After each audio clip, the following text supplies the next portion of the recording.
In the aftermath of the apocalypse, the defenseless Nuannuan, who could only nurture plants, was abandoned and met her demise at the hands of zombie.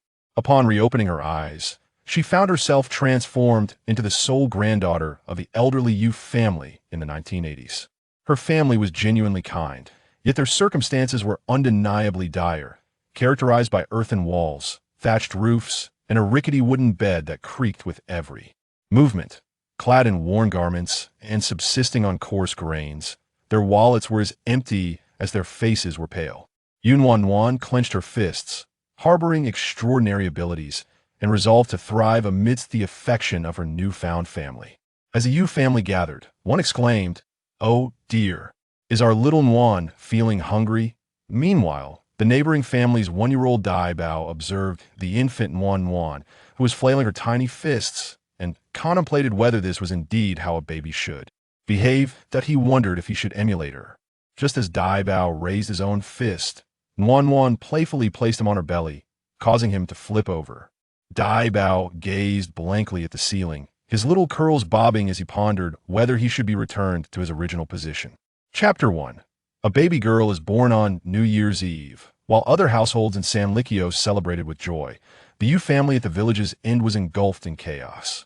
Shortly after enjoying their reunion dinner, the fourth daughter-in-law, Chun Xiaoqin, unexpectedly went into labor. Though she had been pregnant for over 9 months, no one anticipated the onset would occur on such a festive night. However, the moment had arrived, and there was no time for hesitation.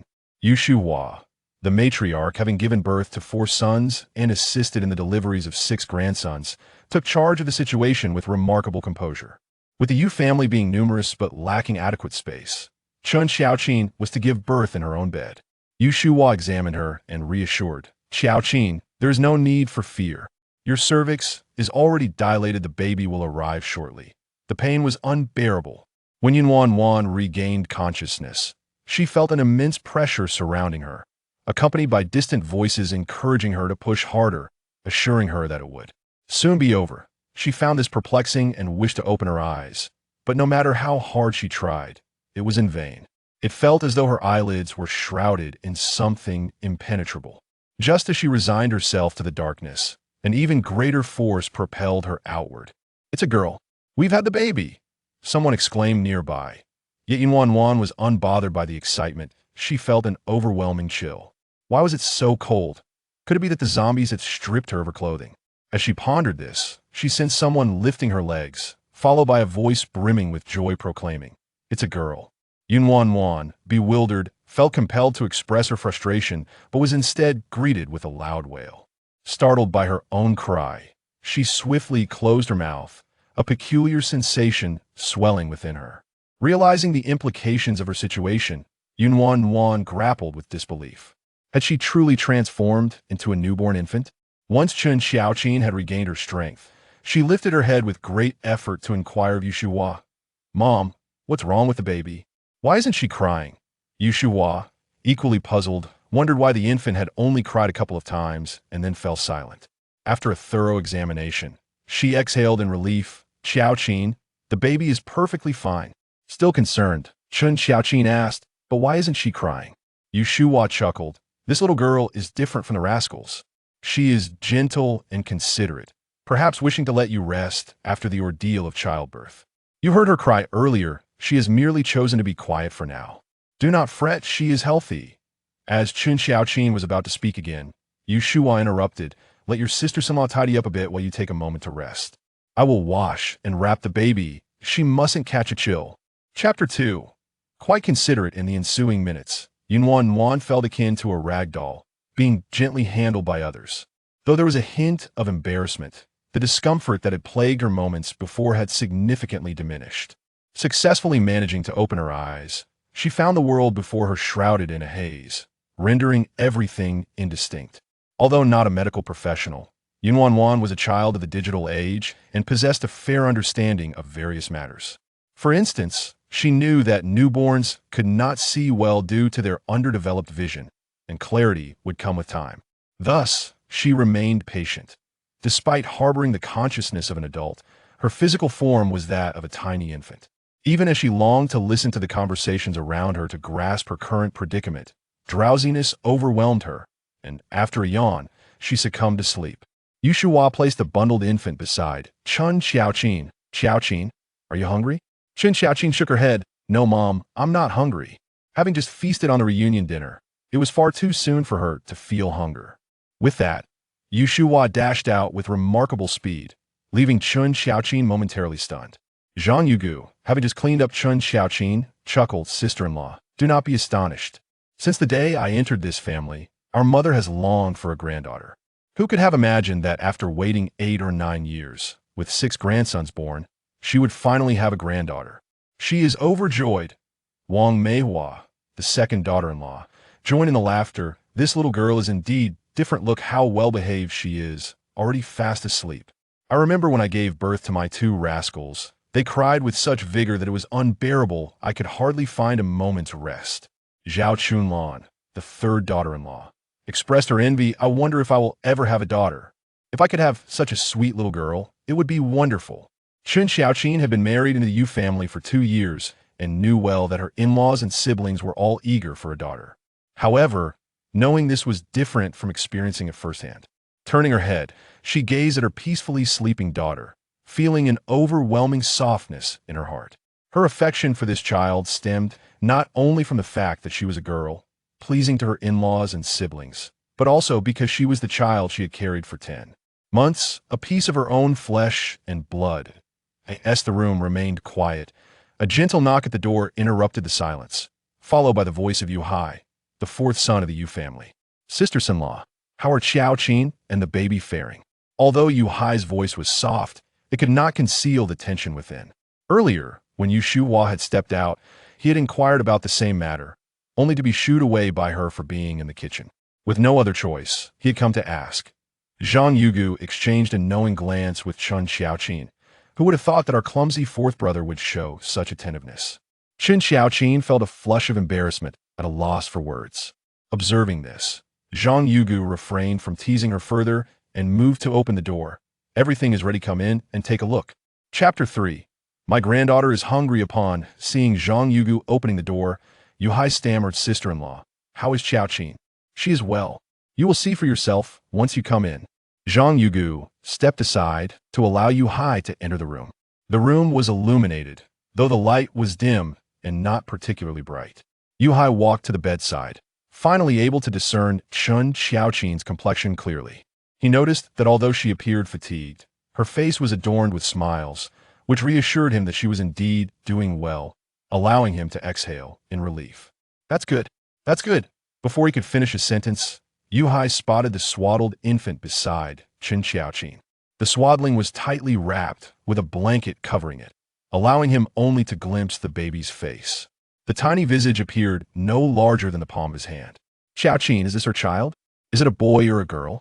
Chun Xiaoqin smiled softly. It's a girl. That a girl? Yu Hai exclaimed, startling the baby, which prompted a gasp from Chun Xiaoqin as well. However, she quickly stifled her voice and shot Yu Hai a glare. What are you doing? Don't scare the baby. Yu Hai hastily covered his mouth, and, after a moment, he sheepishly chuckled. I didn't mean to. I just didn't expect. It really is a girl? The Yu family had not welcomed a daughter for several generations. He never anticipated that his first child would be a daughter. How wonderful! Yu Hai exclaimed with unbridled joy, reaching out to hold the child. This scene was fortuitously witnessed by Su Shuhua, who entered with a bowl in hand. Swiftly, she swatted Yu Hai's hand away. What are you doing? You've eaten, and now you're just idling?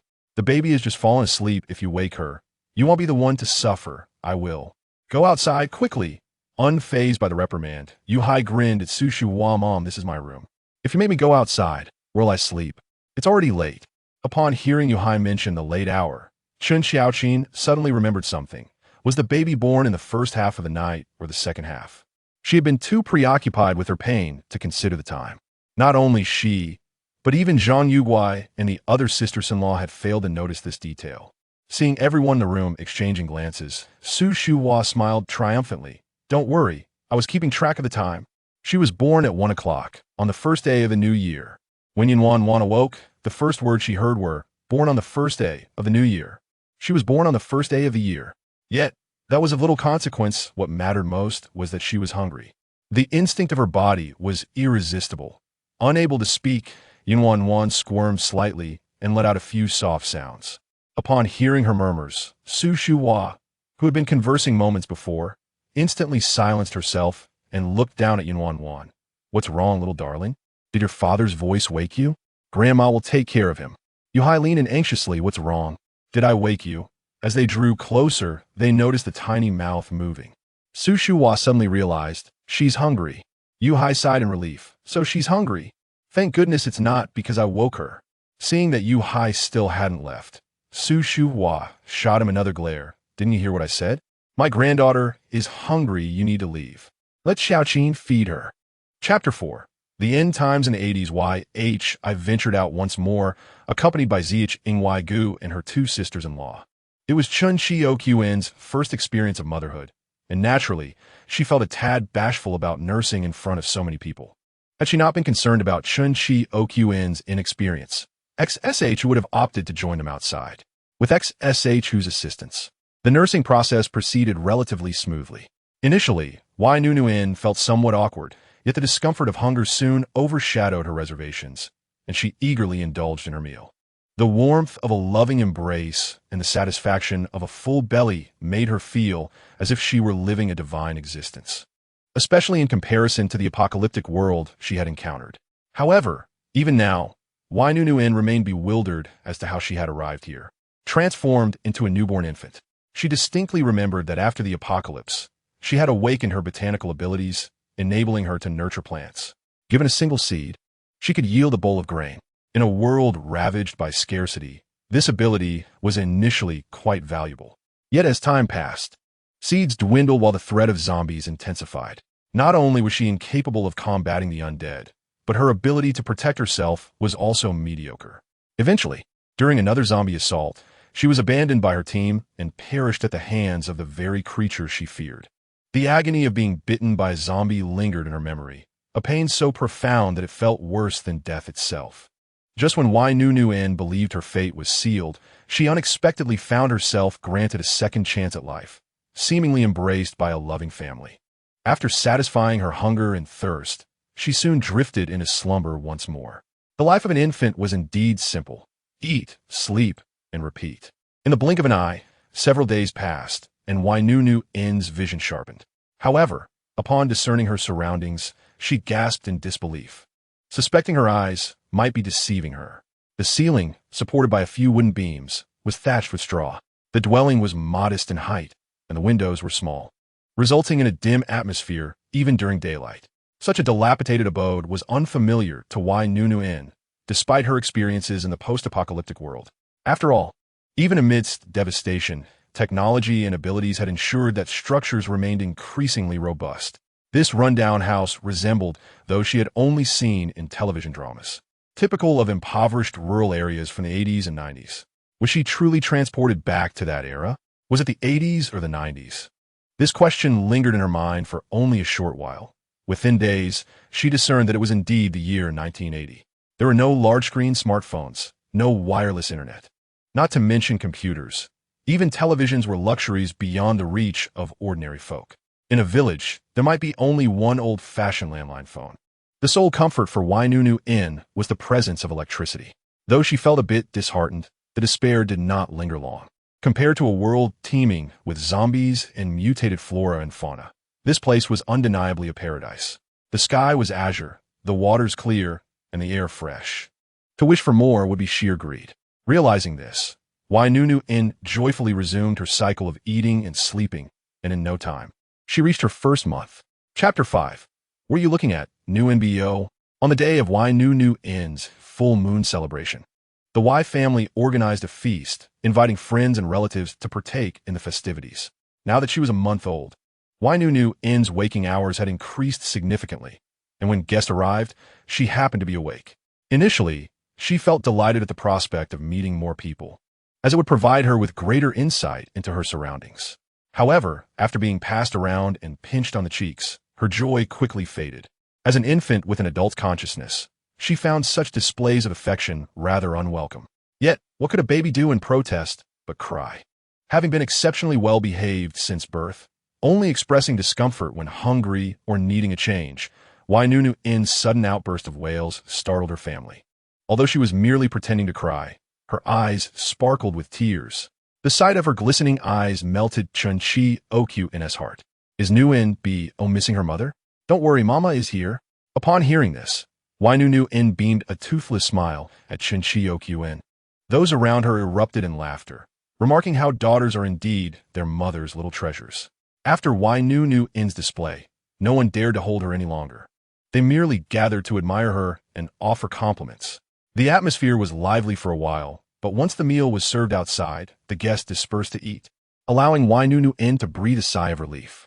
It is often said that 3 women make a play, and with at least 6 or 7 women in the room, the scene must have been quite a spectacle. Nuannuan did not join the others for the meal. Instead, Yi brought her food. Placing the meal on the table, Yi said, Nuannuan, you eat first. I will hold Nuannuan. Nuannuan didn't refuse, cautioning, be gentle. Don't poke her with that stubble of yours. Reminded of past transgressions, Yi chuckled sheepishly. Not at all. Look at my face, completely clean, not a single whisker. Though still young at 22, Yi favored a rugged appearance, believing it to be more masculine. While the family often scoffed at this notion, no one objected. After all, his facial hair was his choice and did not affect others. However, ever since Yi had inadvertently scratched Nuannuan's delicate face with his stubble, he had been banned from holding her unless he shaved. Lying in Yi's embrace, Nuannuan gazed up at his clean-shaven chin, her face breaking into a satisfied smile. At 22, Yi's looks would have made him a heartthrob in her previous life. Ironically, he believed his appearance lacked masculinity and insisted on sporting a beard. Little did he know how distressed Nuannuan had felt the first time she encountered his stubble. Otherwise, why would her 20-something soul have wept so uncontrollably over a mere scratch? Was it not all for the sake of appreciating a handsome visage? Life was not easy. As Yi leaned down, he met Nuannuan's bright, sparkling eyes. Nuannuan, what are you looking at? Chapter 6. Aside from Nuannuan, the nickname Nuannuan was bestowed upon her after 3 days of deliberation by the Y family. Nuannuan embraced the name warmly, offering Yi a sweet smile. As she had anticipated, her smile elicited a grin from him in return. Though she had seen this face countless times, it remained strikingly beautiful, exceptionally so. Nuannuan, who was partaking in her meal, turned to witness the delightful exchange and joined in the laughter. You two, always smiling at each other. Who knows what you find so amusing? Despite her teasing tone, her own laughter was just as unabashed. Following the full moon celebration, Nuannuan was permitted to leave the house, albeit only during sunny afternoons without wind, cradled in someone else's arms to bask in the sun for a while. Nevertheless, this was enough to satisfy her. After all, being an infant, she had no say in the matter, not to mention, she could not even speak yet. At that moment, Nuannuan was holding Nuannuan under the sun when Ying, the youngest grandson of the Y family, approached unsteadily. At just 2 years old, his speech was still developing. He extended his tiny hand towards Nuannuan, exclaiming, "Sister, eat." Nuannuan chuckled as she watched Ying. "Little six, what do you have for your sister to eat?" Ying opened his palm to reveal several kernels of corn, one of which tumbled to the ground, fortuitously landing near Nuannuan's hand. Gently adjusted her grasp, cradling the corn kernels in her palm. Having traversed into this world for some time now, she had garnered a sufficient understanding of the circumstances surrounding the Yu family. This household was undeniably impoverished, aside from Chun Xiaoqin, who was currently in confinement. The adults in the home could scarcely manage to fill their bellies. If only her extraordinary abilities were still at her disposal. As Nuannuan pondered this, an unusual sensation stirred within her palm, as though something was striving to emerge. Lifting her hand, she beheld a tiny sprout pushing through her fingers. What could this be? Just then, Chun Xiaoqin's voice broke through her astonishment. "Nuannuan, what are you holding?" Chun Xiaoqin forcefully pried Nuannuan's fingers apart, revealing the burgeoning corn seedling, leaving her utterly baffled. Where had this come from? 2-year-old Yu Gang was blissfully unaware of the unfolding events. After a moment of curiosity, Chun Xiaoqin dismissed the occurrence from her mind, assuming that Nuannuan had somehow acquired it, for she was well aware that despite the child's tender age, her hands were remarkably swift. At that moment, Nuannuan was too enraptured by her own delight to concern herself with Chun Xiaoqin's thoughts. She was nearly overwhelmed by the joy of the unexpected discovery. Initially, she believed that merely having the chance to relive her life was the greatest fortune, never anticipating that her extraordinary abilities would accompany her on this journey. With such powers, how could she not achieve prosperity? However, reality soon proved that Nuannuan had underestimated the complexity of her situation. From that day forward, right up until she learned to sit, she was unable to engage with a single seed. By the age of 6 months, she had mastered sitting steadily, unlike other children who were often wobbly. Although Nuannuan relished the view from her seated position, her infantile stamina was limited, and before long, she would recline once more. Gazing at the thatched ceiling, she sighed, yearning for the day she could walk. Oh, how anxious she felt! Just as she lamented her predicament, she heard a voice exclaiming, "What's wrong with Nuannuan?" Chapter 7. A kick that toppled Dabao. Nuannuan turned her gaze towards the source of the voice and saw Nuannuan entering, cradling a small boy in her arms. Nuannuan was the daughter-in-law of the Gu family next door, and in her embrace was her son, Dabao. When Nuannuan first heard the name Dabao, she found it peculiar. However, after seeing him frequently, she realized that the boy wore a perpetually blank expression, with a tuft of curls adorning his forehead, making the name quite fitting. Dabao's full name was Guimo, and he was already a year and a half old. The reason Nuannuan brought Dabao over was straightforward. With the summer harvest approaching, there was no one at the Gu household to care for him, and since Chun Xiaoqin was not working, she agreed to help look after Dabao. The two families had been neighbors for some time, and Chun Xiaoqin and Nuannuan had married around the same period, fostering a cordial relationship. Naturally, when Nuannuan requested assistance, Chun Xiaoqin had no reason to decline. Nuannuan placed Guimo on the bed and leaned over to observe Nuannuan, asking, "Why does this little girl always sigh?" Chun Xiaoqin couldn't help but echo the sentiment, wondering aloud, who knows? She's so young yet so prone to sighing. What could she possibly be troubled about? At least she is not like Dabao. Look at him, his face is devoid of expression all day long. If the doctor hadn't confirmed that he was fine, I would have thought something was wrong with him. Dabao is merely composed, while Nuannuan is thoughtful. Nuannuan cast a glance at the two women engrossed in their discussion and promptly redirected her attention to Dabao. Coincidentally, Dabao was also looking her way, and their eyes met. As someone who appreciated aesthetics, Nuannuan found Guimo rather appealing. Despite his lack of expression, his features were undeniably charming.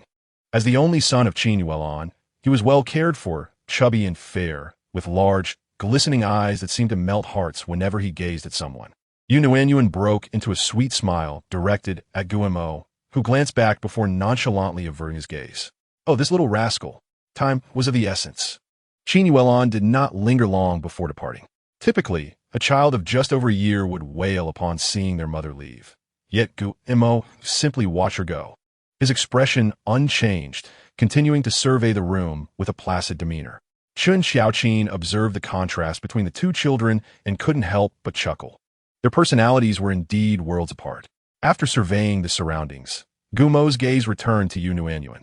This 6-month-old infant, plump and fair, with sparkling black eyes reminiscent of grapes, seemed to exude an enigmatic charm that captivated him. He had heard Nuannuan praise Nuannuan on numerous occasions. Perhaps this was what a child ought to be like. Should he learn from her? Just as he contemplated this, a small foot landed squarely on his belly. To be honest, the force of the kick was not particularly strong. However, caught off guard, Guimo found himself reclining on the bed. Nuannuan heard a thud and turned her head, witnessing Guimo sprawled out. His profile revealed a mixture of shock and indignation. Chapter 8. Borrowing milk. Nuannuan inwardly lamented her misfortune. She had not intended to kick him. Being only 6 months old, her limbs were still awkwardly flailing, a mere instinct. Before she could devise a solution, another voice called out for Chun Xiaoqin. The newcomer had a loud voice that echoed long before they entered. Nuannuan focused her gaze on the doorway for a brief moment before recognizing the visitor. This person was familiar to her. They were another neighbor of the Yu family. This family bore the surname Wang, and everyone referred to her as Wang PZ. Wang PZ had lost her husband several years prior and had only one son, who had given her a grandson the previous year. Wang Pz cherished this grandson immensely, naming him Wang Daba. Now a year old, Wang Daba was a chubby little boy. Wang Daba's mother had little milk left, and although he was old enough to eat porridge, Wang Pz was reluctant to wean him off breastfeeding. Living in such proximity, Nuannuan often heard Wang Daba's mother gasping in distress, a result of the little boy biting her when he couldn't access milk. Wang Pz had come over numerous times, each visit sharing the same purpose, to borrow milk from Chen Xiaoqin. However, borrowing felt more like a demand, as there was never a return. At this moment, Wang Pz cradled Wang Daba in one arm while holding a coarse porcelain bowl in the other. Upon entering the room, she sat down at the table without waiting for an invitation, placing the bowl in front of Chen Xiaoqin and bluntly stating, "Xiaoqin, come on, squeeze out a bowl of milk." Hearing this, Nuannuan rolled her eyes. Wang Pz was certainly audacious, speaking as if someone owed her a debt. Unfortunately for her, this time she would be disappointed. Before long, Chen Xiaoqin replied with a smile, "Aunt Wang, I'm afraid that won't do. I have no milk left." "What?" Wang Pz nearly sprang from her seat, incredulous. "What do you mean you have no milk? Has that little girl drained you dry?" Before Chen Xiaoqin could respond, Wang Pz began to scold, "Xiaoqin, I'm not criticizing you, but you should be mindful. You have a little girl. Why give her milk when it should be for the big boy?" Chen Xiaoqin's smile faded. "Aunt Wang, not only do I not have any milk left, but even if I did, it would be for my Nuannuan." "What big boy? He's not my child. Why should he drink my milk?" "Xiaoqin, that's not right. As neighbors and friends, shouldn't we help each other? Hurry, prepare a bowl of milk for your eldest nephew. He is on the verge of crying from hunger." Speaking of which, Chen Xiaoqin felt a pang of worry. In this day and age, every household feeds their children with something delicious, unless a mother lacks milk, which child does not nurse until 1 or 2 years of age. Yet, Nuannuan is unlike other children.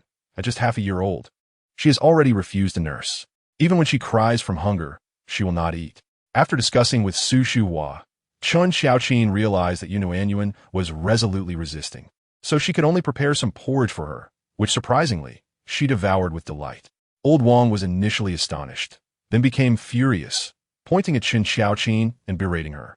"Chen Xiaoqin, how could you be so heartless?"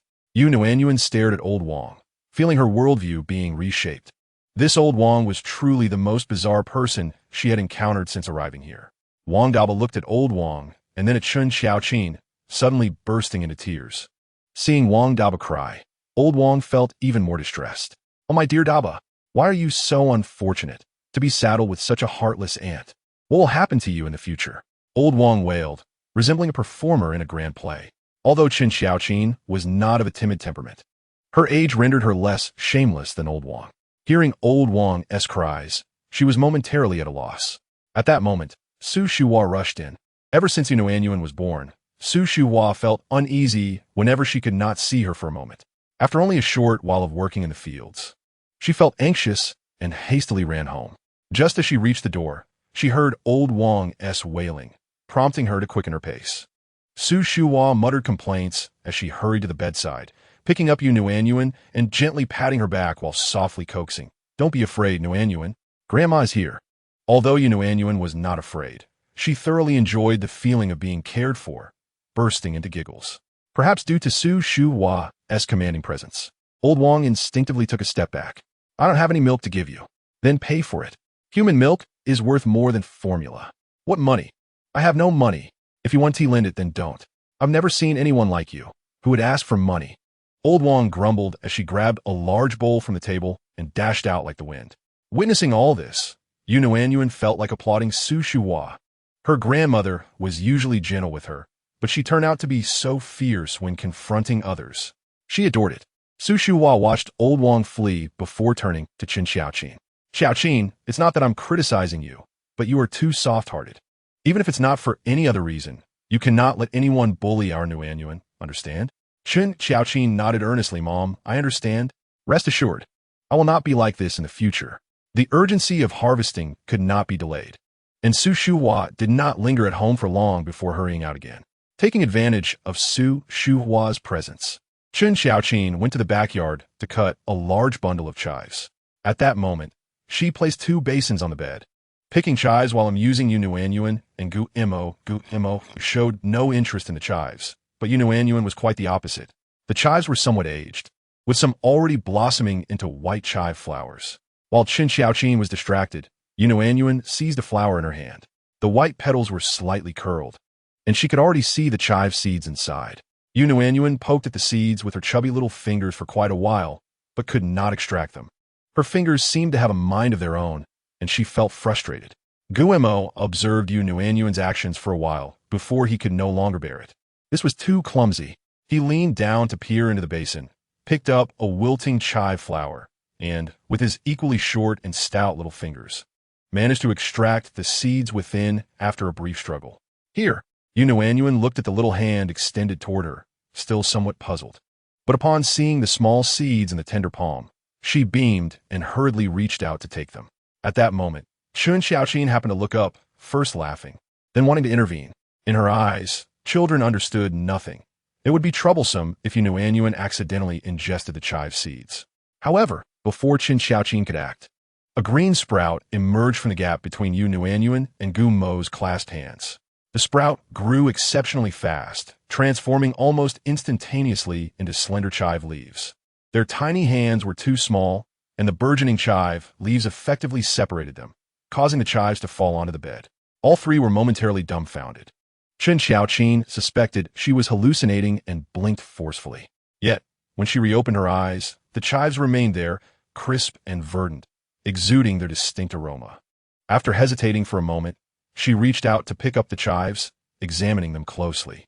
After a thorough inspection, Qin Xiaoqin concluded that these chives were remarkably good, even better than the tenderest chives of spring.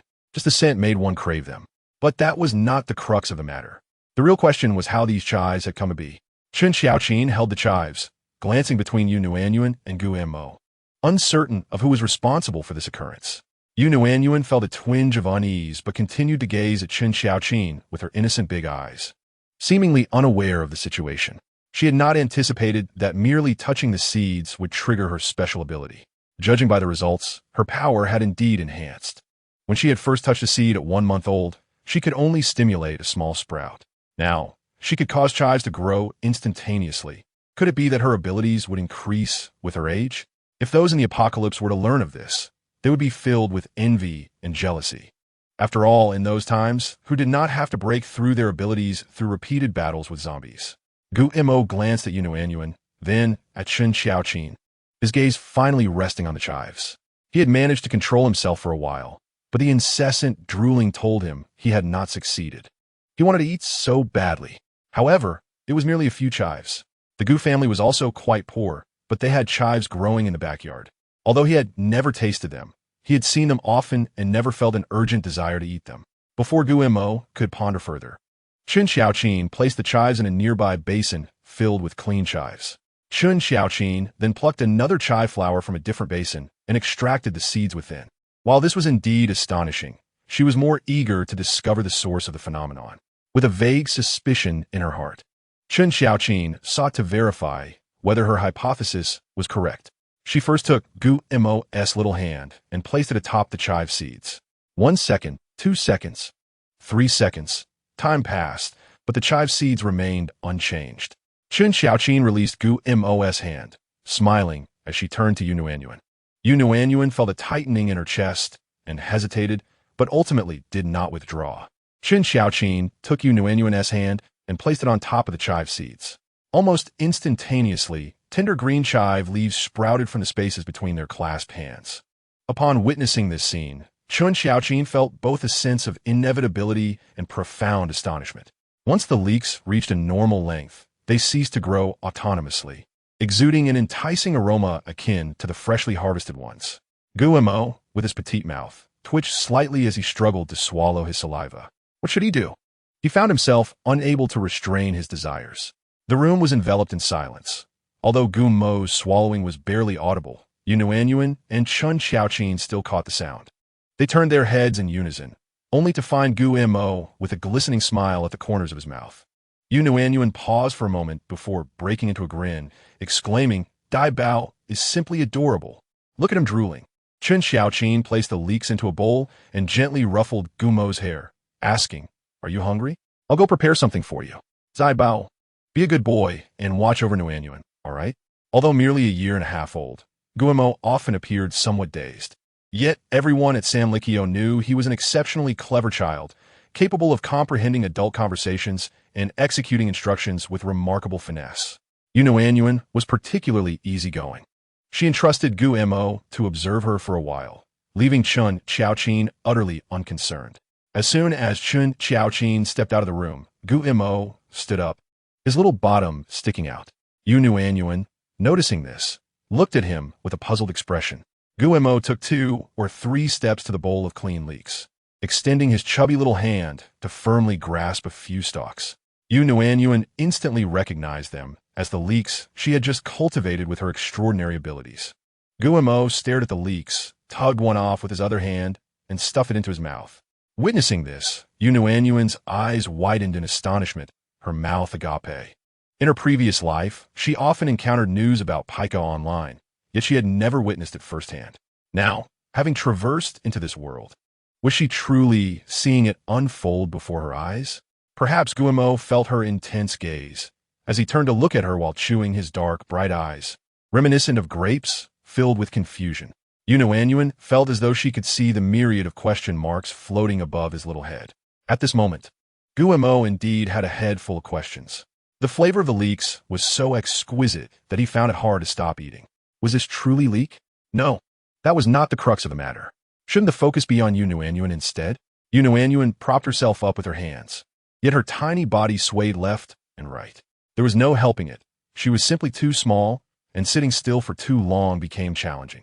However, rather than reclining, she tilted her little face upward, gazing innocently at Guillermo. This expression was merely a habit of Nuannuan's. In her heart, she did not place much stock in Guillermo's thoughts. What could a 1.5-year-old baby possibly ponder? Just as she was musing, Guillermo reached out his soft, chubby hand and firmly pinched her cheek.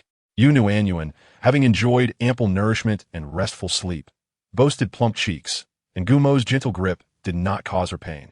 Instead, it merely stretched her cheeks, making it difficult for her to close her mouth. Nuannuan widened her eyes, brimming with indignation towards Guillermo. Was he teasing her for being unable to speak? Was he? Guillermo scrutinized Nuannuan's face for a while before releasing his grip and sitting beside her, offering her a stalk of leek. Eat, he urged. Such a delectable treat, especially one produced by Nuannuan, rightfully deserve her own tasting. As soon as Chun Xiaoqin entered, she beheld this scene and burst into laughter. Dabao, Nuannuan is still too young. She can't eat leeks. Just as she was about to reprimand him, she saw Guillermo with another stalk of leek already stuffed into his mouth. Quick, quick, spit it out, Chun Xiaoqin exclaimed, attempting to pry the leek from Guillermo's mouth, only to have him deftly evade her grasp. It's delicious. Guillermo's sweet, childish voice reached Chun Xiaoqin's ears, leaving her momentarily stunned. What could possibly be so delightful about raw leeks? No sooner had she uttered this thought than Guillermo turned around and shoved the other stalk intended for Nuannuan into Chun Xiaoqin's mouth. The abruptness of Guillermo's actions took Chun Xiaoqin completely by surprise. However, after a brief moment of astonishment, she began to chew with a smile. After all, leeks were not inedible raw. To her shock, after just a bite, she was left astounded. Had they not been chewed to oblivion? She desperately wished to spit it out to inspect whether what she had just consumed was indeed leek. What had leeks become so delectable? How was she unaware of this? Noticing the expression on Chun Xiaoqin's face, Nuannuan felt a sense of surprise. She distinctly recalled Guillermo's similar expression upon tasting the leeks. Could it be that these leeks possessed some extraordinary quality?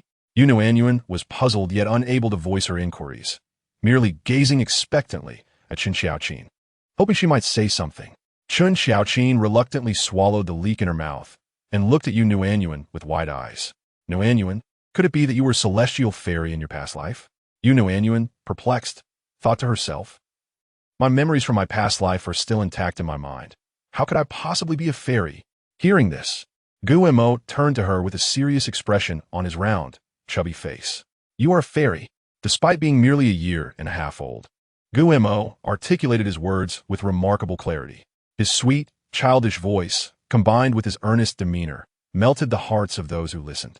Chun Xiaoqin gazed at Guillermo with amusement. Dabao, do you know what a fairy is? Guillermo nodded. A fairy can cast spells. That's what a fairy is. Upon hearing Guillermo's words, Chun Xiaoqin paused momentarily, but she quickly resumed her laughter. Gu Mo must have heard countless tales from Journey to the West. Nuannuan glanced between Gu Mo and Chun Xiaoqin, then blew a little bubble. It mattered not that she could not speak. These two had already conjured names and origins for her abilities. Due to the ample cooking time, the rice had broken down, and the rice oil had emerged, rich and smooth. After weaning off breast milk, Nuannuan drank this every day, making it a staple in their household. Gu Mo, not particularly hungry, did not open his mouth when Chun Xiaoqin offered him a spoonful. Seeing this, Chun Xiaoqin was puzzled. Dabao, why aren't you eating? Just now you were swallowing your saliva, and now you refuse to eat? Since Gu Mo was not eating, Nuannuan turned to Chun Xiaoqin and made some sounds to express her hunger. In truth, she was feeling quite peckish. Ultimately, most of a bowl of rice porridge found its way into Nuannuan's belly, leaving her little tummy round and full. Dressed only in a belly band on her upper body and tiny shorts below, her plump little belly pushed the belly band up, making her look both amusing and adorable. In Sanlikyo, it was common for children as young as half a year old to run around without any clothes on. Chun Xiaoqin initially considered letting Nuannuan go bare-bottomed, as summer heat made it easy for her to develop rashes. However, Nuannuan objected vehemently. If she wasn't dressed properly, she would wail until her fair little face turned crimson. Who could withstand such a scene? Thus, even indoors, Chun Xiaoqin had no choice but to dress Nuannuan in her little clothes.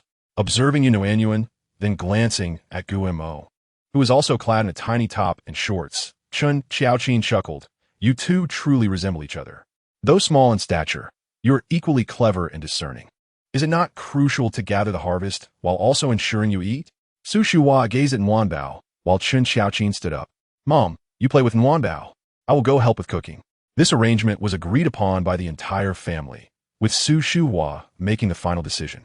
After all, Nuanbao was still very young and required care. However, Chun Xiaoqin was not one to be ungrateful. Not helping with cooking would surely raise objections from the three sisters-in-law, no matter how kind they were. Su Shuhua, without even glancing at Chun Xiaoqin, nodded repeatedly. Go on. I will keep an eye on Nuanbao. Noticing Su Shuhua's unwavering gaze on Yuan, Chun Xiaoqin felt compelled to add, Mom, don't forget to keep an eye on Dabao. Only then did Su Shuhua lift her head and glance at Dabao, sitting on the bed, smiling as she remarked that Dabao was indeed a well-behaved child. Chapter 14. Unbounded favoritism. Upon hearing Su Shuhua's words, Yuan couldn't help but smile broadly. What did well-behaved even mean, if not a reflection of Gu Mo's lesser presence? Just as Chun Xiaoqin entered the kitchen, Qin Yuelon rushed in anxiously. Thank you, Aunt. Has Dabao caused any trouble? Trouble? In our entire village, apart from Nuanbao, Dabao is the most well-behaved. Hearing this, Yuan felt a bit embarrassed. Her grandmother truly adored her. Even while praising others, she couldn't help but mention her. Since Yuan's birth, everyone in Sanlikyo knew that Su Shuhua was content with a granddaughter, and within just a few sentences, she would invariably praise Yuan. Therefore, upon hearing Su Shuhua's words, Yuan felt no particular surprise. Qin Yuelon took Gu Mo from the bed, and hand in hand, they headed outside. Su Shuhua watched from the doorway, sending off the duo with a sigh. Yuan understood the reason behind Su Shuhua's sigh. Though young, she had overheard many adult conversations, thus was privy to quite a bit of gossip. Gu Mo's father, Gu Jiangwo, was only a year younger than Yu Hai, but was the eldest of the Gu family, with a younger brother, Gu Jiandong, who was 2 years his junior. Unlike Gu Jiangwo, who had graduated high school last year without entering university and was now idling at home, Gu Jiandong was 19 and brimming with energy. Yet during the busy farming season, he chose not to help in the fields. The Gu family was small, and with Gu Jiandong's reluctance to work, Qin Yuelon had no choice but to take Gu Mo to the Yu family, asking Chun Xiaoqin for assistance in looking after him. Although the elder Gu couple worked in the fields, the heavy burdens still fell upon Qin Yuelon and Gu Jiangwo. As Yuan pondered this, she heard the loud voice of the Gu family matriarch, Wang Di, from next door. What are you dawdling for? Hurry up and make dinner. Are you waiting for me to do it? Listening to Wang Di's incessant scolding, Yuan frowned. This old woman truly was something else.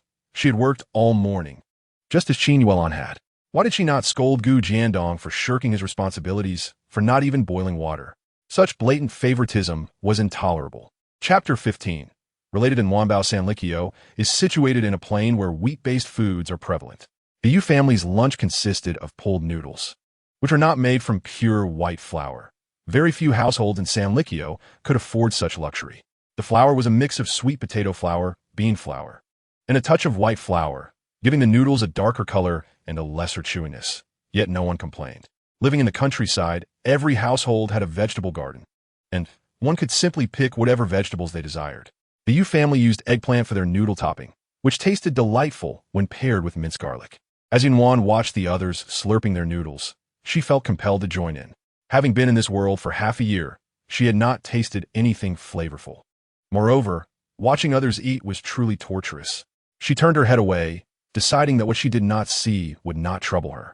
At that moment, Yushuai, holding his small bowl, came running over, deftly picking up a noodle with his chopsticks, intending to feed it to Nuannuan. Su Shuai intervened. Xiao Wu, go eat yourself. Nuanbao can't eat. Yushuai looked puzzled at Su Shuai and then at Nuannuan, but Grandma, look, Nuanbao has opened her mouth.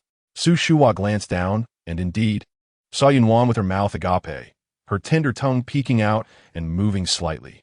Hesitating for a moment, Su Shuai could not prevent Yushuai from placing the noodle in Nuannuan's mouth. Yushuai, the eldest son of Yuhu, was 5 in the order of grandchildren within the Yu family and was 4.5 years old, already quite adept with chopsticks. As the noodle entered her mouth, Nuannuan quickly closed it, slurping eagerly. After all, a toothless child truly faced challenges.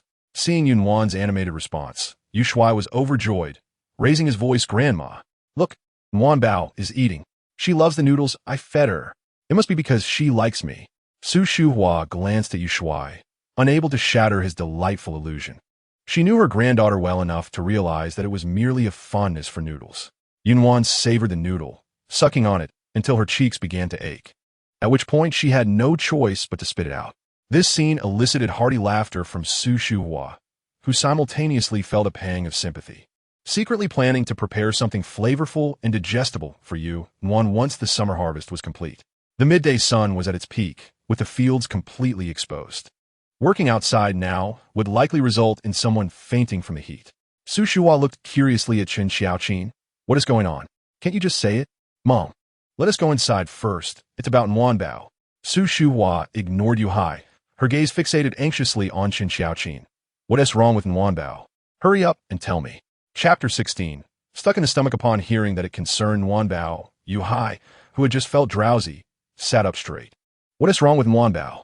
Qin Xiaoqin realized the misunderstanding, but was unsure how to explain it. Instead, she took out a seed from her pocket. Look. Saying this, she placed the seed in Nuannuan's palm. Nuannuan felt somewhat helpless at Qin Xiaoqin's action, but even more so regarding the abilities within her body. Almost as soon as the seed settled in her hand, her powers activated automatically. The 4 of them, with 8 eyes, watched as the seed sprouted, grew, and eventually bore fruit. This time it was not a chive seed but an eggplant seed. While cooking at noon, Qin Xiaoqin had noticed the eggplant was getting old and, recalling Nuannuan's abilities, decided to take a few seeds and put them in her pocket. Unlike chive seeds, eggplant seeds were larger, and Nuannuan could hold them with her small hands. Once the eggplant sprouted and grew, Qin Xiaoqin supported it with her hand. Otherwise, it would fall to the ground before it could blossom. This eggplant grew remarkably well, nearly as tall as Nuannuan, bearing 10 fruits. They typically consumed green-skinned eggplants, but they had never seen such large ones before. Each eggplant was nearly the size of Nuannuan's head. While Nuannuan was not particularly small, she truly paled in comparison to this eggplant. Due to the size of the eggplants, Qin Xiaoqin found it increasingly difficult to support it with just one hand. Dahai, what are you staring at? Hurry up and catch it. Yuhai, who had been momentarily stunned, heard this and stammered in response, hastily reaching out to catch it. Qin Xiaoqin's smile was so wide that she could hardly close her mouth. In a hushed tone, she exclaimed, Mama, our Nuanbao is a fairy. Su Shuhua took a deep breath, managing to calm herself slightly. How did you find out about this? Who else knows? I haven't told anyone. Only the 3 of us know. Oh wait, Dabao also saw it. I discovered it while picking chives this morning. Qin Xiaoqin recounted the events of the morning in detail, her face breaking into a grin once more. Mama, hi. Do you think our Nuanbao is truly a fairy? If she isn't, how could she possess such abilities? Yuhai nodded vigorously, agreeing with Qin Xiaoqin's reasoning. She must be a fairy, No doubt about it. Mama, we have a fairy in our family. Su Hua felt joy swell within her.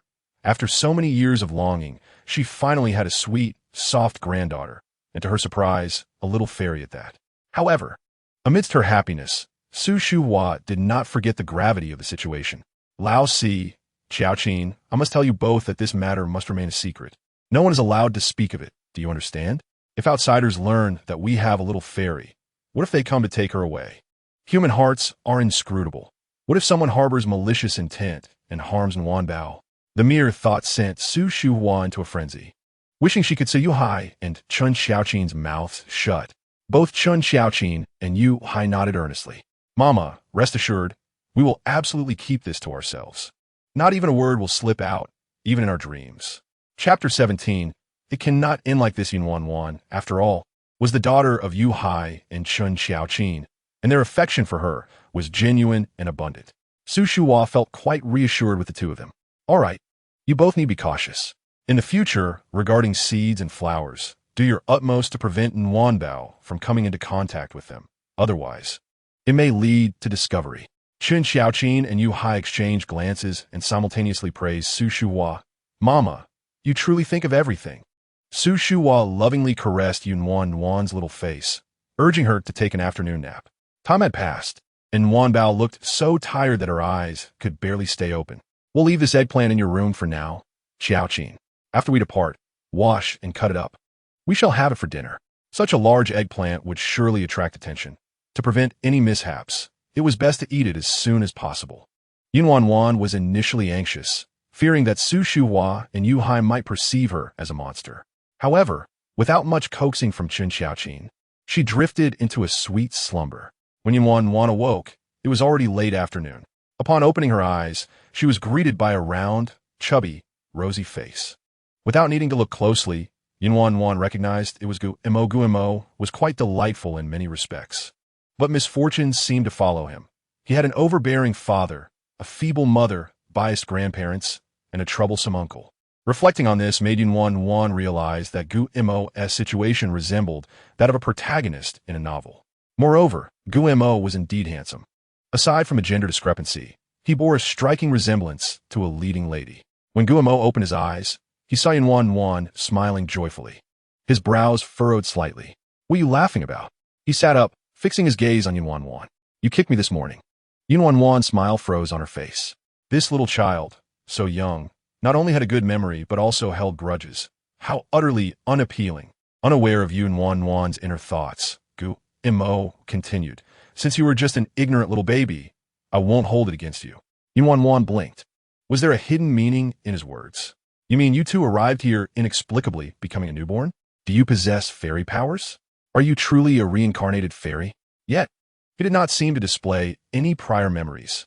Was it possible that he had consumed Mengpo's soup and was reborn? Gumo's chubby little hand supported his chin as he pondered deeply. His continuous stream of words was causing Nuannuan's mind to become a tangle of confusion. Wait a moment. He too has crossed over. Nuannuan's eyes widened in astonishment, though she felt this barely expressed her shock. She opened her mouth to inquire how Guimo had arrived here and where he had come from before. However, only an escaped her lips. Feeling somewhat defeated, she closed her mouth. Being a mere 6-month-old infant was indeed a challenge. From Nuannuan's perspective, Gumo's long eyelashes resembled a fan. Although you are a fairy, you still kicked me. This matter cannot simply be overlooked. Chapter 18.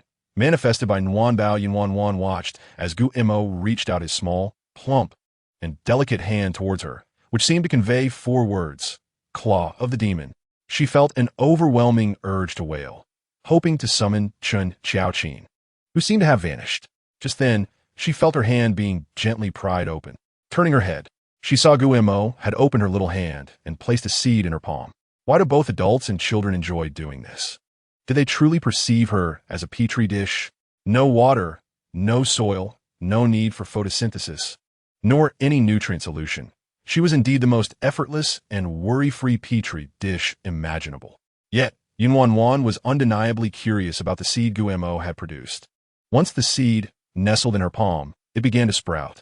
Before long, tender leaves unfurled. As the leaves grew larger, Nuannuan finally recognized what it was: strawberries.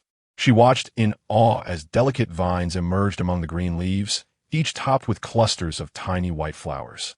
The blossoms opened rapidly only to wither just as quickly, while the green fruit gradually grew larger, transforming from white to red, exuding the unique sweet fragrance of strawberries. Just inhaling the scent made her mouth water. Had it truly been so long since she had experienced the aroma of strawberries? Why did it seem so sweet? While Nuannuan was still savoring the smell, Guillemot had already plucked one of the strawberries. The strawberry was substantial, nearly the size of Guillemot's hand. He brought it to his mouth and took a bite from its tip. Nuannuan gazed at Guillemot, observing his cheeks bulging, his lips glistening with juice. Clearly, it was strawberry juice. Perhaps due to being bitten, the delightful aroma intensified even more. Nuannuan smacked her lips, managing to refrain from letting the drool escape down her chin. Nuannuan called out to Guillemot, reminding him that there was still a person lying here. Guillemot merely glanced at her before taking another bite of the strawberry. You are too small. You cannot eat. Nuannuan was left speechless. At that moment, Chen Xiaoqin walked in. Upon seeing Guillemot eating a strawberry, she initially thought she was hallucinating. However, she soon spotted the strawberry beside Nuannuan, complete with roots, leaves, and fruit. This scene seemed eerily familiar. It was just like the eggplant she had taken away earlier. Chen Xiaoqin's heart raced, pounding as if it would leap from her throat. Dabao, where did this strawberry come from? Guillemot glanced at Chen Xiaoqin and replied matter-of-factly, Nuanbao made it. Chen Xiaoqin's lips twitched. How do you know that Nuanbao can create things? I saw it this morning. Nuanbao has fairy powers. She's a little fairy. Chen Xiaoqin thought. How could this child have such a good memory? Not only was his memory impeccable, but he also brought seeds along. Did you share this matter with anyone, Dabao? Guillemot shook his head, declaring it a secret. He understood the principle that a tree that stands out will inevitably be blown by the wind, and thus, he would not divulge this information.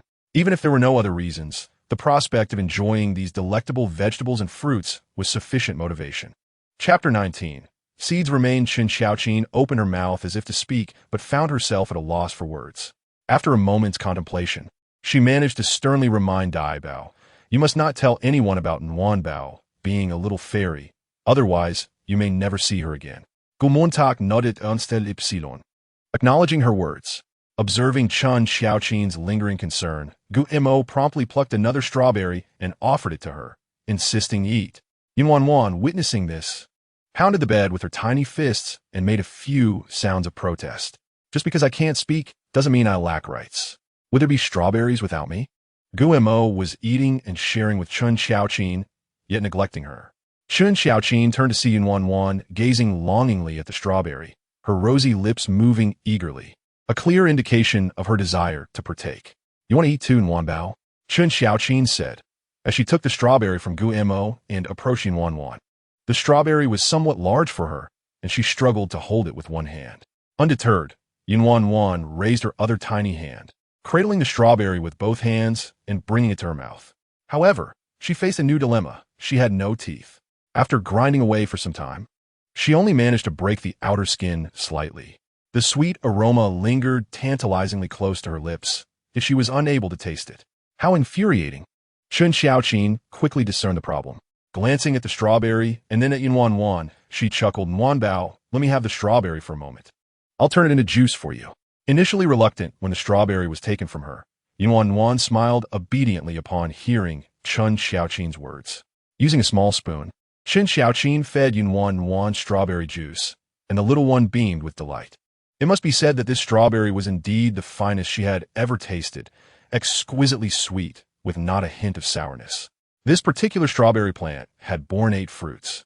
Nuannuan had eaten 1, Guillemot another, leaving 6 behind. Looking at the remaining strawberries, Chen Xiaoqin felt a bit troubled. Dabao, do you want to take the leftover strawberries with you?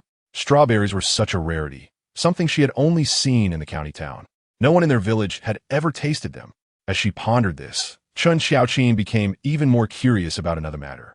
Dabao, where did you get the seeds for the strawberries? Guillemot's dark, glistening eyes fixed on Chen Xiaoqin without a blink, his youthful voice revealing no particular emotion. Uncle had some strawberries. Upon hearing this, Chen Xiaoqin instinctively furrowed her brows. There was no need to ask if Gu Jiandong had eaten strawberries. He certainly hadn't shared them with Guillemot. a young man in his 20s, who spent his days idly roaming and indulging, was treated as a treasure only by the elderly Gu couple. Chapter 20. An extraordinary fairy at the tip of Gu Mo's delicate, fair fingers. There lay a single black strawberry seed, which appeared rather endearing. But there are still several strawberries left. That's enough for you. Chun Xiaoqin encouraged Gu Mo, noting that if too many were grown, they would spoil if not eaten. Gu Mo nodded, asserting, the seeds will remain. If I want to eat, I will. How does this child think? Chun Xiaoqin mused. A child just over 1 year old should only know how to eat. Yet Gu Mo was already contemplating storage. Although surprised and puzzled, she complied, accepting the strawberries to remove the seeds one by one, placing them on a sheet of white paper. While Chun Xiaoqin busied herself, she failed to notice Nuannuan sitting up, her round eyes fixated on her every movement. Having been in this world for half a year, Nuannuan had come to understand just how impoverished her family was. It wasn't that the Yu family was lazy. Rather, the limited harvest from their fields, coupled with the large family size, made it challenging to provide enough food, let alone anything extra. For instance, Yu Wei, the eldest grandchild, was already 7, yet had not started primary school. If she could earn some money in a short period, not only would life improve for her family, but Yu Wei might also be able to attend school when autumn arrived. As these thoughts occupied her mind, her eyes remained glued to Chun Xiaoqin. Just as Chun Xiaoqin finished extracting the seeds from one strawberry, Nuannuan lunged forward, her small hands inadvertently covering the paper filled with seeds. Nuanbao, you. Chun Xiaoqin's words were abruptly cut off, lodged in her throat, as she witnessed a multitude of branches and leaves sprouting from beneath Nuannuan's hands, intertwining and soon covering half the bed. Nuannuan clutched a single leaf, continuously channeling her energy, causing the entwined strawberry vines to blossom and bear fruit. Struggling to maintain her balance, Nuannuan sat upright, gazing with immense satisfaction at her creation. In her past life, strawberries had been a luxury, and it stood to reason that they would be even more valuable now. Selling these strawberries should yield a good profit. If the market remained favorable, she could sell them daily. The more she contemplated, the more pleased she became, ultimately bursting into laughter. Chun Xiaoqin and Gu Mo were jolted awake by her joyous sound. The pair blinked in unison, ensuring that what lay before them was no mere illusion, and then their mouths fell agape as they beheld Nuannuan. This was not just a little fairy. She was an extraordinarily powerful fairy. However, after the initial shock and joy subsided, Chun Xiaoqin quickly became concerned. What should be done with so many strawberries? Hiding them was easy, but letting them sit and spoil would be a waste. Chapter 21. The individual entrepreneur having endured hardship. Chun Xiaoqin would not allow such a waste to occur. She fetched a bamboo basket, lined it with a thick layer of strawberry leaves, and carefully placed the strawberries inside one by one. The half-bed of strawberries filled 2 baskets to the brim. Looking at the 2 full baskets, Chun Xiaoqin gritted her teeth and set the baskets down beneath the bed before calling out loudly, Wei Zi. Wei Zi referred to Yu Wei. At 7 years old, although he could not yet contribute much to the household, he was perfectly capable of entertaining his younger siblings. Despite summer being the hottest time of year, the children were undaunted, frolicking joyfully outside. Upon hearing his name, Yu Wei, who was playing with a group of children outside, rushed in. After playing for a while, Yu Wei's face was slick with sweat, his eyes sparkling, and his face alight with joy. Fourth aunt, what is up? Although he was unaware of the matter at hand, he did not inquire further and simply turned to dash back outside. About 20 minutes later, Su Shuhua hurried in, panting. Chun Xiaoqin glanced past her to see that Yu Wei had not followed her inside, prompting her to grasp Su Shuhua's hand and lead her to the bed. As she asked her questions, Su Shuhua's eyes were fixed anxiously on Nuannuan, fearful that something was amiss. Upon reaching the bed, Chun Xiaoqin released Su Shuhua and bent down to pull out the 2 baskets from under the bed, inviting Su Shuhua to see the strawberries inside. Mother, look, 2 baskets of strawberries, a dazzling red, each berry as large as a warm fist, exuding an impressive allure. Su Shuhua gazed in astonishment. Where on earth did these come from? Chun Xiaoqin gestured towards Nuannuan, remarking, where else could they come from but our little fairy? She then recounted the tale. It was Gu Mo who had brought a single seed, leading to the bounty of strawberries now before them. Su Shuhua was so taken aback that her tongue tangled in disbelief. She had often heard elderly believers speak of the principle of transformation. One gives rise to two, two gives birth to three, and three begets myriad things. At the time, she had scoffed at such notions. Now, she found herself a believer. Was this not a perfect illustration of that very principle? Just one seed yielding such a harvest of strawberries. If Nuannuan were given a grain of wheat, would their family ever want for food again? Endless steamed buns would not be an issue. Mom, with so many strawberries, should we take them to the county to sell? Su Shuhua mused aloud, and at that moment, Chun Xiaoqin's words startled her, nearly causing her to bite her tongue. What are you saying? What if we get caught selling things in the county? How could we possibly get caught? Mom, it's been 2 years since the reform and opening up. Doing business is allowed now. Our village's loudspeakers are always promoting the development of individual enterprises. Su Shuhua was aware of this, but her previous comment had been merely instinctive. She couldn't help but wonder if anyone would actually buy them. Let's give it a try. Qin Xiaoqin had previously discussed with Yu Hai the possibility of engaging in a small business. They had initially planned to wait until after the summer harvest to deliberate further on the matter, but with Nuannuan's unexpected bounty, they decided to expedite their plans. Su Shuhua, not an ordinary rural woman, possessed a degree of insight. After contemplating Chun Xiaoqin's words, she gritted her teeth and agreed, seeing her mother in accord.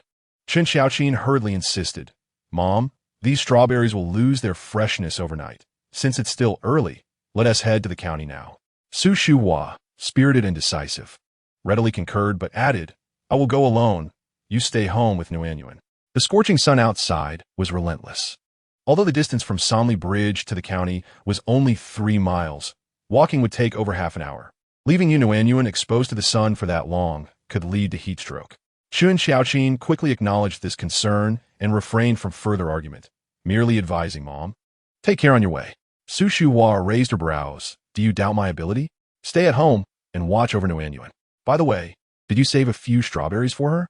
And for Dabao, since he was the one who brought the seeds.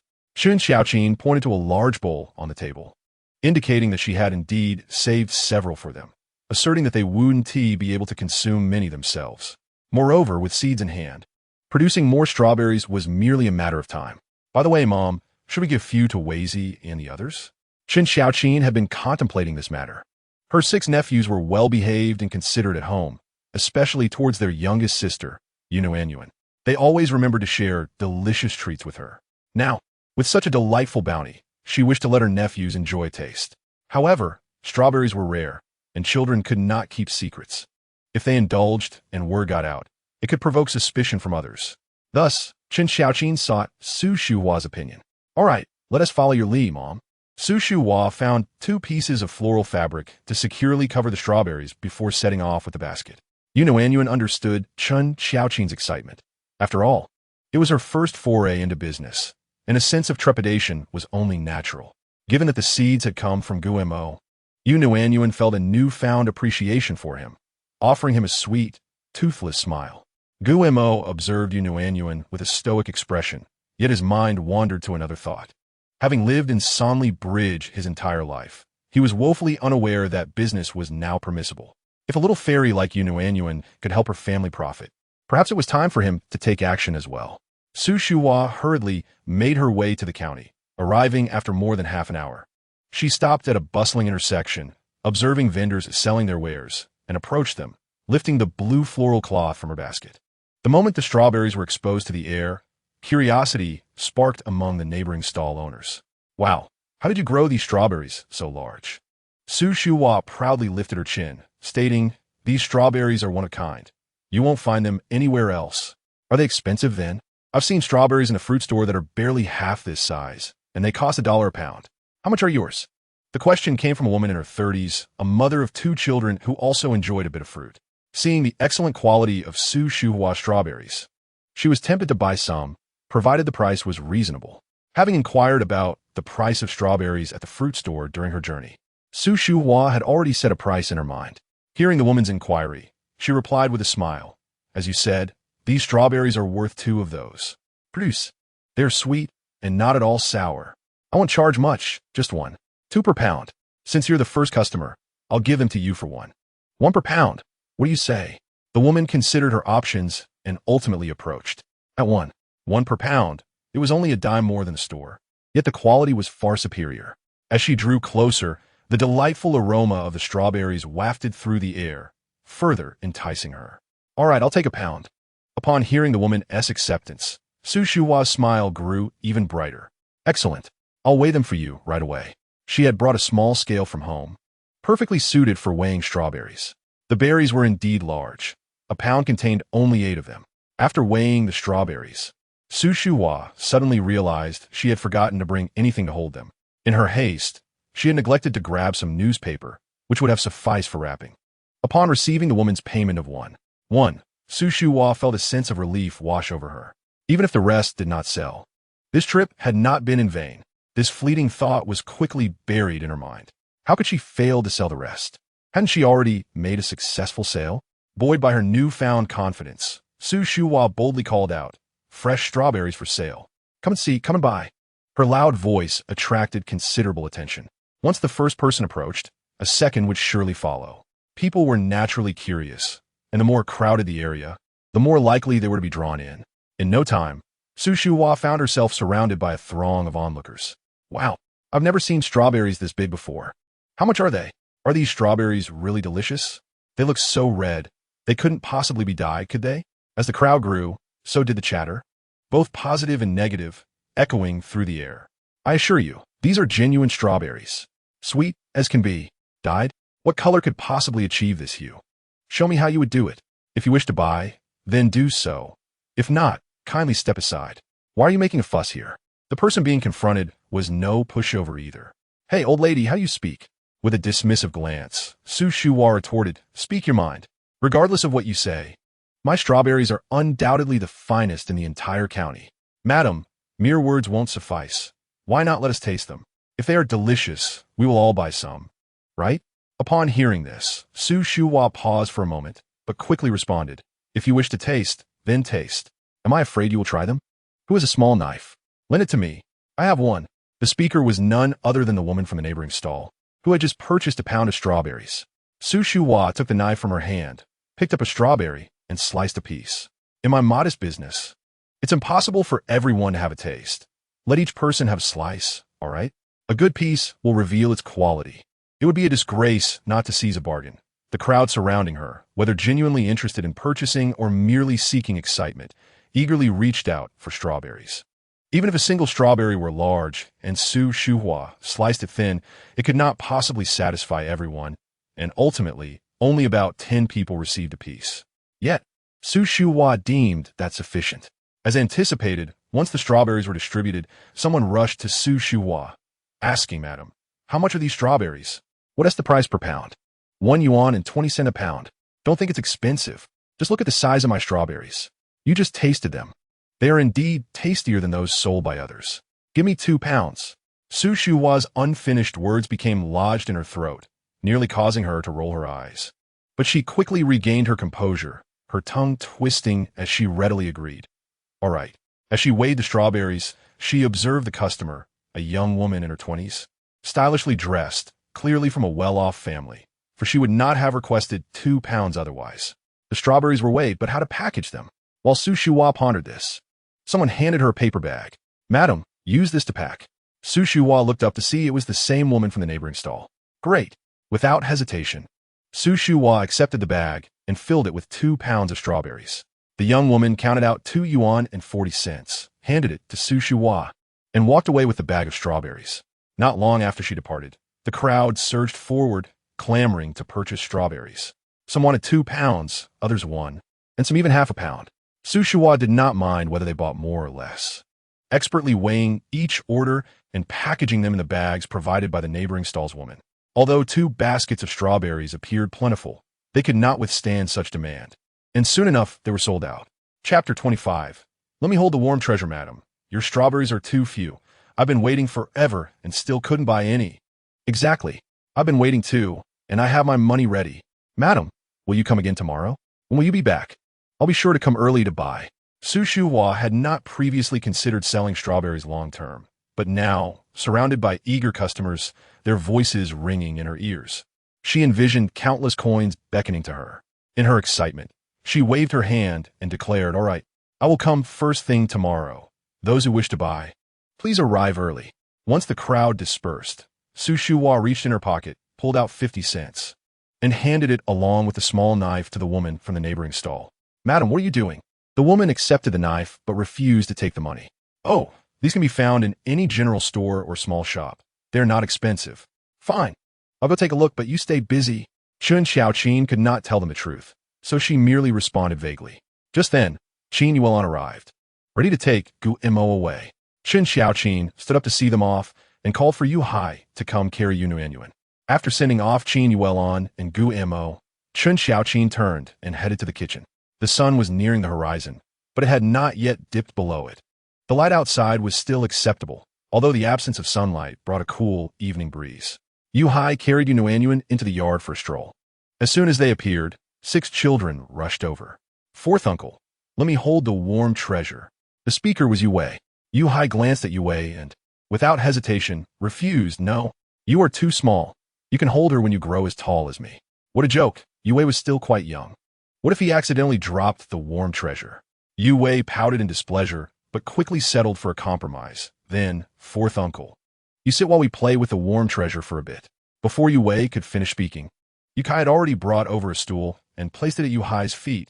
Fourth uncle, sit. Yu Kai and Yu Wei were twin brothers, both sons of Yu Jiang. Yu Wei was 7, while Yu Kai was 5. Despite their youth, they were remarkably clever, their little minds racing with ideas. Yu Hai zelentet.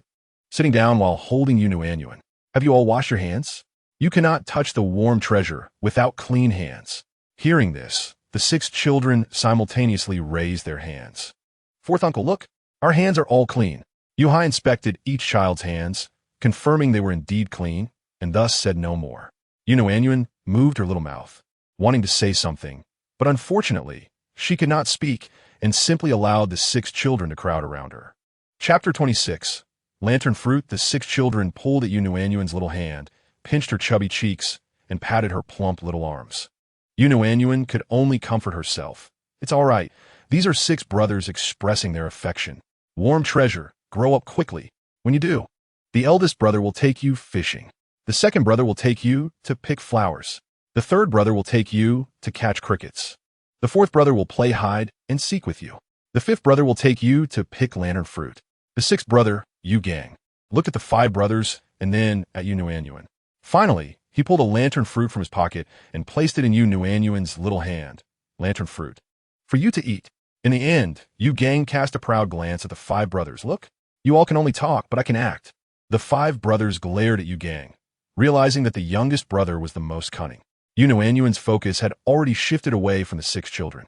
The moment she held the lantern fruit, her heart raced to her throat. She was genuinely afraid that the lantern fruit would take root in her hand and yield countless lantern fruits.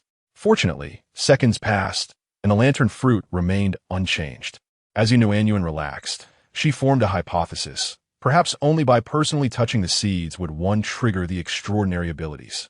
Fruits like lantern fruit, with seeds concealed within the flesh, posed no issues. Unbeknownst to Nuannuan, both Yu Hai and Nuannuan simultaneously wore smiles, albeit faint, their eyes still tinged with fear. Yu Hai reached out to pry the lantern fruit from Nuannuan's grasp, thinking that even if nothing had gone wrong now, it did not guarantee that issues wouldn't arise later, so it would be best to take it away quickly. However, before he could retrieve the lantern fruit, several small hands simultaneously clutched his hand. The 6 brothers glared at Yu Hai. Fourth uncle, how can you snatch the warm treasure's lantern fruit? I am wronged. Just then, Su Shuhua entered carrying 2 baskets. What's all this commotion? Stop bothering your 4th uncle and come here. Look at what I bought for you to eat. Although the 6 brothers were tempted by the delicious treats, they remained rooted in place, turning to Su Shuhua to lodge their complaint. Grandma, Xiao Lu presented a lantern fruit to Nuanbao, but 4th uncle attempted to seize it. Su Shuhua's heart skipped a beat. Instinctively, she glanced at Nuanbao's hand. Noticing nothing amiss, she hurriedly exclaimed, Nuanbao hasn't even grown teeth yet and can't eat this. What if it gets stuck in her throat? She quickly urged, hand it over. Upon hearing this, Yue found Su Shuhua's reasoning compelling and promptly signaled for his brothers to release their grip. With their obstruction removed, Yu Hai successfully pried the lantern fruit from his grasp and casually tucked it into his pocket. At this moment, Su Shuhua approached. plopping down onto a nearby, small stool and placing 2 baskets on the ground. Both baskets were covered with blue floral cloth, yet it was evident they were filled to the brim. Su Shuhua lifted the cloth from one basket, retrieving a packet of fruit candies, which she handed to Yue. Wei Zi, here, take these candies and share them with your brothers. Wow, candy. Thank you, Grandma. Chapter 27. Su Shuhua's resolve. Yue, clutching the candies, scampered off to share them with his 5 brothers, while Yu Hai hastily settled onto the stool beside Su Shuhua. Life in the Yu household was quite frugal. Su Shuhua seldom indulged in purchasing sweets for the children. What could have prompted such generosity today? Su Shuhua shot a glance at Yu Hai, then tugged at the floral cloth, revealing a tin can. The moment Yu Hai laid eyes on the can, his eyes widened in astonishment. My Rujing. Mom, did you buy my Rujing? Absolutely. No time to waste, I'm going now. Mom, hold Nuanbao for me, he said, placing Nuanbao in Su Shuhua's arms before grabbing the can and heading towards the kitchen. Their conversation echoed in the yard, not far from the kitchen, and the sounds reached those busy cooking inside. Before they could ponder, Yu Hai rushed in, clutching the tin can. Chen Xiaoqin was the first to approach him. Dahai, dim on by my Rujing from Nuanbao. Yes. Hurry, get a bowl. Is there hot water ready? Yes. Chen Xiaoqin turned to fetch a bowl, while Yu Hai seized the opportunity to unscrew the can's lid. As he popped the lid, a wave of milky aroma wafted out, almost making Yu Hai drool. My Rujing was a prized item, costing 5 yuan a can, a luxury not everyone could afford. Yu Hai was mesmerized by the can when Chen Xiaoqin returned with a bowl. He quickly grabbed a spoon from the can and scooped some of my Rujing into the bowl, musing aloud. How many scoops should I add? Having never sampled my Rujing, Chen Xiaoqin was unsure and simply added another scoop before cautiously pouring in water. As the hot water submerged the my Rujing, the sweet fragrance immediately filled the air. Both Yu Hai and Chen Xiaoqin inhaled deeply, exclaiming, so sweet. Truly a delightful treat. Not wasting any time, Yu Hai handed the remaining my Rujing to Chen Xiaoqin, grabbed a spoon, and made his way back to the yard. Nuannuan had heard tales of my Rujing in the 60s, 70s, and 80s. It was a renowned nutritional product, celebrated by the older generation as a delightful delicacy. To her surprise, she was now fortunate enough to partake in it. As Yu Hai approached with the bowl, Nuannuan inquired about the sweet scent. Su Shuhua, too, caught a whiff and declared, that scent is unmistakably a good thing. Quickly, bring it over for Nuanbao to taste. If she likes it, we shall buy another can. Upon hearing this, Yu Hai nearly dropped the bowl in shock. Mom, are you serious? Another one? It costs 5 yuan a can. And what's wrong with that? As long as Nuanbao enjoys it, we shall have as much as she desires. If he weren't preoccupied, Yu Hai would have given Chen Xiaoqin a thumbs up. Truly, his mother possessed an extraordinary spirit, one not commonly found. Yu Hai scooped a spoonful, blowing on it gently before offering it to Nuannuan. Cautiously, she leaned forward, licking a tiny bit from the spoon, her eyes lighting up. It's truly delicious. Far better than bland rice porridge. Chapter 28. To waste meat is a sin. After downing half a bowl of my Rujing, Nuannuan let out a small burp. Well, now I want Tini to have porridge for dinner. Upon finishing the my Rujing, she looked up to see 6 little faces, her 6 brothers. As they spotted her gaze, they all beamed widely. Nuanbao is full. Yu Hai, hearing their voices, turned to look as well. Observing his 6 skinny nephews, he uncertainly asked Su Shuhua, Mom, should we make a bowl for each of them? The Yu family's circumstances were modest. Throughout the year, they could only afford to eat meat during the New Year festivities. It had been 6 months since their last meat meal. Not just the children. Even Yu Hai swallowed hard at the mere thought of meat, his disbelief evident. Mom, is there really meat? Could I ever deceive you? Su Shuhua replied, fully unveiling the contents of the basket. Inside lay a generous piece of marbled pork belly, weighing at least 2 pounds, along with a large paper package whose contents were indiscernible. The pork belly was tied with twine, and Su Shuhua lifted it, handing it to the astonished Yu Hai. What are you waiting for? If you don't take it in soon, you'll miss dinner. With the meat within reach, Yu Hai was unwilling to let such an opportunity slip away. He swiftly darted towards the kitchen. The 6 brothers followed suit, only to be halted by Yu Hai as he exited the kitchen. All right, none of you go in. The kitchen is smoky, and you can't help, so wait outside. Yue nodded earnestly. 4th uncle, we want to go in. We'll wait by the door. Mom, tell me, Did you strike it rich? If she hadn't, how could she be so generous? With candies, my Ru Jing, and pork belly, how much had she spent? This was something Yu Hai felt compelled to discuss. But not at that moment. Therefore, Su Shuhua said nothing, handing Nuanbao back to Yu Hai while rising with another unopened basket. All right, you play with Nuanbao while I go wash up. After a long afternoon, her face was covered in sweat and dirt. Before long, the enticing aroma of meat wafted from the kitchen. Unable to resist, Yu Hai swallowed again. Nuannuan, too, found herself unable to hold back, swallowing hard. What to do? She wished she could grow teeth already. How anxious she felt. Originally, Chun Xiaoqin had planned to make braised eggplant, but with the addition of meat. She decided to prepare braised pork belly with eggplant instead. Perhaps due to the long absence of meat, Chun Xiaoqin found the aroma overwhelmingly delightful, nearly biting her tongue in her excitement. Not only Chun Xiaoqin, but even the other three busy in the kitchen were frequently swallowing hard. Finally, when the dishes were set on the table, the family gazed at the large bowl of braised pork belly with eggplant, hesitant to dig in. Su Shuhua surveyed the group and picked up her chopsticks first. What are you all waiting for? Eat. Chapter 29. Out of sight. Out of mind, with Su Shuhua leading the way, the others quickly snapped out of their stupor, each grabbing their chopsticks and eagerly shoving pork belly into their mouths. The oily pork belly melted in their mouths, the exquisite flavor cascading down their throats and filling their hearts. The pork belly was so delectable that no one dared to utter a word, fearing conversation might delay their feast. Su Shuhua had purchased 2 pounds of meat, but Chen Xiaoqin would have cooked it all in one meal. She only sliced 1 pound, leaving the rest in the kitchen. A pound of meat sliced thinly was hardly enough to be shared among the 10 or so members of the family. Essentially, each person consumed 3 pieces of meat, leaving only eggplants in the bowl. Yet, no one complained. The eggplants, having absorbed the essence of the meat, tasted no less delightful than the meat itself. In fact, many felt that the flavor of the eggplant surpassed that of the pork belly they had just savored. This meal marked the quietest gathering the Yu family had ever shared. Aside from a brief comment from Su Shuhua at the beginning, the atmosphere remained hushed until the last morsel was consumed. Once everyone set down their chopsticks, Yu Hai rubbed his belly and mused, "Why do I feel like I haven't eaten enough?" Su Shuhua shot him a disapproving glance and retorted, "You haven't had enough? You devoured 3 steamed buns already. Aren't you afraid of overindulging?" Su Shuhua had clearly observed that, after the eggplants were entirely consumed, Yu Hai had greedily torn into another bun to soak in the broth. His behavior resembled that of someone who had not eaten in ages. Although he was her son, Su Shuhua couldn't help but find him somewhat distasteful. Yu Hai scratched his nose and chuckled, "Mom, we can finish the remaining pound of meat tomorrow at noon. It's meant to be eaten, and why wait until noon? We can stew it in the morning and eat our fill before heading out to work.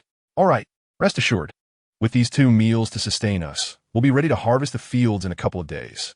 Nuannuan leaned against Chun Xiaoqin, listening to the banter between Yu Hai and Su Shuhua.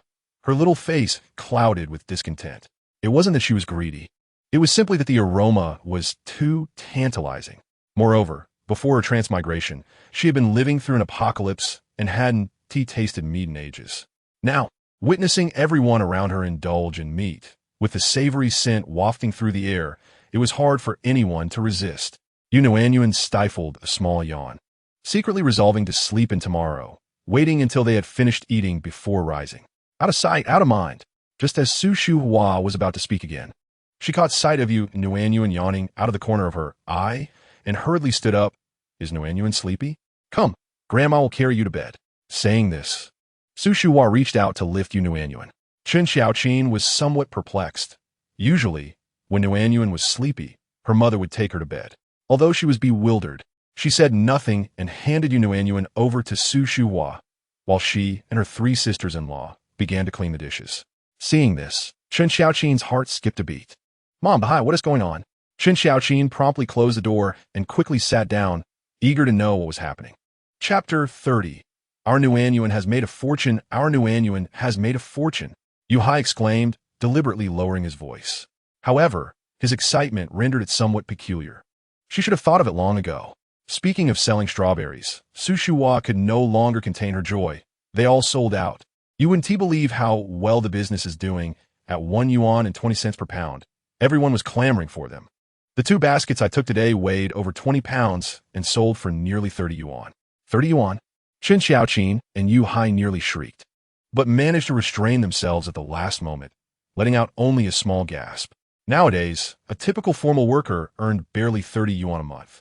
Su Shuhua, selling strawberries, had made almost 30 yuan in a single day. One astounding concept. Su Shuhua smacked her lips. Though I earn a lot, I also spent quite a bit. I bought a pack of fruit candies, a pack of brown sugar, as well as meat and malt milk powder. I even bought some paper bags for the strawberries. That's nearly 20 yuan spent, leaving me with 10. As she spoke, Su Shuhua pulled out several bills from her pocket, each worth 1 yuan, totaling 10. Yu Hai and Chen Xiaoqin had seen such money before, but it felt different this time. This was money earned by Nuannuan. They hadn't even begun to support her yet, and had already spent her earnings. The sensation was subtle, yet filled with joy. Su Shuhua waited a moment, allowing Yu Hai and Chen Xiaoqin to digest the news. Before continuing, after selling the strawberries today, many asked if I would return tomorrow. I got so excited that I said yes. What do you two think? Should we go? Although they had witnessed the abundant strawberries produced by Nuannuan without any apparent harm to her health, they wondered if this would have any long-term repercussions. After all, this was a magical ability. Noticing the trio fall into silence, Nuannuan felt anxious. If she could speak, she would surely shout, "Of course we should go." What an excellent opportunity to earn money. After waiting a while longer, seeing the 3 remain silent, Nuannuan rolled her eyes and reached out to grab a piece of money from the table. Su Shuhua and the others immediately noticed her actions. Their curiosity piqued as they wondered what she was up to. Nuannuan clasped her tiny hands together, struggling to crumple the bill, attempting to tuck it into the small pocket of her belly pouch. Seeing her actions, Su Shuhua hesitantly asked, "Is Nuannuan asking for money?" Chen Xiaoqin pondered for a moment and nodded. "She is asking for money." The little pocket on Nuannuan's belly pouch was particularly small. Having crumpled the bill into a ball, she found it impossible to fit anything else in. However, undeterred, she reached for more money on the table. Observing this, Su Shuhua declared, "Since our Nuannuan wants money, we shall go earn it. But I must insist, Lao Si and Lao Si's wife, please keep a close eye on Nuannuan. If anything seems amiss, we'll abandon this plan." Chapter 31. Uncontrollable benefits. Worried that the strawberries might lose their freshness overnight, Su Shuhua instructed Chen Xiaoqin and Yu Hai, "You two, upon waking tomorrow morning, let Nuannuan conjure up some strawberries. Prepare them and place them in baskets. Once everyone has gone out to work, I will take them to the county to sell." Yu Hai and Chen Xiaoqin nodded in agreement. Su Shuhua then embraced Nuannuan for a moment, reluctantly departing. As for the 10 yuan, aside from the 2 yuan that Nuannuan had taken, Su Shuhua kept the rest. The Yu family had not split. Even though this money was earned by Nuannuan, being the daughter of Chen Xiaoqin and Yu Hai, it could not all be given to them. Nevertheless, neither Yu Hai nor Chen Xiaoqin minded, setting aside the 2 yuan that Nuannuan had taken, which was clearly left for them by Su Shuhua. The fact that Su Shuhua immediately purchased a can of malt milk powder for Nuannuan reassured them that she would not let them suffer. "What are you doing?" Su Shuhua exclaimed, startled, as she patted her chest. "You scared me. Why are you sitting here without making a sound?" Yu Zhenmin lifted his eyelids. "What are you asking me for? What are you doing? Today there were candies, meat, and malt milk powder. Have you turned over a new leaf?" The Yu family's circumstances dictated that even if Su Shuhua wished to be generous, she still had to be frugal. Su Shuhua approached Yu Zhenmin with a beaming smile. Lowering her voice, "I haven't turned over a new leaf. I've struck it rich." At that moment, Yu Zhenmin choked on his smoke. "What? Struck it rich? What wealth? You're already dreaming before going to bed?" "You're the one dreaming." He shot back. "What do you know, old man? Just wait until tomorrow, and I'll show you what real wealth looks like." With that, Su Shuhua turned away, humming a tune as she went to bed. The next morning, as Nuannuan opened her eyes, she felt something in her hand. Turning her head, she was greeted by a sight filled with green and red. The green was from the leaves, while the red belonged to the strawberries. Opened her mouth and let out a tiny yawn. With so many strawberries around, it seemed that Yu Hai and Chen Xiaoqin had been quite diligent. While her powers were uncontrollable, there were indeed benefits to this lack of control. At least when it came to the emergence of strawberries, it mattered little whether she was awake or not. Chen Xiaoqin was busy picking strawberries, and upon noticing that Nuannuan had awakened, she hastily set down the strawberries and scooped her up. "Nuannuan is awake." Nuannuan smiled at Chen Xiaoqin. her gaze shifting to the strawberries. Lying down had limited her view, but now being held, her perspective broadened significantly. There were an astonishing number of strawberries. It seemed a mere basket would not suffice. Just then, she noticed a woven basket by the bedside, which was already half filled with strawberries. Nuannuan realized her previous assumptions had been narrow-minded. Feeling a bit hungry, she instinctively moved her mouth. Chapter 32. What did you bring for Nuannuan? Chun Xiaoqin fed Nuannuan some malt milk, while Yu Hai swiftly picked the remaining strawberries and placed them into the basket. Aside from the leaves laid at the bottom of the basket, there were still quite a few strawberry leaves left. With so many people at home, it was inconvenient to dispose of them outside, so Yu Hai simply crammed them into a pocket, intending to find a moment to throw them away later. Just as they finished, there was a knock on the door. Both Yu Hai and Chun Xiaoqin were startled. Before they could inquire who it was, they heard Su Shuhua's voice. "Fourth, Xiaoqin, open the door, it's time for breakfast." "Oh, Mom, you're here," Yu Hai replied, quickly walking to the door to open it. Su Shuhua did not enter the house, but glanced at Yu Hai before turning toward the main room. Yue still had a few pieces of fruit candy in his pocket, but upon hearing this, his eyes lit up. "Don't worry. I will take good care of my younger brothers." Yu Zhimin had thought Su Shuhua was joking the night before, but he was surprised to find she was indeed heading to the county town today. Though puzzled, he chose to say nothing. Fine, let her do as she wishes. With Su Shuhua gone, it wouldn't delay things too much. The dining table was set up similarly to the previous evening, with a dish of pork belly and eggplant. The meat was still fragrant, but the eggplant was not as tasty as the night before. Thankfully, the meat flavor compensated, and the family finished every bite, though they felt a sense of loss afterward. After the meal, the others took their farming tools to the fields, and Su Shuhua followed Chun Xiaoqin into her room. Looking at the half-filled basket of strawberries, Su Shuhua nodded in satisfaction. "I will go now. You take good care of Nuannuan at home." As Su Shuhua was about to leave with the basket, she saw Qin Yuelan entering with Guemo. Qin Yuelan was taken aback to see Su Shuhua and quickly greeted her with a smile. "Are you heading to the fields, Annie?" "No. I have to go to the county town for something. You can leave Dabao here. Xiaoqin will take good care of him." "Oh, I understand. Take care, Annie." After watching Su Shuhua leave with the basket, Qin Yuelan continued into the room. "Xiaoqin, let Dabao stay here today." "Sure, don't worry. Just go about your business." After Qin Yuelan left, Guemo sat up straight. "Eat strawberries. My strawberries are still here." Chun Xiaoqin had saved some for him, and upon hearing he wanted to eat, she got up and brought out a large bowl containing 5 or 6 strawberries. "Here, enjoy." Guemo reached out, took one, bit off the tip, and squinted his eyes in delight. "It's just as delicious as yesterday." Seeing Guemo so happy, Nuannuan felt a desire to eat as well. But having just filled her belly, her little stomach was still round, so she could only think about it. Just then, she felt something being placed in her hand. Nuannuan looked curiously and met Gumo's gaze. "This is for you." Nuannuan blinked in surprise. "For me?" Chun Xiaoqin also leaned in, curious. "Dabao, what did you give Nuannuan?" Chapter 33. A great gain. Nuannuan raised her hand to examine the object in her palm. At first glance, it resembled a milky white stone, somewhat oval yet irregular. It felt warm to the touch, with a gentle luster. At one end, there was a small hole. Is this something for her to wear? The thought crossed Nuannuan's mind when Gumo's baby voice, yet surprisingly mature, chimed in for Nuannuan to wear. Chun Xiaoqin leaned closer to inspect the object in Nuannuan's hand and still felt it was merely a stone. But Gumo's round little face was filled with seriousness, and Nuannuan clutched it tightly, responding, "All right, I will put it on for Nuannuan."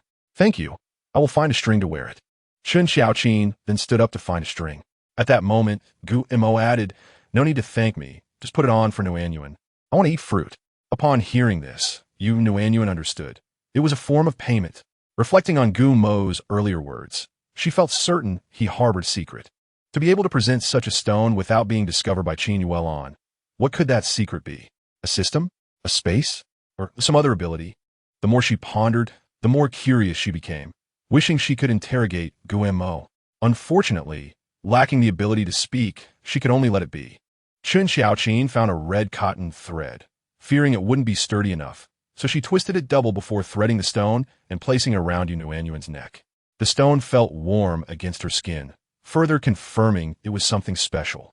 It seemed this little friend, who also had an unclear origin, was quite extraordinary.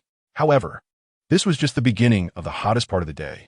Su Shuhua's face was flushed from the sun, and her back was drenched in sweat.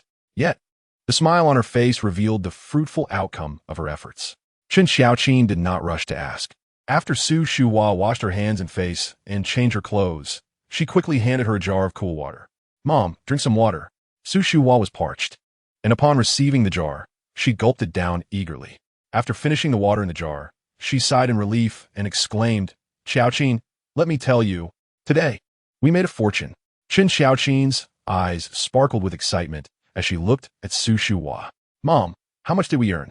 Su Shuhua held up her hand, gesturing a number to Chen Xiaoqin. Seeing the two fingers, Chen Xiaoqin's eyes widened in astonishment. 80? Is that too easy to earn? They made as much in a day as a formal worker's salary for 2 months.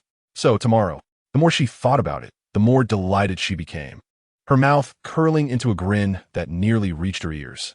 Observing Chen Xiaoqin's expression, Su Shuhua understood her thoughts. Though she had entertained the same idea, she ruthlessly shattered Chen Xiaoqin's fantasy. "Don't dream. Today we brought over so many strawberries, but initially we only sold a small portion. I had to carry them around the county town before selling them all. I think bringing over about 20 pounds a day would be just right to sell out. Any more would be excessive. Strawberries are delicious, but they are also pricey. While there are people willing to buy them occasionally, very few would purchase them daily." The prospect of 80 suddenly dwindled to just over 20, and the disparity pained Chen Xiaoqin's heart. Chapter 34. Two great unities, all right. Stop making that face. Earning 20 a day is still something to be pleased about. Just think of what it takes to earn 20 a day. Su Shuhua's words rang like a wake-up call, enlightening Chen Xiaoqin instantly. Indeed, what could one do to earn 20 a day? With that 20, one should be grateful and not ponder anything else. "You're right, Mom. I was just thinking too narrowly." Su Shuhua retrieved a thick stack of money from her pocket, consisting of 10 yuan, 5 yuan, 2 yuan, and 1 yuan bills, alongside a fair number of low-denomination notes. The sight of this substantial sum caused Chen Xiaoqin to widen her eyes in astonishment. Having grown up, she had never encountered such a large amount of money before. Accustomed to red banknotes, the sight of these different colors did not evoke much of a reaction in her. This was the third strawberry that Guillermo had consumed that morning. At just 1.5 years old, his appetite was not particularly large. Yet he devoured 3 of the unusually large strawberries, leading Nuannuan to believe that he could forego lunch altogether. However, Guillermo was not a mere child. He likely understood the situation, so she chose not to worry excessively. Su Shuhua counted out 20 yuan and handed it to Chen Xiaoqin, instructing her to keep it safe for Nuannuan and not to spend it carelessly. Chen Xiaoqin hesitated, feeling reluctant to accept the 2 large notes. "Mom, why don't you keep it instead?" she suggested, reasoning that even if it remained with Su Shuhua, it would ultimately benefit Nuannuan. However, Su Shuhua was adamant, insisting that she take it, emphasizing that their family was not solely dependent on Nuannuan. She explained that the money she held had other uses, and since they all share the household, it would be prudent to save it for the future, as Nuannuan would eventually have more needs. Chen Xiaoqin was touched by Su Shuhua's evident favoritism toward Nuannuan, her eyes growing misty. "I understand, Mom. Rest assured, I will save this money for Nuannuan." What was there for Su Shuhua to worry about? Nuannuan was Chen Xiaoqin's daughter, a reincarnation of a fairy, and it would be absurd for Chen Xiaoqin not to treat her well. Occasionally indulging in a meal was one thing, but if the aroma of meat wafted through the neighborhood daily, it would certainly attract attention. Su Shuhua was well aware of the wisdom in not flaunting wealth. Yu Hai listened with a contented heart, his face beaming with joy. "If Mom says to take it, then take it. This is what our Nuannuan deserves. Nuannuan, the little fairy of your father, our little cotton-padded jacket." As he spoke, Yu Hai lifted Nuannuan into the air, eager to engage in a playful game. Nuannuan delighted in this game, bursting into a bright, melodious laugh upon being lifted. After a brief moment, Yu Hai noticed the stone necklace adorning Nuannuan's neck. What is this on Nuannuan's neck? Chapter 35. Dabao, who pinch your face? Chen Xiaoqin glanced over and smiled as she explained. It was brought by Dabao, who said it was a gift for Nuannuan. She's been holding on to it tightly, so I put on her. Hearing this, Yu Hai examined the stone closely, but after a while, he couldn't discern any significance and chose to let it be. "Is Mom going to the county tomorrow?" "Of course. Mom said it would be impossible to earn as much as today again, but selling 20 to 30 Gene should not pose a problem. That's still quite good. Earning over 20 yuan in a day feels almost like a dream. Indeed, that's why we call our Nuannuan a little fairy, ever since she arrived. Our family's fortunes have improved. Yu Nuannuan, being a child who enjoyed her naps, had already begun to doze off while Yu Hai and Qin Xiaoqing conversed. By the time she awakened, she was greeted by a half-bed full of strawberries. The first time she encountered such a scene, she was surprised by the second time. It elicited no reaction. Calmly, Yu Nuannuan sat up and silently observed Qin Xiaoqing and Yu Hai as they picked strawberries. When they finally looked up and saw her gazing at them with her bright, round eyes, they were momentarily taken aback. Qin Xiaoqing hurriedly wiped her hands and approached to lift Nuannuan. "When did you wake up, dear? Why didn't you make a sound?" After breakfast, the Yu family members went about their daily routines, some tending to the fields, others heading to the county, and some indulging in leisure activities. Once again, Yu Nuannuan found herself face to face with Gu Mo. A glance was all it took for her to notice something unusual about Gu Mo today. The left side of his face seemed rounder than the right. Yu Nuannuan scrutinized Gu Mo's face for a while before realizing that it wasn't that the left side was rounder, but rather that it was swollen. Upon closer inspection, she could discern two faint blue marks on his left cheek, suggesting he had been pinched. If Yu Nuannuan could notice such details, it was evident that Qin Xiaoqing would have noticed as well. Dabao, who pinched your face? Gumo's expression remained blank, though today it bore a hint of sadness.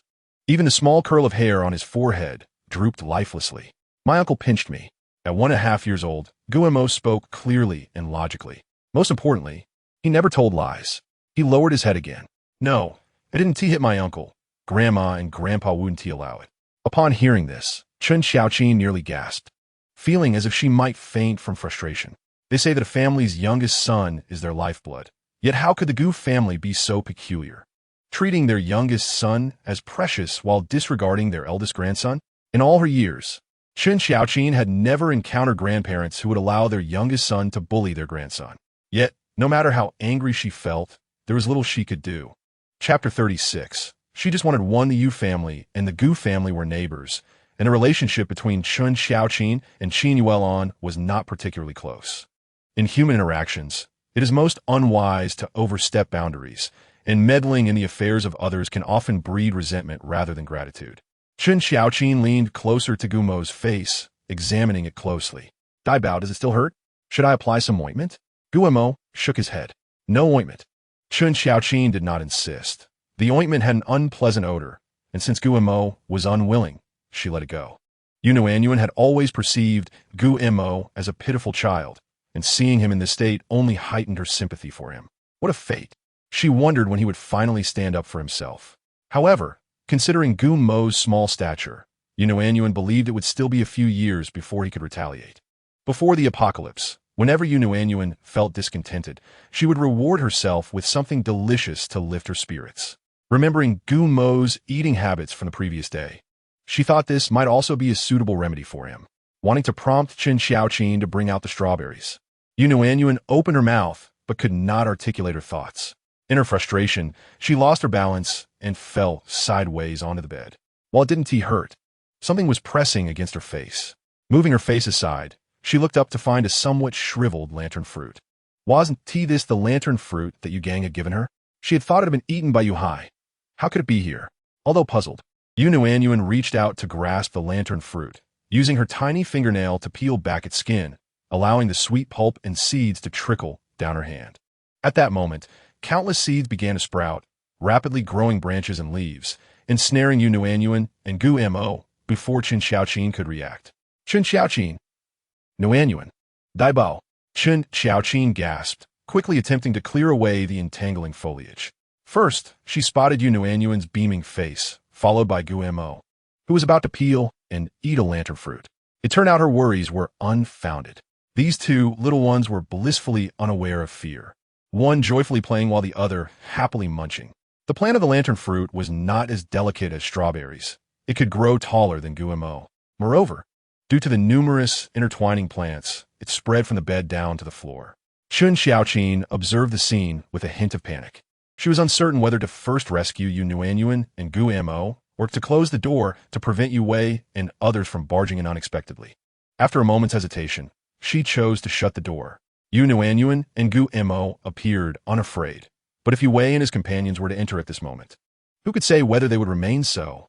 As Gu Mo finished one fruit and reached for another, Nuannuan also climbed up, stretching out her hand for the lantern fruit. Chun Xiaoqin swiftly dashed forward and lifted Nuannuan into her arms. Sweet child, that is enough. We still do not know what to do. We cannot let any more appear. Nuannuan pouted, merely wishing to savor one. Chapter 37. A job well done. Chun Xiaoqin did not grasp Nuannuan's intentions, but Gu Mo did. How did Gu Mo discern this? He would simply say that those who have experienced it understand naturally. Nuannuan gazed at the clusters of lantern fruit on the ground, her mouth watering with desire. Just as she felt the urge to drool, something touched her lips. Looking down, she discovered a lantern fruit held by a plump little hand, Gu Mo's. With the treat so tantalizingly close, it would be foolish not to indulge. Nuannuan opened her mouth and bit into the lantern fruit, drawing in a mouthful of sweet and fragrant fruit pulp. Pure bliss. Her eyes squinted in delight. This was the most delectable lantern fruit she had ever tasted. From strawberries to eggplants, and now to lantern fruit, 1 and 2 and 3, Nuannuan did not believe this was mere coincidence. Her abilities were indeed distinct from her past life.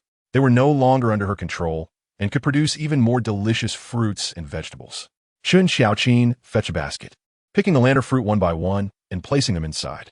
One basket was insufficient, so she sought another. However, after filling the second basket, it too proved inadequate, prompting her to find a third. Ultimately, she filled 4 baskets to the brim with lantern fruit. With the fruit gathered, what to do with the remaining branches and leaves? Xiaoqin, what are you doing? Why is the door closed in broad daylight? Suddenly, she heard Su Shuhua's voice, startling her. After the initial shock, she felt a wave of relief. Chun Xiaoqin opened the door, saying, "Mother, look." Before she could finish, she noticed Yu Gang following Su Shuhua. Yu Gang had already spotted the branches and leaves of the lantern fruit scattered on the floor. Growing up in the village, he was well acquainted with this wild fruit. After a mere glance, he recognized it. "Fourth aunt, why did you gather so many lantern fruits?" He dashed into the room, grabbed a lantern fruit for the basket, peeled off the thin outer layer, and stuffed it into his mouth. So delicious, so sweet. Chun Xiaoqin's expression stiffened as she looked at Su Shuhua, silently inquiring, "Mother, what should we do?" Su Shuhua shot a glare at Chun Xiaoqin. "What should we do? Hurry and take them to the backyard to dry. They could be used for kindling once dried." With Su Shuhua's directive, Chun Xiaoqin immediately complied. Fortunately, Yu Gang was young and only had eyes for the food, completely oblivious to the origins of the lantern fruit. The deliciousness had silenced his curiosity. Unlike strawberries, which were rare, Su Shuhua found the lantern fruit somewhat overly sweet, but did not mind. She instructed Yu Gang, "Xiao Lu, go call your brothers so they can come and eat too." Yu Gang grabbed 2 more lantern fruits in his hands and wobbled away. Nuannuan watched Yu Gang's retreating figure, sighing inwardly. Now that was a true child, unlike the one beside her, who was merely a little boss in disguise. At such a tender age, he already knew how to play tricks on his uncle in front of others. To this, Nuannuan could only say, "Well done." Chapter 38. Who could complain about money? The 6 brothers of the Yu family soon rushed in. "Granny, Xiao Lu says there are delicious lantern fruits. Where are they?" It was Yu Wei speaking, and upon finishing, he laid eyes on the 4 overflowing baskets of lantern fruit, his mouth agape in astonishment. He spent all day outside and had found lantern fruits before, but with so many children running about the village, they often picked the fruits before they were fully ripe. Even on a lucky day, if he managed to gather a dozen or so, it would be a good fortune to share among the group. To have 4 full baskets before him, free to eat at will, was an extraordinary occurrence. Seeing the 6 of them frozen in place, Su Shuhua urged, "What are you waiting for? Hurry and eat." Lantern fruits were not a rare commodity. Even if the children devoured all 4 baskets, Su Shuhua would not feel distressed. Yu Wei tasted one and exclaimed, "So delicious." "Granny, where did you pick these? I've never found such tasty lantern fruits before." Su Shuhua shot him a glare. "Eating doesn't silence your mouth. Is this not enough for you? Do you need to go find more?" Despite her reprimand, Yu Wei felt no fear. From a young age, he had learned Su Shuhua's temperament. Such remarks had become second nature to him. Not only the eldest, Yu Wei, but even the youngest, Yu Gang, had grown accustomed to it. As for the tiniest, Nuannuan, she had no need to adjust. Su Shuhua would never scold her. Back in the room, seeing her 6 brothers enjoying the feast without a care, Chun Xiaoqin breathed a sigh of relief. Children could not remain still. Once Yue and the others had their fill, they rushed out to play. Once they left, Chun Xiaoqin approached Su Shuhua. "Mother, how was business today?" Su Shuhua raised an eyebrow proudly. "What do you think?" "Of course, everything sold out. We made over 20 yuan." With the previous day's earnings of over 80 yuan fresh in her mind, Chun Xiaoqin felt considerably calmer at the sight of today as 20 plus yuan. "By the way, mother, look at all these leftover lantern fruits. Can we take them to the county to sell?" The 6 Yu brothers, being children, could not eat much. Not to mention the untouched 3 baskets. Even the one they had rummaged through was hardly diminished. That amounted to dozens of pounds. Su Shuhua hesitated, feeling tempted yet uncertain. These lantern fruits? They grow everywhere. What child has eaten them? Can they even be sold? Chun Xiaoqin shifted slightly. "Mother, in our village they are indeed common. Every child has eaten them. But in the county, it's a different story. How many people have been to the countryside, let alone eaten them? They may not have even seen them." Of course, the last part was a bit of an exaggeration. However, Chun Xiaoqin's earlier point held merit. Su Shuhua pondered for a moment and replied softly, "Shall we give it a try this afternoon?" Chun Xiaoqin eagerly nodded. "Let us try. If we can sell them, that would be another source of income. Even the smallest of profits counts. Who could complain about money?" Chapter 39. Steaming hot ultimately. What may appear mundane to adults can be exaggerated many times over in a child's eyes. Yet when they truly beheld the 4 baskets filled with dozens of pounds of lantern fruit, they realized Yu Wei had indeed spoken the truth without embellishment. Yu Hai swallowed hard, instinctively reaching for his pocket. Just as his hand brushed against his clothing, he remembered he had changed outfits.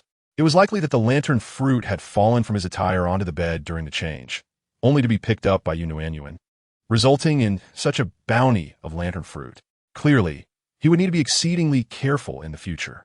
Secretly admonished himself while cheerfully approaching Su Shuhua. "Mom, we've nearly finished the work in the fields. May I accompany you to the county town this afternoon to sell lantern fruits?" Having heard Su Shuhua mention the good sales of strawberries, he had long been eager to witness the appeal of such fruits firsthand.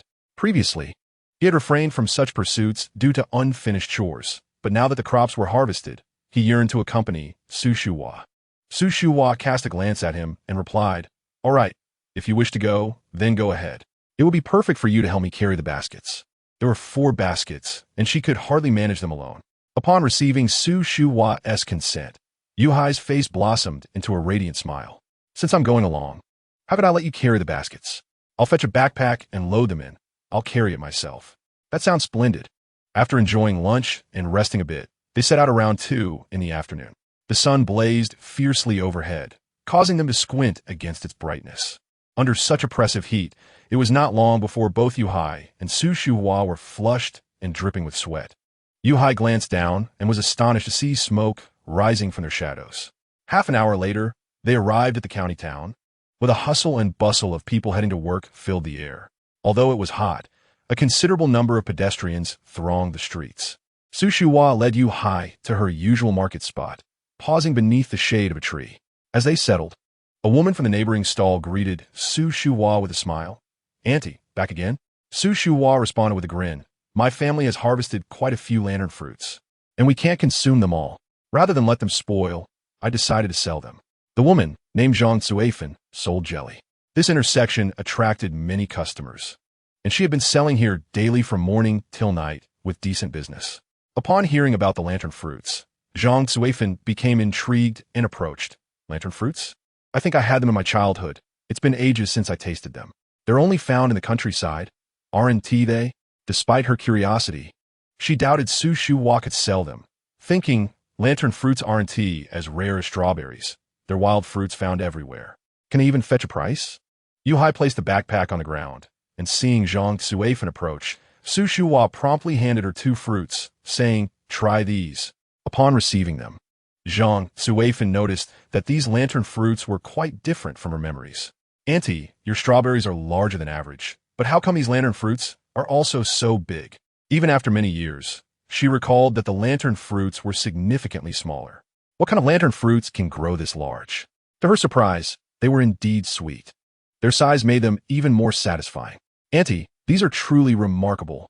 Your strawberries are delicious, and these lantern fruits are just as delightful. This is my first time tasting such exquisite lantern fruits. They will surely sell. Su Shuhua beamed with pride. Absolutely. I may not boast about other things, but our fruits and vegetables are undoubtedly the best. Having set up her stall here for a few days, she had come to know Zhang Cuifan reasonably well. Generating some profit from her small business, Zhang Cuifan was generous when it came to food and would buy a pound of strawberries for her children every day. Su Shuhua reasoned that although lantern fruits were wild, they were still rare, so she offered a discount. Cuifan, since you're a regular customer, I'll sell them to you for 4 mao per jean, while others will be 5 mao. How does that sound? Zhang Cuifan was quite pleased with this price and immediately replied, Then, Annie, I'll take 1 jean. Sure thing. Suddenly, a voice startled both Su Shuhua and Zhang Cuifan. They turned to see Yu Hai eagerly filling a paper bag with lantern fruits. Su Shuhua shot him an annoyed glance and clarified to Zhang Cuifan. He is inexperienced and easily startled. Don't take it to heart. Not at all, not at all. Here, Annie, here is the money. Zhang Cuifan pulled out a yuan and handed it to Su Shuhua. Meanwhile, Yu Hai had weighed out a jean of lantern fruits and showed it to Zhang Cuifan before passing them to her. Just as Zhang Cuifan was about to leave with the fruits, another customer approached. Oh, Auntie, don't you only come in the morning? I couldn't make it earlier and thought I'd miss out on the strawberries. Please give me a jean. This was evidently a familiar customer. Although Su Shuhua did not recognize him, she cheerfully responded, Strawberries are only available in the morning, but I have brought some exceptionally delicious lantern fruits for you to try. As she spoke, she offered him a lantern fruit. The customer, taken aback by the unexpected offering, accepted it, albeit with a hint of disappointment. I've had lantern fruits before, but never ones this large. As he spoke, he peeled away the skin, ready to pop it into his mouth. With a gentle bite, the lantern fruit burst open, releasing a refreshing sweetness unlike anything he had ever tasted. Delicious. Annie, how much for these lantern fruits? 5 mao per jean. I'll take 2 jean. Certainly. The last exclamation came from Yu Hai, who spoke loudly, drawing the attention of nearby pedestrians. Su Shuhua shot him an exasperated look, prepared to scold him, but the gathering crowd distracted her. What are you selling here? I thought you were selling strawberries. Are these still strawberries? No, it's lantern fruits. I've had these back in the countryside. Can they really be sold now? As more people gathered, the discussions grew more lively. Those familiar with Su Shuhua's delicious strawberries were intrigued by the lantern fruits, and upon hearing the reasonable price, began to purchase 1 or 2 jean. By the end of the afternoon, dozens of jean of lantern fruits had sold out. While Yu Hai weighed the fruits, Su Shuhua collected the payments and greeted the customers. Although it was their first collaboration, they worked together seamlessly. Yu Hai kept track of their earnings, and by the end of the day, they had made over 20 yuan, a sum that felt like a dream. Yu Hai clapped his hands in excitement. Mom, we've made so much money. Shouldn't we buy something delicious to celebrate? Knowing her son well, Su Shuhua replied, Speak up. What do you want to buy? Yu Hai was taken aback by her quick agreement, Mom. Why are you so easy to persuade today? Having been accustomed to her previous frugality, he found it a bit unsettling. It was just that we didn't have money before. Do you really think I'm stingy? If I had money, I would want to treat you to meat every day. Upon hearing this, Yu Hai's face broke into a wide grin. That sounds wonderful. Mom, let's buy some meat. Eating meat was a rare occasion throughout the year, and he longed for the richness it would bring. Clearly, Su Shuhua also found his splendid idea, promptly agreeing. As the sun began to set, they hurried off to purchase their goods, eager to return home. Just before reaching their doorstep, they encountered Gu Jiandong, who staggered as he walked.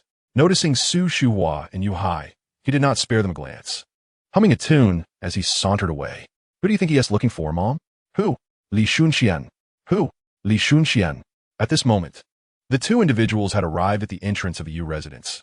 Yet Su Shuhua paused, turning her head to gaze at Yu Hai with an expression of disbelief. Is it truly Li Chunxiang? Of course, it was true. Someone had seen Gu Jiandong visiting the Li household daily, practically wishing to reside there as an in-house son-in-law. It seemed he was on his way there again, as evidenced by the items he held, likely indicating that dinner would be enjoyed at their home. Su Shuhua scoffed, thinking that if he truly pursued Li Chunxiang, he would become an in-house son-in-law. In rural families, those who were reasonably well off would never allow their sons to become son-in-laws to others. Moreover, given the extreme favoritism shown by Gu's elderly couple towards Gu Jiandong, would they ever agree to such a thing? It appeared there would be some excitement to witness. Chen Xiaoqin was playing with Nuannuan in the courtyard when she noticed Su Shuhua and Yu Hai lingering at the entrance, so she approached them while holding Nuannuan. Just then, she overheard their conversation clearly. Chen Xiaoqin understood, and Nuannuan did too. It was precisely because they heard it that Nuannuan began to smile. In the past 6 months, she had not missed any gossip. Li Chunxiang had quite the reputation in the entire Sanlikyo area as the most beautiful girl in Sanlikyo. She was immensely popular among the young men. However, the same beauty did not fare as well among her contemporaries. Li Chunxiang's pride only served to alienate her from other girls of her age.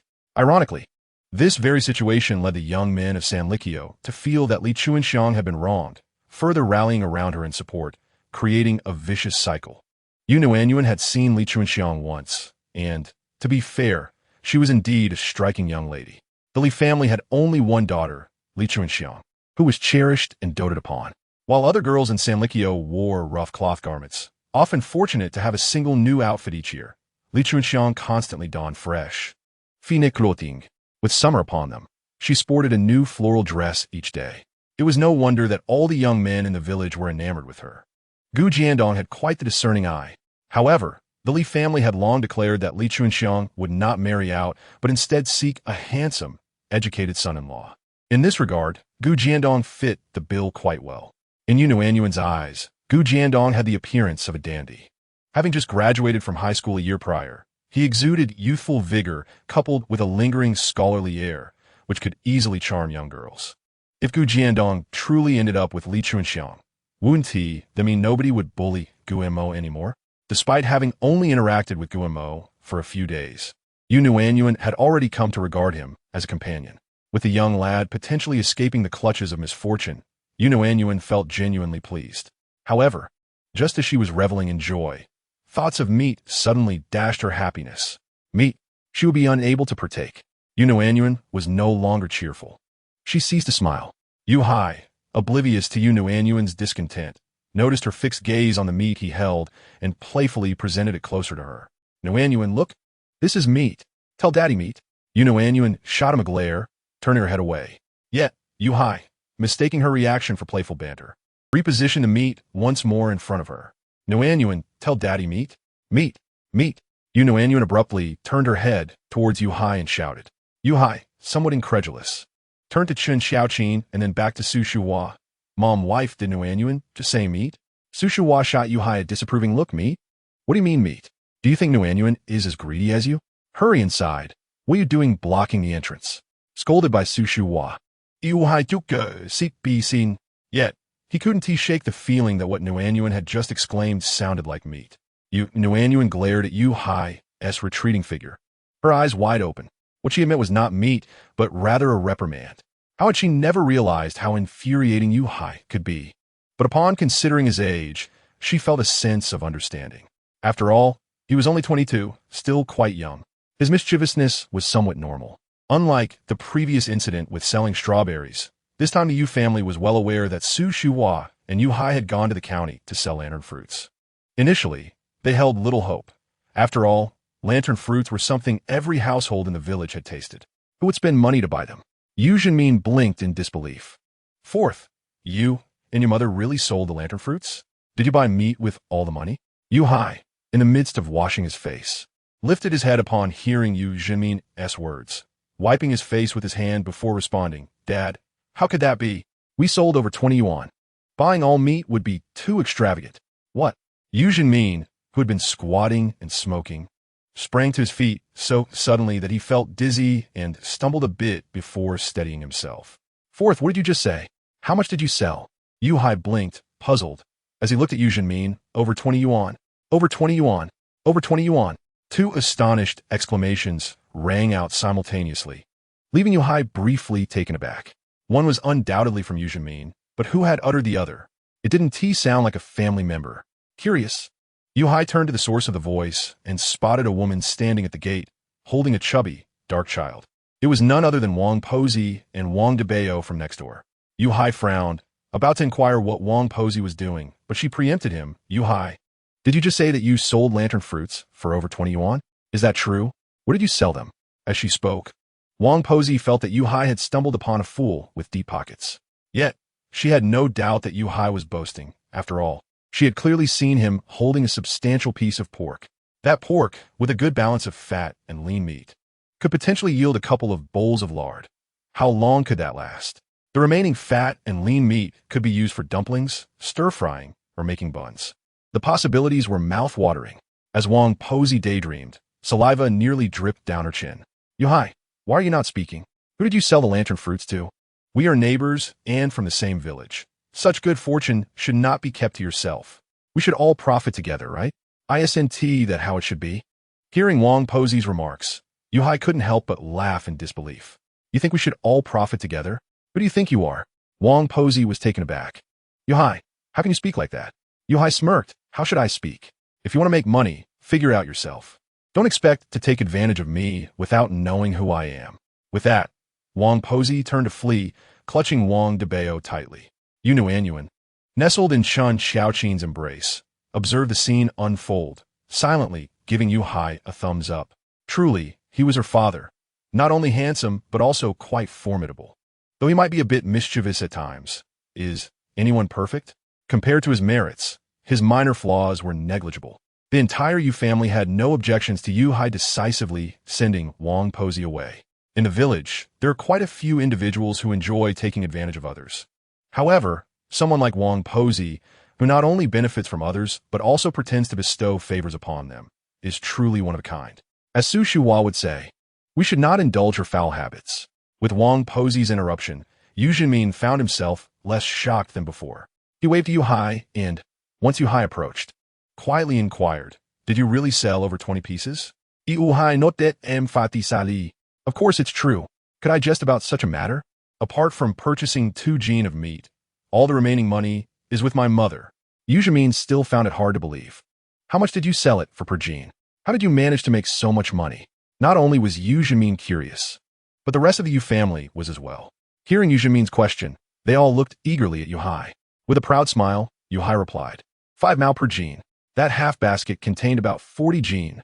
Yu Hai disapproved of Yu Zhenmin's words. Dad, why do you speak like that? They're our guests, purchasing our goods, thus supporting our business. How can you say they're foolish with money? After a brief pause, Yu Hai added, without them, how we earn money to buy meat. Moreover, our lantern fruit is exceptionally delicious.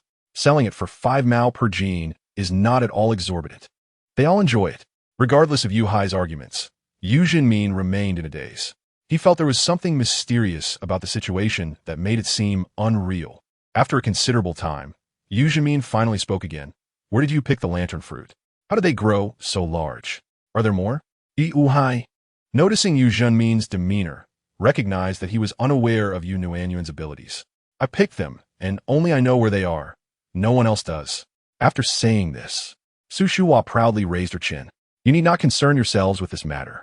Tomorrow, focus on harvesting and drying the grain. That is our staple food. Can we forego it just because we made some money? After spending half a lifetime with Su Shuhua, Yu Zhenmin understood her well. Seeing her this way, he realized she was withholding something she was reluctant to share. With a glance at Su Shuhua, Yu Zhenmin waved his hand to the onlookers. All right, everyone disperse. Go about your business. Don't forget to keep our money-making endeavors confidential. Otherwise, every household will rush to pick lantern fruit, and you'll just be left to lament. The members of the Yu family were not foolish and certainly would not divulge their money-making secrets. Upon hearing Yu Zhenmin's words, they all nodded in agreement. Su Shuhua washed her hands and face, changed her clothes, and came out to take Yu Nuannuan from Chun Xiaoqin. Xiaoqin, you go ahead and keep busy. I will take forth in Nuannuan for a stroll. Having successfully harvested the lantern fruit at home, they could continue selling it tomorrow. However, they could not simply conjure more. Time was needed for picking. When Yu Hai heard this, he looked at Su Shuhua and their eyes met. Without exchanging further words, they understood each other's intentions. After that, Yu Hai followed Su Shuhua out the door. Watching their departing figures, Yu Zhenmin felt a pang of curiosity, but ultimately suppressed it. Leading Yu Hai out, Su Shuhua walked towards the hills behind the village. This area was essentially flat land, lacking tall mountains. Rather, it was characterized by rolling hills. The hills were not high and lacked towering trees, consisting mainly of low shrubs, poplar and phoenix trees, various wild fruit trees, and bamboo. Besides these, Wild grass and small wild fruit plants dotted the landscape. Lantern fruit was among them. Wild chickens and rabbits were rare in the hills, let alone large beasts. So even as the sun began to set, Su Shuhua felt no concern for safety. This was Nuannuan's first venture into the hills. Although she was carried, she found it quite fascinating and exhilarating. Unfortunately, during the summer evenings, mosquitoes were abundant. Not long after entering the hills, Nuannuan felt a sting on her arm. She squirmed, and Su Shuhua immediately noticed something amiss, swiftly swatting the mosquito that was sucking her blood. Seeing the small spot of blood, Su Shuhua's lips trembled with concern. "Oh, my dear Nuannuan, you have suffered greatly. All right, forth, let us not venture deeper. There aren't too many people around at this time, so let us stay here." Yuhai looked around anxiously, ensuring there were indeed no people nearby before taking out a lantern fruit from his pocket. This had been prepared earlier. Yuhai split the lantern fruit open and poured the jam inside into Nuannuan's delicate palm. A miraculous scene unfolded once again. Even though Yuhai had witnessed this many times, he still felt astonished. Su Shuhua, however, remained composed, urging Yuhai, "What are you standing there for? Hurry up." With one arm holding Nuannuan, she reached out to pick more fruit. Their pace was somewhat slow, but it was better than nothing. Together, they hurriedly gathered all the lantern fruit within 20 minutes. Looking at the basket brimming with lantern fruit, Yuhai grinned broadly. "Mom, we should be able to sell quite a bit this time, right?" Su Shuhua nodded. "Stop grinning like a fool. Quickly chop up the branches and leave to scatter them a bit. Destroying the evidence is crucial." Yuhai understood the gravity of the situation and wasted no time. Pulling out a hatchet from behind his waist and chopping the branches and leaves into tiny pieces. "I wish I had brought a shovel or spade. We could have buried them directly," Yuhai lamented. Su Shuhua glanced at him, deeming it unnecessary. The area was overrun with wild grass, so dense that one could hardly see their feet. Chopping the branches and scattering them would render them nearly invisible. If they were to dig a hole and bury them, the freshly turned soil would likely raise suspicions. They spent about 20 minutes here, and as darkness fell, visibility diminished. Su Shuhua handed Nuannuan back to Chen Xiaoqin. "I believe the lantern fruit sells quite well, so I took forth to pick another basket. We will head to the county early tomorrow to sell it." Hearing this, the others in the Yu family instinctively turned to look at Yuhai. He set the basket down on the ground for everyone to see, a full basket of lantern fruit. The adults were still in shock, while the younger ones, including Yue, rushed forward, exclaiming, "Fourth uncle, can we eat some?" Yuhai chuckled as he ruffled Yue's hair. "Of course, but you can only have some after dinner. We have meat tonight, and if you fill up on lantern fruit, will you have room for meat?" Faced with the ever-available lantern fruit and the seldom enjoyed meat, even the youngest, Yu Gang, did not hesitate. After having had 2 servings of stewed meat, the family did not seem as eager during dinner, though their speed in taking meat remained unchanged. Tonight's dish was red braised pork with potatoes, and the fragrant potatoes soaked in the meat juices were a delight. As they ate, Yu Jiang remarked, "This meat, after half a year without it, is most delicious the first time you eat it." That night's eggplant stew was truly delectable, mouth-watering. Su Shuhua shot Yu Jiang a glance. "Can't you keep your mouth shut while eating meat? You've only had a few meals since then. How can you say the meat isn't tasty?" Yu Jiang hurried to clarify, No, I don't mean the meat isn't tasty. I just meant that night was especially delicious. It was the best meat I've ever eaten in my life, along with the eggplant." This sentiment was unanimously echoed by the members of the Yu family. Even Yue earnestly remarked, "Mother, I believe what my father said is true." The eggplant stew from that evening was indeed particularly fragrant, far surpassing today's dish by countless degrees. Su Shuhua was well aware that the eggplant stew from that night was indeed more aromatic than today's meat. She also understood the reason behind it. But could she voice that? Chapter 47. No one can snatch it away. Words aside, the eating continued. Despite the Yu family's collective consensus that today's meat lacked flavor, they still devoured every drop of the broth. As the Yu family enjoyed their lively dinner, Wang Posey was wandering in the mountains with her son Wang Changsheng. Night had already fallen, and they could only rely on the moonlight to see their way. As Wang Changsheng searched, he mumbled, "Mother, why must we seek lantern fruits at this late hour? Isn't that something only children eat?" "What?" Wang Changsheng abruptly halted. Disbelief etched on his face as he looked at Wang Posey. "Mother, you must be mistaken. Lantern fruits, containing meat, can sell for over 20 coins?" Wang Posey also paused. incredulous at the news. Such a significant matter. Could I truly have misheard? I distinctly heard Yu Zhimin ask Yu Hai, and it was indeed over 20 coins. Consider it. Lantern fruits are not common in our village, yet they are a rarity in the county, making them something people are willing to pay for.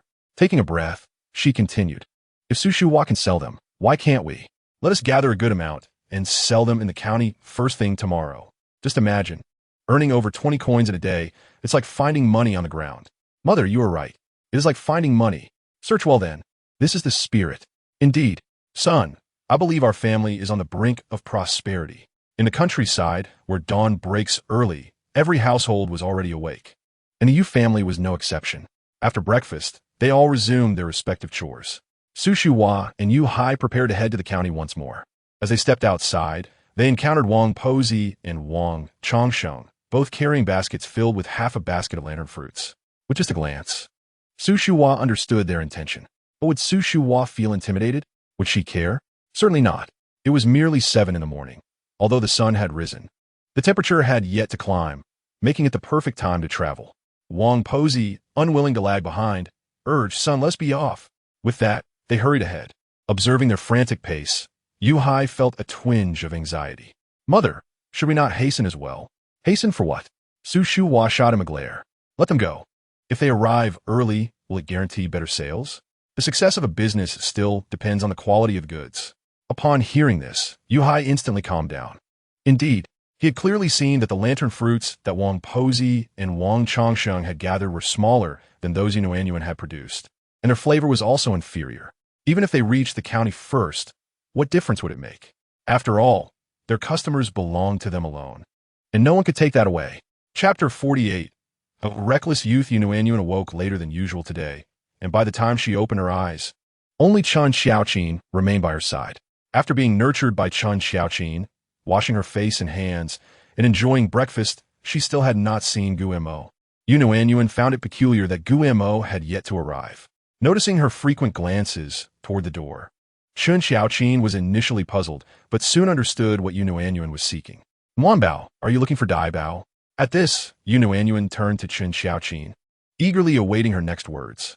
Chun Xiaoqin picked her up, placed a small hat on her head, and as they walked outside, she explained, now that the farm work is finished, Dabao's mother has time to care for him, so she didn't bring him over. Since you miss him, let's go see what he is doing at home. Given that the Gu family was just next door, it was merely a short stroll away. Being able to step outside brought Nuannuan great joy. Since her birth, she had spent most of her time indoors or within the confines of the Yu family's courtyard. With only a handful of outings to speak of, in this light, she truly felt grateful to Guemo. It was thanks to him that she had this opportunity to venture out again. Chun Xiaoqin carried Nuannuan out of the Yu residence, leaving the door ajar, and made her way to the Gu family. As they approached the Gu family gate, they were greeted by a cacophony of voices emanating from the courtyard. Chun Xiaoqin frowned and instinctively considered turning back, but sensing Nuannuan's small fingers gripping hers tightly and pointing toward the Gu family's entrance, Chun Xiaoqin steeled herself and moved forward. What else could she do but indulge her little fairy? Upon reaching the Gu family gate, Chun Xiaoqin quickly assessed the situation in the courtyard. To her surprise, everyone in the Gu family was home at this hour, which was rather unusual. Mom and Dad, please don't be angry. Even if I'm married Chunxiang, I am still your son. I will certainly honor you as you deserve. You have always cherished me, so why won't you allow me to marry the person I love? The speaker was Gu Jiandong, standing in the shadow of the eaves, his face adorned with a smile, and his words evoked a sense of irritation. The patriarch of the Gu family, Gu Hongqi, pointed at Gu Jiandong, momentarily at a loss for words, clearly quite upset. Wang Di, on the other hand, was not angry but was wiping her tears. Jiandong, you have lost your senses. You are a man of the Gu family, handsome and educated. How can you rush to become a son-in-law? If this gets out, how will people perceive you? How will they view our Gu family? Listen to your mother, break off with Li Chunxiang, and I will find you someone better. That is impossible. Gu Jiandong's smile vanished. Mother, I love Chunxiang. I want no one else. Then let her come to our family. Mother, you are making it difficult. The Li family has only Chunxiang. Her parents are counting on her to support them. And what about your father and me? Are we not counting on you to support us? I never said I wouldn't support you. Besides, ISNT, they're my elder brother and sister-in-law. What are you worried about? If they dare to be unfilial, I want to spare them. Hearing this, Chun Xiaoqin nearly burst out laughing in exasperation. She had always known Gu Jiandong to be reckless, but she never expected him to be this audacious. Chapter 49. Days of suffering yet to come. At this moment, Gu Hongqi finally regained his composure and waved his hand dismissively at Gu Jiandong. You need not say more. Your mother and I will never consent to you becoming a son-in-law for the Li family. I raised a son not to be given to others. Seeing Gu Hongqi's resolute stance, Gu Jiandong's stubbornness flared up. Even if you disagree, I will be with Chuanxiang. With that, Gu Jiandong turned and strode toward the gate, casting a glare at Chun Xiaoqin as he passed her. Chun Xiaoqin was taken aback. What is the matter with you? Just as she was about to step back inside, she caught sight of Gu Jiangwo and Qin Yuelon standing in the courtyard, and her brows furrowed in annoyance. What are you two still standing there for? Has the grain dried? Have you finished tidying up the fields? Don't I remind you, every day? What use is it to have you around if you do nothing? Wang Di had also wiped a tear from her eye, her voice sharpening. What are you still doing standing there? Hurry up and get to work. Qin Yuelon stammered. Well, Mom and Dad Dabao. Before Qin Yuelon could finish, Wang Di shot her a fierce glare. What do you mean what? Were you sent him before? Send him back now. Can't you see how busy your father and I are? Are you trying to exhaust us? After finishing her words, Wang Di no longer cast a glance at Qin Yuelon, turning instead to enter the house with Gu Hongqi. This sequence of events left Nuannuan utterly astonished.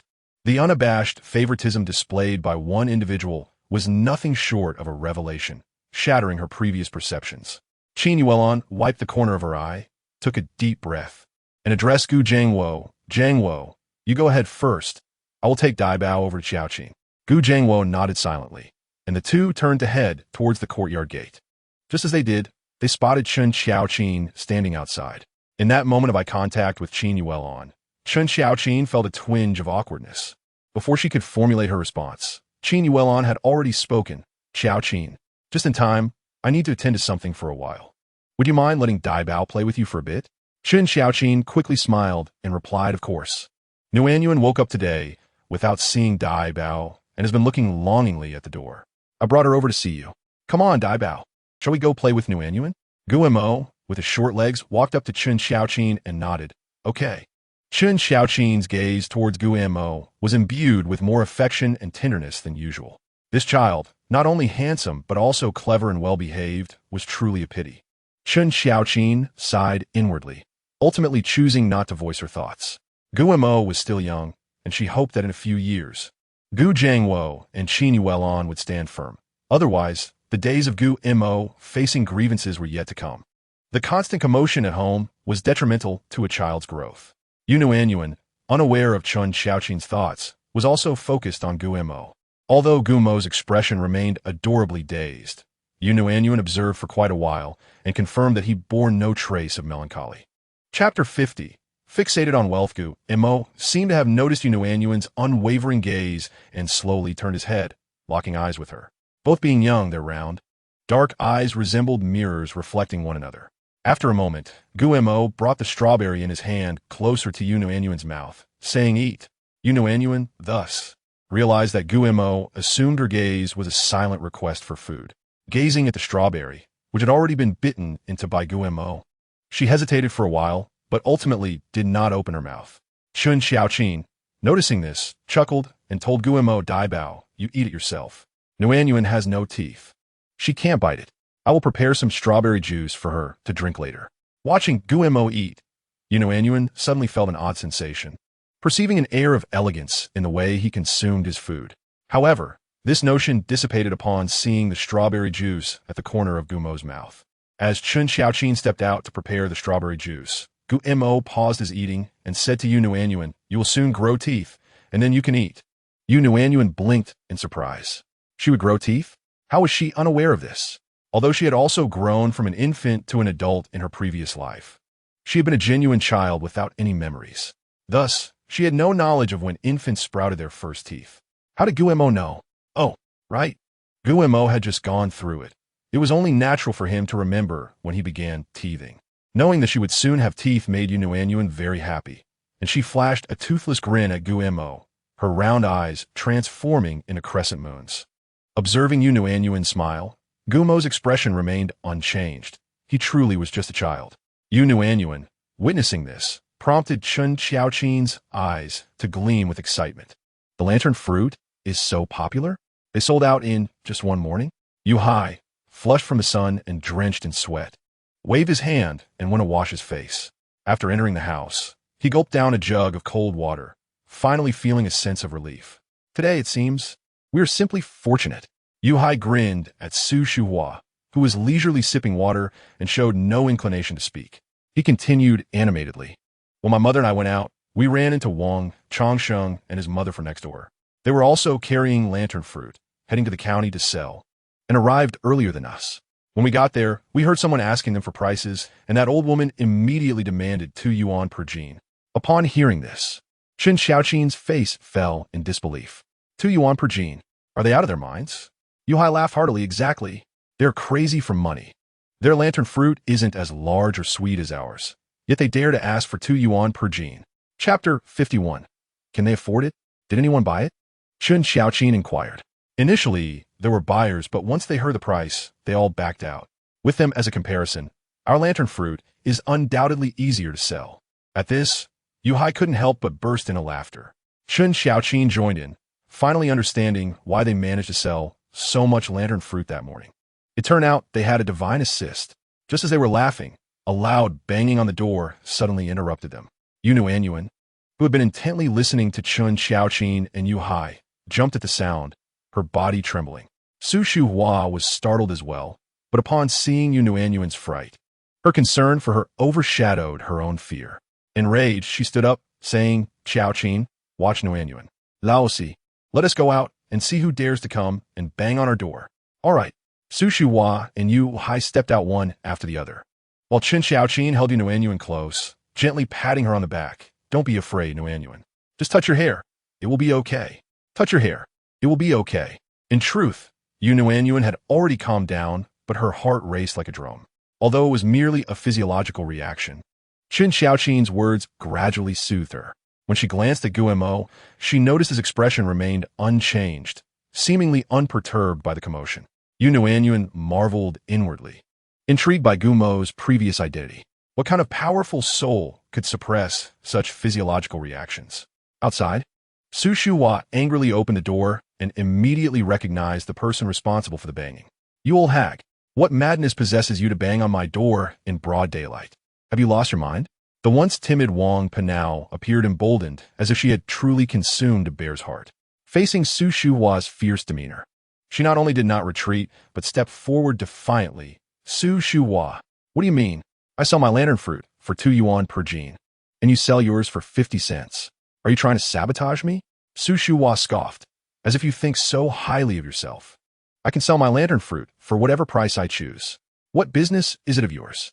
If you can't sell your goods, maybe you should reflect on your own shortcomings instead of blaming me. Have you gone senile? Furthermore, do you think people will buy your fruit when you demand 2 yuan per jean? Do you think it's made of meat? How much does meat cost per jean? I've seen shameless people, but none as shameless as you. And you dare to bang on my door? Where do you get the audacity? If my door suffers any damage from your banging, you better replace it with a new one. Otherwise, I'll tear down your door. You what? What else do you want to say? Do you even realize you scare my Nuannuan? I want to even ask you for compensation, but you better apologize and leave. What do you mean I? Apologize. Quickly. Do you think everyone has nothing better to do? Do you realize how much time you have wasted for me and how much money I could have earned? Can you afford to compensate for this? Chapter 52. Off to school in the end, Wang Posey did not apologize but rather turned and fled. Despite being over 50, she ran surprisingly fast, darting to the entrance of the Wang family home and slipping through the gate with a quick twist of her body. Su Shuhua stood in place, observing, and with a slight curl of her lips, she thought, with such courage, she dares to come banging on the door. Humph. Yu Hai looked at Su Shuhua with admiration, feeling profoundly superfluous. He had intended to support his mother, but it was evident that such thoughts were entirely unnecessary. Nuannuan, although unable to witness the scene firsthand, could hear Su Shuhua's booming voice clearly from within the house, understanding that it was a one-sided victory for Su Shuhua, and she couldn't help but applaud her grandmother in her heart. Truly formidable. Today, combined with yesterday's earnings, They had made around 60 or 70 kwai, right? Mom, since the lantern fruit business is so thriving, why don't we sell it every day? It would add some income to the family, much better than farming. Yu Jiang suggested. Su Shuhua glanced at Yu Jiang, saying, do you think I don't want to go every day? But the lantern fruit cannot be picked endlessly, can it? It grows overnight? Yu Jiang scratched his head. You're right, Mom. I forgot about that. But earning this much is still great. Yu Wei, the eldest grandson, was already 7 years old and would turn 8 by the time the new year arrived, making it time for him to attend elementary school. Hearing that her son could go to school, Zhang Yugui's face lit up with joy. After all, it was a thoughtful idea from his mother. Yue looked at Su Shuhua and then at Zhang Yugui, opened his mouth to speak, but ultimately said nothing. He wanted to ask if school was fun, but felt that such a question would invite scorn, so he remained silent. Aside from Yue, the second son Yu Kai, the third son Yu Yong, and the fourth son Yu Jia were all only 5 years old this year, so they could wait another year to start school. Hearing Su Shuhua suggest sending Yue to school, Nuannuan was also delighted. She had previously been contemplating how to remind Su Shuhua that with their earnings, they should send Yue and the others to school, but it turned out that Su Shuhua had thought of it herself without needing her reminder. What Nuannuan did not know was that after several days of selling goods in the county, Su Shuhua had encountered many people and realized the value of education and literacy. It was not necessary to toil under the scorching sun, trudging along to sell goods while drenched in sweat. In the days that followed, Su Shuhua did as she had said and refrained from going to the county. And of course, strawberries were no longer sold. It wasn't that she didn't want to earn money. Rather, she could find no excuse to make the trip to the county. Instead, she utilized this time to dry and store the grain at home, tilling the fields in preparation for planting corn and beans after the next rainfall. In their region, there were 2 planting seasons: wheat in the autumn to be harvested the following summer, followed by corn, soybeans, and sesame seeds, which would be harvested after the Mid-Autumn Festival. Chapter 53. The undesirable yet pleasurable feeling 2 planting seasons, while ensuring that the family had enough to eat, also brought about considerable fatigue. It could be said that farmers had little time to rest throughout the year. Only in the few days before autumn planting, while waiting for rain, could they catch a brief respite. Summer was inherently rainy. Just 2 days after the grain was stored, torrential rain would follow. This day, right after lunch, the originally bright sun was suddenly overshadowed by dark clouds, and fierce winds howled, bending the trees and sending leaves and dust swirling through the air. With such strong winds, they had no choice but to close the doors and windows. Not engaging in any work, Su Shuhua was reluctant to turn on the lights, for electricity was not cheap, and the family sat in the dark, conversing quietly. At that moment, Nuannuan was nestled in Su Shuhua's embrace, listening to the family discussing everyday matters, gradually feeling drowsy. Just as she was on the verge of sleep, a sudden flash of light followed by a loud clap of thunder jolted her awake. The drowsy Nuannuan instantly became alert. Since spring, there had been countless rain showers, and after the beginning of summer, thunder and rain were frequent occurrences. However, she had never experienced such a thunderous roar before. Su Shuhua felt Nuannuan tremble slightly in her arms, but did not hear her cry, which made her even more anxious. Quick, turn on the lights. The cost of electricity doesn't matter at this point. With a click, the light bulb illuminated the room. The Yu family had no incandescent bulbs, only a single 20-watt bulb emitting a warm yellow light, which provided poor illumination. Even with the light on, the room still appeared dim. Su Shuhua scrutinized Nuannuan closely, and seeing her smile reassured her, though she soon furrowed her brow, exclaiming, "This cursed weather! Why must it rain and thunder?" Nuannuan's grandmother truly cared for her, even blaming the thunder on the weather. Yet, she undeniably relished this feeling. A broad smile spread across Nuannuan's face as she returned a radiant grin to Su Shuhua. Just as she was smiling, they were again greeted by the rumbling thunder, accompanied by the patter of rain. Yu Hai stood up and walked to the door, cracking it open to peek outside. He saw large raindrops splattering against the ground, and in moments the ground was completely soaked. "Wow, this rain is truly heavy," Yu Hai exclaimed, quickly shutting the door. The rain was pouring, and in the brief moment he had opened the door, the wind had already blown some rain onto him. The rain hitting him not only stung, but also felt chilly. Surprisingly, the wind made it feel a bit cold. Although Nuannuan was curious about how heavy the rain was, she had no desire to go outside to see. Her health was far more important than her curiosity, especially since the Yu family was not well off enough to afford illness. Summer rains come quickly and depart just as swiftly. Particularly with thunderstorms, the downpour lessened within an hour, and after another half hour, the sky cleared. The dark clouds dispersed, revealing a sky washed blue after the rain, with the sun shining above, casting rays upon the moisture in the air and forming a rainbow. Nuannuan lay in Su Shuhua's arms, gazing at the rainbow, and found herself reluctant to blink. In her past life, even before the apocalypse, she had not seen a rainbow in many years. Chapter 54. Hunger marketing. That evening, Su Shuhua took Yuhai and Nuannuan out once more. The Yu family members found it entirely unremarkable that Su Shuhua brought Nuannuan along to pick lantern fruits. After all, her affection for Nuannuan was well known. Whenever Su Shuhua was free, she would always hold her close. Wherever she went, she carried her. Bringing Yuhai along made even more sense, as Su Shuhua needed someone to help her pick lantern fruits while holding Nuannuan. The next morning, Su Shuhua took Yuhai to the county. They slipped out while the family was distracted, bringing not only lantern fruits but also strawberries. After more than half an hour, they arrived at the county, setting up their stall in their usual spot. As soon as they settled, they saw Zhang Zuifan arrive on her tricycle, stopping next to them. Upon seeing Su Shuhua and Yuhai, Zhang Zuifan was overjoyed. "Auntie, you're finally here. Why haven't you come for the past few days?" "Oh dear, you finally made it. Didn't you say you would come every day to sell strawberries? What happened these past few days?"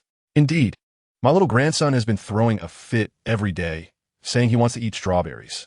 If you didn't come, I had to go buy them elsewhere. But the taste was different, and he wouldn't eat them. He cried and fussed at home. Who isn't? I arrived early this morning to take a look." "All right, enough chatter from you all. You are delaying my strawberry purchase." "Oh, and today there are also lantern fruits. That's splendid. I would like 2 gene of strawberries and 4 gene of lantern fruits. Why are you not adhering to the principle of first come, first served? Weigh my order first. I want 2 gene of strawberries and 4 gene of lantern fruits as well. And I would like 1 gene of strawberries and 2 gene of lantern fruits." As the group eagerly spoke, their hands were already rummaging for coins. Observing this, Su Shuhua could hardly afford to be polite and hurriedly joined Yuhai in packing the goods. Initially, Su Shuhua thought that once these individuals departed, she could catch her breath. However, for every person that left, another arrived, leaving her no moment of respite. Zhang Zuifan had initially planned to wait until Su Shuhua was less busy to approach for her purchases, but given the situation, she rushed forward without delay. Well, she was late and missed out. Her 2 children had been clamoring for strawberries these past few days. Today's business was unexpectedly prosperous. Surpassing even the first day, Su Shuhua sold her goods, a reality she had not anticipated. She had brought a considerable amount of lantern fruits and strawberries, expecting to sell throughout the morning. Yet within just over an hour, they were completely snatched up. The newcomers gazed at the 2 empty baskets with disappointment, beseeching Su Shuhua to inform them when she would return tomorrow, insisting they would arrive early to purchase. Faced with the eager expressions before her, Su Shuhua felt a sense of elation. This sensation was surreal, making her feel as if she were dreaming. But who was Su Shuhua? Even if it were a dream, she intended to make it a complete experience. Tomorrow? No, I shall return the day after tomorrow, arriving at 7 in the morning. Everyone who wishes to purchase should come early. Why not tomorrow? The fruits are not ripe yet. Once they are ready, I will certainly come. If Nuannuan were to learn of this, she would surely be amazed. The budding entrepreneur Su Shuhua had already unwittingly grasped the concept of scarcity marketing. Chapter 55. The emergence of teeth autumn planting cannot be delayed, and the following day, with no need to go to the county town, Su Shuhua and Yu Hai joined in the fields to assist with sowing. Wang Pozi, upon seeing the Yu family, could hardly contain her disdain. Yet, she found herself unable to confront Su Shuhua, and even if she had grievances, she dared only to mumble under her breath, fearing Su Shuhua would cause her trouble. In truth, Wang Pozi was merely overestimating her importance. Su Shuhua's mind was solely occupied with how to conduct her business in a sustainable and upright manner, leaving no room for concern about Wang Pozi. After toiling in the fields all day, the family was left exhausted and sore. The Yu family had grown accustomed to this routine, often sampling a couple of fruits after dinner. Just as Chun Xiaoqin and Yu Hai began their thrice-weekly excursions to the county town, successfully expanding their enterprise, Nuannuan began teething. Initially, Nuannuan felt a slight itch in her lower gums, constantly yearning to bite down on something to alleviate the discomfort. Chen Xiaoqin, who spent the most time with Nuannuan, was the first to notice her unusual behavior. Leaning in, she scrutinized Nuannuan's gums for a considerable duration before finally exhaling in relief, exclaiming with a smile, "Nuannuan is starting to teeth. I can see the white tips." Upon hearing this, Nuannuan instinctively reached to lick her gums with her tongue, only to restrain herself in the end. She had heard that one should not lick their gums while teething, lest the teeth grow crooked, even if they were just baby teeth. Nuannuan desired them to be perfectly aligned. Teething, evidently, is not a process completed overnight, nor can it be achieved in just a few days. From the moment Nuannuan began to feel discomfort, she remained in a state of unease. Her gums were persistently itchy, as if something were attempting to break through. During the days when her teeth were partially emerging, Nuannuan even experienced a slight fever, which alarmed the Yu family. Su Shuhua, in particular, hurriedly took Nuannuan to the county hospital.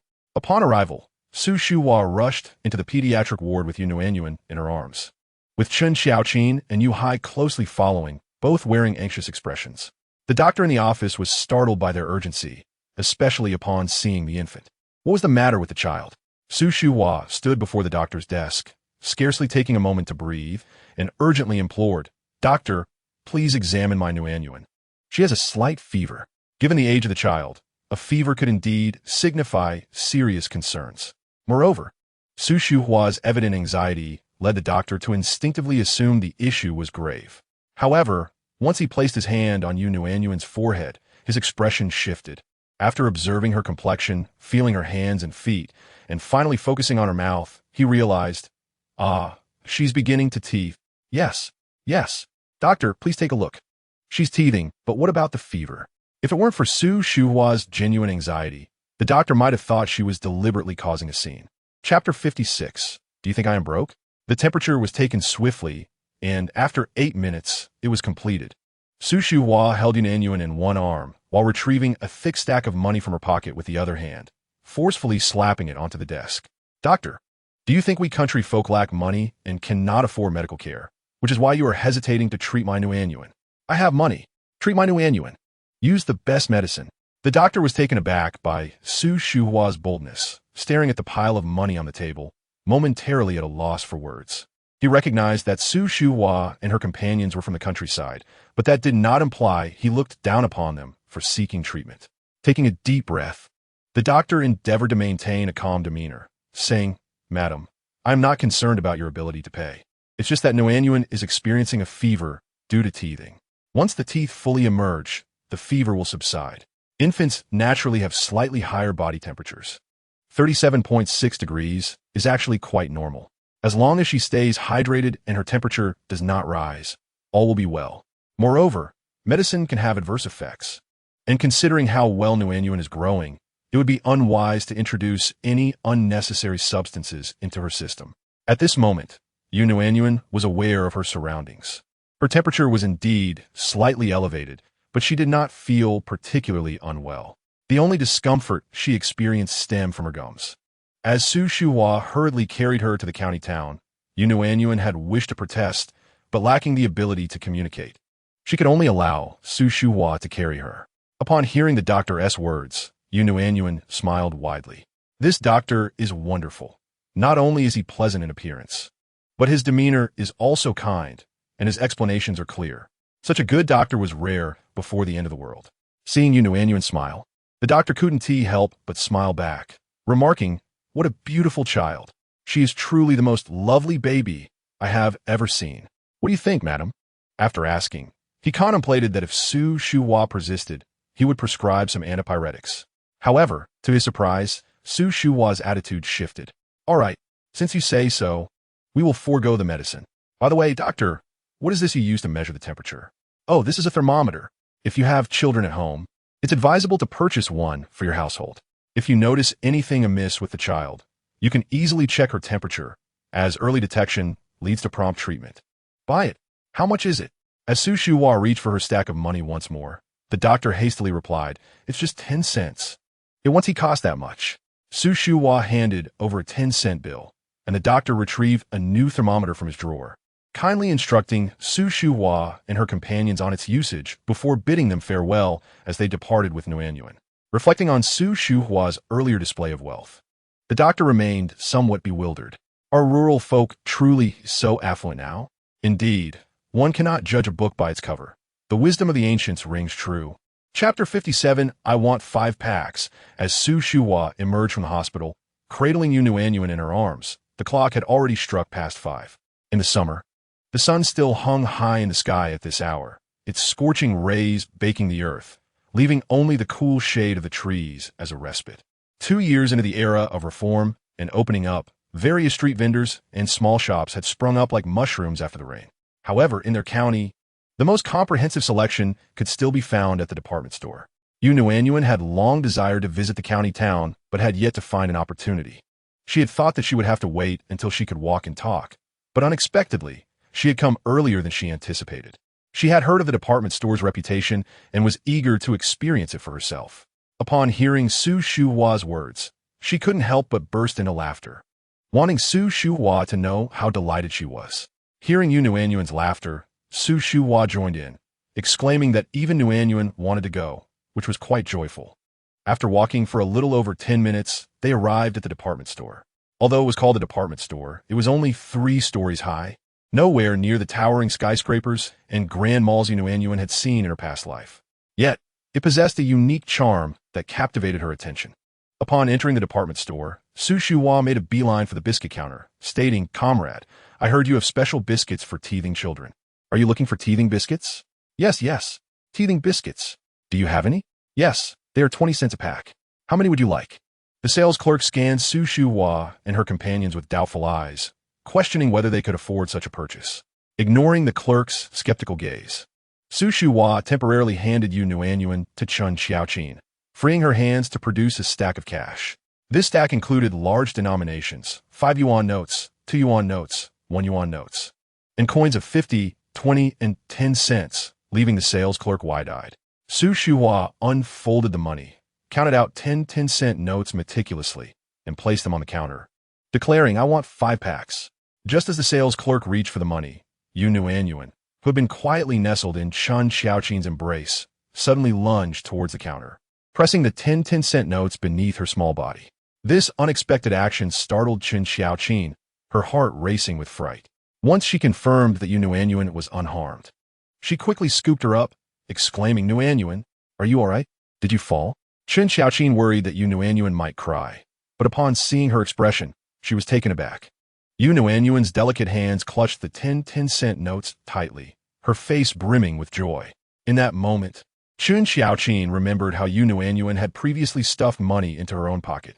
Chapter 58, strolling in the department store, Chun Xiaoqin felt a mix of exasperation and amusement, realizing that Nuannuan was indeed a little money grubber. Despite her small hands, she had a firm grip. After a while of fruitless attempts to retrieve the money, Su Shuhua decided to give up and turned to the sales clerk, saying, "Let me exchange a few bills." As she began to count the money again, Nuannuan lunged once more. This time, Chun Xiaoqin was attentive and held Nuannuan tightly before she could leap. "Mom, what's wrong with Nuannuan?" The nonverbal Nuannuan was thinking, of course, that she did not want to buy the teething biscuits. What teething biscuits? They had only become popular in the last 2 years, and yet they were being sold at such exorbitant prices. After all, they were merely made from flour. If one needed to grind their teeth, why not just use pieces of steamed bread? Su Shuhua studied Nuannuan for a moment before leaning closer and whispering, "Nuannuan, you don't want the teething biscuits, do you?" To Su Shuhua's surprise, she understood her meaning. Nuannuan beamed with joy, flashing a broad smile at Su Shuhua. Seeing that smile, Su Shuhua comprehended Nuannuan's intent. "All right, since Nuannuan doesn't want them, we 1 buy them." The sales clerk behind the counter, waiting for the transaction, was left astonished. First, she was shocked, then angry. One moment they wanted to buy, and the next they didn't. What a hassle. It seemed they were simply reluctant to spend. If they were unwilling to buy, no one would judge them. Why must that little child make excuses? What did she understand? Su Shuhua, hearing this, turned to the sales clerk. Her smile vanished, her gaze sharp enough to deter the clerk from meeting her eyes. "What is the matter? Is this department store yours? I come with money to make a purchase. If I don't wish to buy, I 1 Are you trying to force me to buy something?" Call your manager here. I want to ask if this is the policy of your establishment. The sales clerk stood behind the counter, feeling as if she had a bone lodged in her throat, unable to express her discomfort. Her face reflected utter dismay.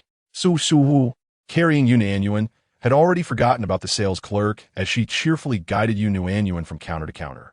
Chen Xiaoqin and Yu Hai had visited the department store before, but it was always with a specific purpose. They would buy what they needed and leave without lingering. This leisurely stroll through the department store was indeed a first. Nuannuan showed great interest in everything, but for anything impractical. She always found a way to dissuade Su Shuhua from spending. By the time they departed the department store, they had only purchased some fruit candies and 2 pounds of walnut cakes. Nuannuan felt this was not wasteful, as it enriched the family's dining table. Chapter 59, What color is this flower? On the way home, Su Shuhua continuously praised Nuannuan, saying, Our little Nuannuan is truly remarkable. So young and already knows not to squander money, unlike some little rascals who, without earning a penny, would still like to leech off others. Nuannuan smiled at the first half of Su Shuhua's statement, but when she heard the latter half, she cast Su Shuhua a puzzled glance. There was clearly a hidden meaning in those words. Nuannuan mentally reviewed all the family members, confirming Su Shuhua was not referring to anyone in her own family. Who was she talking about? Just as she pondered this, she heard Chen Xiaoqin sigh. It's just spoiling. Nuannuan turned to Chen Xiaoqin, realizing that her comment indicated she knew who Su Shuhua was referring to. What do you mean by spoiling? If he doesn't learn properly, how can he blame others for indulging him? Su Shuhua remarked, pouting, he has been spoiled since childhood. Only that old couple from Gu's family have poor judgment, doting on him. Now that he behaves this way, others will blame it on them. Mom, I can't shake the feeling that I am the others you're talking about. Upon hearing this, Nuannuan felt a growing admiration for Su Shuhua. Her grandmother was truly exceptional. After crossing the bridge, they arrived in the village. It was now past 6 o'clock, and the villagers tended to eat dinner early.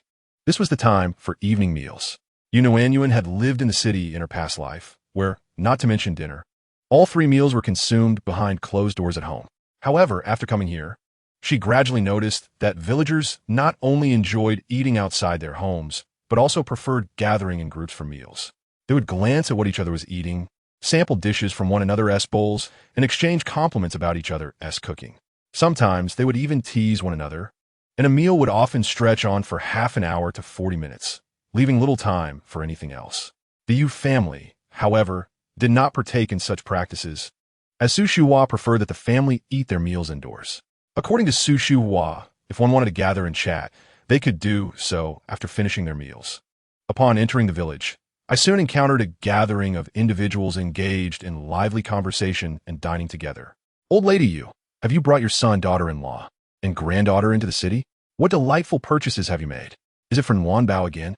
Could Su Shuhua be the kind of person to endure mockery and scorn? Certainly not. Thus, she entrusted Nuannuan to Chen Xiaoqin, rolled up her sleeves, and strode towards the elderly woman who had just spoken. You Kai Hua, if I do not show you a bit of authority today, you will never comprehend the true color of your flower. You, old lady Yu, what do you intend to do? It's broad daylight, and everyone is watching. Do you think you can just strike someone? Su Shuhua remained silent, advancing directly to Yu Kai Hua, placing her hands on her hips, and spat vehemently in her direction. Strike you? That would soil my own hands. Yu Kai Hua, do you think that just because your name includes flower, you can regard yourself as a flower? Constantly babbling on. Are you trying to attract attention? Have you considered what kind of faded flower you truly are? Are you not afraid of attracting a swarm of bees that might sting you to death? Old lady Yu, what about me? I warn you, Yu Kai Hua, if I hear you speak ill of my Nuanbao again, I shall trample you into the ground. Nuannuan gazed intently at Su Shuhua, feeling that at that moment, she radiated an extraordinary brilliance. Her demeanor was undeniably impressive. Yu Kai Hua, still somewhat defiant, was about to retort when she suddenly found Su Shuhua's face looming before her, magnified to an astonishing degree. Yu Kai Hua, do you believe I could transform you into a green figure for your husband to wear on his head, allowing you to strut about? Yu Kai Hua's eyes rolled back, nearly causing her to faint. The onlookers erupted into laughter upon hearing this. Old lady Yu, do not merely speak without action. We have yet to witness what it looks like to wear a green flower on one's head. Are you foolish? A green flower on one's head is the same as wearing a green hat. TSK. Old man Wang must be 60 this year, right? At his age, can he still wear green flower? How do you know it cannot be done? Old lady Yu is no ordinary person. If she says it can be done, it certainly can.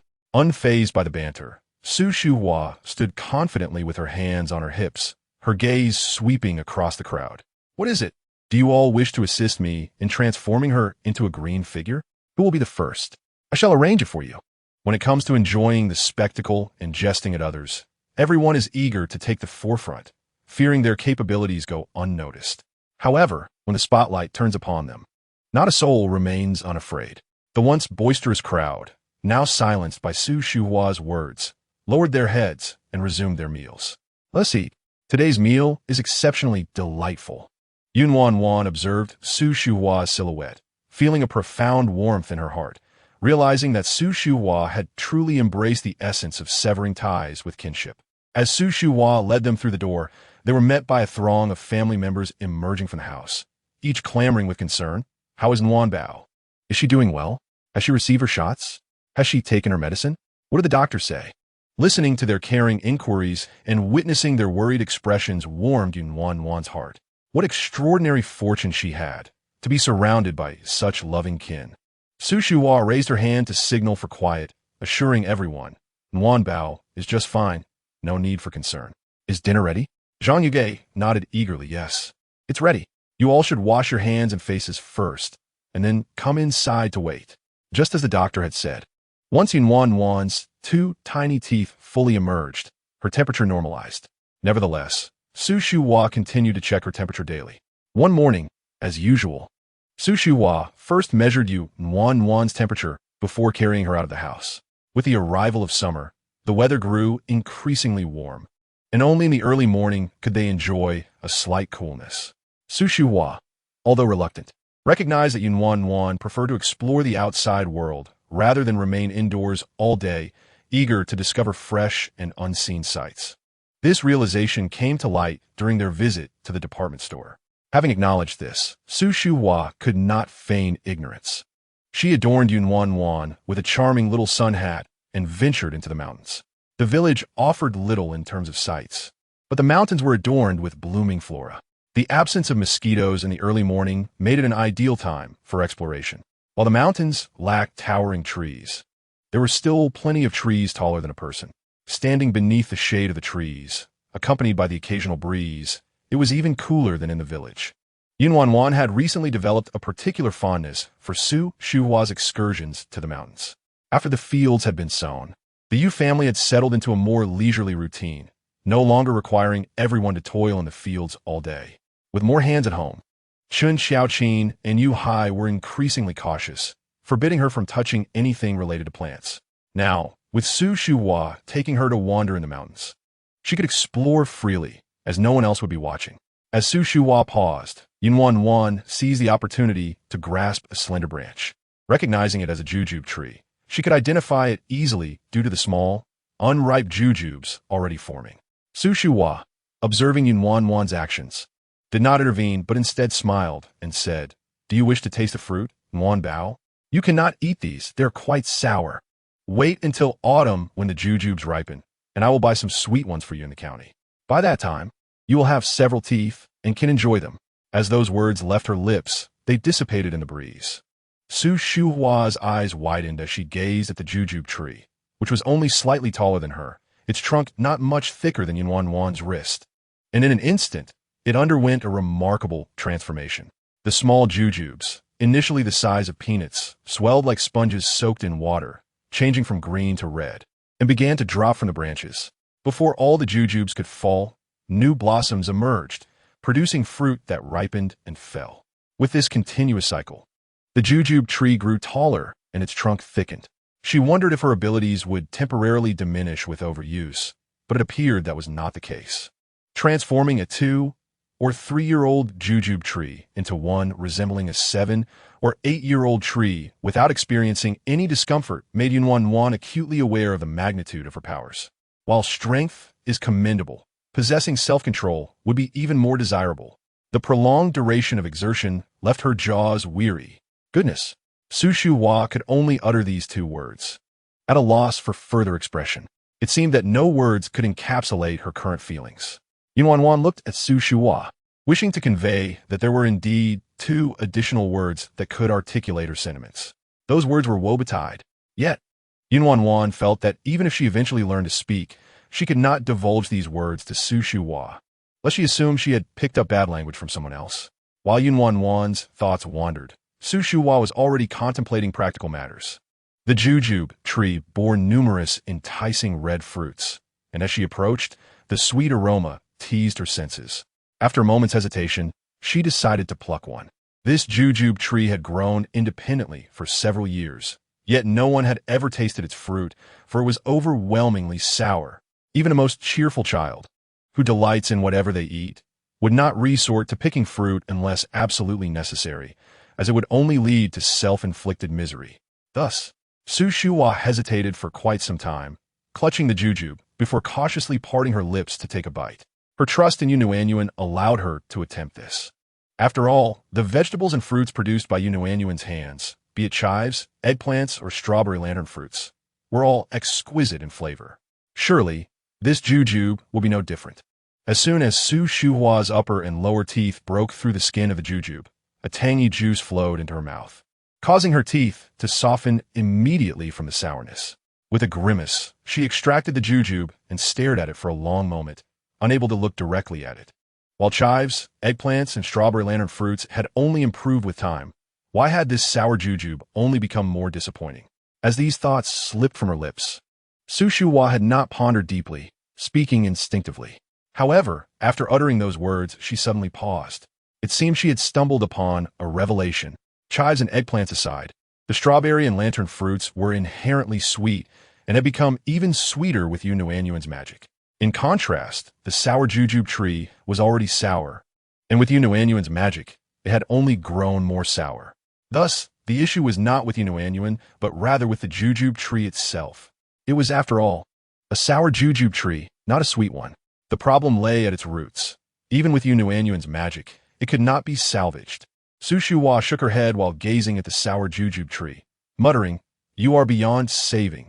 In this lifetime, you shall remain a sour jujube tree."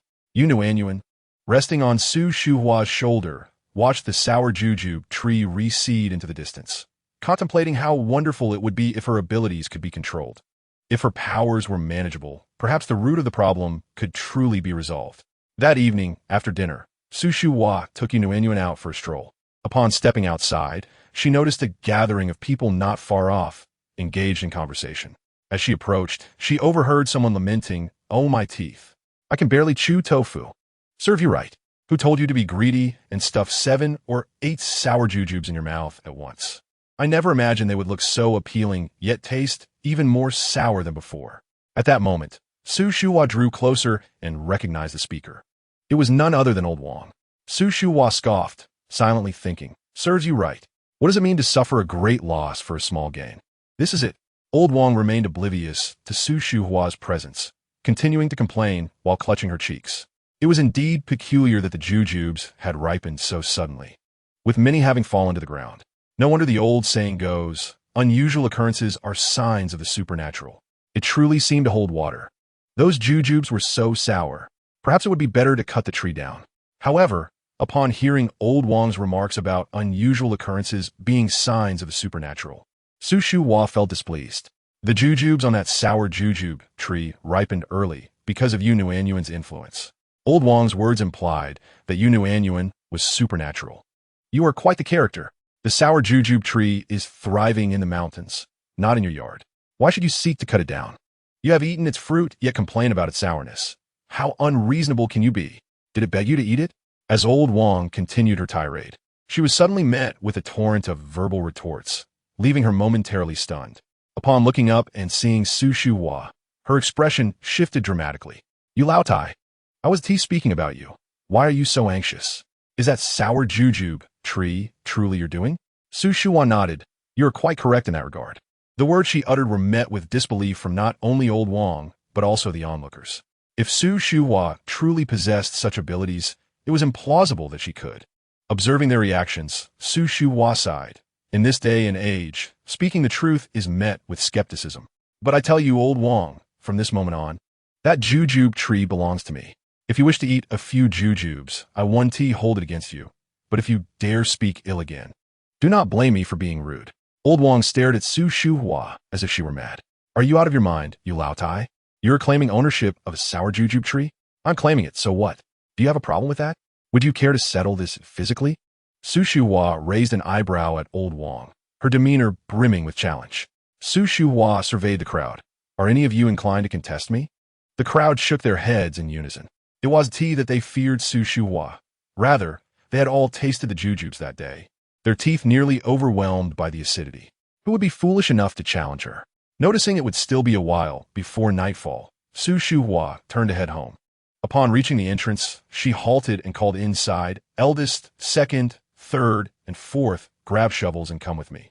The four brothers of the Yu family, who were engaged in conversation, perked up at her words. They swiftly fetched shovels and rushed outside, asking Mom, what's the matter? Who are we going to deal with? Su Shuhua shot them an exasperated look. What do you mean deal with? We're going to the mountains to dig up a tree. The Yu brothers exchanged glances. Puzzled, what tree are we digging up? Despite their confusion, they followed Su Shuhua into the mountains. Upon seeing the tree laden with red jujubes, their expressions grew complex. Mom, this is a sour jujube tree. Am I unaware that this is a sour jujube tree? Are you going to dig it up or not?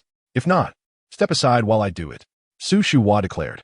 Yu Hai, determined not to let Su Shuhua do the work, quickly insisted, we will dig it up. Mom, you hold Nuannuan back. We'll start right away. The four brothers worked together, and in about 10 minutes, they had successfully uprooted the sour jujube tree. As they made their way back, Su Shuhua cradled Nuannuan in front, while the Yu brothers carried the tree behind her. Emerging from the mountains, they caught the attention of the villagers. Su Shuhua has always been a strong-willed person, but now she is starting to act foolishly. Is she no longer buying vinegar? Regardless of what others said, Su Shuhua led her sons into the courtyard. After surveying the area, she pointed to the empty space in front of the west room. We'll plant it here. This room was home to Yu Hai, Chun Xiaoqin, and Nuannuan. Su Shuhua thought to herself that regardless of how sour the jujubes might be, since they were produced by Nuannuan, they rightfully belonged to her. Naturally, they should be placed within Nuannuan's sight. Nuannuan was quite pleased with Su Shuhua's decision. If it weren't for the inappropriateness of such a thought, she would almost feel a telepathic connection with Su Shuhua. After all, why did Su Shuhua's actions align so perfectly with her own thoughts? Digging holes, planting the tree, watering it. Once those tasks were complete, Su Shuhua directed the four brothers to gather some stones to encircle the sour jujube tree and level the surrounding ground. When all was done, Su Shuhua nodded in satisfaction. All right, from now on, our family will also be one that has fruit trees. The Yu brothers wore expressions of dissatisfaction. While they now had a fruit tree, it could not be eaten. What use was that? As Yu Hai pondered, he glanced at Nuannuan. Perhaps if she touched it, it might become delicious? That night, once the family had settled down to sleep, the courtyard fell silent. Yu Hai sat up suddenly, cradling Nuannuan as he prepared to step outside. Chun Xiaoqin was startled awake. Dahai, where are you going? Because Nuannuan had just fallen asleep, Chun Xiaoqin spoke softly, careful not to disturb her. Yet her concern and anxiety were palpable. Held Nuannuan close as they approached Chun Xiaoqin. I took the warm treasure to touch the sour jujube tree. Perhaps the jujubes would turn sweet. The couple did not turn on the lights, instead opting to venture outside under the moonlight streaming in through the window. After taking a few steps outside, they reached the jujube tree. Yu Hai, holding Nuannuan, and Chun Xiaoqin, who carefully took Nuannuan's small hand, pressed a jujube leaf against her palm. Although the moon tonight was not perfectly round, it shone brightly. With the brilliant moonlight, Yu Hai and Chun Xiaoqin observed the red jujubes falling to the ground like rain, quickly blooming, bearing fruit, growing, and turning red. This scene, if not witnessed firsthand, would be utterly unimaginable in its shock. The blooming and fruiting of plants is a common occurrence, but achieving such transformation typically requires months, with daily changes being barely perceptible, often unnoticed, and devoid of any emotional impact. Yet, when something that usually takes months to accomplish suddenly unfolds in an instant, the astonishment renders one breathless, fearful of disturbing this miraculous spectacle. Chapter 65. Two fools seeing the jujubes had turned red, Chun Xiaoqin hurriedly removed the leaf. The transformation of the jujube tree ceased instantly. Yu Hai, elated, raised his eyebrows at Chun Xiaoqin, urging her to quickly pick one to taste. Chun Xiaoqin, equally delighted, plucked one without further prompting. This jujube appeared larger than those on the ground, and a fragrant aroma wafted close. No longer hesitating, Chun Xiaoqin bit into it. She had immense faith in Nuannuan's abilities. The previous strawberries and lantern fruits had bolstered her confidence immensely. Thus, when she bit into the jujube, there was no hesitation or reservation. She bit down hard, consuming half of it, and chewed vigorously. Then there was nothing more to follow. Chun Xiaoqin's swift actions caused the jujube juice, which had yet to spill, to fill her mouth, adhering evenly to each tooth. If one were to describe the sensation, Chun Xiaoqin felt as though she had no mouth, nor any teeth. Yu Hai was eagerly awaiting a bite from Chun Xiaoqin, but upon seeing her expression frozen in shock, he softly urged, "Xiaoqin, what is happening? Is it delicious? Let me have a taste." Hearing this, Chun Xiaoqin blinked and promptly shoved the remaining half of the jujube into Yu Hai's mouth. Since he was so eager to taste, it was only fitting that he should try it. After all, it was created by Nuannuan, and it would be inappropriate for Yu Hai, as a father, not to partake. Yu Hai looked at Chun Xiaoqin with satisfaction, chewing as he said, "Xiaoqin." Before he could finish, the sourness contorted his features. The large man nearly shed tears from the acidity, and after a while, he finally managed to spit the jujube out. "Xiaoqin, why are you two awake at this hour? What are you doing?" Yu Hai and Chun Xiaoqin jumped at the voice, turning to see Su Shuhua approaching. From afar, she had not noticed anything amiss. However, as she drew closer and saw the jujubes and leaves scattered on the ground, she burst into laughter. It turned out these two silly fools were trying to transform sour jujubes. What was the point? This sour jujube tree would forever remain a sour jujube tree, regardless of any changes. Su Shuhua scooped Nuannuan into her arms, asking, "Is it delicious? Is it sour?" Upon hearing this, Yu Hai and Chun Xiaoqin understood the underlying implication of Su Shuhua's words. They exchanged a glance and simultaneously slapped their foreheads in regret. Of course, under normal circumstances, how could the jujube tree bear fruit at this time? It was clear that this was the doing of Nuannuan. Hence, the reason the sour jujube tree had become even more sour was also due to Nuannuan. Now, it was even more sour than before. Seeing that the two had realized this, Su Shuhua chuckled even more, raising her eyebrows at them. "What are you still doing? Pick up everything from the ground. This was not the mountains. If it wasn't cleaned up, what would the family think tomorrow?" Chun Xiaoqin and Yu Hai's mouths were still tinged with sourness, but they fetched a basket and began collecting the fallen leaves and sour jujubes. This task stretched for over an hour. When Nuannuan awoke the next day, she found herself in Su Shuhua's room, feeling utterly bewildered. Chapter 66. Dabao is a little foodie, however. Nuannuan soon learned the whole story from Yu Hai and Chun Xiaoqin. After breakfast, they placed Nuannuan on the bed and sat beside her, their eyes brimming with curiosity. "Nuannuan, why didn't TU turn the sour jujubes into sweet ones?" Nuannuan blinked around, sparkling eyes, unsure herself. "Nuannuan, does touching the sour jujube make it a little more sour? Nuannuan, can these sour jujubes really not turn sweet?" As Yu Hai and Chun Xiaoqin continued their inquiries, Su Shuhua entered the room, questioning, "What are you doing? Are you idle during the day? If so, go out and weed and water the fields. Can't you see Nuannuan looking at you like you're fools?" With that, Su Shuhua picked up Nuannuan and headed outside, saying, "Nuannuan, Dabao has come to play with you. Let us go play with Dabao." In Su Shuhua's mind, although Guimo was nicknamed Dabao, he was quite clever. In the entire Sanlikyo, besides Nuannuan, Guimo was the smartest child. Her Nuannuan should play with children like Dabao. Su Shuhua carried Nuannuan into the courtyard, where Nuannuan spotted Guimo standing beneath the sour jujube tree. The little one stood straight, his small frame perfectly upright. Upon seeing Su Shuhua approaching with Nuannuan, Guimo blinked his eyes and greeted, "Good morning, Grandma Su." Su Shuhua happily responded and turned to shout into the house, "Forth, bring out the bamboo bed." The Yu family had recently made a bamboo bed, which had not existed before. Yu Jinmin, besides farming, also excelled at bamboo weaving, and he had just crafted a bamboo bed per Su Shuhua's request, intending for Nuannuan to sit and play outside when the weather was pleasant. Yu Hai and Chun Xiaoqin soon appeared, carrying the bamboo bed and placing it in the shade beneath the sour jujube tree. following Su Shuhua's instructions. The bamboo bed was of a standard single size. Su Shuhua placed Nuannuan on it and called Guimo over to sit. It's cool here. You can play here. Today's breeze was stronger than the previous days, and although the sunlight remained glaring, it felt refreshing, especially while sitting in the shade, inhaling the fragrant jujubes. The comfort was unparalleled. From the moment Guimo sat down, he gazed upward. Nuannuan glanced at him once and recognized he was observing the jujubes. Guimo was a little foodie, but those jujubes were indeed inedible. Just as Nuannuan was fretting over how to inform Guimo, Su Shuhua spoke up. Dabao. Those jujubes are very sour and cannot be eaten. Just wait, I'll get you some lantern fruits. Lantern fruits are quite durable, so the family had plenty, meant for Yu Wei and his 5 brothers. Guimo obediently nodded at Su Shuhua's words. Okay. Just as Su Shuhua was about to rise, Chen Xiaoqin stopped her, saying, Mom, you stay here. I'll go get it. Su Shuhua did not argue with Chen Xiaoqin, but turned her attention to Guimo, asking Dabao, Why did you come over alone? Where's your mother? The Gu family lived next door to the Yu family, with less than 10 meters separating their doors. For adults, it was just a few steps.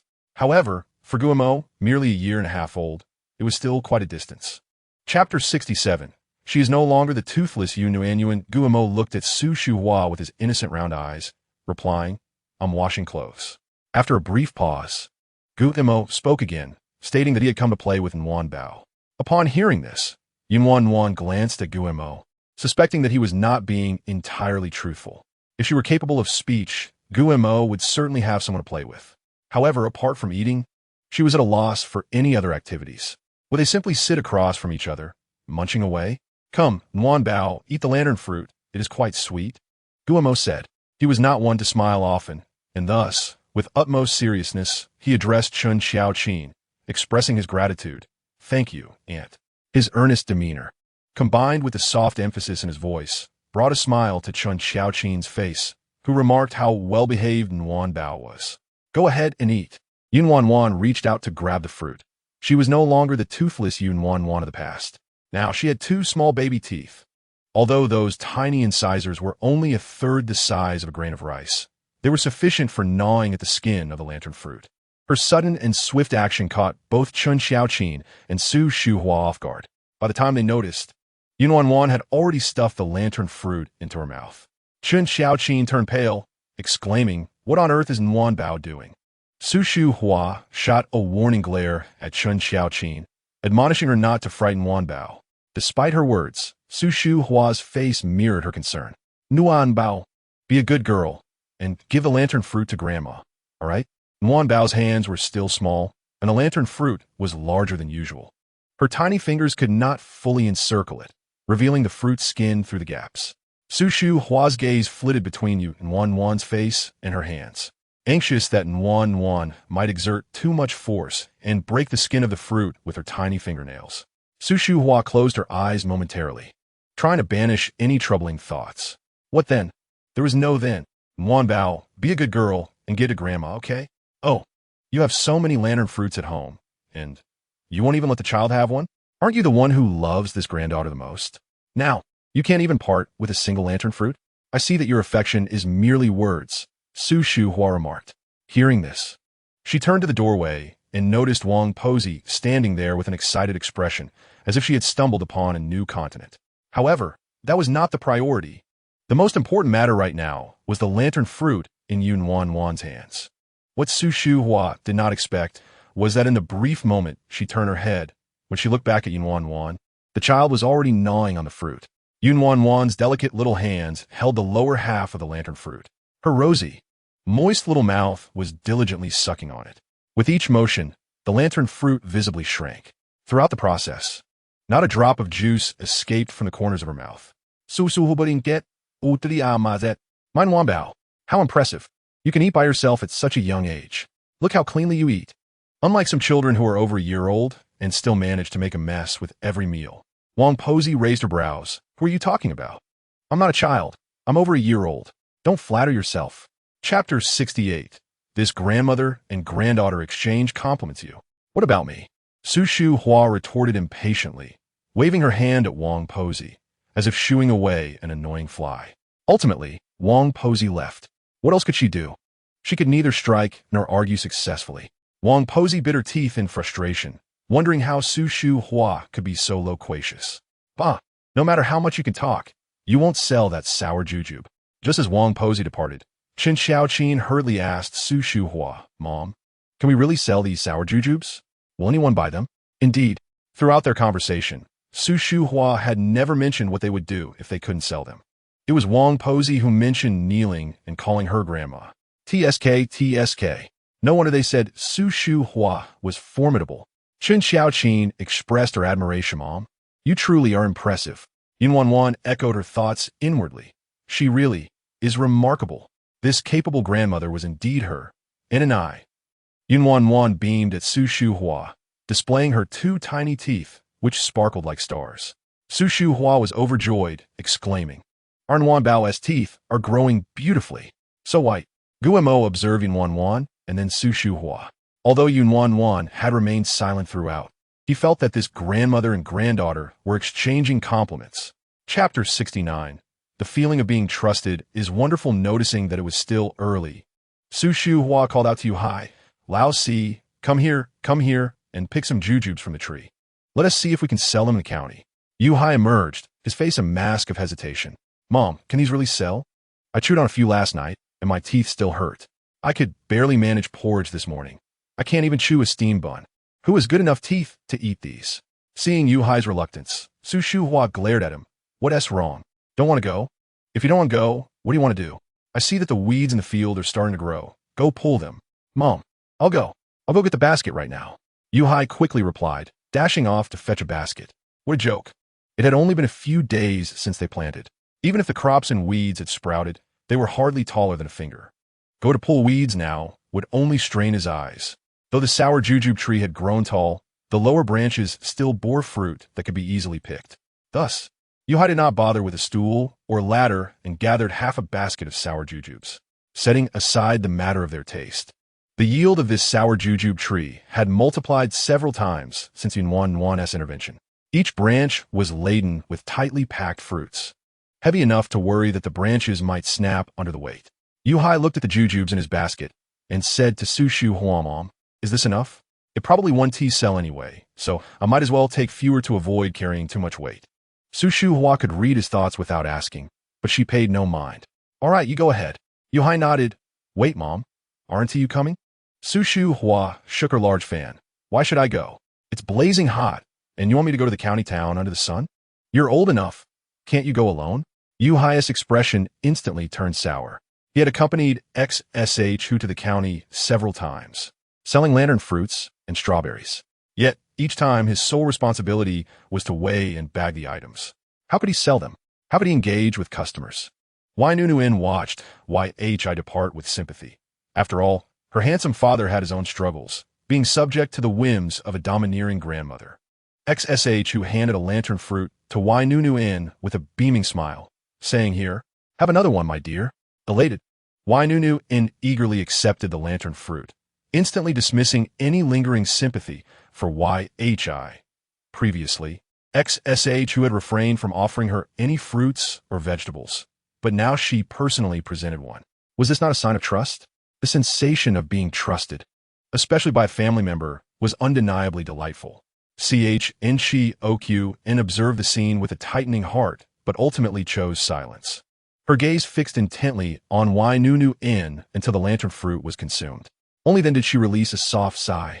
Where's that little rascal GM? A sudden shout startled CHNCOQ, nearly causing her to choke. Rolling her eyes, she patted her chest before turning to locate the source of the commotion. Chapter 70. Important matters must be repeated 3 times. GG burst through the door. His face contorted with anger. Where is GM? That little rascal. CHNCOQ frowned, displeased by GG tone. Was this how an uncle should speak? Referring to his own nephew as a little rascal was quite unbecoming.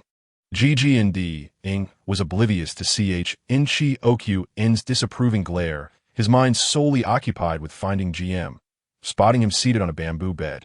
Munching contentedly, GG stormed forward. You little rascal. Still eating. I told you not to. Just wait until I teach you a lesson. As he raised his hand to strike GM, another hand intervened. Who are you? GG&D Ing snapped, turning to see the stern face of XSH who. She could not abide anyone striking a child. If a child had truly committed a grave offense, a few smacks might serve as a lesson, but one should never strike a child's face.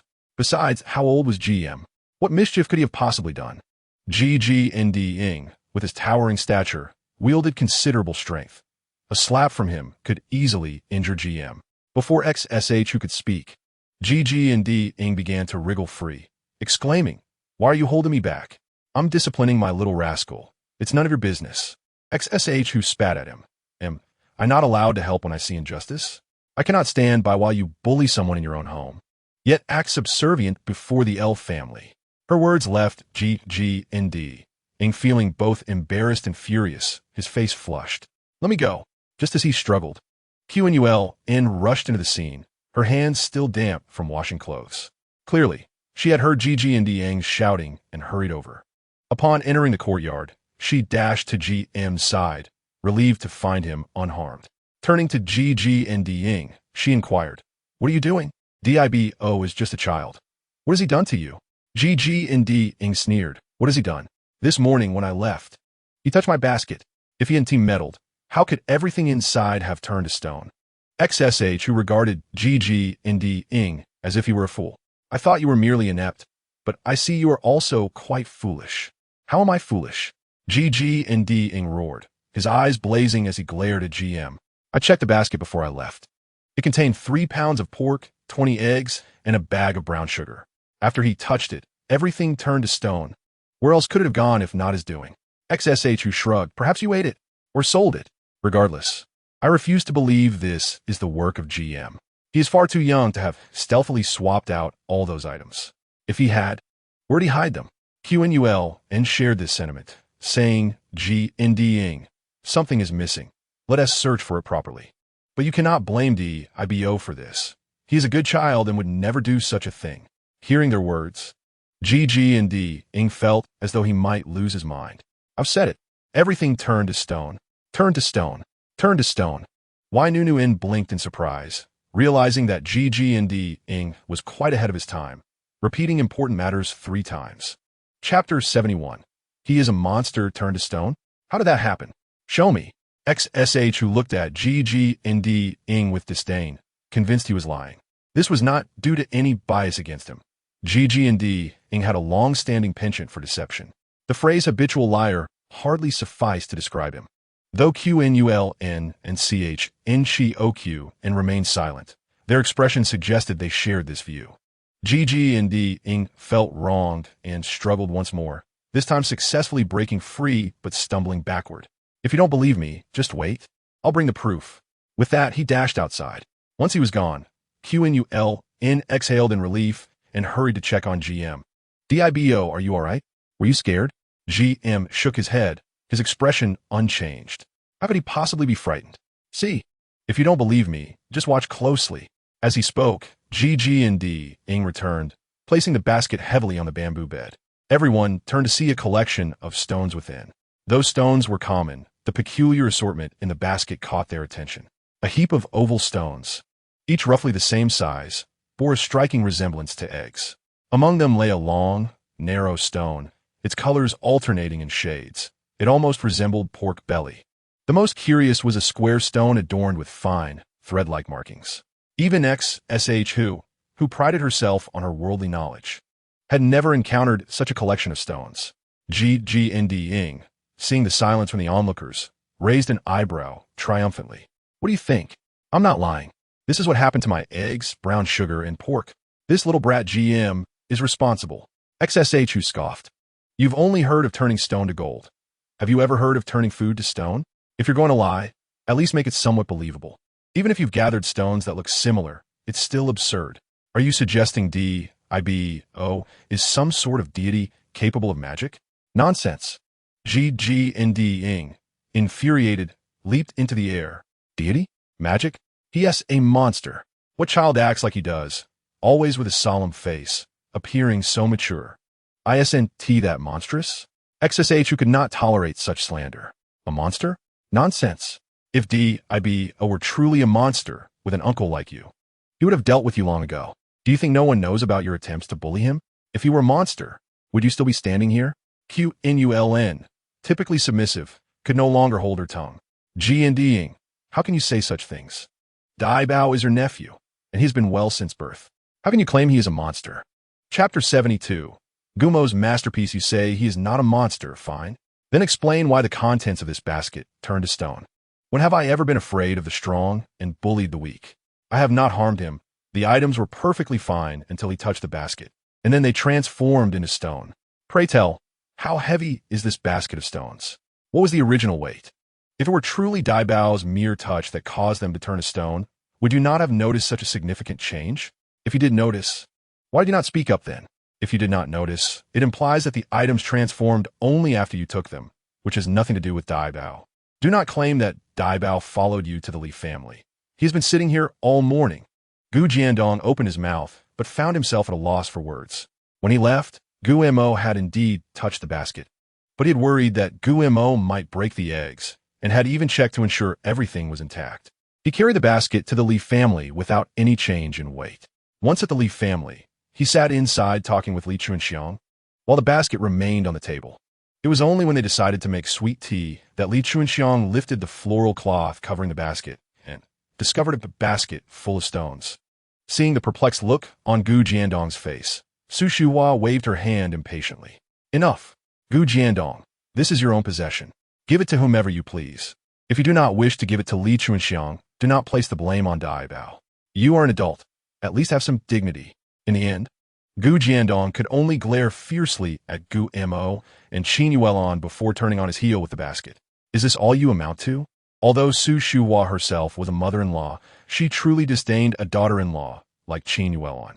She wanted a daughter-in-law, not a submissive maid, day in and day out. Whatever the mother-in-law said was taken as gospel, regardless of right or wrong, without daring to make sound. If Qin Yuelon were to suffer in silence, that would be one thing, but she was also a mother. At the very least, she should consider Gu Mo's feelings. Though Su Shuhua had many thoughts, she merely sighed and said nothing more. After all, she was not her daughter-in-law. Why bother saying so much? Nuannuan glanced at the three adults, who remained silent yet had complex expressions before fixing her round eyes on Gu Mo. The stones in that basket were not easily found. Based on her understanding of Gu Jiandong over the past 6 months, he would not resort to such underhanded tactics. Nuannuan felt that this basket of stones was likely Gu Mo's handiwork. Chapter 73. Not protective enough, but how did Gu Mo accomplish it? Nuannuan had gazed at Gu Mo for so long that she successfully caught his attention, prompting him to turn and look at her. Their eyes met, and they blinked together. Nuannuan blinked and asked Dabao, "How did you do it?" After a moment, when Gu Mo turned his head away, Nuannuan felt a twinge of disappointment and lowered her gaze. What good were her 2 little teeth if she still could not speak? Upon hearing Wang Di's voice, Qin Yuelon's body trembled. Chun Xiaoqin, who had been ready to speak, could only close her mouth once more. Watching Qin Yuelon carry Gu Mo away, Su Shuhua sighed. Well, everyone has their own fate. There is no use in saying more. While she spoke those words, her heart ached. If only she had a slight connection to Qin Yuelon, she could have stood up for her today. That Wang Di could be dealt with easily. What a pity. That basket of eggs, meat, and brown sugar was worth quite a lot. Well done. As Qin Yuelon slowly walked home with Gu Mo, the sight of the Gu family's gate drawing nearer made her take a deep breath, and her eyes involuntarily turned red. Observing this, Gu Mo sighed like an adult, saying, "Mom, don't cry." His mother, despite her shortcomings, had a good temperament. It was precisely because of her kindness that many things went awry. But what could be done? After all, she was his mother, not protective enough. Well then, Mom, don't cry. Dabao is not afraid. Mom will protect you. Gu Mo nodded, unafraid. He was only concerned that the Gu family would not have enough money to buy all the things for him to play with. Yuhai set out with a half basket of sour dates, strolling leisurely toward the county town. He knew these sour dates would not sell, so he was not in a hurry.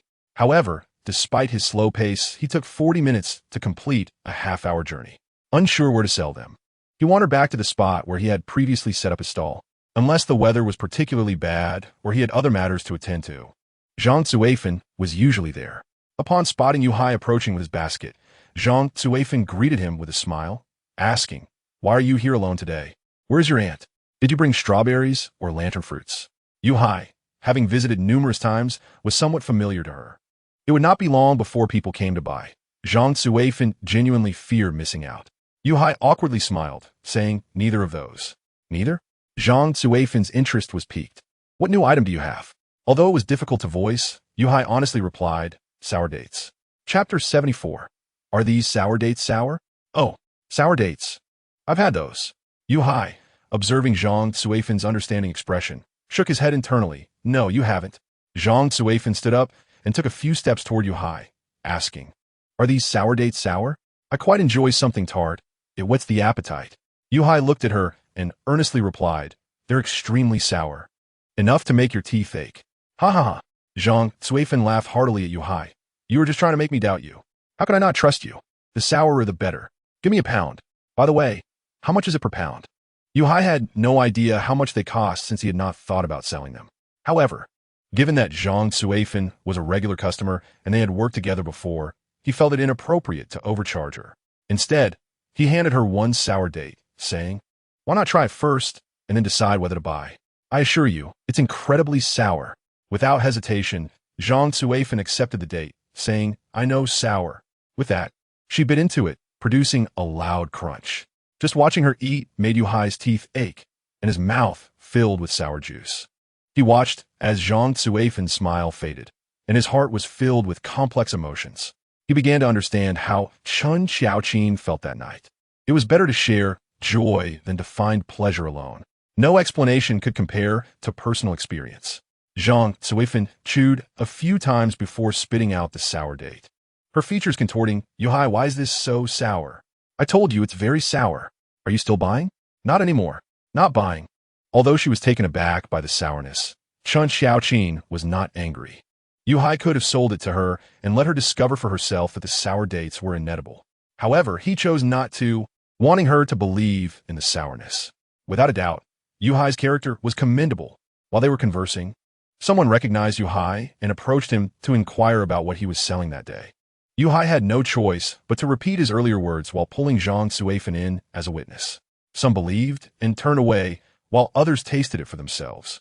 Regardless, not a single sour date was sold, and a small patch was left on the ground. Yu Hai was not bothered. People came and went, and he quickly found himself idle once more. Just as he was contemplating, another person approached. An elderly man arrived, seemingly in his 60s, though slender in stature. He appeared remarkably sprightly. "I heard you sell swanzao here." "Indeed. Are these swanzao sour?" Yu Hai pointed to the swanzao scattered on the ground. "You can see for yourself how they've fallen, indicating their sourness." The old man glanced at the ground, but shook his head. Merely looking wouldn't suffice. "May I taste one?" "Of course, feel free to try." As Yu Hai spoke, he handed a swanzao to the old man. The old man took the swanzao, but did not eat it immediately. Instead, he scrutinized it for quite some time before taking a small bite. Yu Hai anticipated he would spit it out, but to his surprise, the old man not only kept it in his mouth, but began to savor it thoughtfully. Chapter 75. Who would eat this? Yu Hai observed the old man's serious demeanor and felt a sympathetic ache in his own teeth. After a lengthy moment, the old man nodded in satisfaction, declaring it indeed sour. "How much do you sell these swanzao for? You wish to buy?" Yu Hai stared at the old man in astonishment, tempted to inquire if he was jesting. Or perhaps the old man's age had dulled his taste buds, preventing him from discerning just how sour the swanzao truly was. Noticing Yu Hai's reaction, the old man chuckled. "You're quite amusing. Isn't this swanzao for sale?" "Of course." Yu Hai hesitated briefly before suggesting, "Would you like to try another? They are exceptionally sour." The old man laughed. "If they weren't sour, how would you want them?" "Huh?" The old man tilted his body and pointed toward the opposite street corner. "Do you see those few buildings? They sell medicine. They are mine." Yu Hai blinked, hesitantly asking, "Are you saying the swanzao is medicinal?" "It can be used in medicine." Yu Hai suddenly understood. "No wonder. So it can serve as medicine." He thought, who would eat it otherwise? "How much do you sell the swanzao for? Is that all you have? Or is there more at home?" The old man inquired again. This time, Yu Hai no longer hesitated and nodded vigorously. "Yes, yes. We have plenty more at home." "Do you want a lot? Would you like to come with me to take a look?" "Certainly." The two struck a deal, and Yu Hai quickly slung his backpack over his shoulder. Let us go. My home is at Sonley Bridge, not far. We'll arrive in half an hour. Yu Hai, having never ridden in a vehicle before, nodded enthusiastically. No problem. Following the old man, he crossed the street to the other side. From a distance, it didn't seem significant, but upon arriving, Yu Hai realized it was a clinic with 3 storefronts. The old man asked Yu Hai to wait outside for a moment while he approached the clinic. Yu Hai didn't wait long before a van slowly approached. The van stopped beside Yu Hai, and a window rolled down, revealing the old man's face. Cool, mate. Get in. Yu Hai responded and opened the door to enter the vehicle. Although Yu Hai had never ridden in a vehicle, he had visited the county numerous times and had seen many vehicles. Men universally love cars. He had mentally rehearsed getting in and out of vehicles countless times. Once Yu Hai settled in, the old man nodded at the young driver. Let us go. Sonley Bridge is right at the edge of the county, and everyone in the county knows where it is, so Yu Hai didn't need to provide directions. The journey that would take half an hour on foot took just over 10 minutes by van. Yu Hai wore a serious expression, but internally he was marveling at the convenience of having a vehicle. As the van entered the village, it drew the attention of the villagers. In Sonley Bridge, not to mention vans, there were hardly any bicycles or tricycles. Suddenly a van appeared, creating quite a stir. When the van stopped in front of Yu Hai's home, he opened the door and stepped out, quickly followed by the curious villagers, all of whom were astonished. Yu Hai managed to ride in a car. Has Yu Hai struck it rich? Chapter 76. Impressive. My grandmother Yu Hai stood tall and proud, listening to the chatter around him, trying his best not to smile. At this moment, he had to maintain his composure. Upon seeing Yu Hai and the van behind him, his family was equally astonished. Yu Wei and his brothers had never seen a van before and stood beside it with expressions of wonder, eager yet hesitant to approach. It was Yu Shuhua who remained composed, holding Nuannuan as she stepped forward. Fourth, what is this? Yu Hai hurriedly introduced, Mom, this is Xie Lao. He has come to buy our swan zhao. Upon hearing this, even Yu Shuhua raised her eyebrows in surprise. She had initially suggested Yu Hai sell swan zhao in the county with a mindset of mere experimentation, never expecting him to actually find a buyer. Unexpectedly, Yu Hai had indeed found a purchaser, and one who drove a van at that. A storm of emotions surged within, but Yu Shuhua maintained her calm demeanor. Leading Xie Lao into the courtyard, we may not have much at home, but we certainly have an abundance of swan zhao. Xie Lao and the young driver followed Yu Shuhua into the Yu family courtyard. As soon as they entered, Xie Lao spotted the swan zhao tree laden with fruit. Being older and more experienced, he remained composed. The driver, Xiao Wang, however, was overwhelmed, his eyes wide in disbelief. How is it that the swan zhao is already ripe in just a few months? Before he could continue, Xie Lao silenced him with a glance. He had already tasted the swan zhao, noting its excellent appearance and flavor, and its medicinal properties were outstanding. As long as it is of good quality. Who cares why it ripens so early? How much do you plan to sell this swan zhao for? Xie Lao directed his question to Yu Shuhua. Yu Shuhua's mind raced. Since you've come to our home, we want to ask for an inflated price. Just give us a reasonable figure. Nestled in Yu Shuhua's arms, Yu Nuannuan mentally gave her grandmother a thumbs up. Truly impressive. Xie Lao, upon hearing this, smiled slightly and pondered before responding. This swan zhao is of good quality and taste. Let us say 80 cents a pound. How does that sound? Upon hearing this price, Yu Nuannuan was astonished. 80 cents a pound? How much does one tree yield? That could amount to a significant sum. This thought struck not only Yu Nuannuan, but also the other adults in the Yu family. When they glanced back at the swan zhao tree, their previous expressions of discomfort transformed into broad smiles, their mouths stretching from ear to ear. Yu Shuhua shot a glare at them. What are you all grinning about? Hurry and hide your teeth. But turning to Xie Lao, she wore a similar smile. Excellent. We trust you. You certainly won tea, let us suffer losses. 80 cents per pound it is. Eldest, second, and third, quickly pick all the swan zhao from the tree. Fourth, go bring out those we picked earlier. Yu Hai blinked. Earlier picked? Chapter 77. Everyone wants a share upon seeing Yu Hai's confusion. Yu Shuhua's irritation flared. Fortunately, Chen Qiaoqin reacted swiftly, signaling to Yu Hai while heading into the house. Are you foolish? It's from last night's picking. Yu Hai suddenly realized, oh right. I forgot. I'll go bring them out. Saying this, Yu Hai followed Chen Qiaoqin into the house. However, when they pulled out 2 baskets from under the bed, They were both left dumbfounded. Outside, the Swanzao tree was overflowing with fruit. Would anyone believe that these 2 baskets were filled from the tree above? As 2 individuals hesitated, the voice of Su Shuhua resonated from outside, accompanied by 2 baskets. Although the fruits were not plucked from this very tree, their quality and flavor did not falter. Please take a look, she urged. Upon hearing this, Yu Hai and Chun Xiaoqin's lingering uncertainty dissipated entirely. The 2 baskets overflowed with their contents, heavy enough that they could only be lifted together. After 2 trips, they finally transported the sour jujubes to the courtyard. Elder Xie stepped forward, examining one of the jujubes and tasting it, nodding in satisfaction. They're quite similar. I will take them. Excellent, replied Su Shuhua, her gaze shifting back to Yu Hai. 4th brother, go borrow a scale from the village chief.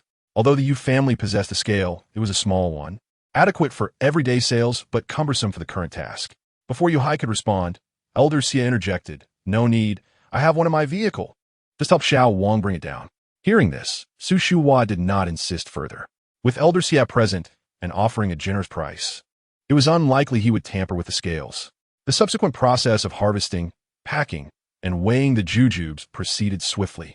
Su Shuhua grew magnanimous, telling Elder Xie, since you have traveled so far, let us not calculate the small change. Let us settle on 360 jin, at a rate of 8 mao per jin. The total amounted to 288 yuan. The other members of the Yu family were taken aback. They had never anticipated that these sour jujubes, so despised just yesterday by the entire village, would sell for nearly 300 yuan. The sight of the money now offered a sense of reassurance.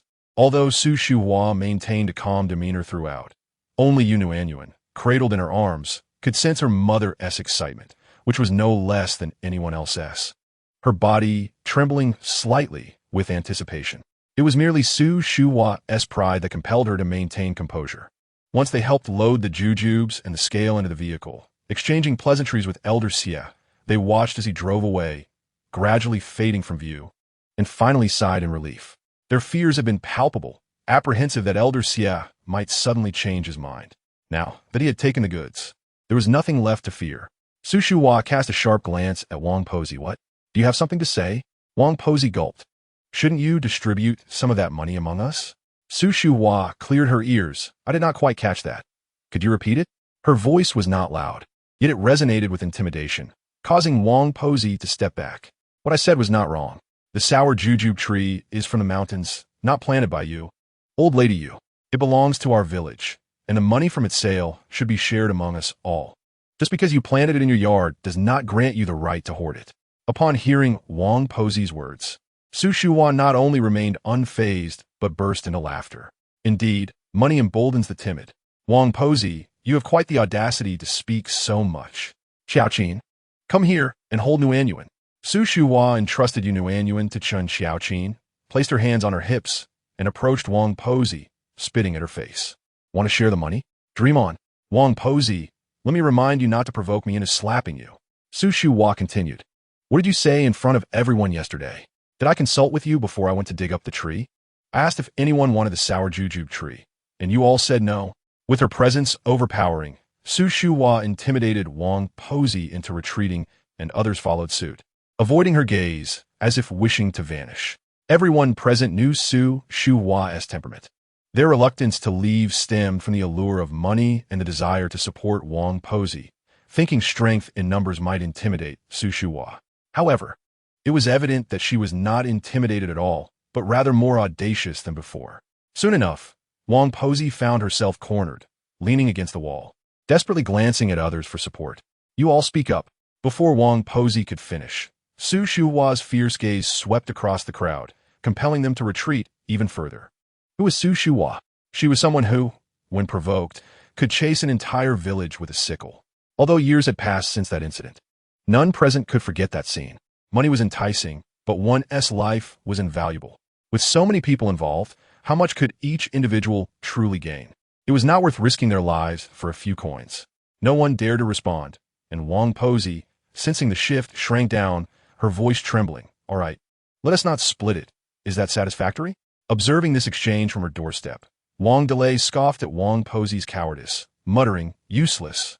What a shame. Beside her, Gu Jiandong lamented. What a pity this fortune fell to the Yu family.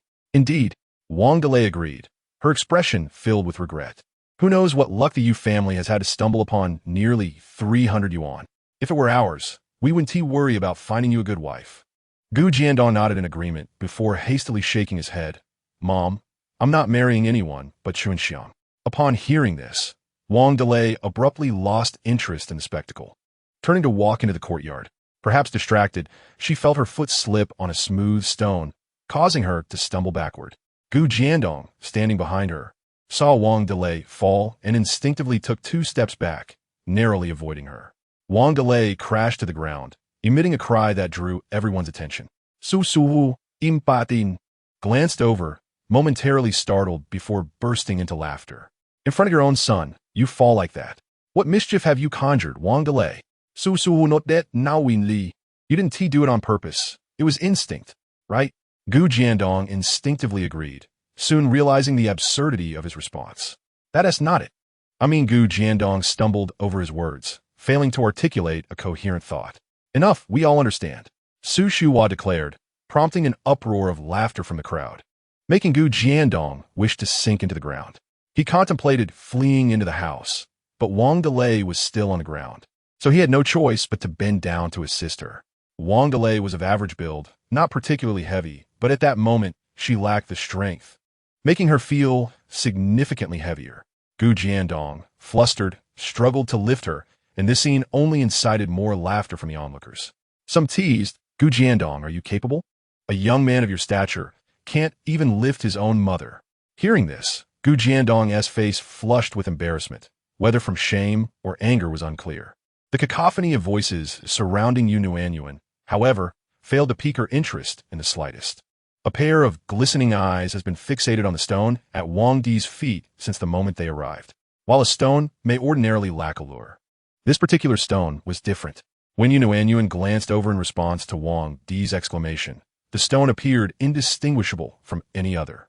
However, as time passed, Nuannuan observed the stone's color gradually fading and its size diminishing.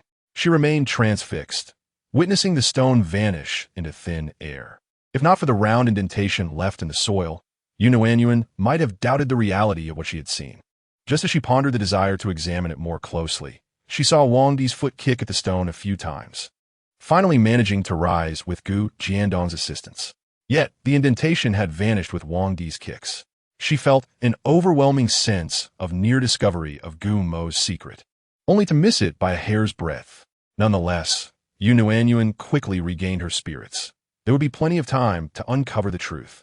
Upon hearing Su Shuhua's words, a complex expression crossed the faces of those present. Why did it sound so awkward? Who was truly the spectator here? Su Shuhua took out a thick wad of cash from her pocket and placed it on the table, scanning the faces of the Yu family members. What are your thoughts on this money? The crowd hastily shook their heads, denying any opinion. What would they possibly think? After all, they had not separated from the family. Su Shuhua had always managed the household finances, and regardless of their thoughts, the money would never reach their hands. Yet, whether or not they would split it mattered little. Though Su Shuhua favored Nuannuan, she had never shortchanged her 6 grandsons. The money was safe with Su Shuhua, and they had no worries about it. Su Shuhua was quite pleased with their reactions. She would not distribute the money among them, but having earned such a sum, it was only right to improve the family's meals. Su Shuhua handed a large sum to Yu Jiang, instructing him to buy 2 jin of pork belly and the rest in ribs, for they would feast on meat for lunch and satisfy their appetites. Yu Jiang accepted the money with a hearty response and strode out. The atmosphere in the room was jubilant, as they anticipated Su Shuhua would look after them. After all, 10 yuan worth of meat would ensure a hearty meal for the family. It was well known that some families in the village struggled to fill their stomachs. In comparison, their own lives were undoubtedly better. All right, you all should return to your tasks. Su Shuhua waved to the crowd and stood up, cradling Nuannuan as she left. Yu Hai followed closely behind, helping Su Shuhua move the sun-baked bamboo bed to the shade. Mother, sit here, it's cooler. The wind today is simply delightful. Not hot at all. Su Shuhua cast a satisfied glance at Yu Hai. This 4th son had improved. Previously, aside from his good looks and having given birth to the enchanting Nuannuan, he had little to commend him. Now, he had developed a keen sense. It seemed that since the arrival of the little fairy, he had grown noticeably wiser. Nuannuan did not wish to sit. It felt tiresome. After Su Shuhua placed her on the bamboo bed, she reclined, gazing up at the sour jujube tree overhead. Without the red jujubes, the tree appeared somewhat dull. Nuannuan fidgeted her small hands, unwilling to admit her slight urge to touch the tree again. The gentle breeze caressed her face, the temperature just right, and soon her eyelids began to droop. Ultimately, she succumbed to slumber, drifting into a deep sleep. Upon waking from her lengthy nap, Nuannuan realized it was already 3 in the afternoon. She had perfectly missed lunch, yet she felt no disappointment, rather, a sense of elation. Finally, she need not watch others eat while she remained hungry. It was sheer bliss. As the saying goes, the impoverished in bustling cities go unnoticed, while the wealthy in remote mountains have distant relatives. News of the Yu family's profitable sour jujube sales spread throughout San Likio and even reached nearby villages. That very evening, visitors appeared at their doorstep. Just after the Yu family finished dinner and were enjoying the evening breeze in the yard, someone entered through the main gate, calling out warmly, "Sister, I'm here." Yu Nuannuan had been playing with Su Shuhua's fingers when the unexpected voice startled her into curiosity, and she turned to look. She recognized that this voice was unfamiliar. Turning around, she saw a plump woman striding toward them, appearing to be of similar age to Su Shuhua, yet donning an exceedingly bright floral shirt that seemed rather out of place. As Yu Nuannuan appraised her, the woman had already reached Su Shuhua's side, giving Yu Hai's shoulder a hearty slap. "Fourth brother, get up. Let me sit here and chat with your mother." Yu Hai exchanged a glance with Su Shuhua before standing aside. The woman plopped down and clapped her thighs, producing a crisp sound. "Sister, I heard our family made a fortune selling those sour jujubes. You can't forget your sister in this good fortune. We are family. We should earn money together." Yu Nuannuan eyed the woman with curiosity, then glanced at Su Shuhua in confusion. The woman repeatedly referred to her as sister. Could she be a relative? Just as she pondered this, Su Shuhua spoke calmly. "Zhao Jianlan, did you come today to repay your debt?" Upon hearing this, Zhao Jianlan's smile faltered momentarily. Thankfully, she had the thick skin to quickly regain her composure. "Of course, it's about repaying the debt. Sister, next time you sell those sour jujubes, take me along. Once I earn some money, I can pay you back." Su Shuhua scrutinized Zhao Jianlan. "Bring you along? For what purpose? Can you carry or lift anything? You owe me 10 yuan. You could have paid it back in 10 years, yet you haven't shown your face. Now that you hear I'm making money, you come knocking. Do you think I'm foolish or that you're clever?" Zhao Jianlan, unfazed by Su Shuhua's reprimand, laughed awkwardly. "Sister, we have many children at home and live difficult lives. If I had money, I would have repaid you long ago. Now that you have a way to earn, take me along. Once I earn money, I can repay that 10 yuan. Yu Zhenmin, who had been quietly smoking, found himself unexpectedly addressed, pausing his actions. The implication was clear. Any matter should be directed to his sister. Zhao Jianlan scoffed, her eyes filled with disdain. "Look at you, the wife manages everything. Have you lost the demeanor of a head of the family? Sister, let us have a straightforward answer. Will you take me along in this money-making venture or not?" Su Shuhua replied without hesitation, "I will not take you." Zhao Jianlan was taken aback by Su Shuhua's abrupt refusal. Even with her thick skin, she could no longer remain seated. Upon hearing Su Shuhua's words, Zhao Jianlan was too overwhelmed by nausea to feel anger. The description was excessively repulsive. Observing Zhao Jianlan's expression, Su Shuhua hastily called out to Yu Hai, "Fourth, you and the others quickly take her away. If she vomits in the courtyard, it will be utterly disgusting." Yu Hai, upon hearing this, approached Zhao Jianlan with a grin. Noticing this, Zhao Jianlan instinctively glanced at Yu Hai's hands. Seeing them clasped behind his back, her face turned ashen, and she promptly fled towards the entrance. It was only when she had dashed through the gate that she paused, exclaiming, "Su Shuhua, you have gone too far." With a forceful slam, Yu Hai shut the door, effectively silencing Zhao Jianlan outside. Trembling, Zhao Jianlan touched her nose, cold sweat trickling down her cheeks. It was a hair's breadth. Just moments before, the door nearly struck her nose. After years apart, Yu Hai had grown up, becoming even more reckless than before, truly resembling his mother.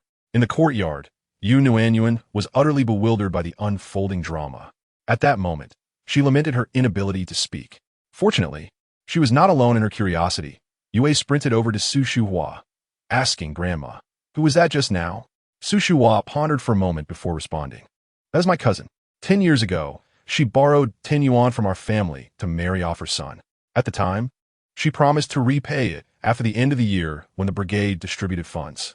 However, when the time came, she squandered the money on food and cloth, never repaying us. Back then, every household was struggling. 10 yuan was no small sum. If it weren't for your father's diligence and your maternal grandmother's understanding, you might not even be here today. Because of this, I went to her home to demand repayment. But she had the audacity to say she valued her life over money and was determined not to pay. I was furious, but her parents were in tears, nearly begging me. What could I do, considering her mother is my mother's sister? I could only insist that she refrain from coming to the Yu family for help. I suspect she has heard about our family's prosperity and has come looking for us." Yu Wei's face was filled with indignation as she exclaimed, "How wicked!" Su Shuhua laughed heartily, ruffling Yu Wei's hair. "It's all right. Even without that 10 yuan, our family has endured and thrived. We are not lacking that amount now. Besides, your fourth uncle has already dealt with her." "In what way did he deal with her?" Yu Wei asked, intrigued. Nuannuan exclaimed, "Impressive, my handsome dad. I never imagined you were capable of such things." Su Shuhua remarked that this incident had occurred 10 years prior. Yu Hai was only 22 this year, making him merely 12 at the time. Was he truly so formidable at such a young age? No wonder Zhao Jianlan had looked at him with sheer terror. Indeed, one should not judge solely by appearances. Unbeknownst to Yu Hai, his image in Nuannuan's eyes had shifted. After listening to Su Shuhua recount his youthful exploits, he tossed his hair with pride, declaring, "If she dares to come back, I shall pour a bucket of dung on her." Su Shuhua shot him a disapproving glare. "What nonsense are you spouting?" Yu Hai's smile faltered as he looked at Su Shuhua in confusion. What did she mean? Had she softened with age? While he pondered this, Su Shuhua coolly remarked, "Crops depend on fertilizer. Our resources should not be wasted on her. You think it's still like back then, when we could rely on the brigade's fertilizer?" Su Shuhua's words left Yu Hai dumbfounded. Yu Nuannuan gazed at her grandmother with admiration, recognizing her sharpness in calculating matters. She wondered how Zhao Jianlan would feel upon realizing she was deemed less valuable than dung. Yu Nuannuan thought the matter of the sour jujube tree had passed, but it was merely the beginning. The following morning, as Su Shuhua took Yu Nuannuan for a stroll, they noticed that the villagers were up unusually early, heading towards the mountains. While some villagers occasionally rose early to forage for wild vegetables or firewood, today's crowd was unprecedented. Before Su Shuhua could inquire about their purpose, someone approached her, saying, "Aunt Yu, where can we find sour jujube trees in the mountains? We won't compete for yours, but we hope to pick some from the others. Even a little for the children to buy candy would be a blessing." "Exactly. We are all from the same village. We should help each other." Upon hearing this, Su Shuhua finally understood their early rising. Yu Nuannuan mused silently. This is what it means to rise early for profit. Despite many villagers being uneducated, their actions spoke volumes. After Su Shuhua's comment, the group, now disregarding her, hurried into the mountains with their shovels. Su Shuhua watched them depart with a triumphant hum. "You think you can outsmart me?" Sour jujube trees were abundant in their area, and the deeper one ventured into the mountains, the more plentiful they became. Each tree was laden with fruit, thriving effortlessly. Before reaching the Yu family home, they spotted a swaying figure emerging from the Gu family's entrance. It was Guemo, the plump little child. Upon seeing him, Yu Nuannuan's eyes brightened. She was eager to discover what abilities Guemo possessed, particularly how he could make stones disappear. Guemo, having noticed Su Shuhua and Yu Nuannuan, ambled over with a swaying gait. A child just over a year old, even when walking steadily, was still unsteady. Yu Nuannuan watched him anxiously, concerned about the uneven rural path littered with rocks and dirt clods. What if Guemo stumbled and fell?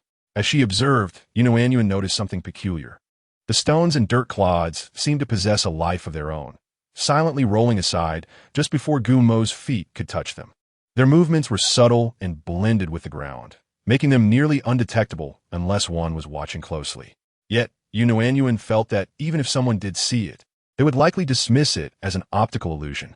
Who would believe that stones could move on their own to clear a path for a toddler? It was utterly incredible. Was Guemo exhibiting earth-based abilities? Yet, in her past life, she had never heard of anyone using earth powers in this manner. While unfamiliar with such abilities, Nuannuan refused to dismiss their possibility. The world was indeed full of wonders, and her own powers had transformed since arriving here. To her surprise, Guillermo was also from the apocalypse. Encountering an old acquaintance in a foreign land was a significant shock for Nuannuan, so much so that she didn't realize Guillermo had reached her, and Su Shuhua had crouched down to meet him at eye level. Warm treasure. After hearing that term for so long, it had become a conditioned reflex for Nuannuan. She instinctively looked toward the source of the voice, meeting Guillermo's gaze. Nuannuan blinked, realizing this was likely the first time Guillermo had called her warm treasure. Guillermo's voice was inherently soft and melodious, and the two words he uttered seemed to envelop the air with an added warmth. Nuanbao, this is for you, he said, revealing a small, delicate hand that cradled a piece of stone as smooth and lustrous as jade. The stone, still in its oval shape, bore a small hole at one end. As she gazed at the stone, Nuannuan instinctively reached for her neck. Had it fallen off while she was wearing it? Just as this thought crossed her mind, her fingers brushed against the stone that hung around her neck. It hadn't fallen. Was Guillermo now offering her an identical piece? Susuhu, equalipuao, inquit, zaibao. Where did this stone come from? Is there truly another stone in the world that resembles it so closely? Guillermo's answer was evasive. It is a gift from Nuanbao. Su Shuhua had previously thought that the stone Nuannuan wore was a valuable treasure. If it were indeed something precious, would Guillermo repeatedly give it away? Chapter 85. Nuanbao, do you understand? Su Shuhua turned to Nuannuan, eager to see if she desired it. Nuannuan pondered the question. Should she accept it? Although rarity lends value, she found herself drawn to this identical stone. Since Guillermo had presented it to her, she resolved to accept it. With a small hand, she grasped the stone tightly. Observing this, Su Shuhua took it from her, saying, Nuanbao, let grandma put this around your neck, shall we? Upon hearing this, Nuannuan opened her palm, allowing Su Shuhua to take the stone. Su Shuhua untied the string around Nuannuan's neck and threaded the new stone onto it. As she tied the knot, she noticed that when the two identical stones touched, they emitted a soft, milky glow. Amidst the flickering light, the stones gradually fused into one, forming a slightly larger piece. The original stone was about the size of Nuannuan's thumb, but now it appeared somewhat larger, more translucent, and even more radiant. Susuet Galim, what does this mean? Is Dabao also a reincarnated celestial being? She swallowed nervously, glancing around to ensure no one was listening before whispering. Where did you get this stone? Nuannuan quickly turned her gaze to Guillermo. A gentle breeze ruffled the small curls on his forehead, and she felt that his expression was no longer as blank. Even his eyes sparkled with liveliness. Whatever you wish for, you shall have, Guillermo stated earnestly. Though his words seemed whimsical, Su Shuhua did not dismiss them as mere childlike nonsense. She believed that Guillermo possessed abilities similar to Nuannuan's, albeit with different manifestations, one involving nourishment and the other playthings. Upon hearing Wang Dila's comments, Nuannuan furrowed her brows in confusion. Had Wang Dila truly spent a night in a pigsty? Otherwise, how could her words be so foul so early in the morning? I'm leaving, Guillermo declared, though it was unclear to whom he was speaking as he turned and walked towards the entrance of the Gu residence. Watching Guillermo follow Qin Yuelan into the courtyard, Su Shuhua finally carried Nuannuan home. Nuannuan nodded vigorously, exclaiming it. As she observed Su Shuhua's incredulous expression, a twinge of regret washed over her. Would she be mistaken for a monster? Before she could dwell further on this, she felt her chubby face being squished, followed by a crisp kiss. Chapter Nuan Bao. Call for brother. Oh my Nuanbao, how clever you are. Nuannuan stared blankly at Su Shuhua, realizing she had just received a kiss. Though she had been kissed by Su Shuhua before, never had it been so forceful or resonant. Unexplainably, a blush crept onto her cheeks. After all, she was already in her teens, and now she was being held and kissed daily. Nuanbao, why is your face so flushed? Is it too hot outside? Nuannuan thought to herself, forget it. I am merely a baby. Before long, her upper gums began to turn white, with her two front teeth beginning to emerge. Drawing from previous experiences, although her temperature did rise slightly, Su Shuhua remained remarkably calm. With 4 new baby teeth, Nuannuan had successfully transformed into an 8-month-old infant. For an adult, 2 months might seem insignificant, but for a baby, those months bring about considerable changes. Nuannuan not only grew taller and heavier, but could also sit for extended periods and had learned 2 new skills, speaking and crawling. After dinner, while the sky was still bright and the evening breeze was refreshing, Su Shuhua instructed Yuhai to move the bamboo bed outside, where they could enjoy the cool air. Everyone says that a baby crawls at 8 months, but our Nuanbao is exceptional. At just 8 months, she can crawl quickly and competently. Not only can she crawl, but she can also speak. Nuanbao, come, call for grandma, call for dad, call for mom, call for brother. Before she could utter a word, Nuannuan had dreamed of learning to speak. Now that she had just begun to talk, she understood the power that speech could wield. With a resigned sigh, she scanned the faces around her. Grandma, dad, mom, brother. After calling out in one breath, she pushed herself up on the bamboo bed and crawled to the other end, wanting to distance herself from these people who might compel her to repeat her calls. Just as she settled in, Guimo, who had been sitting on a nearby stool, suddenly stood up and approached the bed, fixing his gaze intently on her. Nuanbao, call for brother. Nuannuan rolled her eyes dramatically. What do you want to call for? I won't. After all, they were both reincarnated, and with their ages combined, it was uncertain who was older. Just because Guimo had arrived a year earlier didn't entitle him to take advantage of her. Nuannuan shifted her position, turning her back to Guimo, revealing only the round back of her head. Undeterred, Guimo took 2 steps forward until he was face to face with her again. Nuannuan glared at him, her cheeks puffed up in frustration. So you can walk, big deal. Just wait, I'll learn to walk soon too. Unaware of her thoughts, Guimo continued to fixate on her, urging Nuanbao, call for brother. Nuannuan resolutely sealed her lips, determined not to speak. At that moment, Guimo reached into his pocket and after a moment retrieved a small piece of meat jerky, his chubby fingers gripping it tightly. Gazing at Nuannuan, he enunciated each word with conviction. Nuanbao, call for brother. Chapter 87. Experiencing pain and joy. As she looked at the small piece of jerky, Nuannuan swallowed hard. This was not a matter of craving. She was merely teething. Yes, those who are teething inevitably drool. It was a normal occurrence. Nuannuan repeatedly reassured herself, diverting her gaze elsewhere. Guimo observed her subtle movements, neither hasty nor impatient. I really want to eat it. She thought of the countless stories she had read about protagonists who had traversed time, none of whom had faced hardships as dire as hers. She had earned so much for her family, yet could not even enjoy a morsel of meat. The more she contemplated, the more unjust she felt. And before she knew it, her eyes began to well with tears.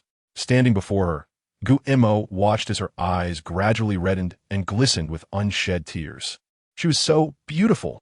Guimo pressed his lips together, marveling at how adorably she appeared when on the verge of tears. I yearned to gently squeeze it. Brother. Guimo's hand, which had been lifted into the air, froze in place. He looked at Nuannuan in astonishment, unguardedly colliding with her gaze. Her eyes, as dark as an abyss, emanated a captivating glow that ensnared anyone who dared to glance, rendering them utterly enchanted. Brother, brother. After Nuannuan spoke, she gazed longingly at Guimo. Her struggle was palpable. Guimo tightly pressed his lips together, extending the hand holding the meat jerky towards Nuannuan, while his other hand remained hidden behind his back. Observing Nuannuan's innocent and pitiful demeanor, he felt an overwhelming urge to pinch her plump little face. Surely it would be soft to the touch. Would it make her cry? As he pondered, Guimo suddenly felt an emptiness in his hand. Looking down, he discovered that the jerky was gone.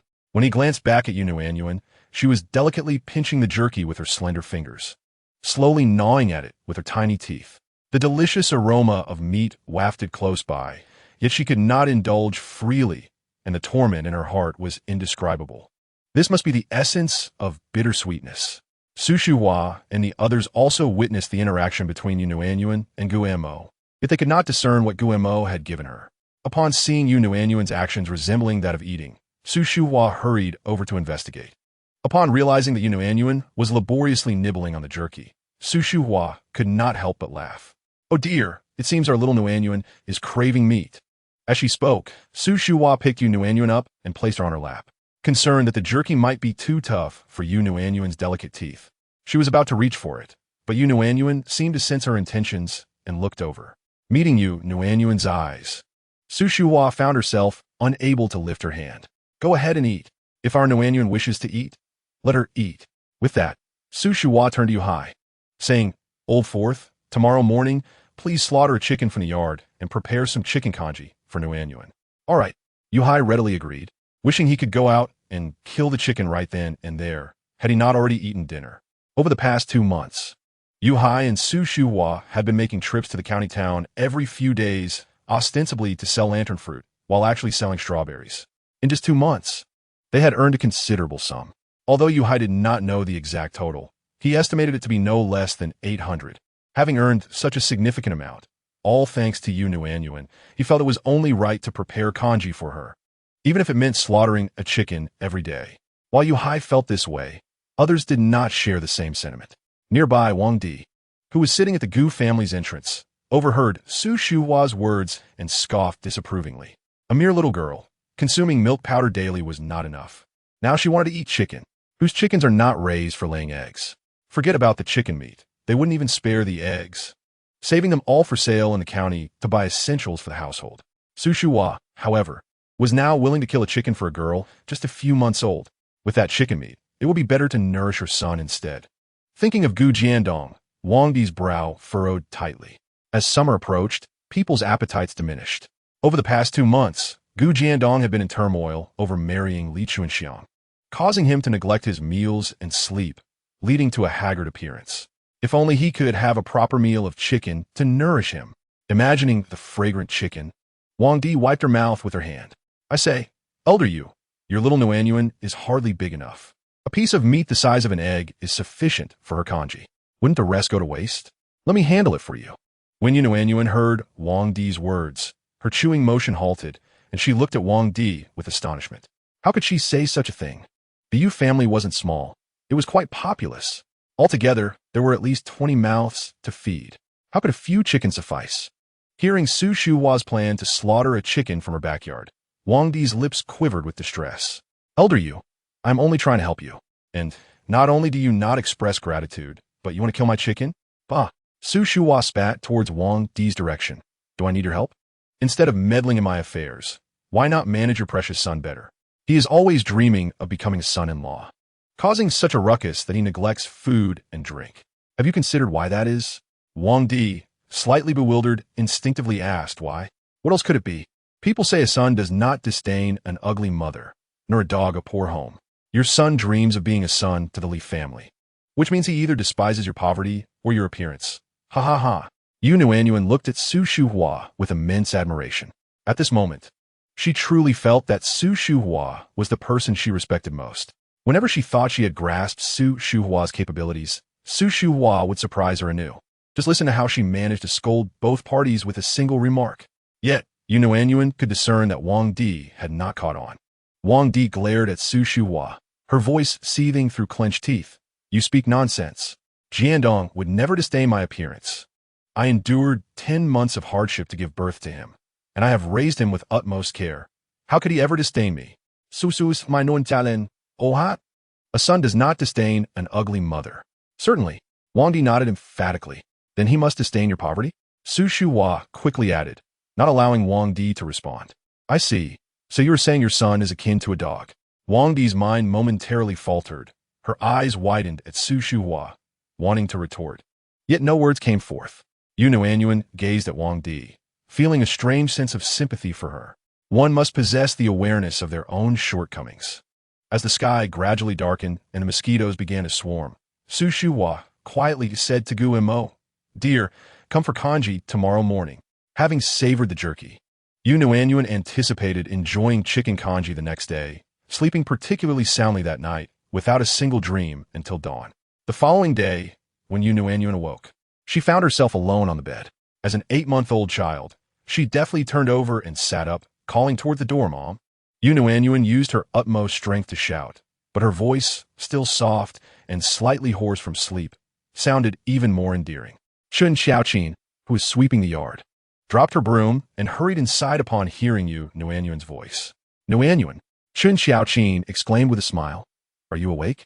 Your father is in the backyard slaughtering a chicken. Soon you will have chicken congee to enjoy. Nuannuan smacked her lips, believing she could already smell the delicious aroma of chicken. Chen Xiaoqin tidied Nuannuan up and carried her outside, just in time to see Yu Hai coming from the backyard with a plump, featherless chicken. Upon seeing the fat, naked bird, Nuannuan's eyes were glued to it. Although she knew she would get to eat it, she still wanted to witness its transformation into congee.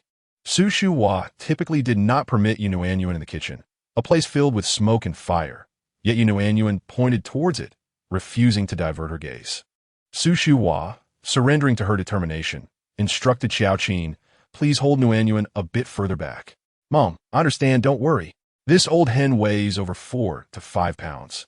And of course, not all of it would be used to make congee for Nuannuan, even if the other members of the Yu family had no objections. Nuannuan alone could not consume it all."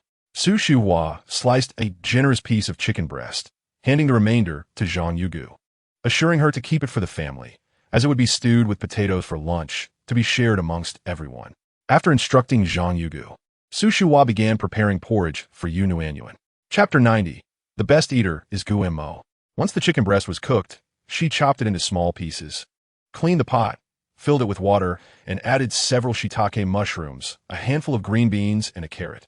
When these ingredients were ready, she chopped them finely and set them aside. Su Shuhua thoroughly washed the pot again, poured in water, and added a bowl of rice. Once the rice boiled, she placed the chicken breast in to simmer for 10 minutes before adding the mushrooms, green beans, and carrot in succession, cooking for a few more minutes. When she deemed it nearly done, Su Shuhua tossed in a small handful of dried shrimp, finished with a sprinkle of chopped green onions, and it was ready to be served. For children under 1 year old, it is best to avoid overly salty food. The shrimp were naturally salty, so there was no need to add extra salt. Nuannuan watched eagerly as the chicken porridge was prepared, her little mouth moving in anticipation. She had never witnessed Su Shuhua cooking before, not because Su Shuhua did not cook, but because she had never entered the kitchen, thus unaware of Su Shuhua's remarkable culinary skills. The porridge smelled absolutely delightful. Not only did Nuannuan find it fragrant, but Chen Xiaoqin was also unable to resist commenting on the aroma, exclaiming how wonderful it smelled. Su Shuhua, without looking up, retrieved a bowl to serve the porridge, telling Chen Xiaoqin to take the bowl for Dabao and set it aside for when he arrived. Before she could finish her sentence, she caught a glimpse of a small figure approaching from the yard. Given that the Yu children were all here drinking porridge, the figure must surely be Gu Mo. Su Shuhua thought to herself, and upon closer inspection, she confirmed it was indeed Gu Mo Dabao. "Have you not had breakfast yet? Hurry and come sit down. Xiaoqin, please bring that bowl of porridge over." Chen Xiaoqin agreed and went, feeling a bit puzzled. She could not shake the feeling that Su Shuhua's demeanor towards Gu Mo had improved compared to before. However, after pondering it, she could not discern any reason and decided to dismiss it from her mind. Nuannuan glanced at Gu Mo while continuing to enjoy her porridge. It was simply too delicious, so delightful that she found herself at a loss for words, her mind consumed with the thought of how tasty it was. At 1 year and 8 months old, Gu Mo was the youngest in the room apart from Nuannuan. It was common for children around 1 or 2 years old in the village to be fed by their families. Gu Mo shook his head, insisting, "I can eat by myself." With that, he took a spoonful of porridge, gently blew on it, and brought it to his mouth. Chen Xiaoqin observed Gu Mo, then the 6 boys from the Yu family, growing increasingly fond of them. Although Gu Mo was the youngest, his manner of eating was the most refined. Nuannuan and Su Shuhua both noted this, with Nuannuan feeling it was only natural, as Gu Mo possessed a grand spirit within his small frame. Su Shuhua, on the other hand, simply believed Gu Mo to be a reincarnated celestial being, exhibiting proper posture and decorum while eating, which she thought was entirely normal. Chapter 91. The Chubby Wang Dabao. After finishing a bowl of fragrant chicken porridge, Nuannuan felt as if her life had reached perfection. Looking over at Yu Wei and the others, they too wore satisfied expressions. Yu Gang licked his lips, gazing longingly at Su Shuhua, saying, "Grandma, the porridge is delicious, and the meat is tasty. Can we have it again in the future?" In the past, he would have immediately asked if there would be another meal after finishing, prompting Su Shuhua to lecture him sternly. However, the circumstances had changed. Life in the household had improved somewhat. While it was not feasible to have lavish meals every day, occasionally cooking meat porridge for the children was completely acceptable. After Nuannuan finished her bowl of meat porridge, Su Shuhua realized that she truly relished meat. Although she had a soft spot for Nuannuan, she could not neglect her 6 grandsons entirely. It was merely a matter of adding a bit more water and meat. Nothing too significant. Of course we will. Su Shuhua replied enthusiastically. We'll make it again tomorrow. Hearing this, Nuannuan couldn't help but laugh with joy. She loved eating meat. At noon, the Yu family prepared a chicken stew. This was quite different from the plain meat porridge from a morning.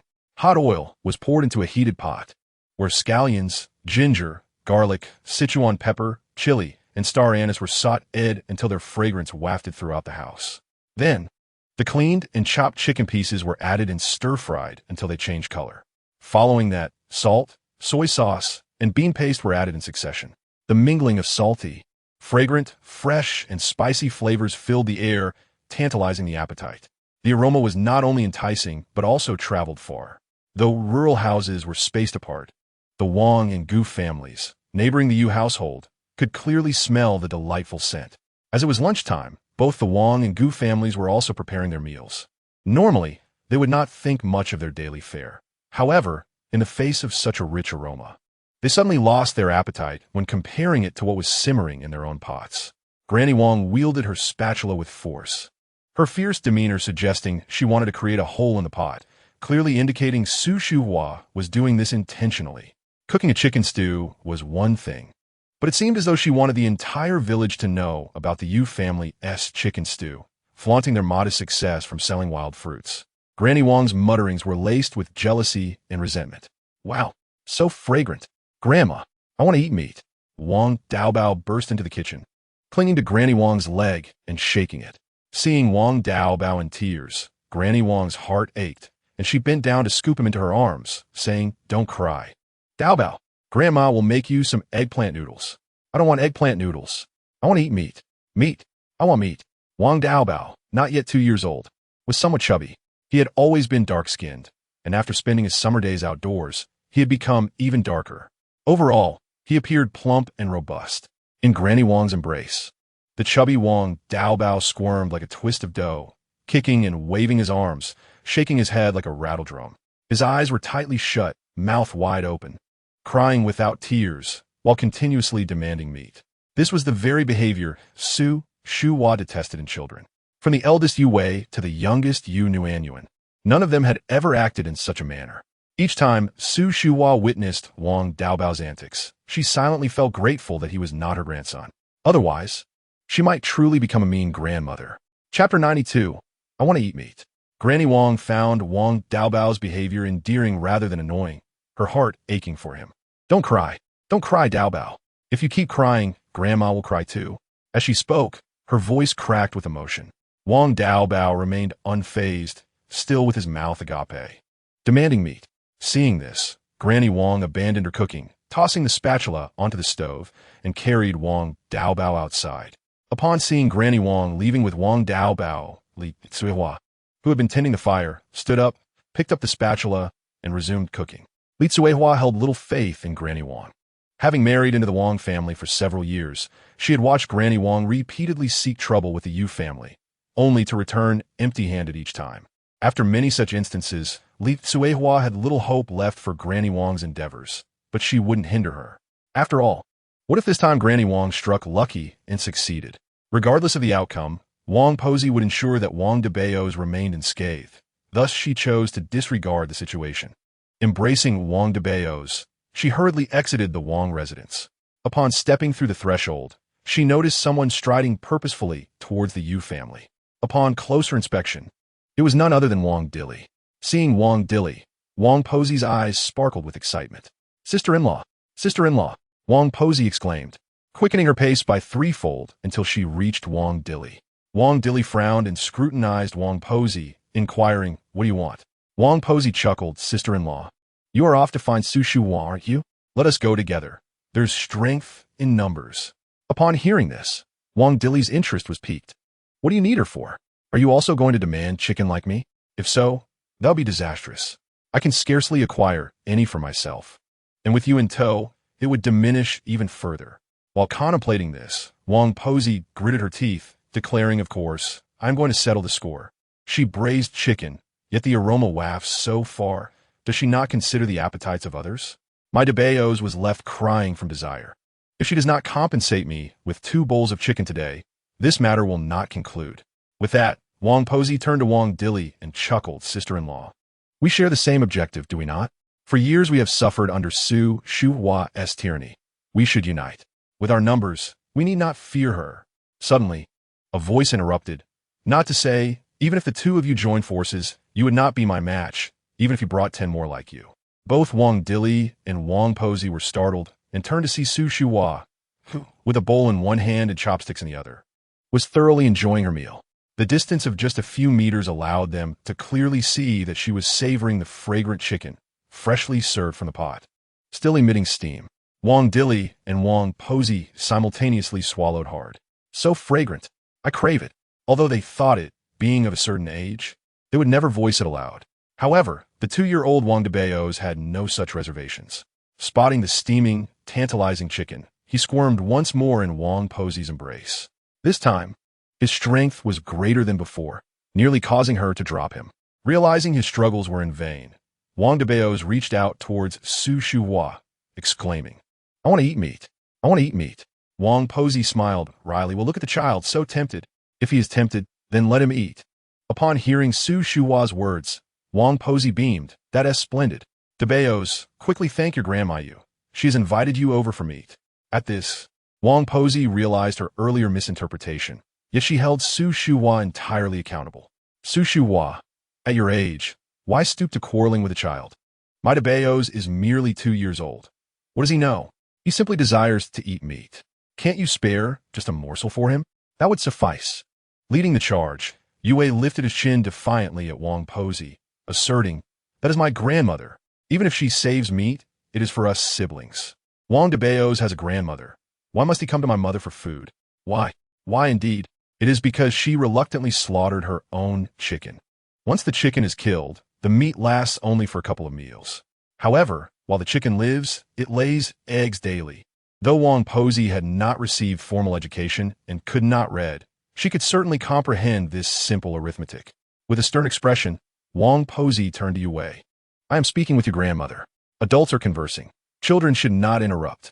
Wang Posey thought to herself, this little brat truly takes after Su Shuhua, with a mouth that runs endlessly, leaving no room for others to speak. Su Shuhua, having restrained her laughter for quite some time, could no longer contain herself. She believed that if a child did something commendable, they should be rewarded, lest their enthusiasm be stifled. Upon hearing about the fishing expedition, Yue leapt with excitement. Nuannuan, having been on the verge of slumber, jolted awake at Yue's voice.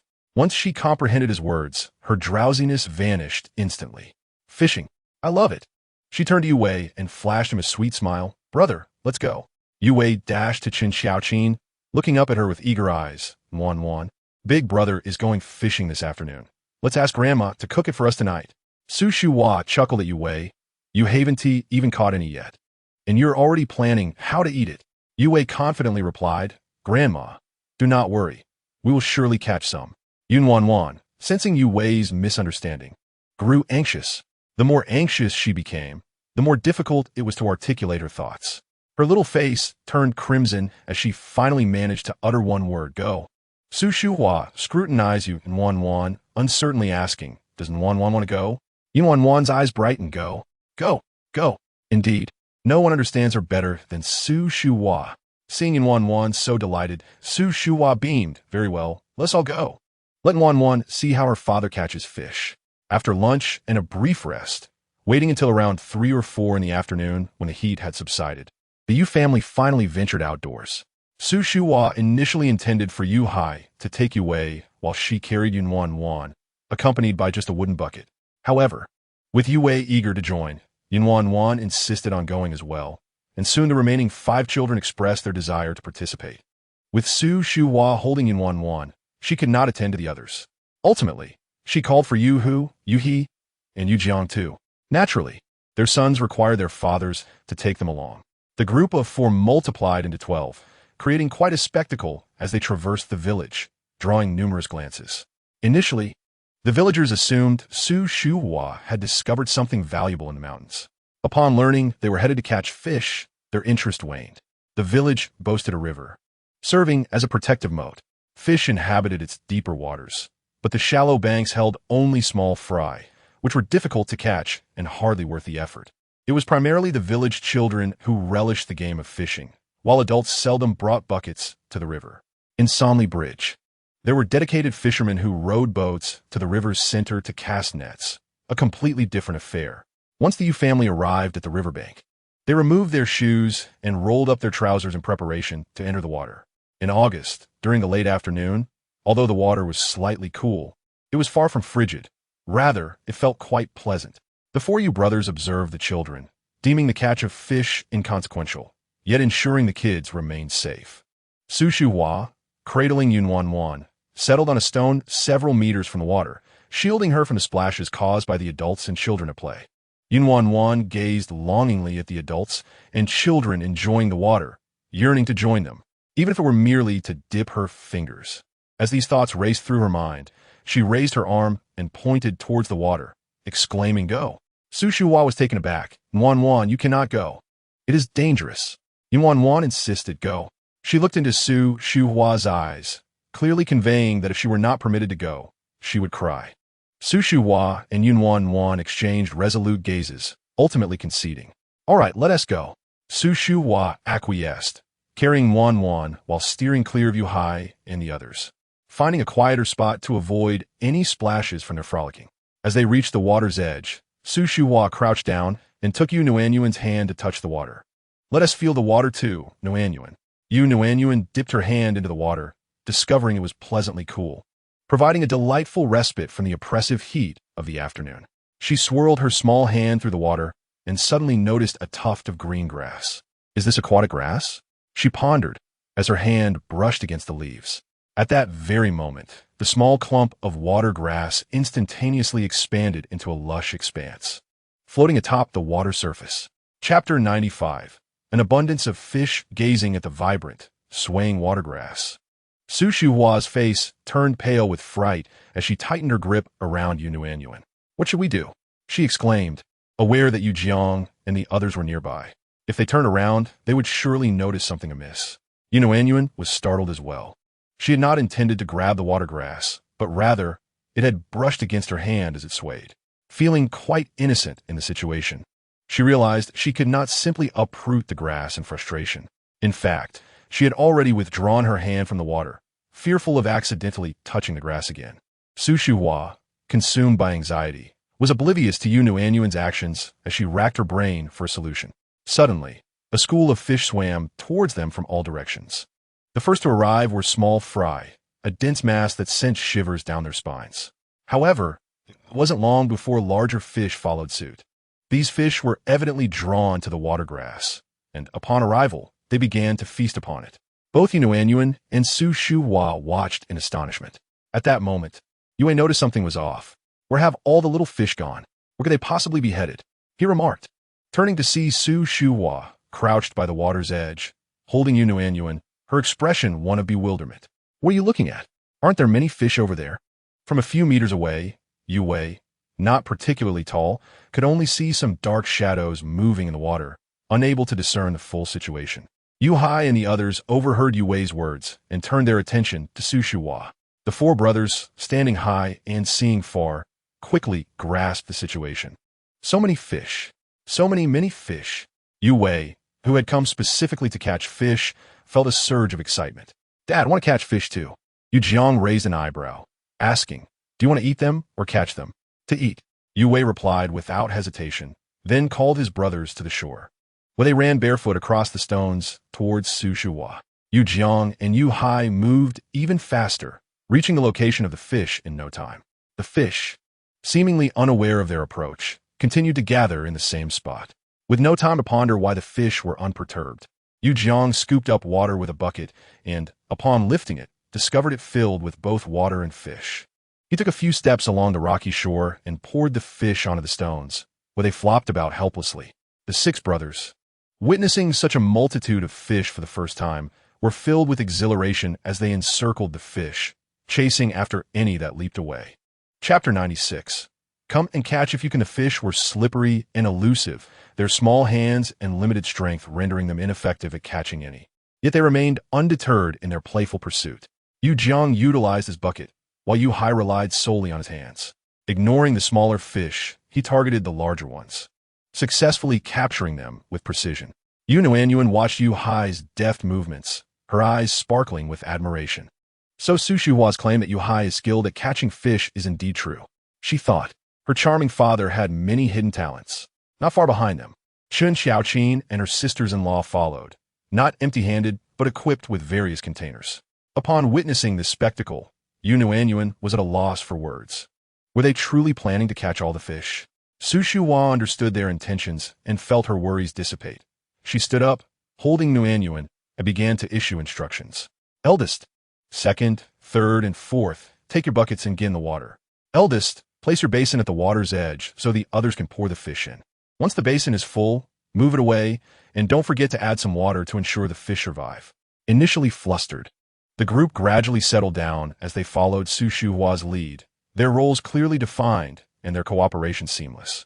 Nuannuan admired Su Shuhua, realizing her grandmother was extraordinary. Given the opportunity, she could likely take on a leadership role. The commanding presence Su Shuhua exhibited while organizing the group was reminiscent of a general directing troops. As they busily caught fish, Wang Posey approached with Wang Dabao in her arms. She had ventured out to play with her grandson, but was intrigued to see Chan Xiaoqin and the others rushing to the riverbank with their basins. Upon witnessing the abundance of fish, her eyes nearly bulged with disbelief. My goodness, so many fish. Wang Posey sighed, torn between the desire to join in and the realization that she had no place to put any she might catch. She contemplated calling her son and daughter-in-law to assist. Su Shuhua noticed Wang Posey but dismissed her concerns. This river did not belong to the Yu family, nor did the fish, if Wang Posey had the ability. She was welcome to catch as many as she could. With this thought, Su Shuhua glanced at the river. Due to the brothers' relentless fishing, the fish had become alarmed, and many had fled. The vast expanse of watergrass had also been significantly reduced, with some drifting away while others lay tangled among the rocks. With their buckets and basins now filled, Su Shuhua waved her hand decisively. All right, no more catching. With this many fish, we could feast for days. And we must also think of selling some to the county. Realizing that there was still ample time, Su Shuhua deemed it essential to head to the county promptly. The four brothers, though somewhat reluctant to stop, wiped the sweat from their brows, only then realizing their aching backs. Chapter 97. Unearthing the fish nest, Yu Jiang rubbed his back and smiled at Su Shuhua. Mom, with so many fish caught, we can feast tonight. All you think about is eating. Su Shuhua shot him a glance. First, go borrow a tricycle from the village head and load the fish. We're going to sell them in the county. Yu Jiang, taken aback at the thought of selling the fish instead of keeping them for themselves, was momentarily speechless. Sell them? Why not just keep them to eat? How long will it take to eat all these fish? Once Su Shuhua finished speaking and noticed Yu Jiang still hesitating, she gave up on him. Forth you go quickly. Okay, Yu Hai replied and hurried up the bank, putting on his shoes and dashing ahead, soon disappearing from sight.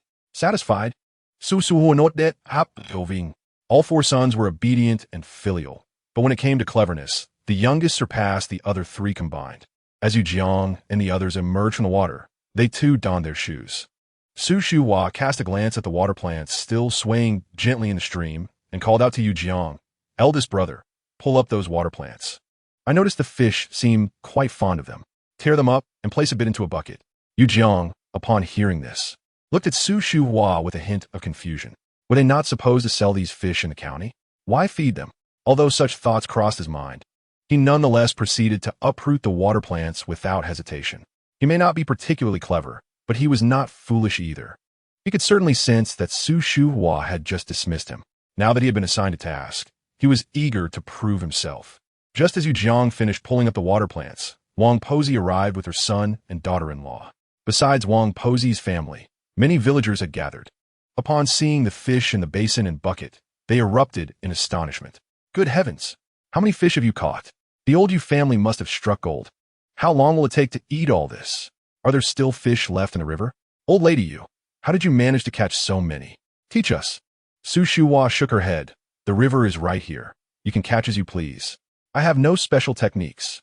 We were just playing with the children and got lucky. Wang Posey scoffed, what luck? You just don't want to share your secrets. Su Shuhua's voice rose slightly. I simply want to tell you. What are you going to do about it, Wang Posey? Realizing that nothing more could be extracted from Su Shuhua, Wang Posey ceased her inquiries and hurried to the riverbank, eyes wide with anticipation, fearful of missing a single fish. However, after a long while of searching, she still spotted not a single fish. This infuriated her. Old lady, this river is not yours alone. How could you catch all the fish? Su suhu lauget de the sivo. As if this river belongs to you. How many fish I catch is my skill. If you have the ability, feel free to catch every fish in this river. I wouldn't object, but if you lack the ability, stop your incessant whining. Su Shuhua's disdain for Wang Posey deepened. The riverbank was strewn with stones, making it difficult for vehicles to approach, so they parked a short distance away on the road. Yuhai rushed over and inquired how Su Shuhua intended to proceed. The bed of the tricycle was not large enough to accommodate all the buckets and basins. Su Shuhua directed Yuhai and the others to gather the larger fish into one basin. Once it was full, they transferred 2 buckets. Ultimately, they managed to load 1 large basin and 2 buckets onto the tricycle. There is still plenty of fish left, both large and small, sufficient for the family's needs. The onlookers, witnessing this, began to question Su Shuhua about her plans. Upon learning that she intended to sell the fish in the county, their eyes gleamed with envy. Such a quantity of fish could fetch a handsome sum. How come they did not possess such good fortune? Life in the countryside was often frugal, with many going a year without tasting meat. Yet, seeing so many fresh fish, the villagers felt a pang of desire. Some, with their minds racing, approached Su Shuhua. Old lady, you still have so many fish left, and your family can't possibly eat them all. It would be a waste if they died. How about trading some with me? Su Shuhua glanced at the speaker. What do you intend to trade with? After a moment's thought, the person replied, I can offer grain. Otherwise, fruits or vegetables will suffice. Su Shuhua mused to herself that her family had more fruits and vegetables than they could consume. Why would she want to exchange for more? However, if it were grain, she might consider it. Then let us do this. 1 pound of wheat for 2 pounds of fish, and for miscellaneous grains, 2 pounds for 1 pound of fish. Come to my house. There's no scale here. Also, don't rush off. Help carry a bit. If anyone else wishes to trade for fish, lend a hand. And I'll give you a discount later. With Su Shuhua's invitation, the crowd quickly abandoned their idle curiosity and came forward to assist. Nuannuan looked at Su Shuhua with admiration, thinking her to be a veritable treasure of a grandmother. How could you be so clever? With many hands at work, they swiftly transported all the fish to the Yu family's courtyard. Su Shuhua decided to stay home to oversee the exchanges while sending Yu Hai and his 3 brothers to the county to sell the fish. 4th brother, you are well versed in business. I trust you with this. After speaking to Yu Hai, Su Shuhua turned to Yu Jiang and the other 3. 4th brother is young. You 3, as older brothers, must keep an eye on him and ensure he is not bullied. We seek no trouble, but we must not be afraid of it either. Should any troublemakers arise, deal with them first. Having given her instructions, Su Shuhua urged the 4 to hurry on their way. Calculating the time, they would arrive in the county right as work was letting out. No sooner had Yu Hai and his brothers departed than villagers began arriving with grain to trade for fish. Su Shuhua did not engage in the exchanges. She held Nuannuan and observed while Chun Xiaoqin and the other sisters-in-law weighed the fish and grain. Naturally, Su Shuhua did not forget to set aside a bucket for the kitchen, for her family's own consumption. While some were willing to part with grain for fish, others hesitated. Wang Posey belonged to the latter group. Watching the lively scene in the Yu family courtyard, she felt a mixture of envy and jealousy. What is all this fuss about? It's just a few fish. As she turned to leave, Wang Dabao clung to her leg. Grandma, I want to eat fish. Wang Dabao stared at Wang Posey, his eyes pleading. With no chicken to eat, did that mean no fish either? Wang Posey glanced at Wang Dabao, then at Su Shuhua, her expressions shifting. She was reluctant to lower herself to ask Su Shuhua for fish, yet she could not bear to see her grandson drooling over the prospect of meat. For the sake of pride, Wang Posey deliberately avoided looking at Su Shuhua and approached Chen Xiaoqin. Seeing this, Su Shuhua chose to ignore her.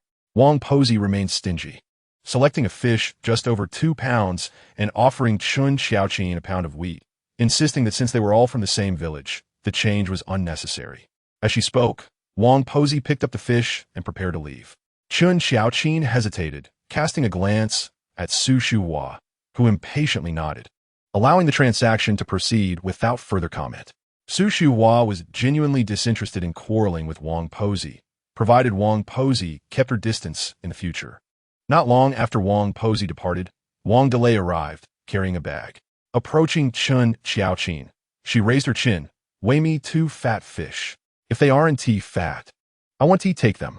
And no bony ones either. Wang Delay's expression stiffened. What do you mean by that? Do you look down on me?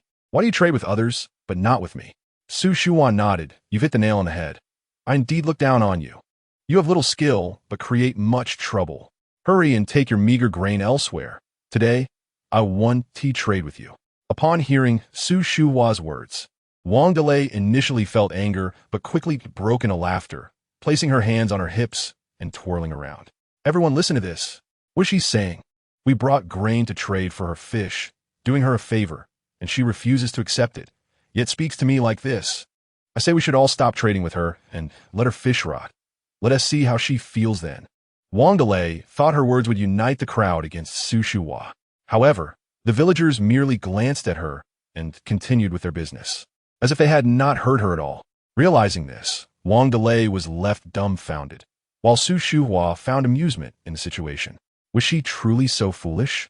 She could not even grasp who sought whom and dared to incite the masses. What a ridiculous thought. Nuannuan looked at Wang Delay with a smile. Recognizing that with such limited ability, Wang Delay was no match for Guillermo. She could only bounce around, because Guillermo was likely being lenient, or perhaps due to his youth, there were many things he could not yet do. As fate would have it, just as Nuannuan was contemplating GM, he made his entrance. Upon entering the courtyard, GM encountered the furious Wangdli, his eyes flickering momentarily with a hint of mockery. Ignoring the crowd's indifference, Wangdli, feeling both anger and embarrassment, turned to leave. However, she found herself face to face with GM at the entrance. You little brat, what are you doing here again? Is your own yard too small to accommodate you? You run to the Y family all day long. Why don't you just become their grandson? With a loud voice, Wangdli advanced towards GM, clearly intending to confront him. Nuannuan gasped, realizing that Wangdli, an adult, could easily overpower GM, who, despite his talents, was merely a child. If Wangdli had truly struck him, the consequences would be dire. Clutching XSHU's hand tightly, she whispered, and XSHU reassured her. Don't be afraid. Nuannuan, and I is here.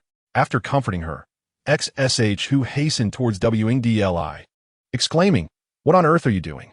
It's broad daylight. Do you really want to? Before she could finish her sentence, Wangdli suddenly stumbled and fell forward. In the blink of an eye, she crashed to the ground, kicking up dust. XSHU halted, blinking in disbelief before bursting into laughter. Wangdli, at your age, how can you trip and fall like that?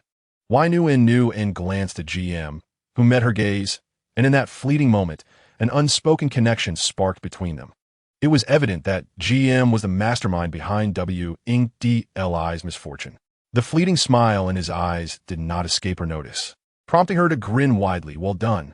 GM seemed to comprehend her sentiment, and for a rare moment, the corners of his mouth lifted before he returned to his usual stoic demeanor unnoticed by others.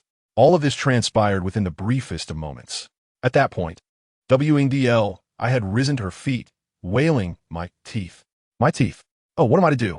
Curious about her distress, Nuannuan wondered what had happened to Wangdli's teeth. Just then, Wangdli turned to face her, covered in dust and blood, clutching a bloodied tooth in one hand. Did she knock a tooth out? She continued to lament, My teeth. Oh heavens, how will I live? In disbelief, Wangdli pounded her thighs in despair. Nuannuan had never witnessed such a dramatic spectacle before. It was both amusing and a fitting consequence for Wangdli. This was a classic case of self-inflicted suffering. Had she treated GM with a modicum of kindness, she might have retained her tooth. Clearly, Wangdli did not share this sentiment. After her tears subsided, she scrambled to her feet, her face twisted in rage as she charged at GM. You little brat, this is all your fault. If it weren't for you, I wouldn't have lost a tooth. Today, I swear I'll make you pay. As she lunged forward, Wangdli stumbled again, crashing face first to the ground. This time, she lay there for quite a while before managing to rise again. Nuannuan couldn't help but laugh, her eyes nearly squinting with amusement. Wingdl, I had lost both of her front teeth. The commotion had drawn the attention of those nearby, who were busy with fish. Upon seeing Wingdli's state, they erupted in laughter. Though no one had any ill intentions, they found her predicament quite humorous. Amidst the laughter, Wingdl, I felt a mix of embarrassment and anger, coupled with an eerie sense of unease. It was one thing to trip once, but how could she have fallen twice in quick succession? Glancing at the ground where she had stumbled, she noted it was flat, devoid of stones or mud. How could she have tripped on such a smooth path? A chill ran down her spine despite the summer heat. She cautiously stole a glance at GM, who stood in the shadows at the entrance, his small stature casting an ominous presence. Looks like Wingdli is up to her antics again.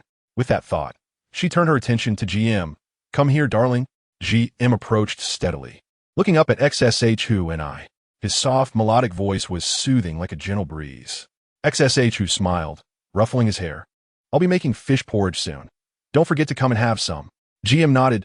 Thank you, In the village, some were willing to indulge in a feast, while others were more frugal. As they spoke, the fish exchange concluded. Nuannuan carried Nuannuan over to Choqn and the others, peering into the basin on the ground, where only a few small fish remained. These little fish, with their numerous bones, were a hassle to cook, so no one wanted them. However, with a different approach, these small fish could become a delightful treat. Nuannuan instructed her daughters-in-law, clean these fish thoroughly. We'll coat them in batter and fry them as snacks. Nuannuan glanced at the small fish, envisioning them coated in flour and fried to a crisp, bones and all.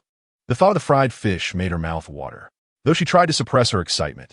Nuannuan, always attentive, noticed her reaction immediately. You want some too? That one tea do. Your delicate throat can't handle it. I'll prepare fish porridge for you instead. Though Nuannuan felt disappointed about missing out on the fried fish, she understood the necessity of it and nodded solemnly. Zhang Weigu, observing her expression, remarked to Choqn, our Nuannuan is clever. She understands everything at such a young age. After a considerable time had passed, Wingdli, I finally felt her heartbeat stabilize. Just as she exhaled in relief, she spotted GM approaching from the entrance. Her eyes widened with suspicion as he drew closer, and instinctively, she recoiled. Stop! Don't come any closer. GM, now standing in the courtyard, heeded her warning and halted, his dark eyes fixed on Wingdli, reminiscent of a deep, still pool, as if they could draw her in. Fear gripped Wingdli, compelling her to quickly avert her gaze. Go. Just go. The voice of Wangdli was excessively loud and peculiar, causing Gu Jiandong, who was originally lying on his bed, to step outside. Mom, why are you howling like a ghost in broad daylight? Upon seeing Gu Jiandong, Wangdli appeared as if she had found savior. Jiandong, hurry, get him away from me. Following Wangdli's pointing finger, Gu Jiandong glanced towards the courtyard and instantly burst into laughter upon seeing Gu Mo standing there. Mom, what has this little rascal done to you? How has he frightened you so? Wangdli opened her mouth to speak, but found herself at a loss for words. In doing so, Gu Jiandong noticed that she was missing 2 teeth. Mom, where are your front teeth? Wangdli quickly covered her mouth. Her eyes filled with terror as she looked at Gu Mo. It was all her own feeling from the earlier incident without any evidence. She didn't even know where to begin. Observing Wangdli's state, Gu Jiandong's expression turned serious. Mom, do you suspect that this little rascal is up to something strange? I say he is either a demon or possessed by some filthy entity. Remember that basket of items I mentioned? It turned to stone only after he touched it. I told you then, but you didn't believe me. Upon hearing Gu Jiandong mention this matter, Wangdli became even more convinced that Gu Mo was problematic. After contemplating for a moment, she slowly supported herself against the door frame and stood up. Yes, he must have something vile attached to him. We need to find a shaman. I must go.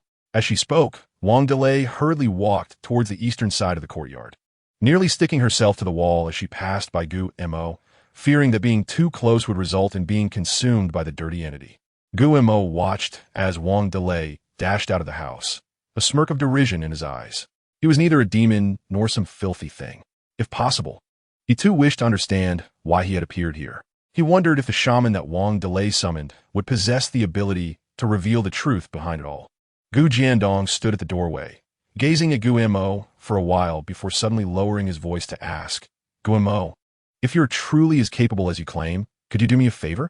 Gu Mo quietly regarded Gu Jiandong without responding. Gu Jiandong, seemingly unfazed, continued, Can you think of a way to convince my mom, your grandmother, to agree to my marriage with Chunxiang? Gu Mo, could you possibly be a fool? With no desire to engage with Gu Jiandong, Gu Mo turned and sat down on a small stool. He hoped that Wang Delay would quickly summon the shaman, as he still needed to go to the Yu family for fish soup afterward.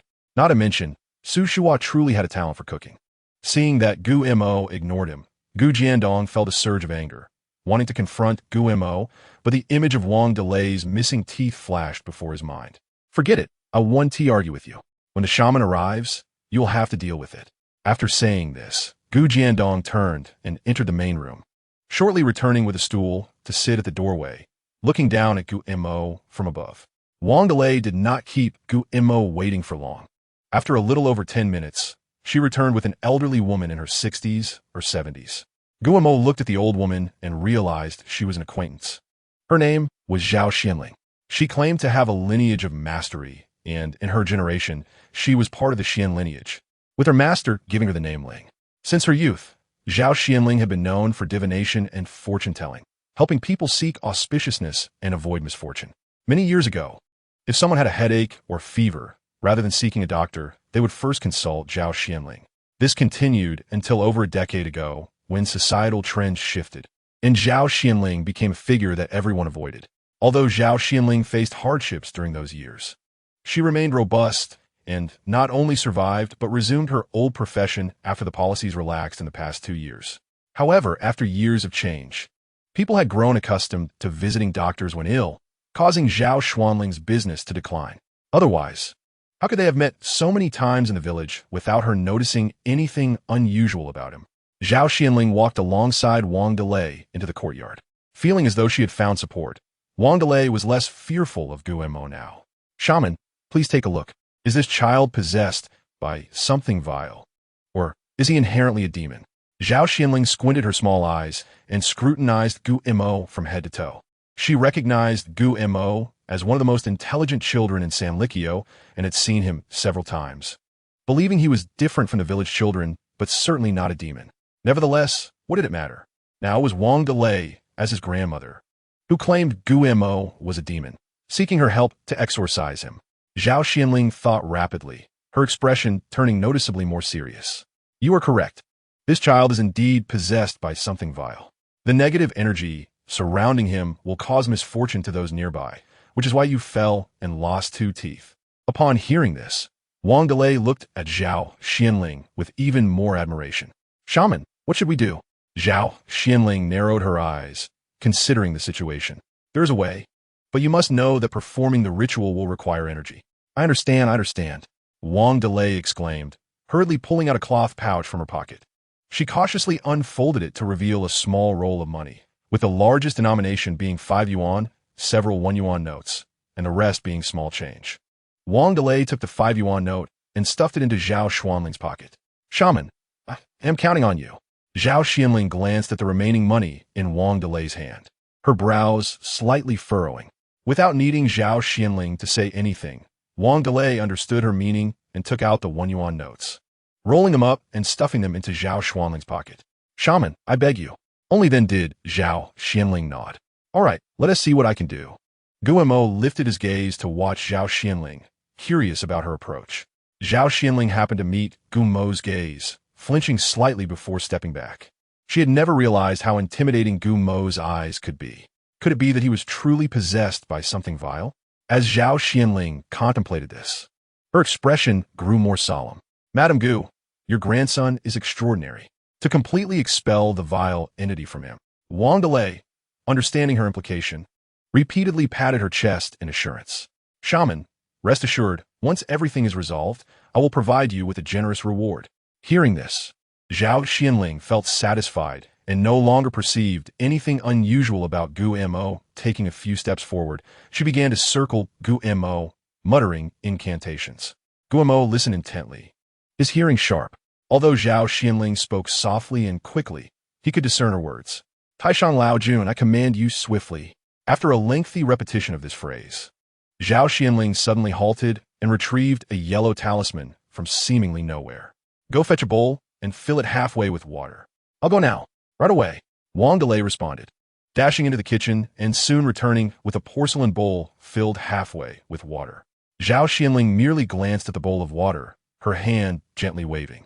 As she moved, the yellow talisman spontaneously ignited, quickly reducing to ashes that fell into the bowl. Zhao Xianling, with an inscrutable nod, declared that it was sufficient for him to consume this. Wang Delay eagerly agreed, approaching Gu Mo with the bowl. Having witnessed the entire spectacle, Gu Mo maintained a blank expression, resolutely asserting in a soft yet unwavering voice that he would not drink it. Only a fool would consume such a concoction. It was astonishing that such a ruse could deceive anyone. Wang Delay was even more foolish than he had imagined. Upon hearing Gu Mo's words, Wang Delay's expression turned fierce. Approaching Gu Mo with gritted teeth, she insisted that he must drink it, regardless of his objections. With that, she lunged forward, reaching to grasp Gu Mo's chin with her empty hand. At that moment, Qin Yuelon and Gu Jiangwo had just arrived at the entrance and were taken aback by the scene. They quickly rushed into the courtyard and each seized one of Wang Delay's arms. Mom, what are you doing? Mom, what do you intend to do? With her arms restrained, Wang Delay could no longer advance and cast an impatient glance at Gu Jiandong and Qin Yuelon. What are you two doing? This child, Gu Mo, is possessed by malevolent spirits, and I have summoned a shaman to assist him. This is the talisman water she provided. Do you have any idea how much it cost? Why are you stopping me? Let go and allow him to drink it. Even though Gu Jiangwo typically obeyed Wang Delay, he was unwilling to release her now. Mom, this is all superstitious nonsense. With that, Zhao Xianling turned and strode away, moving with a speed uncharacteristic of her age. Look at the nonsense you are spouting. Have you driven the shaman away? Hurry up and let me go. Wang Delay was furious, yet she hesitated to struggle too vigorously, fearing she might spill the talisman water. Seeing that Gu Jiandong and Qin Yuelon still held her, she resorted to wailing, Everyone come and see. My son and daughter-in-law are bullying their old mother. Am I now worthless just because I'm elderly? Look at how they're treating me. Wang Delay's voice was naturally loud, and her cries echoed further. Hearing the commotion outside, Gu Jiangwo and Qin Yuelon had no choice but to release Wang Delay. However, Qin Yuelon wasted no time. She hurriedly moved forward, scooping Gu Mo into her arms and dashing towards the entrance.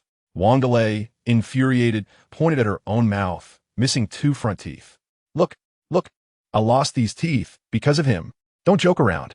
Before she could finish her sentence, she was interrupted and cast an irritated look toward the speaker, only to see Su Shuhua standing at the entrance with her grandchild.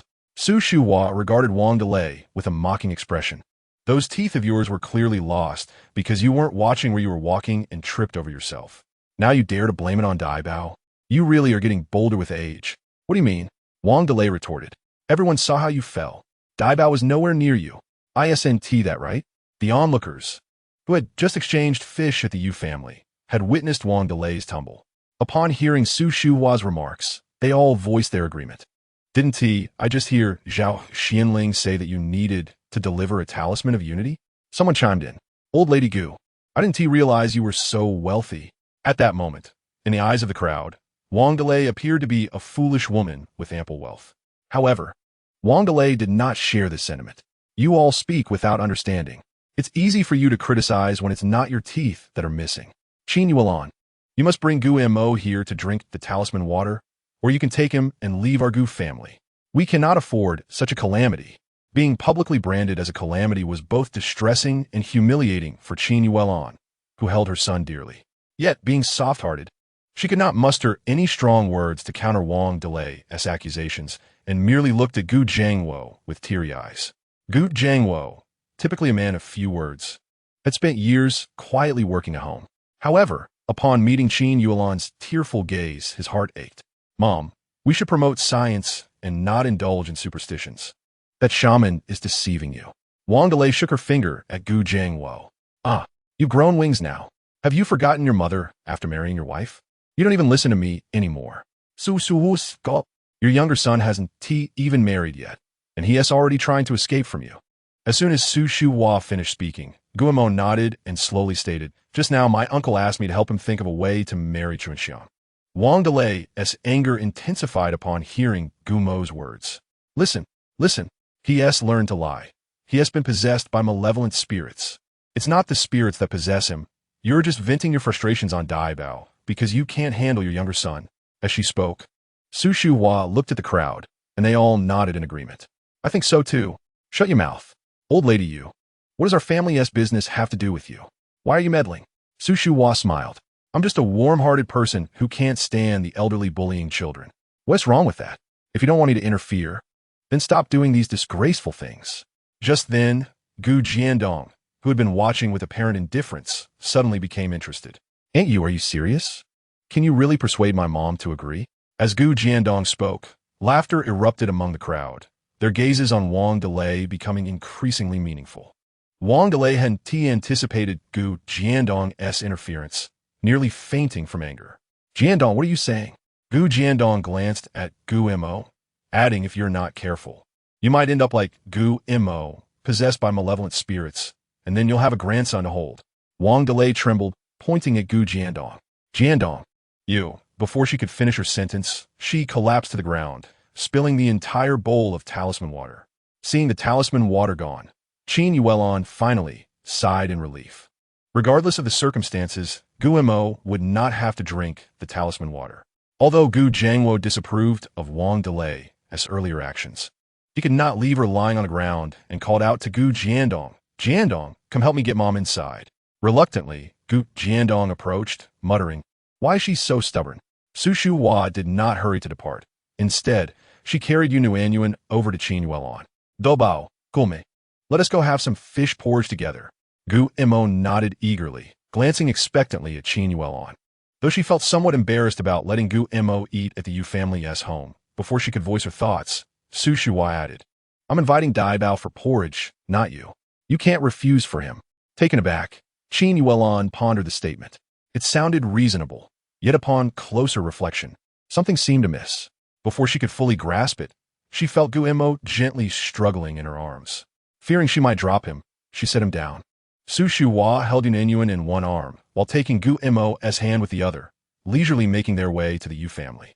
As Qin Yuelon watched their retreating figures, her nose tinged with emotion, and tears nearly fell. Gu Jiangwo approached and noticed Qin Yuelon's demeanor, quickly asking, Yuelon, what's wrong? The tears that Qin Yuelon had just managed to suppress surged forth anew upon hearing his words. Jiangwo, she paused, summoning all her courage. What if we separate and live apart? Even if we don't gain anything, as long as the three of them lead their lives independently. Both she and Gu Jiandong are resilient enough to endure hardships. What is there to fear about their circumstances? Even if life is difficult, even if they suffer and endure poverty, it is certainly preferable to the daily grievances and injustices they currently face. She could accept this, but what about Gu Mo? He is still just a child. How can he bear to be called a monster by his own grandmother, to be told he is tainted, and to have a shaman summoned to feed him talismanic water? At this point, Qin Yuelon found it hard to continue. Tears flowed uncontrollably down her cheeks. Gu Jiangwo understood Wang Di well. If he were to discuss the matter of separation with her, he would likely be scolded before he could finish his words. Seeing Gu Jiangwo finally relent, no longer as silent as before, Qin Yuelon breathed a sigh of relief, feeling a glimmer of hope for their future. As long as Gu Jiangwo harbored the intention to separate, even if it could not be accomplished today, there would always be a chance in the future. Yu Nuannuan and Gu Mo nodded in unison, their heads bobbing like little chicks pecking at grain, both obedient and endearing. Witnessing their synchronized gestures, Su Shuhua's face blossomed into a radiant smile. Such precious little darlings. Chapter 108. Let the fourth go. It is uncertain how Su Shuhua managed it, but the fish fillet porridge had no trace of fishy odor. Instead, it was exquisitely delicious. A single sip made one yearn to swallow their tongue along with it. Yu Nuannuan was being fed by Su Shuhua, while Gu Mo, with a spoon in hand, sipped on his own, both taking delicate, dainty mouthfuls. Their manner of eating porridge refined and elegant, a delight to behold. Especially as they relished their meal, their round, chubby, fair faces were puffed up. The corners of their mouths perpetually turned upwards, a sight that melted the hearts of onlookers. Su Shuhua, watching the two eat, felt an overwhelming sense of happiness, even more than when she ate herself. No, not just happiness. She felt completely satiated. There was no need for dinner tonight, nor even for tomorrow. Just by observing the beaming faces of Yuhai and the others, Nuannuan knew that the fish must have fetched a good price. Yuhai set down the water bucket and walked towards Su Shuhua, rummaging through his pocket. "Mom, can you guess how much we made today?" His reaction was somewhat different than usual, leaving Yuhai momentarily stunned. Fortunately, he was quick-witted, soon breaking into a grin, his hand emerging from his pocket, holding a hefty stack of money. 180 yuan. Goodness, he had never realized fish could sell so well. If only he had known earlier. Well, it was pointless to dwell on that now. He had often gone fishing in the river, managing to catch 1 or 2 fish at a time, which was already considered a good haul for improving their meals, but never had he caught so many at once. Their fish were large and plump, each lively and vigorous, clearly fresh, and the townsfolk were fond of them. I offered them for 1 yuan per jean, and nobody haggled. They were all eager to buy. Initially, I thought if we couldn't sell them at that intersection, we would ride around the county, but it turned out we didn't need to. They sold out immediately. 180 yuan. After finishing his last sentence, Yuhai proudly handed the thick stack of money to Su Shuhua, his face beaming with a desire for praise. "Mom, what do you think? Did I live up to your trust?" Compared to farming, Yuhai found he truly enjoyed selling things. Of course, he readily agreed. "Leave it to me, and you can rest easy." Su Shuhua nodded, looking past Yuhai to her other 3 sons. "What do you 3 think?" Upon hearing this, Yu Jiang and his brothers flushed with embarrassment, unsure of what to say. Business had indeed been good, and there had been so many people. Listening to the buyers inquiring about the fish, Yu Jiang and his brothers felt their faces burning. If not for the money dangling before them, they might have turned and fled. After hesitating for a long time, Yu Jiang finally mumbled, Mom, let the 4th one handle this in the future." The 3 brothers deeply felt that while farming may not be very profitable, at least it provided a sense of grounding. Chapter 109. Fried fish. Su Shuhua did not elaborate further. She had 4 sons. It was certainly wonderful to have someone venture into business, but there also needed to be someone to tend to the fields. Now that all 4 had tried their hands at it and made their own choices, she no longer worried about any discontent or resentment they might harbor. After a moment of thought, Su Shuhua broached another matter. "4th, tomorrow you should head to the county again to inquire about the elementary school enrollment for new students. Since they had decided to send Yue to school, and the family was not lacking in funds, Su Shuhua wished for Yue to attend school in the county. At the very least, the education would be significantly better. Most importantly, money was no longer a concern. Upon hearing Su Shuhua's words, Yu Jiang understood it was about Yue's schooling. He could overlook other matters, but this was his son's future, and he certainly could not leave it entirely to Yuhai. If he did, what kind of father would he be? "Mom, I'll go with the 4th tomorrow." Su Shuhua looked at Yu Jiang as if he were foolish. "Of course. I only asked the 4th to go with you because he is more familiar with the county than you." After being scolded by Su Shuhua, Yu Jiang felt neither embarrassed nor angry. Instead, he smiled. "Exactly. This is the mom I know." The evening meal at the Yu household, like that of most families in the village, consisted of fish. However, the preparation was slightly different. Most families in Sanlikyo led modest lives, simply content to fill their stomachs, with no dreams of indulging in meat or fish. Delicious as it was, that was only in the absence of comparison. Tonight, the cooking was handled by Zhang Yugu, who first poured oil into a small pot. Once the oil was heated, she placed the cleaned and drained fish inside, frying it until both sides were golden before adding water. This was for making fish soup. Once the soup was nearly done, she would add the prepared tofu to cook together. As the fish soup simmered, the oil in the large pot was also heating. Zhang Yugu brought over a porcelain basin filled with small fish that had already been cleaned, which were now seasoned and coated in batter. Using chopsticks, she carefully placed the small fish into the hot oil, watching them transform from white to yellow, crisping up on the outside while remaining tender within. The fried small fish filled the basin, which she set aside before starting on the fish pieces. These are larger fish cut into chunks, also seasoned and battered, which could be eaten directly like the small fish or braised for a different flavor. The fried small fish were set out by Chun Xiaoqin on a little bench in the yard. "Wei Zi, go wash your hands and bring your brothers over to eat fish." Upon hearing this, Yu Wei and his brothers scampered over, eagerly extending their hands for Chun Xiaoqin to inspect. Fourth aunt, look, we've washed our hands clean. Chun Xiaoqin examined each one and indeed saw that the hands of the 6 brothers were spotless. Whenever the family had something good to eat, these 6 boys would wash their hands in advance without needing to be told. All right, since they are clean, let us eat, but be careful. Although Chun Xiaoqin cautioned them, she felt no worry at all. She had already tasted one. The small fish was thoroughly fried, the bones crispy and entirely edible, allowing even young children to enjoy it without fear of choking. Chapter 110. Nuannuan wants to eat his face. Watching as Yu Wei's 6 brothers had already begun to eat the small fish, Chun Xiaoqin joined them. But instead of eating for herself, she walked over to Guemo and offered him some. Little darling, why don't you have one too? Guemo, 1 year and 8 months old, though still missing some teeth, had no trouble eating fried fish. He reached out to accept the fish, sweetly thanking Chun Xiaoqin. Seeing Guemo's obedient demeanor made Chun Xiaoqin want to ruffle his little head. After finishing his own, you want to get more? The 4 brothers of Yu Hai returned from their outing, drenched in sweat, and promptly headed to the backyard for a refreshing shower. In the front yard, only the elderly Su Shuhua remained, accompanied by a gaggle of children. Yu Nuannuan glanced at Su Shuhua, then at her 6 brothers, her gaze finally settling on Guemo. Noticing that Guemo was avoiding her eyes, Yu Nuannuan propped herself on the bamboo bed, lifted her little bottom, and crawled towards him, her small face nearly touching his. At such close proximity, she could count the number of eyelashes on Gumo's eyelids and even catch a whiff of the faint milky scent lingering on him. Hadn't he long stopped drinking milk? Why'd he still smell of it? This fleeting thought was quickly overshadowed by the enticing aroma of fried fish. How delightful it smelled! She was not hungry at all, having just finished a bowl of fish porridge, yet that did not quell her craving. It was utterly unfair that this entire yard of old and young was indulging in fried fish right before her eyes, feasting while she merely watched. If she weren't there, would they even have the chance to enjoy such delicacies? With this in mind, Yu Nuannuan pouted in displeasure.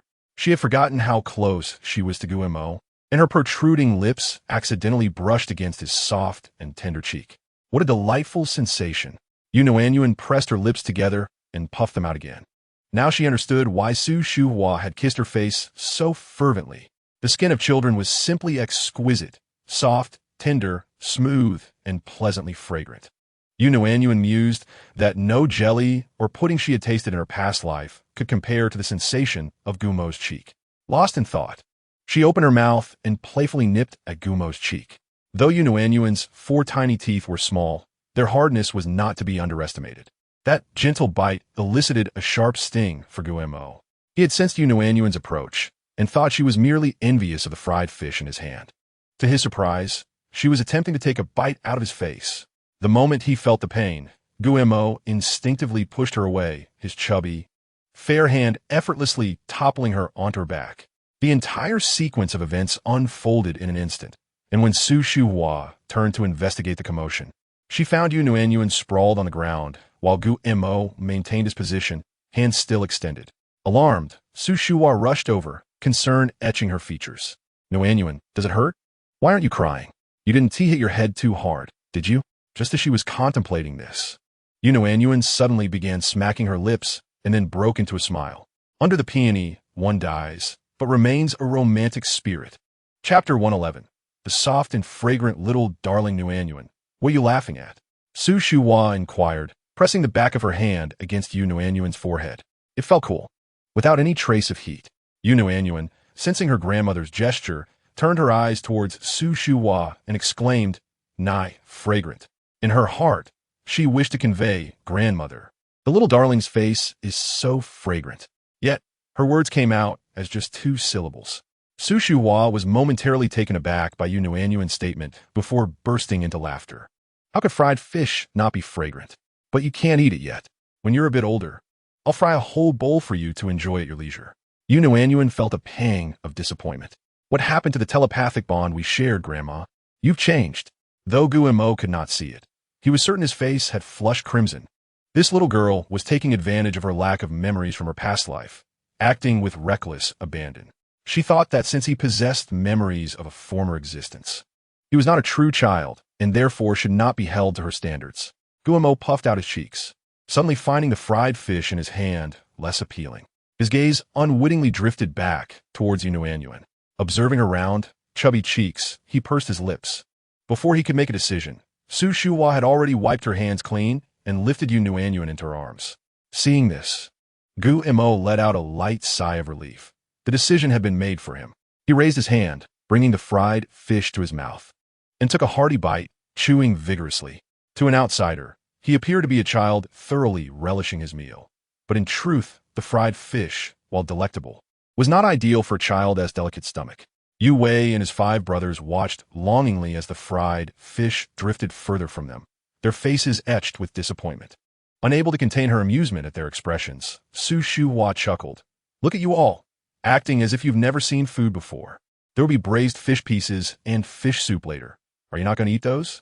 Upon hearing this, Yu Wei and the others instantly shifted their focus to Su Shuhua, their eyes shining like light bulbs. Really? We can eat fish later? Su Shuhua not that? Her words ringing with certainty. Of course. There are plenty of fish left at home. We can't let it go to waste, can we? While the braised fish was too heavily seasoned for Nuannuan, the fish soup was perfect for her. The milky white broth, combined with the tofu that had been boiled into a honeycomb texture and the tender fish meat, made for a delightful meal that Nuannuan could enjoy. Even though she had just consumed a bowl of fish porridge, she managed to eat a bit more. Both Nuannuan and Gu Mo were satisfied after their meal. With their bellies full, Gu Mo's gaze toward Nuannuan was no longer filled with resentment.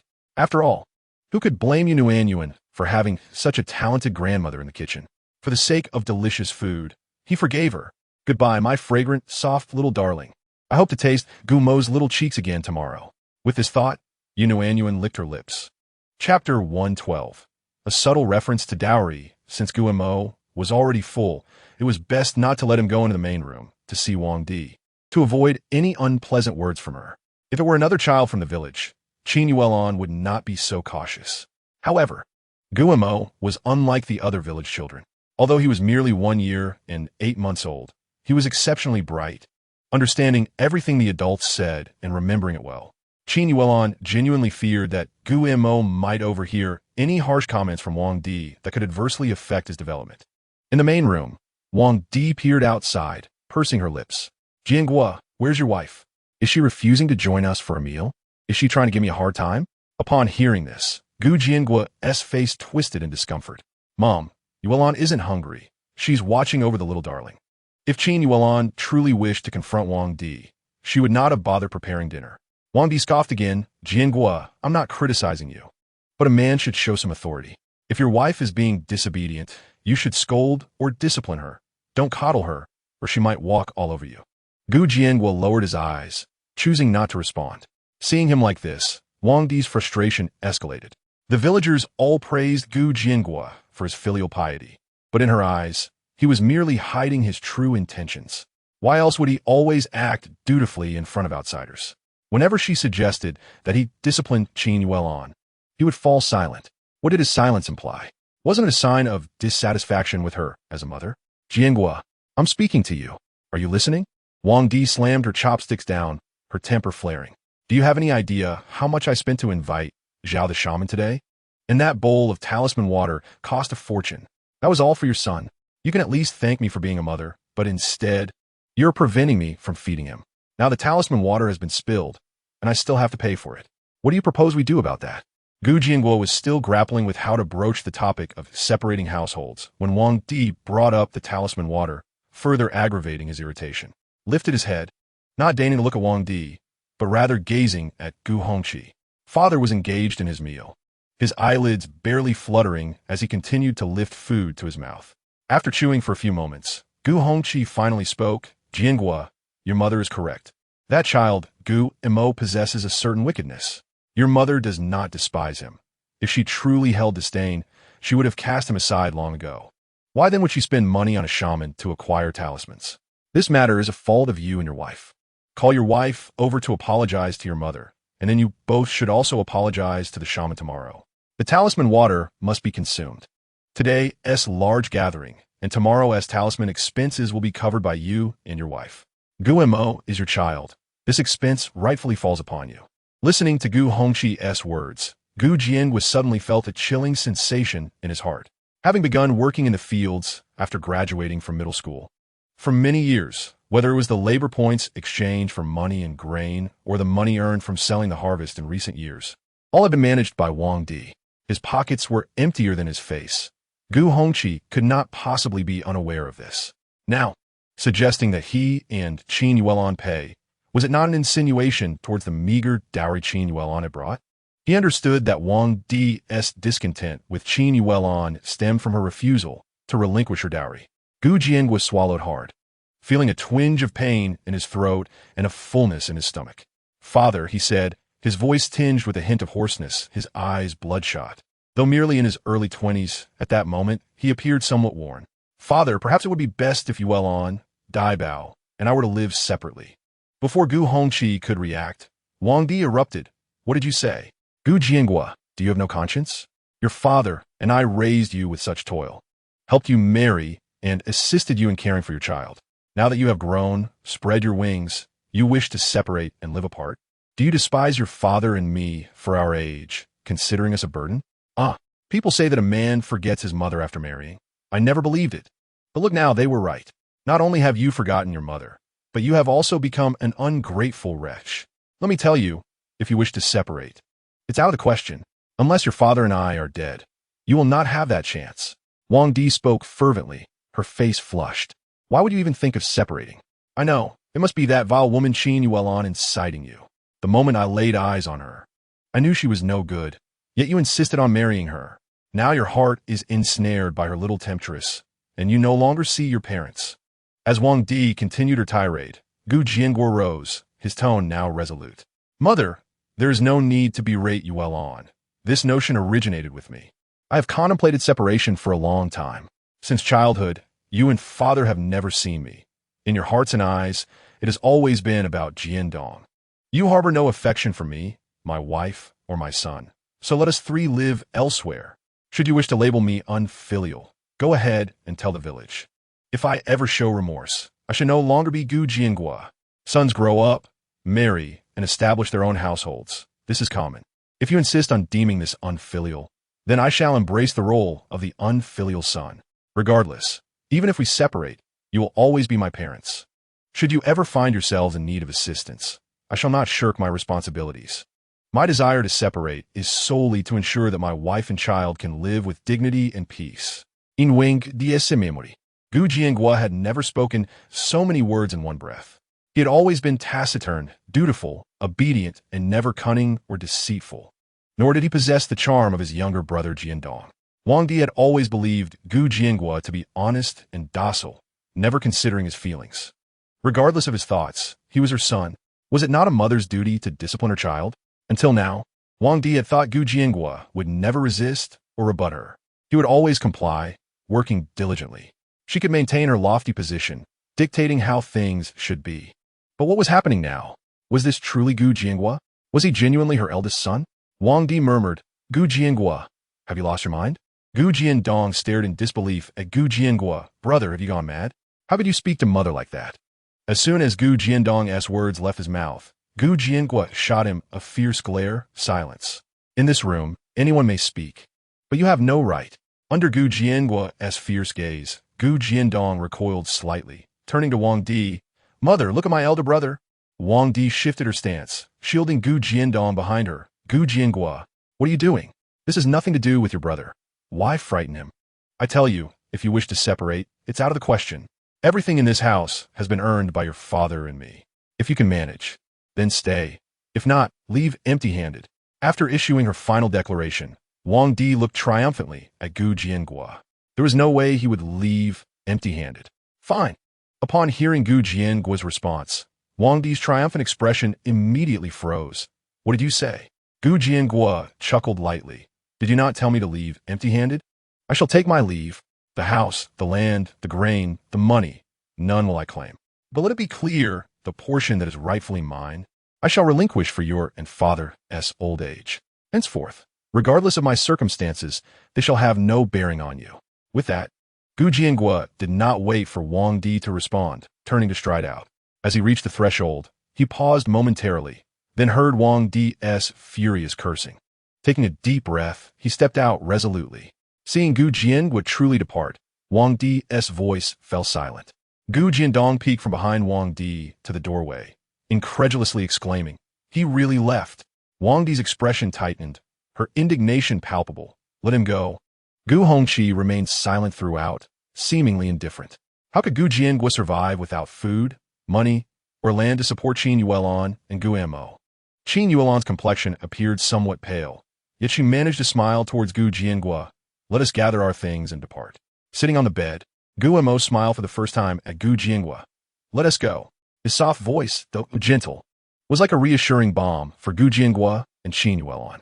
"Let us go." The trio united, unafraid of hardship. They possessed few belongings. Qin Yuelon packed only 2 bundles before they were ready. Holding Gu Mo, she and Gu Jiangua stepped out together. Just as they exited, Wang Di heard Su Shua's cheerful voice, "Dabao, come, sleep with Nuannuan tonight. Nuannuan adores you." Upon hearing Su Shua, Wang Di hurriedly opened the door, striding outside. She found Su Shua and Gu Jiangua's family standing face to face, evidently engaged in conversation. Their voices were low, and Wang Di could not discern their words. But this was of little consequence to her. Seeing the scene before her, coupled with Su Shua's previous remark, Wang Di was driven to a frenzy.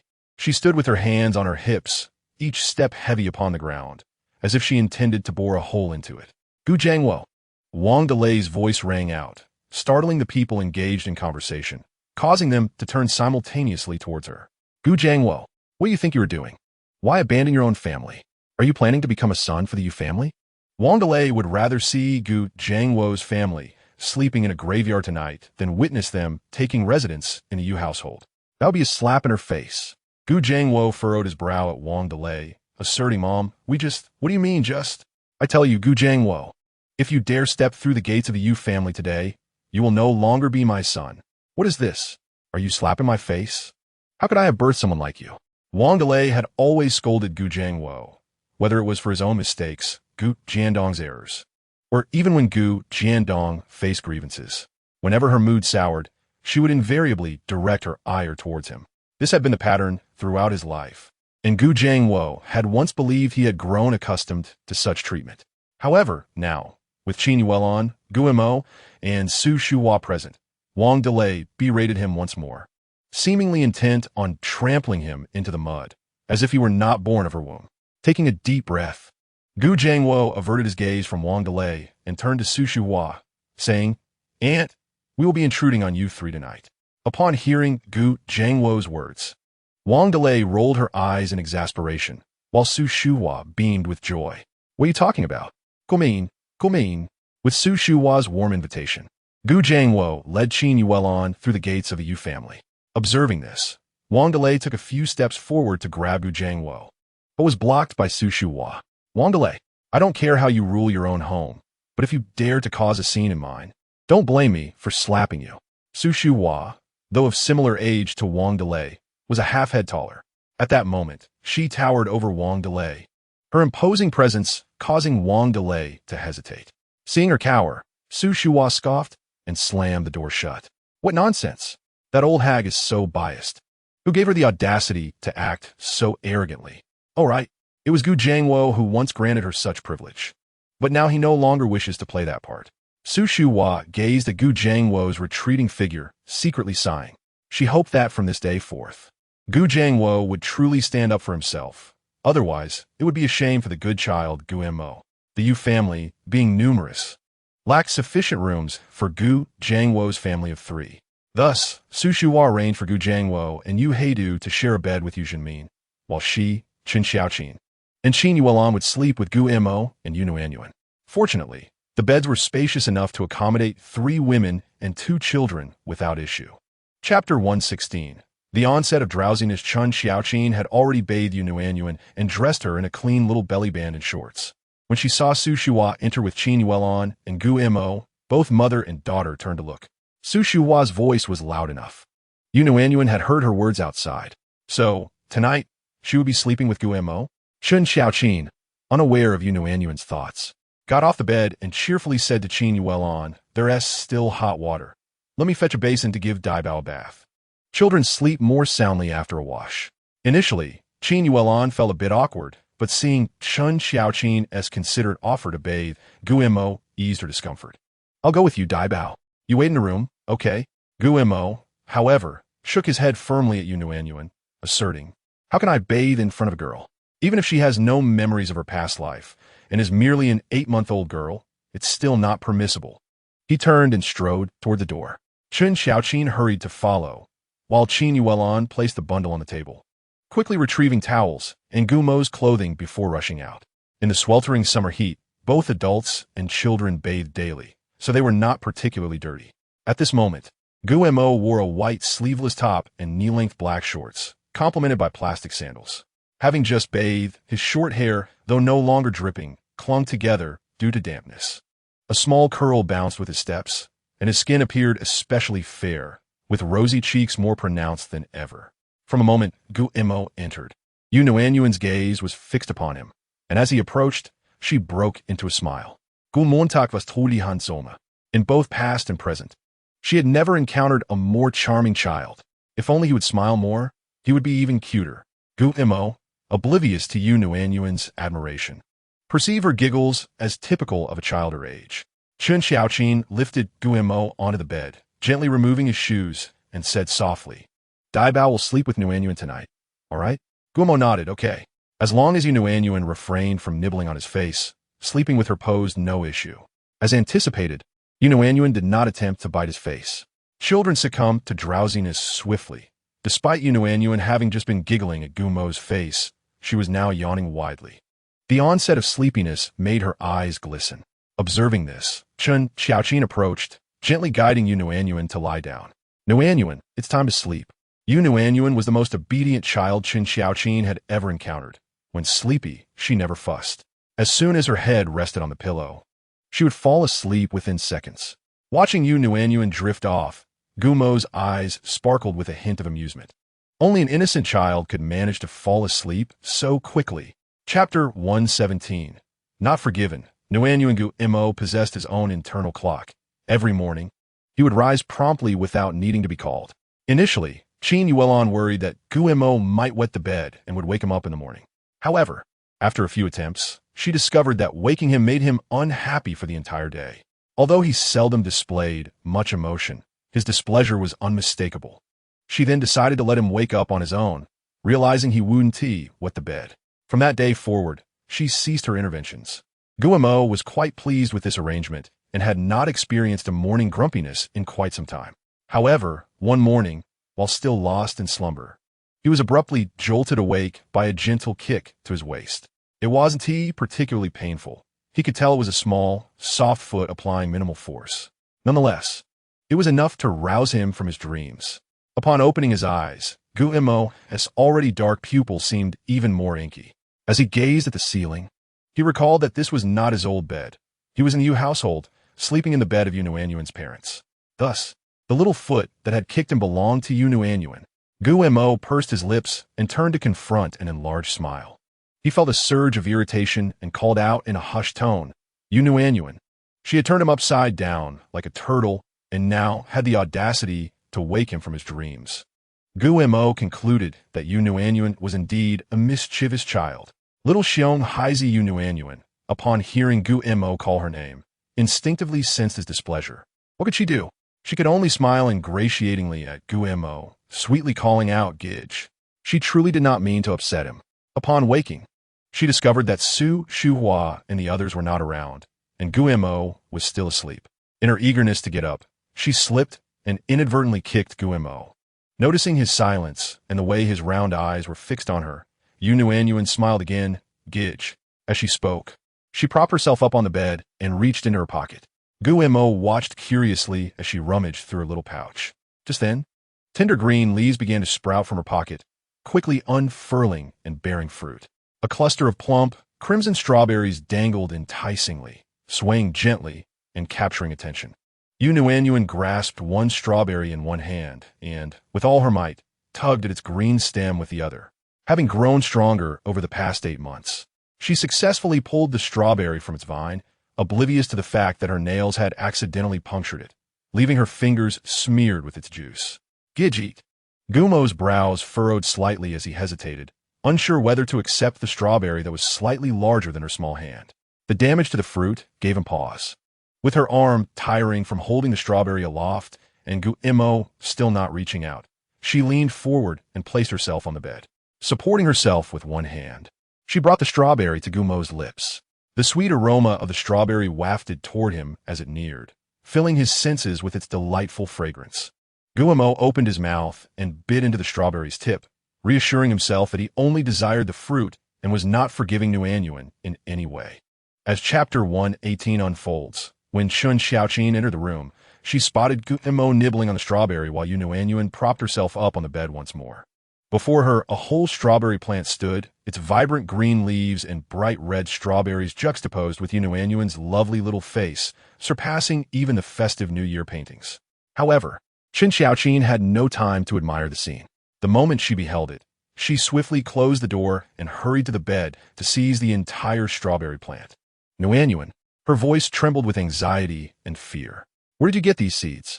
Previously, to ensure they could continue selling strawberries the following year. Su Shuhua and Chun Xiaoqin had meticulously dried and stored a considerable quantity of strawberry seeds in a high cabinet, far from Nuannuan's reach. How then did this particular strawberry plant come to be? Could it possibly be seeds brought by Guillermo? It was no wonder Chun Xiaoqin thought this way, as it was indeed Guillermo who had first introduced her to strawberries. Guillermo, sensing Chun Xiaoqin's gaze upon him, understood what she was pondering. He continued munching on the strawberry, shaking his head from side to side. I don't have seeds. They belong to Nuannuan. Chun Xiaoqin was momentarily taken aback.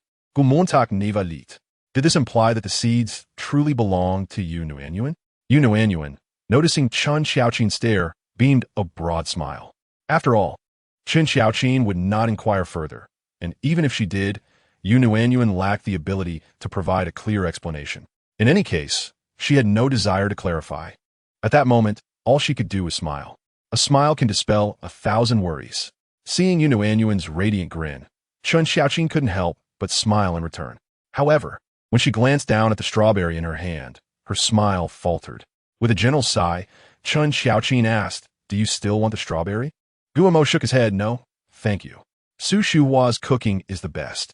I need to save room for breakfast." Chun Xiaoqin refrained from questioning Nuannuan further and walked to the cabinet, placing the strawberry inside. Upon Qin Yuelan's entry, Guillermo had already finished the strawberry, and his hands and face were spotless, leaving no trace of his indulgence. "It's time for breakfast," Qin Yuelan cheerfully informed Chun Xiaoqin, having assisted in the kitchen just moments ago. Feeling grateful for the Yu family's hospitality, she aimed to alleviate her sense of indebtedness through her contributions. Breakfast, prepared by Su Shuhua, was as delectable as Guillermo had imagined. After their meal, Gu Jiangwo announced his intention to depart. Su Shuhua did not object but cast a lingering glance at Guillermo, pondering whether he had made the right decision. To Su Shuhua, Gu Jiangwo appeared foolish. Even if they were to separate, he could not leave empty-handed. It was one thing for Gu Jiangwo to go alone, but he had Qin Yuelan and Guillermo to consider as well. Surely, they could not truly be left to fend for themselves in the wild. In Chapter 119, Su Shuhua regarded Gu Jiangwo at a loss for words. How could he still be uncertain about where to have lunch? Despite this, he dared to lead his wife and child away empty-handed. Should she applaud his courage and resolve, or deem him foolish? Su Shuhua raised an eyebrow, questioning whether Qin Yuelan possessed any wealth. Was it merely her dowry? Over the years, Wang Di had tirelessly harassed Qin Yuelan, seeking to claim her dowry. Very well. If they were determined, then let them go. Gu Jiangwo, burdened with 2 bundles, led Qin Yuelan and Gu Imo to the village chief. Su Shuhua could have suggested that Qin Yuelan and Gu Imo remain behind, but she deliberately refrained from doing so. It was essential for Gu Jiangwo to take them along, so the villagers would learn of the unfolding events. At this juncture, it was crucial not to grant Wang Di any semblance of dignity. After Gu Jiangwo's family departed, Yu Jiang and Yu Hai prepared to set off for the county town. They carried nothing with them, for their sole purpose was to inquire about student enrollment at the local elementary school. Su Shuhua furrowed her brow and approached. "What's the matter?" Chun Xiaoqin glanced around before pulling Su Shuhua into the room. Without waiting for Su Shuhua to inquire, she hastened to the cabinet and flung open the door, inviting Su Shuhua to look inside. Upon seeing the contents, Su Shuhua quickly understood Chun Xiaoqin's concern. Chun Xiaoqin closed the cabinet door, her expression contorted with worry. I put them away. They're just in the cabinet. I checked earlier. The paper wrapping the seeds is intact and has not been opened. Su Shuhua was even more perplexed. Then where did Nuannuan seeds come from? I have no idea. I'm just as puzzled. Chun Xiaoqin recalled the scene from a morning and felt a wave of dread wash over her. Thank goodness I arrived when I did. What if Yuan had walked in and seen? Chun Xiaoqin's voice trailed off, her complexion paling. Seeing Chun Xiaoqin's distress, Nuannuan felt a twinge of guilt. In her eagerness to amuse Gu Mo that morning, she had forgotten about Qin Yuan and Gu Zhangwo's presence in the house. Had Qin Yuan truly witnessed the incident, the consequences could have been dire. As Nuannuan wallowed in self-reproach, she noticed Su Shuhua sitting across from her, still wearing a gentle smile. Nuannuan, where did you get those seeds? Realizing that Nuannuan might not comprehend her inquiry, Su Shuhua decided to phrase it differently. Nuannuan, could you perhaps conjure another strawberry for Grandma? Nuannuan gazed with her round, glistening eyes at Su Shuhua. After a brief moment of mutual observation, she turned her little body and lay down on the bed, wriggling her way to the foot of the bed. Upon witnessing Nuannuan's actions, Chun Xiaoqin was startled, fearing that Nuannuan might accidentally tumble off the bed. However, before Chun Xiaoqin could approach, she noticed Nuannuan at the foot of the bed, lifting a corner of the bamboo mat to reveal a piece of paper hidden beneath it. The sight of this paper suddenly triggered a recollection in Chun Xiaoqin. She had searched for it, but found nothing. After all, a blank sheet of paper held little value and was easily forgotten. So, had that blank sheet been taken away by Nuannuan and hidden here? As Su Shuhua unfolded the paper, a scattering of tiny seeds came into view, exposed to the air.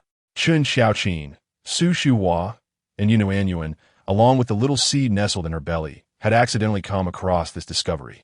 Nuannuan clapped her small hands and then turned her palm towards Su Shuhua and Chun Xiaoqin. When she noticed the two still staring at her in silence, she clapped again and exclaimed, "It's gone. Truly gone. Look at how much I've hidden."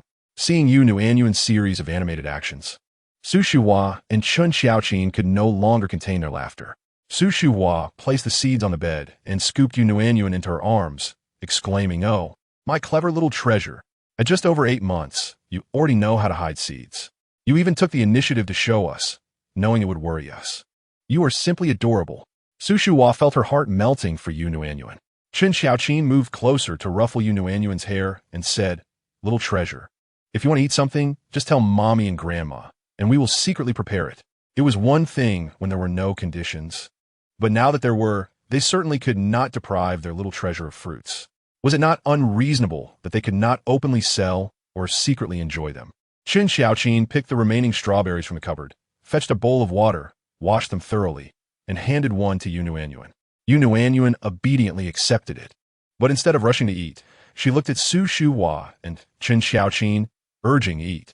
Hearing her words, Su Shuhua's smile stretched wide. "Ah, our little treasure is so thoughtful, urging us to eat too. We must eat before they spoil." The strawberries were as fragrant and sweet as ever. With 4 teeth now, Nuannuan found eating them less challenging. She took delicate bites, careful not to let the juice drip onto her clothes, presenting herself as exceptionally demure and graceful. Even after witnessing this countless times, Su Shuhua and Chun Xiaoqin could not help but chuckle. Watching this little fairy eat was unlike watching the boisterous boys. At this moment, Yue was squatting at the entrance of the Yu family home. Not far away, a group of similarly aged children were laughing and playing, calling out to Yue, but he merely shook his head, refusing to join them. With a serious expression, Yue declared, "I am about to start school. I can no longer play like you." Yu Kai, who was just over 5 years old, did not quite comprehend this. "If you start school, does that mean you cannot play? Then, big brother, you should not go to school, so we can play together every day." As Yu Jiang and Yu Hai approached the entrance, they overheard this exchange. "Yu Hai Juka," while Yu Jiang frowned and admonished Yu Kai, "What nonsense are you spouting?" Upon hearing this, Yu Kai looked up and was met with Yu Jiang's stern expression, causing him to plop down onto the ground in fright. "Dad!" Yu Jiang fixed his gaze on Yu Kai and said, "You will go to school with your brother. I will inform your grandmother right away." With that, Yu Jiang strode through the doorway without waiting for Yu Kai. Yu Hai followed behind, laughing heartily, completely unconcerned with the dismayed expressions on his 2 nephews' faces. Yukai looked towards Yu Wei, despair evident in his eyes. Big brother, I too must go to school. I cannot play anymore. Yu Wei glanced at Yukai, noticing his crumpled little face, and suddenly felt much better. It's all right. We haven't started school yet. We can still play for now. Come on. Yu Jiang entered the courtyard and called out loudly, Mom. Su Su Wu, who had just finished wiping Yu Nuannuan's hands and face, nearly dropped the towel in surprise at a shout. Frowning, she marched to the entrance and asked, What are you yelling about? Yu Jiang chuckled. I'm not yelling for no reason. I'm calling for Mom. Su Shuhua decided against arguing with her son over something so trivial. Hearing her inquire, Yu Jiang turned to Yu Hai. Fourth brother, you explain. Yu Hai nodded and said, Let us go inside and discuss. Once inside, the coolness enveloped them. Yu Hai first drank a bowl of cool water, wiped his mouth, and then shared. We inquired at County Number 1 primary school. They said that attending their school is possible, but one must have a household registration in the city. If not, one must take an exam. Passing would allow enrollment, but there would be a fee for borrowing a student. At this, Su Shuhua's brows furrowed. The borrowing fee was manageable, but the exam was concerning. Yu Wei could at most count a few numbers. How could he possibly take an exam? Noticing Chun Xiaoqin frowning in silence, Yu Jiang guessed her thoughts. Why not just let them attend our village's primary school? After all the village children go there. Yu Jiang felt it made no difference where they attended primary school. With Yu Jiang, the father, stating this, Su Shuhua had little choice but to agree. All right, it's close to home, which is convenient. Seeing her agreement, Yu Jiang quickly shifted the topic to Yukai. Mom, the second one is over 5 now. He is quite mischievous at home. Why not let him go to school as well? He can look out for Wei Zi. Having brothers together would indeed make it harder for them to be bullied. The students at Sanlikyo Primary School were not solely from Sanlikyo. Children from nearby villages also attended. Children were not always united and friendly. Conflicts and cliques emerged. Having brothers to look out for one another would certainly make it easier to avoid bullying. Su Shuhua did not mind the extra tuition fee. After considering, she said, if we let the second one go, we might as well send the third and fourth as well. They are of similar ages. The third and fourth were Yu Hie's sons, named Yu Yong and Yu Jie, respectively. Yu Yong and Yu Jie were twins, born merely a month after Yukai. During lunch, Su Shuhua brought up the matter and sought Yu He and Wang Meihua's opinions. Regardless of the circumstances, as parents, they should consult with the children's parents before sending them to school. Initially, Yu He and Wang Meihua had thought that since Yukai was not starting school this year, they could wait until next year for all three to go together. However, upon hearing Su Shuhua's proposal, they readily agreed. Wang Meihua smiled and said, They are quite mischievous at home. Letting them all go to school will give us some peace. Thus, 4 out of the 6 grandchildren of the Yu family were arranged to attend school. The youngest, Yu Shuai, was only 4 years old, and the 5th, Yu Gang, was merely 2. Even if they wished to send them, the school would not accept them. Sanlikyo did not have a kindergarten. Children played at home until they reached school age and then directly entered the preparatory class. While the adults discussed these matters, they did not shield the children from the conversation. Upon hearing that Yu Yong and Yu Jie would also be attending school with him, Yukai felt his previous sadness and disappointment diminish significantly. Yukai found this feeling somewhat perplexing. Tilting his head, he leaned closer to Yu Wei and asked, Big brother, I don't know why, but hearing that they will also go to school makes me feel much better. Why do you think that is? Yu Wei regarded him with a complex expression. Indeed, he is truly worthy of being his younger brother, as their thoughts are remarkably alike.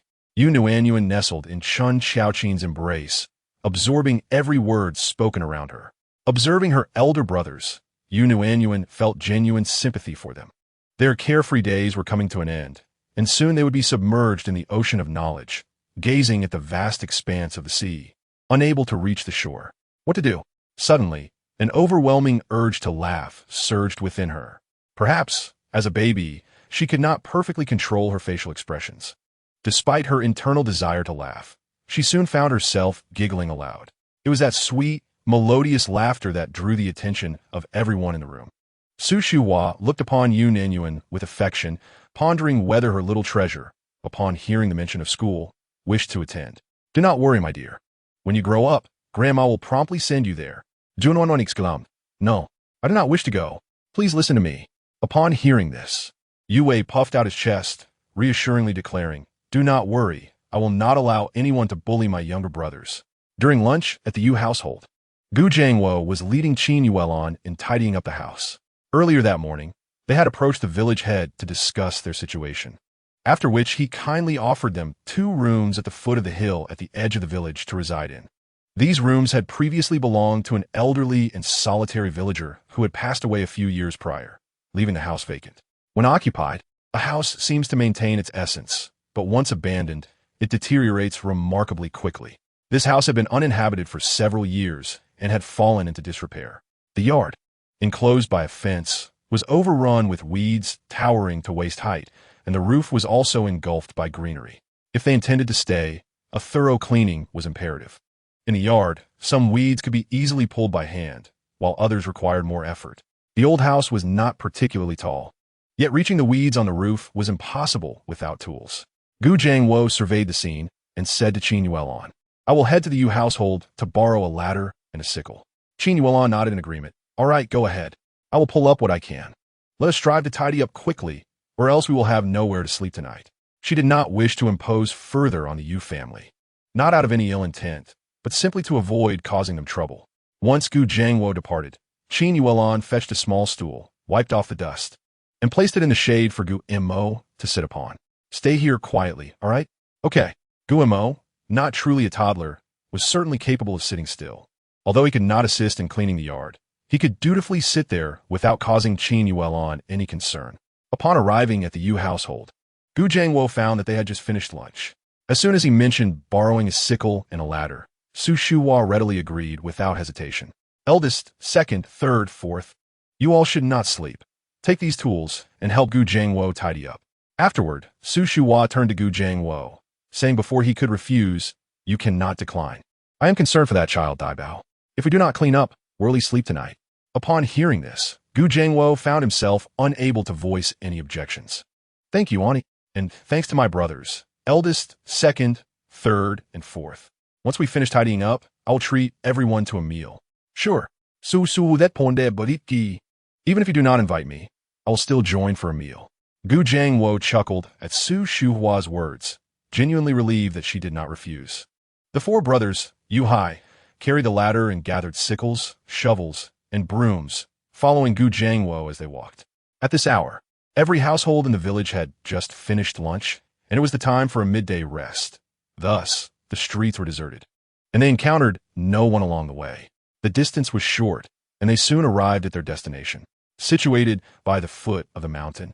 The nearest neighbor was several meters away, making it a tranquil spot. As they busily worked in the yard, they were not concerned about disturbing anyone's rest. With the assistance of Yu Hai and his brothers, the cleaning progressed rapidly. All were accustomed to farm work, possessing strength and awareness of their tasks. No one needed to say much, as they instinctively knew what needed to be done.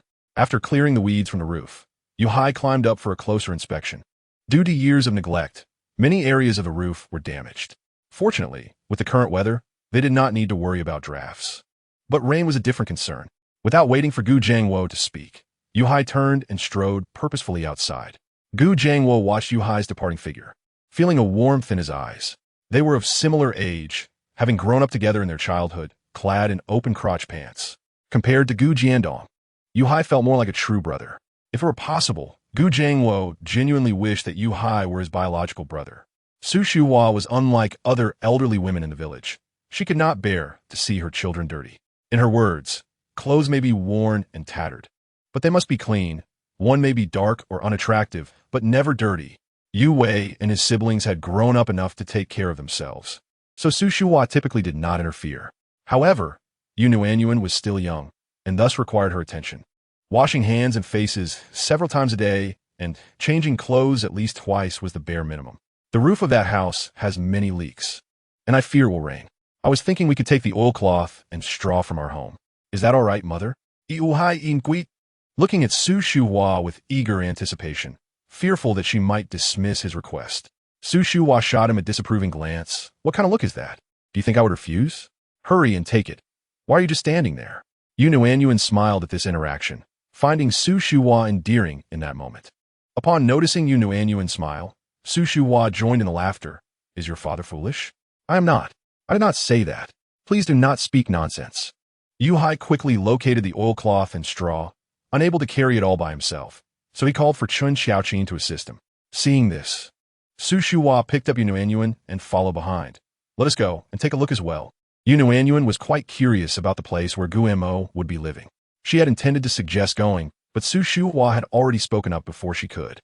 In no time, they arrived at the location. Su Shuhua, holding Nuannuan, stood outside the fenced yard, allowing Nuannuan to clearly see the entirety of the courtyard.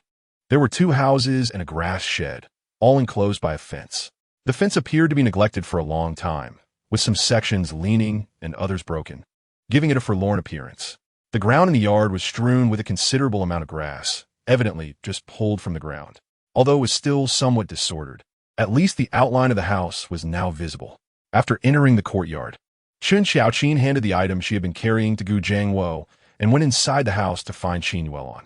Qin Yuelon had already been tidying up for quite some time, having cleared away spider webs and swept off the thick layer of dust from the furniture. The house consisted of 2 rooms. The outer room served as the main living area, while a small door on the east wall led into the bedroom. The bedroom contained a bed, a wardrobe, and a table by the window. The main living area was even more rudimentary, featuring only a square table and 3 long benches. As the saying goes, a clever woman cannot cook without rice, and Qin Yuelon was troubled by this thought. Upon hearing Chun Xiaoqin's words, she nodded gratefully. Sister-in-law, thank you. For what? We all face hardships at times. Things will get better. Chun Xiaoqin, a decisive person, promptly exited the room. As the Yu household was still under Su Shuhua's leadership, Chun Xiaoqin first spoke to her, and only after receiving her nod did she hurry home. Chapter 125. Hey Tian Su Shuhua cradled Nuannuan as she entered the courtyard, making her way to the corner where a tree stood. Guo was seated there. Upon seeing Su Shuhua approaching with Nuannuan, Guo stood up from his small stool and said, "Grandma, sit." Hearing Guo's sweet and considerate words, Su Shuhua's face blossomed into a radiant smile. This little celestial being is truly exceptional. Look at him, so young yet so thoughtful. Dabao is really well behaved. Sit down. Dabao. Guo shook his small head, his tone particularly earnest. Grandma, sit. Grandma holds Nuannuan. Tired. At his words, Nuannuan placed her hands on her chest, her heart fluttering. Even though she understood that a grand soul resided in Guo's tiny body and that such understanding was quite natural, she couldn't help but be charmed. How could Guo be so adorable? Eventually, Su Shuhua settled down, allowing Nuannuan to sit on her lap. As Nuannuan perched there, she found herself at eye level with Guo. The 2 exchanged glances for a moment before Guo turned his head away. Noticing Guo scampering off with his short legs, Nuannuan was puzzled, wondering what he was up to. She watched as Guo approached a patch of grass and squatted down. It appeared he was picking something. Curiously, Nuannuan leaned in to see what lay in Guo's palm, revealing several small black balls nestled in his fair hand. Su Shuhua chuckled, realizing they were Hey Tian. In a moment, your 4th aunt will bring water to wash them before you eat. Xinyangyang is a local dialect term, since Yu Hai is the 4th child in the family and older than Gu Jiangwo. Guo refers to Yu Hai as Cde and to Chun Xiaoqin as Xinyangyang. When Nuannuan first heard this title, she had laughed heartily, finding it amusing that Yu Hai, at only 22, was called uncle. Struggling to suppress her laughter, she reminded herself not to think about it. Guo seemed to sense Nuannuan's emotional shift, glancing her way several times before nodding. Okay. Soon after, Chun Xiaoqin arrived, carrying a bucket of water in one hand and a plastic basin in the other. As she stepped into the courtyard, Su Shuhua called out to her. Guo hurriedly approached and handed the Hey Tian to Chun Xiaoqin. Guo's tiny hands could only hold 5 or 6 of them, and he had to be cautious not to squeeze too tightly or let them slip through his fingers. Nuannuan reached out to take one, expertly controlling her grip to avoid crushing the Hey Tian as she popped into her mouth, as long as the seeds were not exposed. Su Shuhua no longer intervened when Nuannuan wanted to take some. For example, in this case, since the Hey Tian was intact, the seeds remained safely within. Hey Tian, a local dialect term, is known as longkue in standard nomenclature. Longkue is considered a medicinal herb, known for its heat-clearing and detoxifying properties, thriving in various environments and commonly found in fields. Rural children often enjoy it as a snack. Chapter 126. The pursuit of wealth. Although longkue is a medicinal plant, it is not as sweet as strawberries or lantern fruits. Nonetheless, it possesses a mild sweetness. Nuannuan and Gumo each consumed 3, leaving Gumo's palm spotless. Seeing Nuannuan still smacking her lips, Gumo turned to gather more. Nuannuan observed his busy demeanor, noting that he was likely storing seeds. Truly, Gumo's two cooks milortes perfectly. By saving the seeds, they would have a supply whenever they craved them. Time flew by, and by 5 o'clock, the house was finally tidied up. Although the roof appeared a bit shabby, it would no longer leak on rainy days. The interior furnishings, though modest and somewhat worn, had been thoroughly cleaned. The courtyard was cleared of weeds, the ground leveled, and the fence simply repaired. Overall, it looked habitable. Yet many essentials were still lacking for comfortable living. To one side of the courtyard stood a grass shed featuring a stove. While the stove was fixed, it lacked pots. Upon hearing Su Shuhua's words, Gu Jiangwo and Qin Yulan expressed their gratitude profusely before hastily departing. In the village, each household possesses several vegetable plots, growing a variety of produce. Since these were not precious items, Su Shuhua felt no pressure to burden Gu Jiangwo and his wife, and instructed Chun Xiaoqin to gather some vegetables to bring over. Once Chun Xiaoqin and the others left, the courtyard fell into a serene quiet. Yu Hai carried a long bench outside, settled himself down, and turned to Gumo with a smile. Dabao. Comisit, witsi daye. The bench's height nearly reached Gumo's chest. Not only could Gumo not sit on it, but even if he could, it would appear quite daunting. Su Shuhua shot a disapproving glance at Yu Hai, scolding him for not acting his age. If you're truly idle, find something to do. Yu Hai crossed his legs nonchalantly. Mom, what else is there to do? We've been busy all afternoon, since he was free anyway. What harm was there in entertaining the child? Su Shuhua glanced around, her gaze landing on the nearby mountains. Why don't you go check what fruits are available in the mountains right now? But don't just laze about. Take a stroll and see if there's anything worth selling. Upon hearing this, Yu Hai perked up, for he had a keen interest in matters of profit. Chapter 127. If you have the ability, don't run away amidst the swaying leaves. One could catch glimpses of the red and green fruits growing among the branches. Nuannuan recognized the fruit at first glance. It was a fig. Figs are delightful. In her previous life, fresh figs were a rare treat, only occasionally seen in supermarkets at steep prices. She had a fondness for figs and would buy fresh ones online, justifying the cost as a worthy indulgence for her taste buds. Dried figs were equally delicious, boasting a chewy texture and remarkable sweetness. It seemed Yu Hai was genuinely diligent in his search. It was the perfect season for figs. He plucked a ripe, purplish fig from the branch, handing one to Gumo and another to Su Shuhua, reminding Gumo, Dabao, peel the skin before eating. Do you want me to help? Gumo shook his head. I can do it myself. His small fingers, though not very agile, managed the task slowly yet effectively. Without needing to assist, Su Shuhua took the fig, peeled off the skin, and offered it to Nuannuan. Nuannuan eat. Nuannuan opened her mouth and took a bite, her eyes instantly lighting up with joy. So sweet. After finishing one fig, she felt content yet puzzled. Where were the seeds? As she pondered, she noticed Yu Hai extending the branch toward her. Nuannuan, come, touch it. If this weren't her biological father, she might have thought he was a strange adult trying to lure children. Although this strange adult was quite handsome, any child could easily be deceived. Obediently, Nuannuan reached out to grasp a leaf. She was uncertain if it was merely her imagination, but she felt a stirring within her as she held the leaf, which seemed to converge at her fingertips. However, after staring at her fingers for a long time, she couldn't discern any differences. Meanwhile, the branch she had touched underwent a miraculous transformation. The once slender branch, reaching only the length of Yu Hai's arm, began sprouting roots in the air, gradually growing larger. Before long, it transformed from a branch into a sapling, and then into a fruitful tree laden with figs. The fig tree grew at an astonishing pace, completely beyond Yu Hai's expectations. As the tree became larger and heavier, he placed it on the ground, cradled Gumo in his arms, and sought refuge nearby. Its branches were lush and its trunk robust, approximately as thick as Yu Hai's thigh. The foliage was adorned with numerous purplish-red figs, each nearly the size of Nuannuan's little fist, causing her to nearly drool with anticipation. How delightful it would be to indulge in them. The fig tree grew so rapidly that its roots had already anchored deep into the soil, though its trunk leaned slightly askew. Yet, Anyone who laid eyes on it would presume that this fig tree had always belonged in this spot. Fortunately, the area was rather secluded and it was nearing dinner time, so there were few passers-by. Otherwise, the villagers would surely be startled by the sight of a tree that had come to life so dramatically. Chapter 128. A transformation for Nuannuan Yuhai flashed a charming smile at Su Shuhua. I wasn't worried about the tree growing too fast and crushing Dabao. Who would have known that it would change so drastically in the blink of an eye?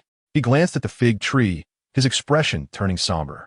With the tree towering so high, it had undoubtedly taken root deep underground. What were they to do now? Mom, what should we do?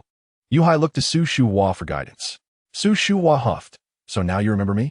When you impulsively decided to let Nuannuan transform things, why didn't you consult me then? Despite her rebuke, Yuhai felt a sense of relief. Mom, just tell me what to do.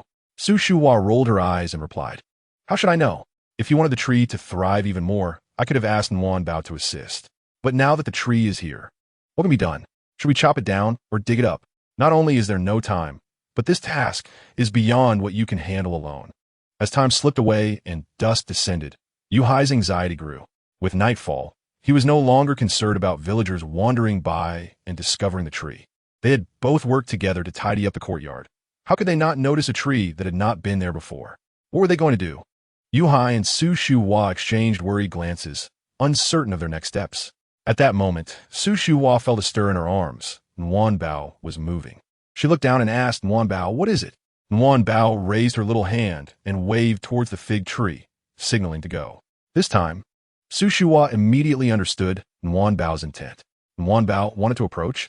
Although she was unsure of her granddaughter's intentions, she thought that no matter how dire the situation seemed, it couldn't possibly get worse. Since Nuannuan wanted to go, then they would go. Su Shuhua carried Nuannuan closer to the fig tree, allowing her to reach out and touch the leaves. Nuannuan gazed at the fig tree for a while, then hesitantly extended her hand. A subtle feeling blossomed within her. It seemed as though as she contemplated, her hand brushed the leaves. This time, the sensation was markedly different. Previously, she felt something surging within her, culminating at her fingertips before dissipating. Now, a peculiar energy flowed from her fingertips into her body. Nuannuan experienced no discomfort. Rather, it felt as though the energy was somewhat under her command, reminiscent of her past life. Lost in her thoughts, Nuannuan failed to notice that the once vibrant fig tree was rapidly withering. What had been a flourishing tree was suddenly drained of vitality, its leaves turning yellow and its branches becoming brittle. The figs shriveled one by one. Only when she could no longer sense the energy entering her body did Nuannuan release her grip. Before her stood a desiccated tree, as if it had been dead for many years, suitable for firewood without a second thought. Nuannuan's mouth fell open in astonishment. Was this her doing? The energy that had entered her body must have been the tree's life force. Realizing this, Nuannuan tightened her lips. In her previous life, she could only use her abilities to stimulate plant growth.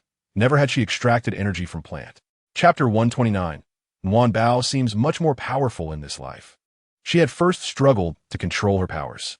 Now, she had gained some control and was possibly drawing life energy from plants to enhance her abilities. Nuannuan's little heart raced with excitement. She felt a surge of power. It wasn't just Nuannuan who felt this way. Su Shuhua, Yuhai, and Gumo shared the same sentiment. They had always been awed by the sight of a seed sprouting and blooming in an instant. But now they realized how ignorant they had been. What was even more astonishing was witnessing a thriving tree instantly transform into withered branches and leaves. Yuhai propped his chin on his hand, feeling a sense of relief. Thankfully, he hadn't been overly shocked. His chin was still intact. Gumo glanced between the tree and Nuannuan, pondering why he felt that Nuannuan seemed far more powerful than he did. After the initial shock, Su Shuhua was filled with pride. Such a remarkable little fairy was her granddaughter. With that thought, Su Shuhua planted a hearty kiss on Nuannuan's cheek. You're amazing, Nuannuan. She then approached Yuhai and gave him a hearty pat on the shoulder. What are you dawdling for? Hurry and take this tree apart. It will serve perfectly as firewood for Dabao. Yuhai looked at Su Shuhua and gave her a thumbs up. Mom, you think of everything. He walked over to the fig tree, and as soon as he touched a branch, it snapped off, brushing past Yuhai's hair before falling to the ground. Startled, he stepped back. What?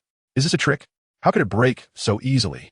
Perplexed, Yu skeptically touched another branch, and it too broke with ease, producing a crisp sound reminiscent of a sun-dried twig devoid of moisture. This was quite convenient. Yu quickly discovered the advantages, since the branches snapped off so readily. He hardly exerted any effort. He removed the thin branches first, then the slightly thicker ones, all without breaking a sweat. Before long, the fig tree was left with only a bare trunk. Yu fetched a shovel and began to dig around the roots. Once the roots were exposed, with a bit of effort, he uprooted the trunk. After stacking the dry branches neatly, Yu filled the hole, wiping the sweat from his brow. Looking at the pile of firewood, he clicked his tongue, realizing it had all been for naught. Curious, Yu approached Su Shuhua. "Mom, what are you picking up?" As he drew nearer, he saw what she held: dried figs. The fresh, ripe figs had a smooth, purplish-red skin. But now these had shriveled to a third of their original size, their skin wrinkled and unappealing. "Mom, why are you collecting those?" Su Shuhua handed Yu one, saying, "Try it." Despite his confusion, he couldn't refuse his mother's offering and accepted it, popping it into his mouth. As he chewed vigorously, his eyes lit up with delight. It was sweet. Chapter 130. Can a little fairy and a commoner be compared? At that moment, Nuanbao was also munching on a dried fig, her 4 tiny teeth making the task a bit challenging. Nevertheless, it was truly delicious, perhaps due to the extraordinary abilities that birthed these figs. They are exceedingly sweeter than the previous ones, now transformed into dried figs, which are even more delectable. If these were to be sold, they would fetch a price higher than that of fresh ones, as dried figs are undeniably easier to store. The astute businesswoman, Su Shuhua, is already urging Yu to gather these dried figs. Coincidentally, at this moment, Chun Xiaoqin arrives with a basket of vegetables, and Su Shuhua instructs her to place the vegetables on the table inside, as the basket will serve perfectly to hold the dried figs. Chun Xiaoqin, unaware of the prior events, poses no questions and squats down to help Yu collect them. Once they finish gathering from the ground, they scour the firewood, determined not to overlook a single piece. Upon collecting everything, they're surprised to find a substantial amount, filling nearly half a basket. They have indeed procured quite a haul: a large iron pot, some rice and flour, as well as bowls, chopsticks, spoons, and essential condiments like oil, salt, and vinegar, everything necessary for daily living. Gu Jiangwo and Qin Yuelan set down their goods and suggest to Su Shuhua and Yu that they should dine here tonight. Su Shuhua waves her hand, indicating that they shall eat tomorrow instead, as they have all been busy throughout the day. You should have a simple meal and rest quickly. The adults are not tired, but the little one certainly is, she remarks, glancing at Gu Mo and playfully winking at him. Gu Mo, wide-eyed and adorably naive, responds, "Grandma, I remember." Hearing this, Qin Yuelan looks puzzled, wondering what secret Gu Mo could possibly remember. Su Shuhua thinks to herself that she truly wished to convey to Gu Mo that such a statement was unnecessary. Just then, Gu Mo, with utmost seriousness, declares, "A little secret." Qin Yuelan, both amused and exasperated, gazes at Gu Mo, questioning how such a young child could already possess secrets. If it were indeed a secret, wouldn't it be better to keep quiet? Completely oblivious to being underestimated, Gu Mo turns his attention back to Su Shuhua. Without needing further prompting from Su Shuhua, Yu has already followed suit, and as they reach the door, he turns back to wave at Gu Jiangwo and Qin Yuelan. On their way home, Yu inquires of Su Shuhua, "Mom, do you think Dabao will say anything?" "Of course not. You know he wouldn't dare." Yu looks at Su Shuhua with confusion. "But Mom, I'm your real son. Why do you seem to trust Dabao more?" "It's different." "How was it different?" Su Shuhua remains silent, quickening her pace and leaving Yu with a dismissive back. "How is it different? Can a little celestial being be compared to an ordinary person?" Chapter 131. 6 brothers adoring their sister. Nuannuan gazes at the half-eaten dried fig, not only feeling no disdain but rather delighting in it. "What is this?" This is not merely a simple dried fig. It is a manifestation of her elder brother's affection. Yet, Nuannuan refrains from taking it, instead flashing a sweet smile at Yue and calling out, "Brother." At this moment, Su Shuhua and Nuannuan share a tacit understanding. Su Shuhua tousles Yue's little head and says, "All right, you can eat it. Nuanbao just had one, and it's time for dinner." Listening to Su Shuhua, Yue nods vigorously. In truth, he pays little attention to Su Shuhua's words, having been utterly enchanted by Nuannuan's call a brother. Currently, Nuannuan's vocabulary is quite limited, as she articulates words one by one, and she does not particularly enjoy speaking. Usually, her 6 brothers pester her for a long time, and she might reluctantly call out to one of them. Today, however, she has voluntarily called out to her brother, which is more significant than anything else. Yu Wei is elated, while his brothers, Yu Kai and the others, appear somewhat displeased. As Yu Kai stands up, the others follow suit, rushing to Su Shuhua and raising their dried figs high, clamoring for Nuannuan to have some. Nuannuan, did you poke a hornet's nest or something, brother? Nuannuan joyfully calls out, her voice growing louder, eliciting smiles from all 6 brothers as they exhale a sigh of relief. With 6 adoring brothers vying for her affection, what else can be done but to indulge them? Early the next morning, Yu Hai sets off to the county town with nearly half a basket of dried figs. However, whether they will sell well remains to be seen. More importantly, Yu Hai harbors a vague sense that these dried figs are sure to be popular. Arriving in the county town, he finds it is just past 7 in the morning. Though the hour is early, many pedestrians have already taken to the streets, students heading to school, workers on their way to jobs, elderly folks out shopping for groceries, and parents taking their children for a morning stroll. Almost as soon as Yu Hai stands still, someone notices him and approaches. Yu Hai, what good things have you brought this time? It's been ages since you last came. Yes, without you. We haven't had any tasty fruits. Yu Hai is accustomed to chatting with these townsfolk and smiles in response. It's not that I didn't want to come. It's just that strawberries and lantern fruits have gone out of season. Even if I wanted to come, there was nothing to bring. But look, I got some dried figs. You must try them. They are delicious. Figs are not considered a rarity in their area, and many of those present have tasted them before. However, they usually sell fresh figs, so they are curious as to why Yu Hai is offering something different. Yu Hai chuckles and replies, "This is a unique approach. Though these are dried figs, they are undoubtedly made from fresh ones. You can eat them with confidence." Chapter 132. A display of emotion. How much are these dried figs? After waiting for this question, Yu Hai eagerly responds, 50 cents a pound. Fresh figs in the county town are priced at 60 cents a pound. However, given that those are indeed fresh, Yu Hai thinks to himself that no matter how he embellishes the truth, even though these figs were fresh last night, they have now become dried. It is inevitable that some will nitpick. Thus, lowering the price by a dime is of no concern. This price is reasonable, especially compared to the items Yu Hai has sold previously, which were genuinely affordable. These townsfolk are already loyal customers. Everything they have purchased from Yu Hai has been delicious. Upon hearing the price, they immediately express interest in buying. Some shout out how much they want, while others even wave cash in their hands, eager not to be overlooked. Having witnessed such scenes numerous times, Yu Hai is now adept at handling them. Collecting money, weighing the figs, bagging them, and giving change, he manages everything with remarkable orderliness. The half basket of dried figs, amounting to several dozen pounds, sells out before noon. What are you talking about? This is a long-term business. You won't have to worry all year round, unlike me, who will have to wait for each fresh fruit season, probably earning nothing at all. Upon hearing Yu Hai's words, Zhang Zuifan finds herself at a loss for words. She shares the same sentiment. Yu Hai sells fresh items and thus profits from fresh sales, but she doubts they can sustain for long. As the noon heat begins to rise, Yu Hai refrains from engaging with Zhang Zuifan further and heads home with his empty basket. Yu Hai had hoped to impress Su Shuhua upon his return, but to his surprise, he finds only 3 sisters-in-law and their 6 nephews at home, with no one else present. As he removes the basket from his back, he asks Zhang Yuguai, elder sister-in-law, "Where are Dad, Mom, and my elder brother?" Zhang Yuguai sighs, looking rather wistful. They have all gone to Dabao's house. After speaking, fearing that Yu Hai might not comprehend, he elaborated, "Regarding the house you cleaned up yesterday, the elderly couple next door has gone over to cause a ruckus. It's been the entire morning, and I have no idea how it was resolved. If we weren't here watching the children, we would have gone over as well." Upon hearing this, Yu Hai could no longer remain still, and he sprinted outside.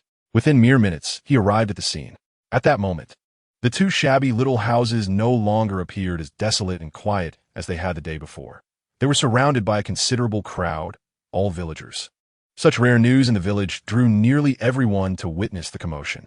Yu Hai had previously enjoyed watching such spectacles, yet now he found himself the subject of scrutiny.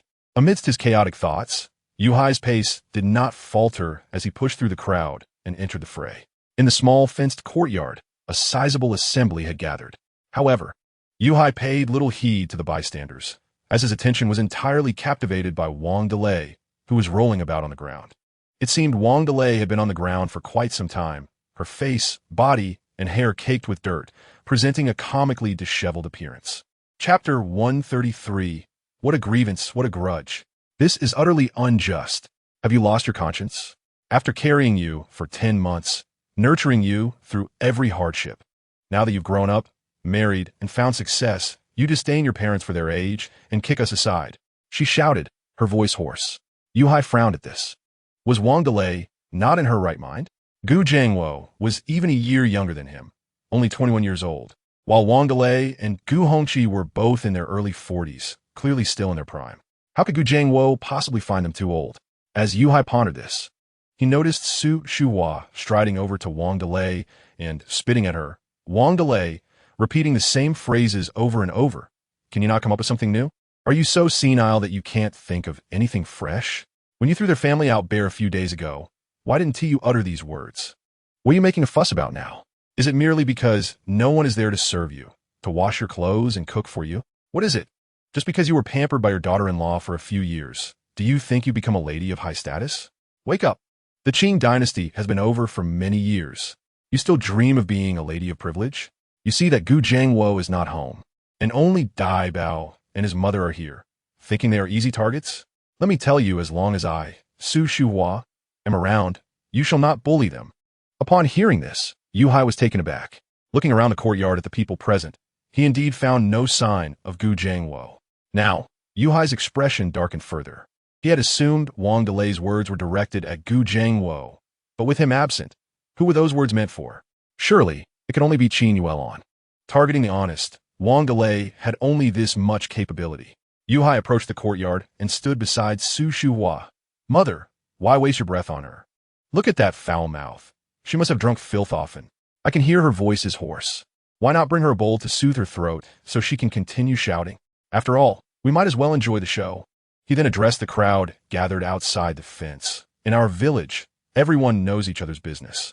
We have all seen how Gu Jiangwo and his wife have lived these years and they're standing in their home. Although it is often said that there are no ungrateful parents, that only holds true if they are indeed parents. I suspect Gu Jiangwo is not their biological son, but rather a foundling. Otherwise, what grudge could justify their relentless persecution of this family? Moreover, look at Dabao's little face. Bruised and battered. Such a small child, obedient and well-behaved. How could anyone bear to harm him?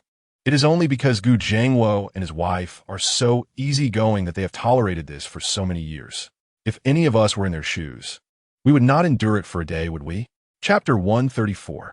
Yuhai is truly a treasure. Gu Jiangwo and his wife left with nothing. Having slept at my house the night before last. Had my mother not heard the commotion, they would likely have been forced to sleep outside with their child. This house was borrowed from the village chief, and my family helped tidy it up, finally making it presentable. Gu Jiangwo has gone to the county to find work, and now they have returned. What do they want? Is it merely to bully the mother and son while Gu Jiangwo is away, hoping to seize the little money his wife has? People say to leave a line for others, so they may meet again, yet this couple acts so ruthlessly. They seem to wish for Gu Jiangwo's family to perish. Moreover, guess what? Dabao's little face is bruised and swollen. Such a young child, so well-behaved. How could they do such a thing? It is only because Gu Jiangwo and his wife are patient that they have endured all these years. If any one of us were present, we would not tolerate it for even a day. What do you say? Yuhai raised his hands, urging the crowd. We are all fellow villagers. Can we stand by and watch this unfold? A chorus of voices rang out. We cannot. The resounding agreement startled Wang Delay into silence. She looked at the crowd in disbelief, unable to fathom how they had suddenly united. Was Yuhai truly capable of rallying the villagers to his side? Just then, Yuhai turned to glare at her. What? Not leaving yet? How brazen. After living half your life, can't you at least save some face for yourself? Otherwise, how will you live the rest of your days? Indeed, Wang Delay, how old are you? Do you still wish to treat your son and daughter-in-law as your servants? Your family lacks that lineage. How did you come to be this way? You have become so self-important, enjoying the good life. Bah, you are of such an age, with grandchildren, and instead of cherishing them, you choose to insult and strike them. How could your heart be so dark? Strength in numbers is not just a saying. When many voices join together, they can drown you out. Now that everyone is denouncing Wang Delay, she dares not make a scene any longer. Wang Delay scrambled to her feet, ignoring the dirt on her clothes, and scurried away. It was Gu Hongqi who had said this. He had been standing nearby with his hands behind his back, observing as Wang Delay rolled about on the ground. Now that she was quelled, he dashed ahead of her, not forgetting to utter a few words to save face for himself. Yuan nestled in Chun Xiaoqin's arms, having witnessed this spectacle, smacked her lips. Whether the show was entertaining was secondary. What truly astonished her was Yu Hai. She realized that Yu Hai was indeed a treasure.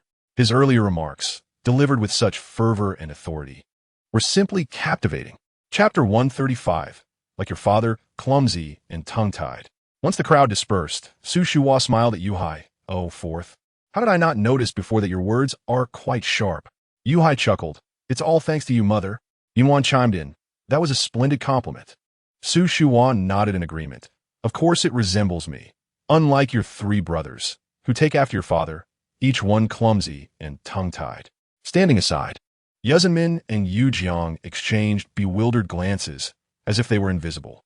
Yet, upon reflection, it was apparent that Su Shuhua always spoke this way, whether they were present or not. They shrugged it off, accustomed to it. Qin Yuelon wiped her eyes and approached Su Shuhua, expressing her heartfelt gratitude. Aunt, thank you so much today. Without your help, I truly would not know what to do. Su Shuhua sighed, realizing that since they had separated their households, it was time for him to be a bit more resolute. Even if it was not for himself, he ought to consider Dabao. Although she could provide temporary assistance, she could not offer perpetual support. Qin Yuelon understood this principle and nodded firmly. Annie, I know what to do. Despite her desire to invite them to stay for a meal, the words lingered on her lips, unspoken. She could only hold Gumo's hand and watch Su Shuhua and her companions gradually fade into the distance. Nuannuan leaned against Su Shuhua's shoulder, observing the small Gumo standing straight beside Qin Yuelon, and could not help but sigh for him. With such a mother, Gumo's future would indeed be laden with responsibilities. Su Shuhua had been pondering what kind of business could be sustained over the long term. The emergence of dried figs had imparted a revelation to her. While fresh produce could not be sold, dried fruits could. Dried figs were delicious. How about strawberries transformed into dried fruits? As these thoughts crossed her mind, she turned her gaze towards Nuannuan, observing the tiny figure of Nuannuan. Su Su Hu Sai Yin Wa Li. Nuanbao was still too young. She could not articulate certain concepts to her, nor could she predict if she would manage to produce dried figs again, let alone contemplate strawberry drying. Sensing Su Shuhua's gaze, Nuannuan looked back at her curiously.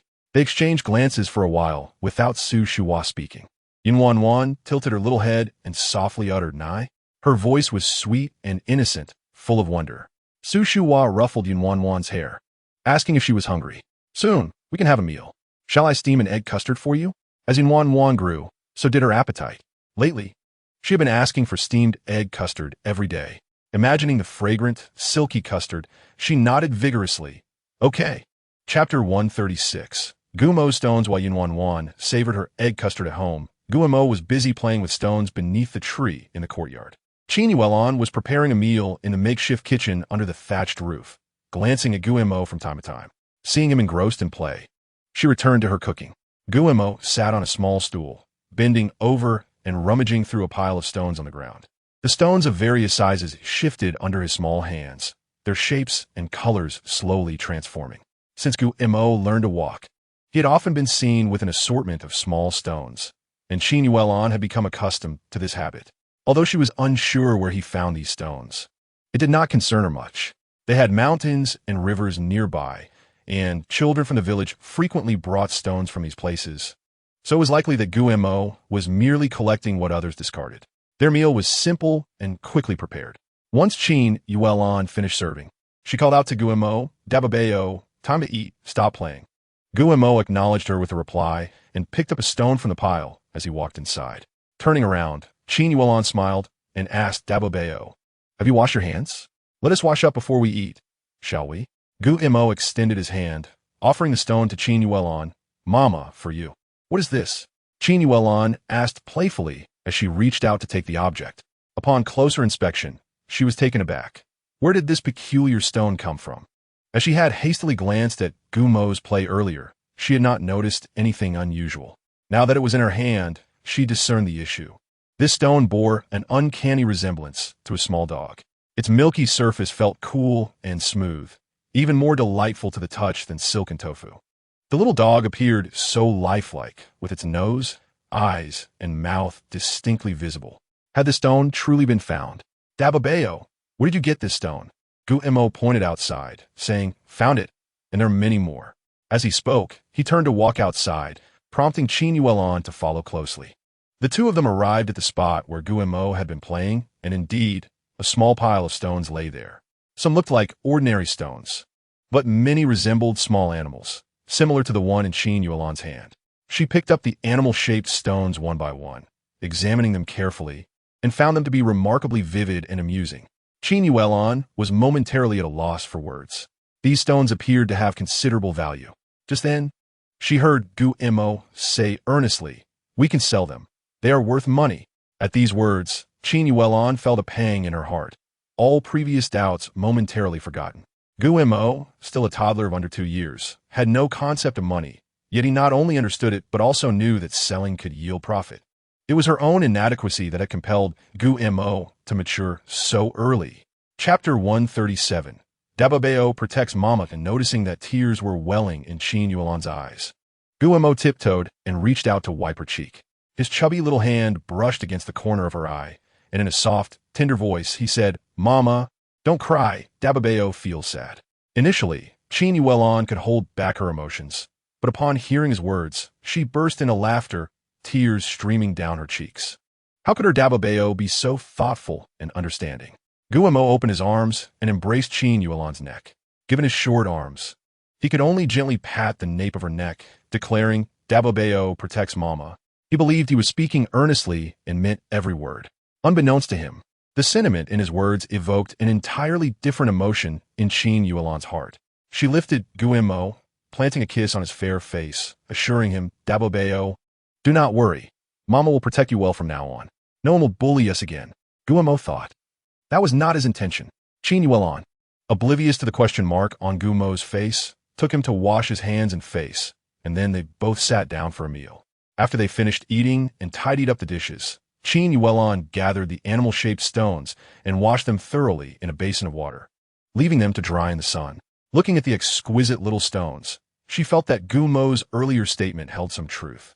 These small treasures would surely delight children, and perhaps someone in the county town would find them appealing enough to purchase. But where could she sell them? Perhaps she could ask Yuhai, who frequently traveled to the county town to sell goods and might have some insight. As she pondered these thoughts, she inadvertently looked up to see Gu Jiangguo approaching. As he entered the courtyard, he exclaimed, "Hey, where's the food?" With that, he proceeded to wash his hands and face at the basin. Upon hearing that Gu Jiangguo had not eaten, Nuannuan hurried to the kitchen, chiding him, "Didn't I tell you to bring some money? Why didn't you buy something to eat in the county town at noon? It's already late afternoon, and you haven't eaten all day." Previously, having spent quite a bit on new items without finding work, Gu Jiangguo was reluctant to spend money on food, deeming it too extravagant. To ensure he did not go hungry, Nuannuan quickly prepared a bowl of dumpling soup, a dish that was both convenient and quick to make. Before long, a steaming bowl of dumpling soup was ready. Gu Jiangguo frowned slightly at the sight of the large bowl, but understanding that it was Nuannuan's way of caring for him, he remained silent and began to eat. While he was having his meal, Nuannuan brought over the animal-shaped stones for him to see. Gu Jiangguo paused his meal, glancing with curiosity at the small stones scattered across the table. "Did you collect these? Where did you find them? Is there more? This is far too few to sell." Hearing this, Gumo leisurely moved to his father's side, looking up with his wide, innocent eyes. "Yes, there are many." Upon hearing this, Gu Jiangguo's eyes sparkled with excitement as he lifted his bowl and drank heartily. Mumbling indistinctly, "Once Dad finishes eating, you can take me to see." Nuannuan cast a puzzled glance at Gumo. "Many? Where?" Gu Jiangguo, finishing his meal, wiped his mouth, lifted Gumo into his arms, and declared, "Let us go take a look." Nuannuan shook her head at the sight of Gu Jiangguo striding purposefully out the door. "I'll go wash the dishes," with Gumo guiding him. They ventured into the mountains, where they soon came upon a collection of stones. True to Gumo's words, there There were indeed many uniquely shaped stones in this area. Some smaller ones resembled various small animals found at home. Even among the same species, their forms varied slightly. Some stood, while others lay down, and a couple were playfully frolicking together. The larger stones were even more extraordinary, displaying a spectrum of colors and shapes, each adorned with what appeared to be natural paintings, evoking a myriad of feelings. Even the most skilled craftsman might struggle to replicate such artistry. Gu Jiangua furrowed his brow, pondering why he had never noticed these stones before. Gu Imo bit his lip, thinking that he certainly wouldn't have discovered them earlier, as he had crafted them that very morning. Unlike Nuannuan, who could manipulate plants, he had the ability to shape stones. Though uncertain if these could be sold, he felt compelled to try. Now that they had separated their households, it was imperative to earn some income. If this method proved ineffective, he would have to. As Gu Jiangua cast aside his doubts, he recalled having spent most of the day in the county without finding anything lucrative. Yet, he recognized that small businesses were quite promising these days. On his way back, he contemplated what small venture could be initiated with the little money he had left. Unexpectedly, before he could form a plan, an opportunity presented itself. He hurried to the Yu family's home, where they had just finished dinner, and the family was relaxing in the courtyard. Their puzzled expressions greeted Gu Jiangua's hurried arrival.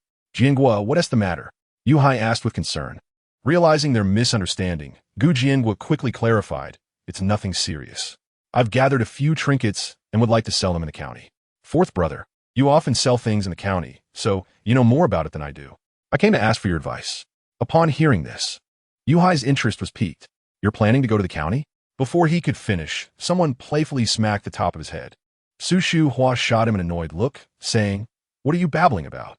Is your voice the only thing that matters?" She then cast a glance toward the neighboring house.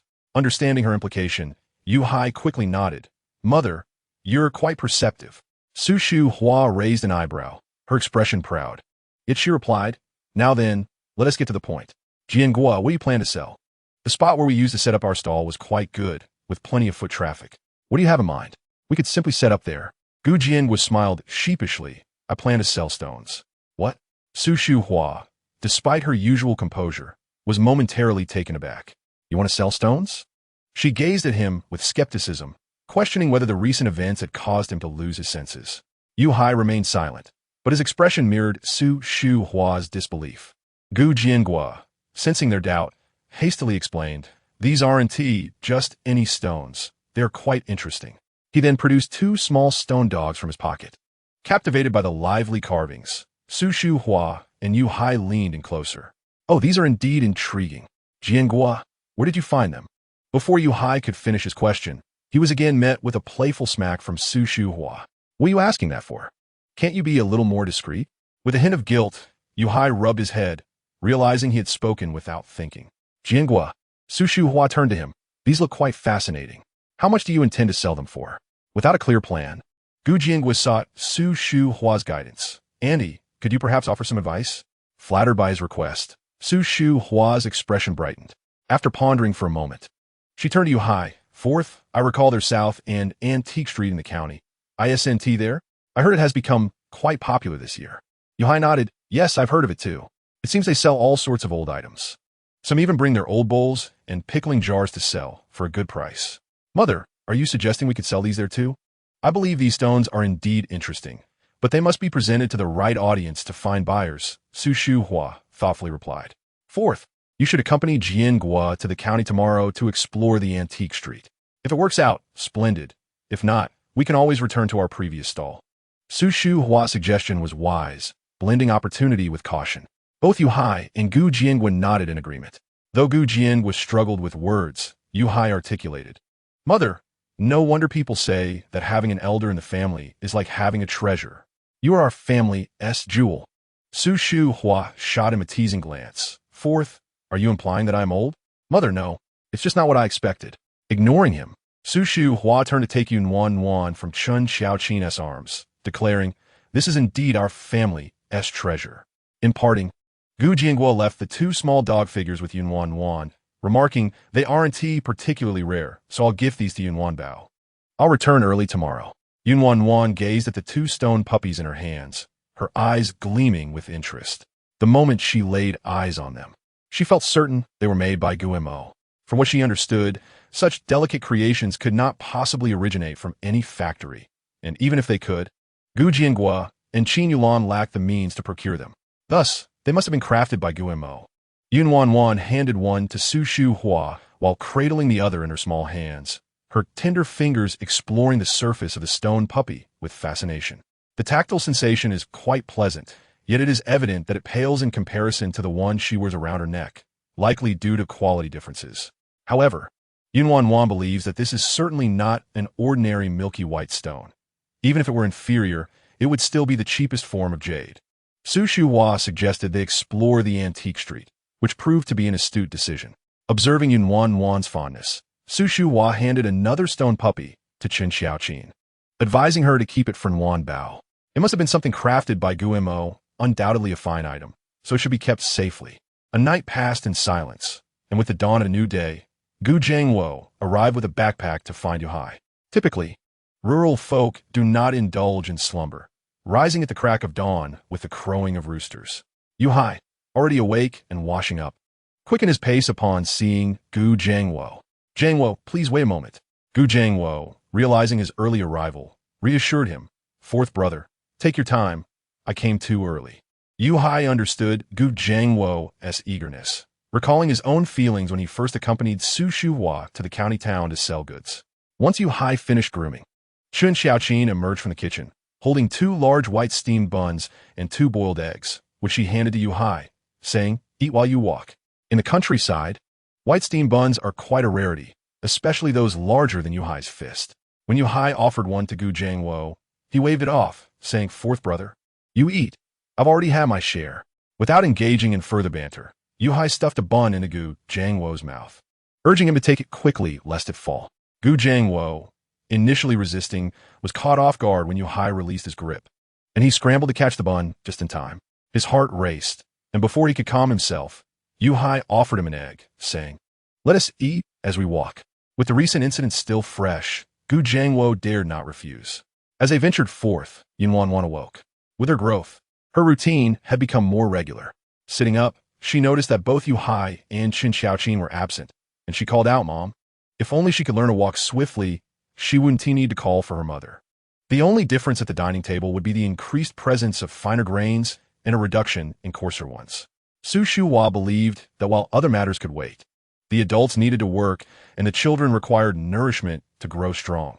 Thus, she was willing to allocate some funds for better grains. The breakfast at the Yu household consisted of millet porridge with a few red dates and freshly steamed white buns. Each of the 6 brothers had a boiled egg, while Nuannuan enjoyed a steamed egg custard. Although others lacked eggs, they relished the white buns and millet porridge paired with stir-fried vegetables. In times past, when the family struggled financially, indulging in fine grains 2 or 3 times a month was a luxury, mostly reserved for the children while the adults watched. Now, enjoying fine grains at every meal was a dream previously unthinkable, leaving no room for dissatisfaction. After breakfast, Su Shu Hua called upon her 4 daughters-in-law. While she held Nuannuan dear, it pleased Chen Xiaoqin. However, it was still August, and with Nuannuan only in a diaper, Su Shu Hua was already preparing cotton jackets and pants for her. Wasn't he that a bit premature? Noticing Chen Xiaoqin's silence, Su Shu Hua raised her voice slightly. "Xiaoqin, what are you thinking?"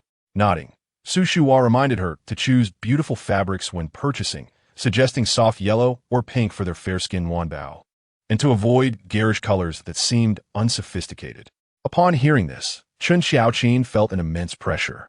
She genuinely wanted to ask why Su Shu Hua didn't simply go by them herself. However, she lacked the courage to voice such thoughts. Since she needed to take the child along, Su Shu Hua summoned Yu Jiang and his 2 brothers to accompany them, instructing them merely to help carry items and lend some presents to deter any potential trouble. Once they departed, Yu Jinmin, who was leisurely smoking in the shade at the entrance, remarked, "What is all this? Just to buy something for the child, and you bring them along?" One might think they were off to a brawl given the throng of people. Just as Su Shu Hua prepared to carry Yu Nuannuan out, she paused at Yu Jinmin's words and turned to him. "Do you want to go too?" "Hurry, I'm locking the door. I'll take Nuanbao to play with Dabao." Yu Jinmin had never expressed a desire to join, waving his hand dismissively. "You go ahead. Just make sure to put a hat on Nuanbao so she doesn't get sunburned. As if I need you to tell me." Su Shuhua replied, placing a small straw hat on Nuannuan's head. As she stepped outside with Nuannuan, she spotted Wang Di from the neighboring Gu family emerging just then. Upon seeing Su Shuhua, Wang Di's expression, previously stoic, animated with disdain, yet lacking courage. She glared at Su Shuhua for a moment before snorting and continuing on her way, her basin filled with clothes, presumably headed to the river to wash. Watching Wang Di depart, Su Shuhua smiled derisively, recognizing her limited capabilities.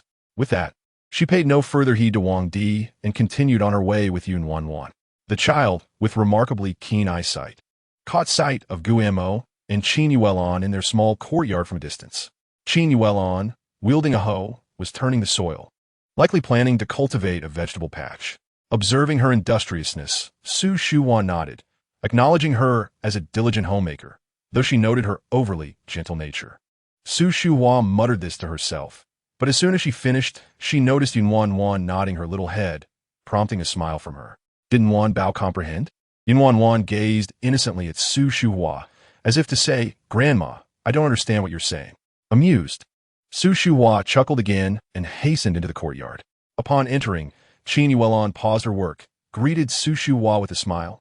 "Annie, you're here? Let me get you a stool. It's quite cool today." With that, Qin Yuelon entered the house and soon returned with a long bench, placing it under a tall, shady Chinese tun tree that had grown robust over the years. Sitting in the shade, a gentle breeze provided a delightful respite from the heat. Guillermo remained seated on a small stool opposite Su Shuhua. She waved to him, "Dabao, come here. Nuanbao has brought you something delicious." Guillermo, puzzled, glanced at Nuannuan but still rose, waddling over to Su Shuhua. Nuannuan reached into the small pocket of her belly wrap and, upon withdrawing her hand, revealed a vibrant red tomato. "Brother, eat."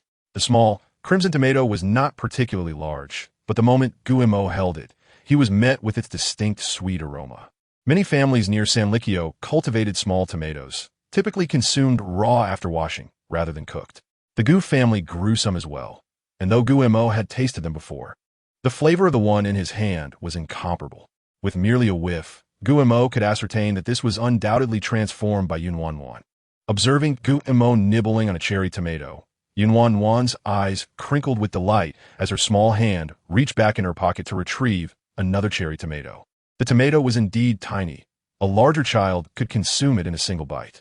However, Nuannuan was quite small, her teeth not robust enough, and it would take her quite some time to gnaw through one.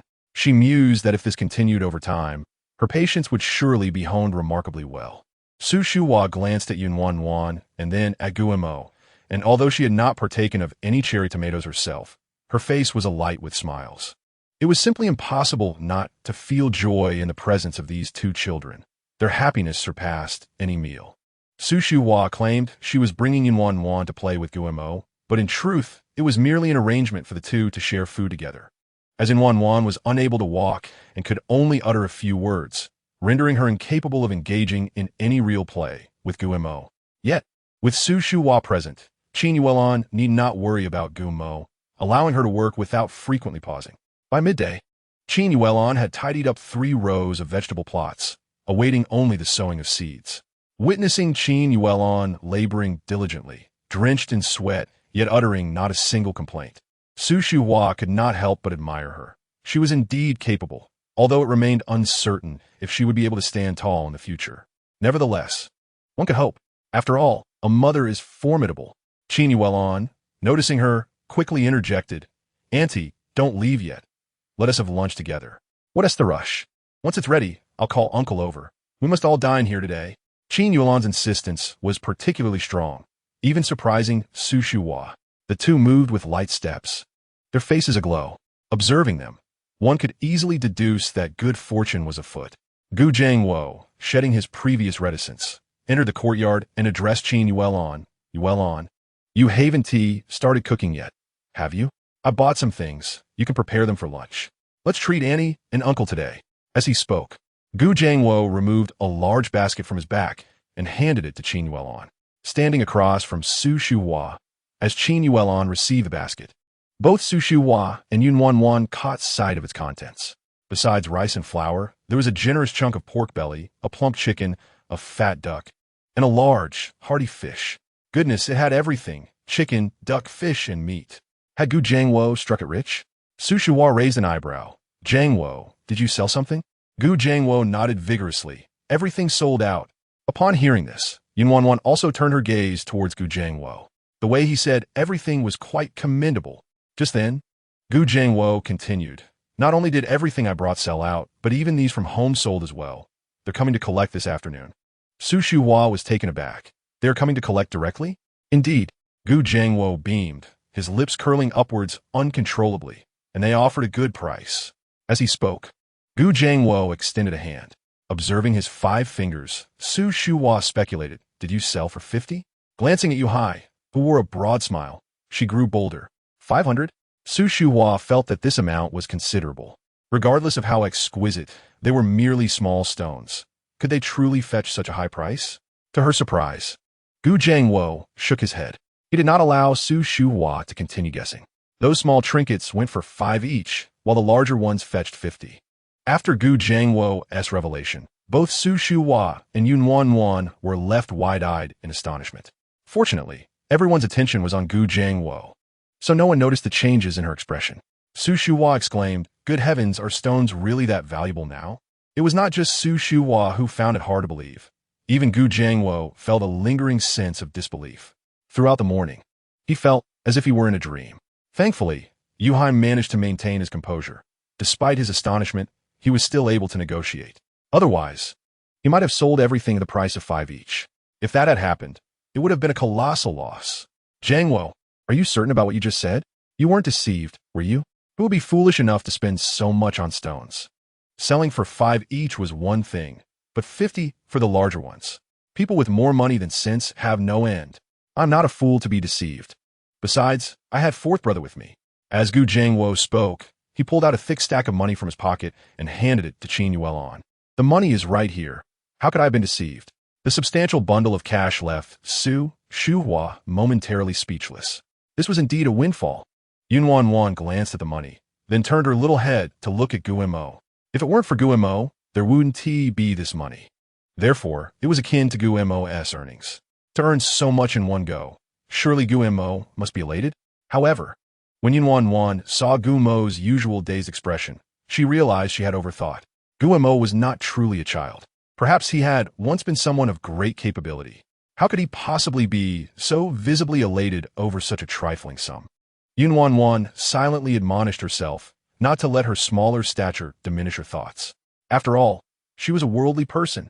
How could she be so easily excited by a stack of cash? Yet, such a thick pile, how much could it possibly be? This question lingered not just in Nuannuan's mind.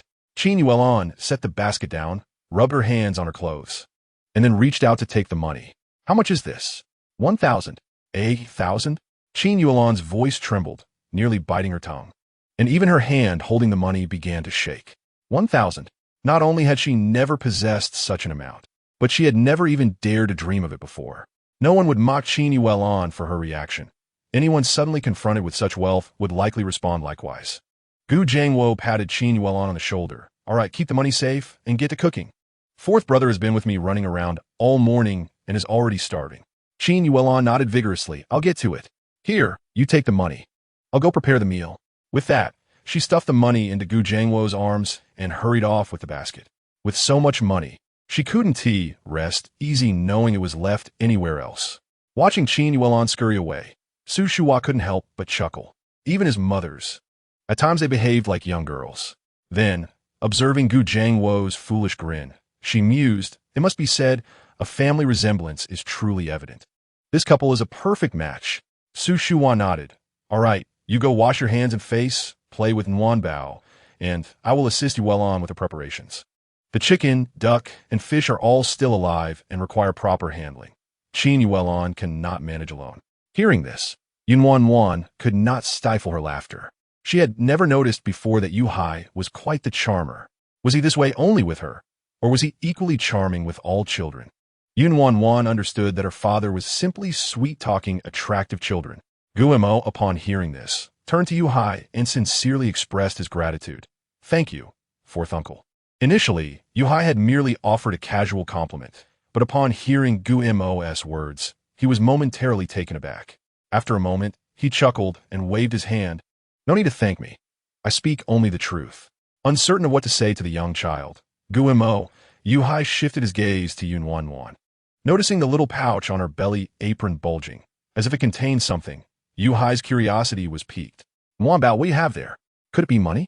Though a considerable time had passed, Yuhai still vividly recalled the image of Nuannuan stuffing money into her pouch.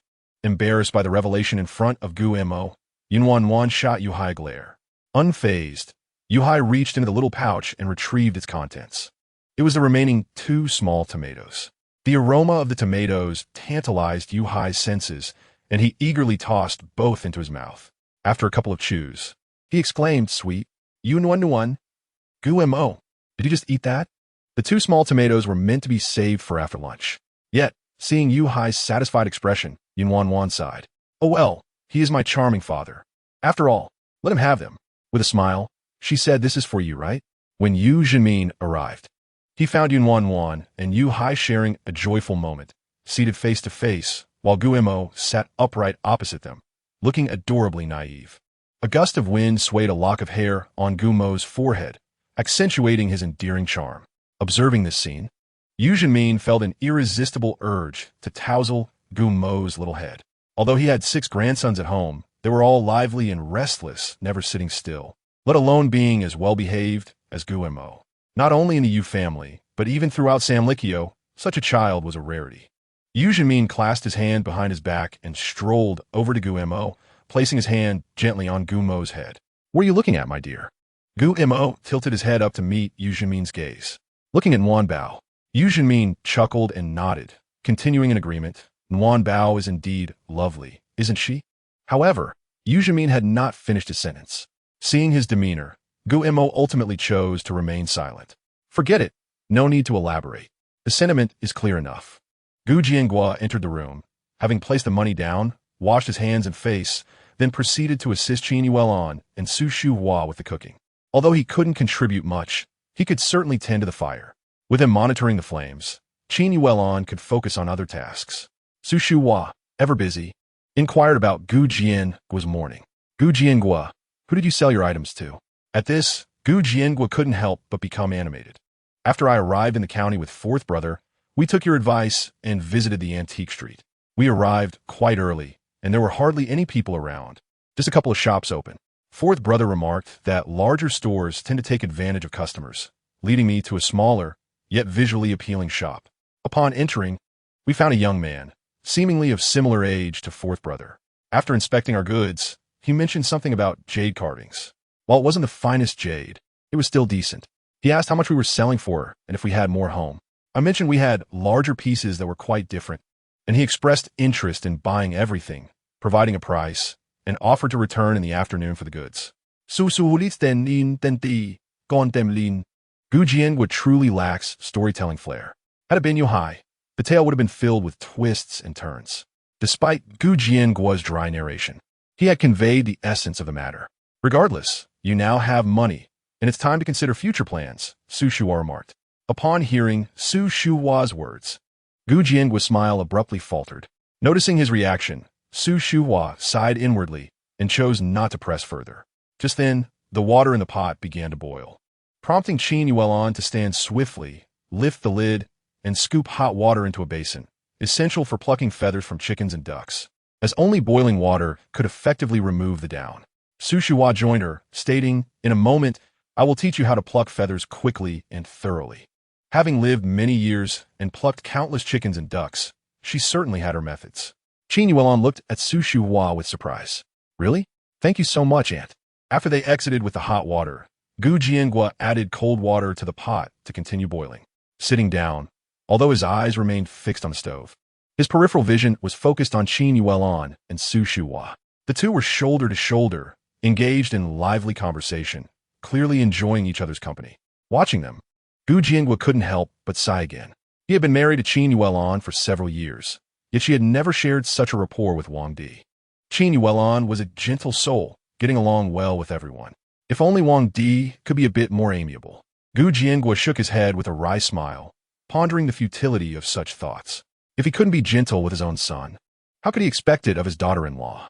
To care for Nuannuan and Gumo, Su Shuhua had prepared chicken congee and steamed fish, ensuring both could enjoy a nourishing meal. Su Shuhua's culinary skills were commendable, and with Qin Yuelan's good cooking, their combined efforts yielded a sumptuous feast that satisfied everyone. Shortly after eating, Nuannuan let out a big yawn. "I'm a bit sleepy," just as she was about to nestle in Su Shuhua's embrace for a nap. She suddenly heard the sound of a car horn. Instantly alert, Nuannuan thought, could it be the stone buyers arriving? Curious about the buyers of the stones, she opened her eyes wide and peered toward the door. Su Shuhua, equally intrigued, stood up while holding Nuannuan and followed Gu Jiangguo outside. Upon stepping out, they spotted a van parked outside the small fenced yard. The vehicle was silver gray and impeccably clean. The driver's window was rolled down, and a relaxed arm rested on the window sill, with slender, fair fingers tapping rhythmically against the car door. Just from that hand, Nuannuan knew it must belong to a handsome man. Gu Jiangguo hurried out the door and approached the driver's side, bending down to peek inside. "Is that you, Brother Shin?" Shin Duo turned his head at the mention and nodded at Gu Jiangguo. "I'm here." Gu Jiangguo stepped aside to allow Shin Duo to exit the vehicle. Nuannuan's gaze remained fixed on the car door, and, as it swung open, a leg clad in denim and stylish boots first emerged, followed by an upper body dressed in a floral shirt, and finally, a fair face adorned with oversized sunglasses. The sunglasses were quite large, obscuring half of an already petite face, yet the forehead and chin revealed an undeniably handsome visage. With a confident stance, Shin Duo adjusted his sunglasses, casually assessing the quaint yard before him. "Gu Jiangguo, your courtyard is quite charming," Shin Duo remarked, playfully rubbing his sunglasses on his head, reminiscent of something. Perhaps a flower or a mountain? Shin Duo seemed to struggle to recall, turning his gaze back to Gu Jiangguo, awaiting further elaboration. Gu Jiangguo looked at Shin Duo, bewildered. "What flower? What mountain? There's no mountain here, and the flowers won't bloom for another month." Shin Duo, momentarily taken aback, shrugged off the remark. "Never mind, it's not important." Observing this exchange, Nuannuan nearly stifled a laugh. Shin Duo's intention was perhaps akin to the serene imagery of picking chrysanthemums beneath the eastern fence, leisurely gazing at the southern mountains. The environment here is indeed pleasant, and such a statement is not without merit. However, the ambiguity of their expressions renders it somewhat amusing. Fortunately, the locals are not particularly well-read. Even if they have studied, much of it has faded from memory, and naturally, they do not take these matters to heart. Gu Jiangguo turned to Shin Duo, leading him into the courtyard. "Ege, come, let me show you the stones inside." Shin Duo followed closely behind Gu Jiangguo, exuding an air of elder brotherly confidence. Yuhai did not step out to greet them, but stood at the threshold of the hall, waiting for Gu Jiangguo and Shin Duo to draw near. Before smilingly addressing Shin Duo, "Has air arrived? Come in, we have been waiting for you." The room was already tidy, though a faint aroma of food lingered in the air. Upon entering, Shin Duo sniffed the air but refrained from commenting. Without needing Yuhai or Gu Jiangguo to point it out, Shin Duo noticed the pile of stones in the corner. They were rather different from what he had envisioned. Shin Duo squinted his eyes, his demeanor becoming more serious. "Is everything here?" he inquired of Gu Jiangguo. Gu Jiangguo nodded, "It's all here." As he spoke, he cast a worried glance at Shin Duo. Why did he feel that Shin Duo's attitude seemed off? Could there be an issue with these stones? Gu Jiangguo pondered anxiously as Shin Duo approached the pile and crouched down to examine them closely. The colors and textures, Shin Duo's slender, fair fingers glided over the stones, and the sensation was not as he had anticipated.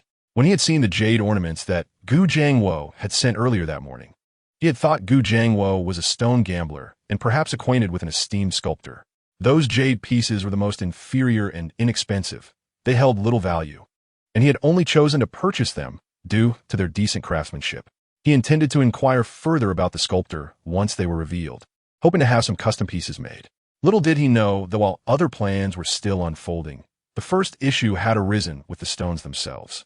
Even with his limited expertise, it was apparent that these were not raw stones at all. To be frank, they resembled ornamental stones. The varieties were quite diverse, with some that should not exist in the plains. Shin Duo stood up and smiled at Gu Jiangguo. "Jiangguo, where did you acquire these?" "I found them in the mountains. I thought they looked nice, so I thought to bring them to the county for sale," Gu Jiangguo replied, anxiously glancing at Shin Duo. "Ege, Is there something wrong with these stones? The thought of the still warm 1,000 yuan made Gu Jiangwo's heart feel as if it was being tightly gripped. Seeing the expression on Gu Jiangwo's face, Shinduo guessed his thoughts and chuckled as he patted his shoulder. I am merely curious, hence my inquiry. Moving these stones alone is quite the task. I will need your help along with Sigu. Moving? Moving? I can do it all myself. You rest here for a bit. Ergo. Gu Jiangwo insisted cheerfully. Shinduo placed his sunglasses on the table. That one do, I will help you move them.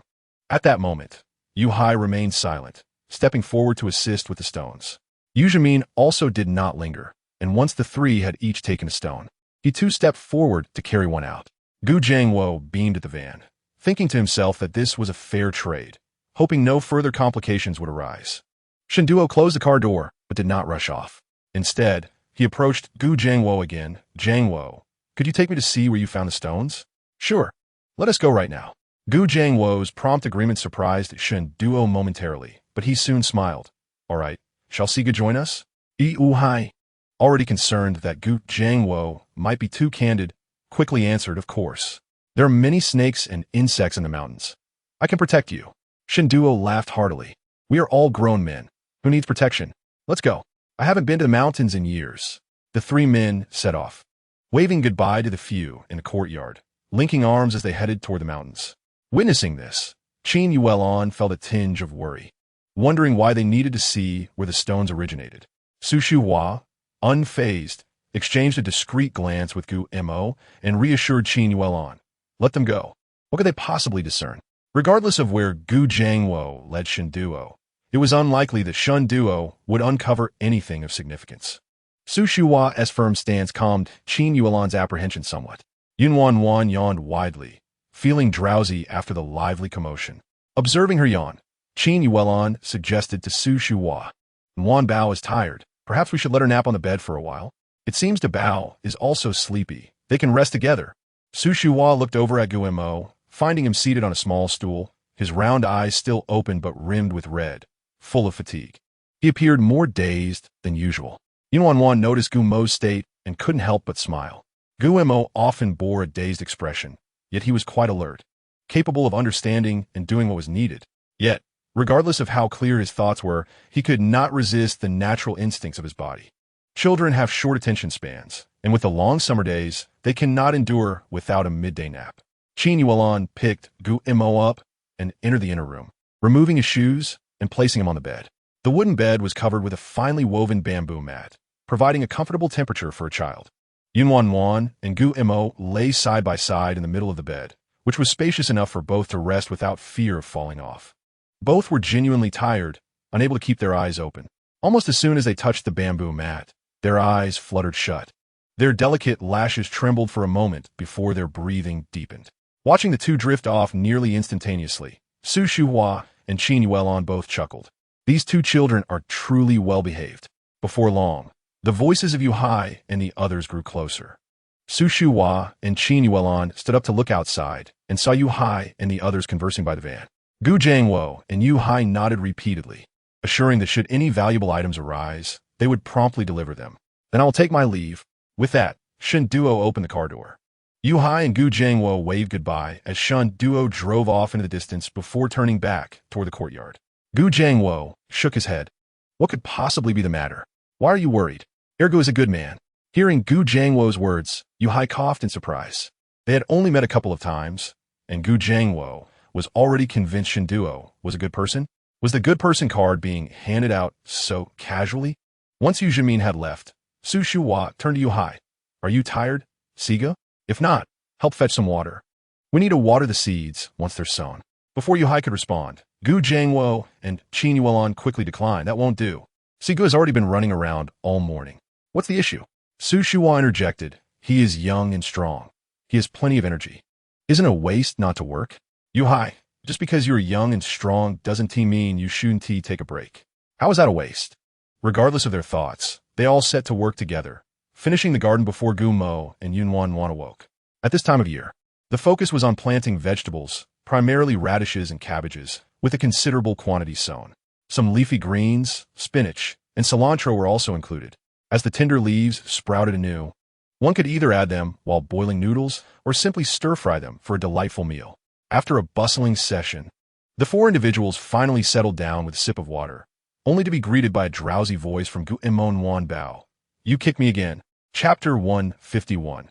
Decent yet fearful to voice it, Nuannuan was in a deep slumber when the childish exclamation jolted her awake, and upon opening her eyes, she found Imo gazing at her intently. His chubby, fair face, usually adorably naive, bore a frown, his thick eyebrows knitted in displeasure. Rubbing her eyes, Nuannuan called out, "Brother." The sweetness of her voice, tinged with a hint of raspy softness from waking, was like a feather brushing against the heart, leaving a delightful tickle. Imo could no longer maintain his disgruntled expression. His furrowed brows relaxed almost instantly. "You kicked me," he stated earnestly, his eyes glistening with a touch of grievance. Seeing Imo in such a state made Nuannuan yearn to rush over and fondly pinch his cherubic cheeks. Such a delightful child would surely cry if she did. Just as she contemplated her next move, Su Shuhua and Qin Yuelon entered the room in succession. They each scooped up Nuannuan and Imo, respectively. "Dabao, what's wrong? Didn't Bao kick you? Does it hurt? Shall Grandma rub it for you?" Indeed, Su Shuhua was cradling Imo, who initially stiffened in her embrace, but soon melted into her warmth, shaking his head in response. "It doesn't hurt. I was just sleeping so well, and suddenly being kicked awake makes me a bit unhappy." Although he had nearly finished his nap, Imo cast a glance at Nuannuan, nestled in Qin Yuelon's arms, and sighed internally. How could this little fairy have no recollection, given her true innocence? He decided to let it slide. Before reaching the entrance of the Yu household, they noticed a few individuals conversing beneath the grand old locust tree not far from the Gu residence. Su Shuhua raised an eyebrow upon recognizing them. Well, it's Wang Di, Yu Kaiwa, and Wang Posey with Wang Daba. When those three gather, it's never for anything good." As Su Shuhua approached, the trio noticed her as well. Though they all stared at Su Shuhua, their expressions mirrored one another: astonishment, fear, and discontent. Su Shuhua continued her stride until she reached the Yu family entrance, halting with a playful quip. "Oh, are we having a meeting? What significant matters are being discussed?" Wing diese Brau twitched. "What is it to you?" "Best if it's none of my business," Su Shuhua replied with a smile. "If it were truly my concern, I'd be wary of you all failing miserably." With that, she turned her back on the trio, striding into the courtyard. Yu Hai beamed at Wang Di and her companions, who instinctively leaned back at his cheerful demeanor before he contentedly entered the main door. The sound of the Yu household gate closing elicited a collective sigh of relief from the three. They exchanged glances, silent for a moment. Eventually, Yu Kaiwa broke the silence softly. "She is too arrogant." Wang Di shot her a glance. "Do you have any objections?" Yu Kaiwa replied, "Yes, but I dare not speak." The sting of Su Shuhua's slap from their last encounter still lingered, making her hesitant to express her grievances. Chapter 152. My struggles are real. Feeling the disdain in Wang Di's gaze, Yu Kaiwa felt a spark of defiance. "What else with that look? I saw a car enter the village today, parked in front of Jian Guo's house for quite a while. They even took away a lot of stuff. They must have made quite a sum. Who could miss such a large vehicle?" Wang Di was well aware of the commotion the car had caused upon its arrival in the village. However, with Su Shuhua present at the time, she had refrained from approaching it, no matter how tempted she felt. Thinking quickly, Wang Di seized the opportunity, while no one is there now. With that thought, she felt invigorated and took off running. Wang Posey watched Wang Di's retreating figure curiously and asked Yukawa, "Where's she off to?" Yukawa smirked. "What else?"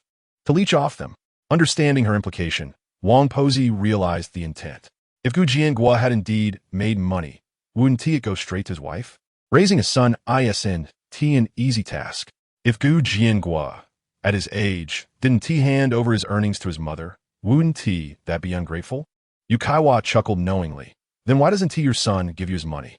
Wang Posey, realizing her husband was no longer around, conceded that Wang Changsheng was the one who managed the household now. Wang Changsheng was quite fond of his wife, which explained why she had the luxury of not worrying about anything. Feeling the sting of Yu Saihua's words, Wang Posey could no longer remain seated. She picked up Wang Daba and swiftly stood, declaring, "Mind your own business." As Wang Posey hurried away with Wang Daba, Yukawa erupted into laughter, thoroughly entertained. Behind the gates of the Yu household, Yu Hai chuckled silently. No wonder his mother looked down upon those three. They didn't need her intervention. They were self-sabotaging. While he laughed, Yuhai couldn't shake off his concern for Gu Jianghua. He contemplated checking in, but ultimately decided against it. After all, it was a matter for the Gu family. Regardless of their friendship, he couldn't always interfere. Moreover, it was essential for Gu Jianghua to stand on his own feet. With a sigh, Yuhai retreated indoors to find Nuannuan to play. As he had some leisure time, he thought it would be delightful to have Nuannuan create a strawberry for them to enjoy. Unbeknownst to Nuannuan, events were unfolding outside, particularly regarding Wang Di's visit to Gu Jianghua, which would lead to further developments. That evening, a sudden tempest arose, bringing torrential rain that lasted 3 days. With the persistent dreariness, venturing outside became impossible, as the Yu brothers found themselves unable to play outdoors. They turned to Nuannuan for entertainment, leading her to exclaim, "I'm finding this quite challenging." Fortunately, the gloomy days soon passed, and as the sun broke through the clouds, the 6 Yu brothers dashed outside to revel in the fresh air. For the Yu brothers, although playing with Nuannuan was enjoyable, the allure of the outdoors was irresistible. Before departing, Weizai earnestly told Nuannuan, "Nuanbao, grow up quickly. When you do, I'll take you out to play." Chapter 153. The snail Nuannuan waved cheerfully at Weizai, eager for him to enjoy his outdoor adventures while she took a moment to rest. Su Shuhua, witnessing this scene, chuckled as well. "Weizi, you'll soon be starting school. Once Nuanbao grows up and can walk, it will be the 5th and 6th brothers who take her out to play." Caught off guard by this remark, Weizai froze in place. Nuannuan turned to Su Shuhua, smiling, "That one hit hard, Grandma." Ultimately, Weizai did run off, realizing that the days leading up to school were dwindling, and every moment of play counted. Su Shuhua embraced Nuannuan and stepped outside, where the air felt refreshingly cool after the rain, perfect for a leisurely stroll. As they walked, they arrived at the small courtyard where Guemo resided. After 3 days of absence, the little courtyard had not undergone significant changes, the only difference being that the 3 rows of vegetable patches had sprouted numerous tender shoots. The delicate green brought immense joy to the observer. Guemo squatted by the vegetable patch, a small bundle that appeared quite adorable. Su Shuhua approached him and inquired, "Dabao, what are you doing? Where are your parents?" As she spoke, she reached Gumo's side. Upon hearing her, Guemo stood up, his chubby little hands smeared with a bit of mud, while clutching a snail. The snail, startled, quickly retreated into its shell. Guemo raised his hand high, presenting it to Nuanbao. As Nuannuan reached out to take it, Su Shuhua swiftly blocked her, saying, "Dabao, be good. Nuanbao is too small to play with that. You can keep it for yourself. Where are your parents?" Just as she finished speaking, Qin Yuelon and Gu Jianguo emerged from the house. "Annie is here? Come inside." Su Shuhua shook her head. "What is the point of sitting inside? It's cool outside." While conversing, Su Shuhua glanced at their faces and, seeing them appear normal, felt a slight sigh of relief, indicating that all was well. Gu Jianguo turned to retrieve a long bench from inside and placed it under the shade of a tree. Su Shuhua, carrying Nuannuan, walked over and sat down. Just as she settled in, Guemo approached again, still holding the snail. Nuanbao. With Su Shuhua seated, Guemo could now meet Nuannuan's gaze directly, his small hand lifting the snail, nearly poking her face. Nuannuan was genuinely eager to touch the snail. In the post-apocalyptic world, not only were there zombies and mutated plants, but even animals had undergone changes. She had seen snails before, colossal ones, with shells as large as a room.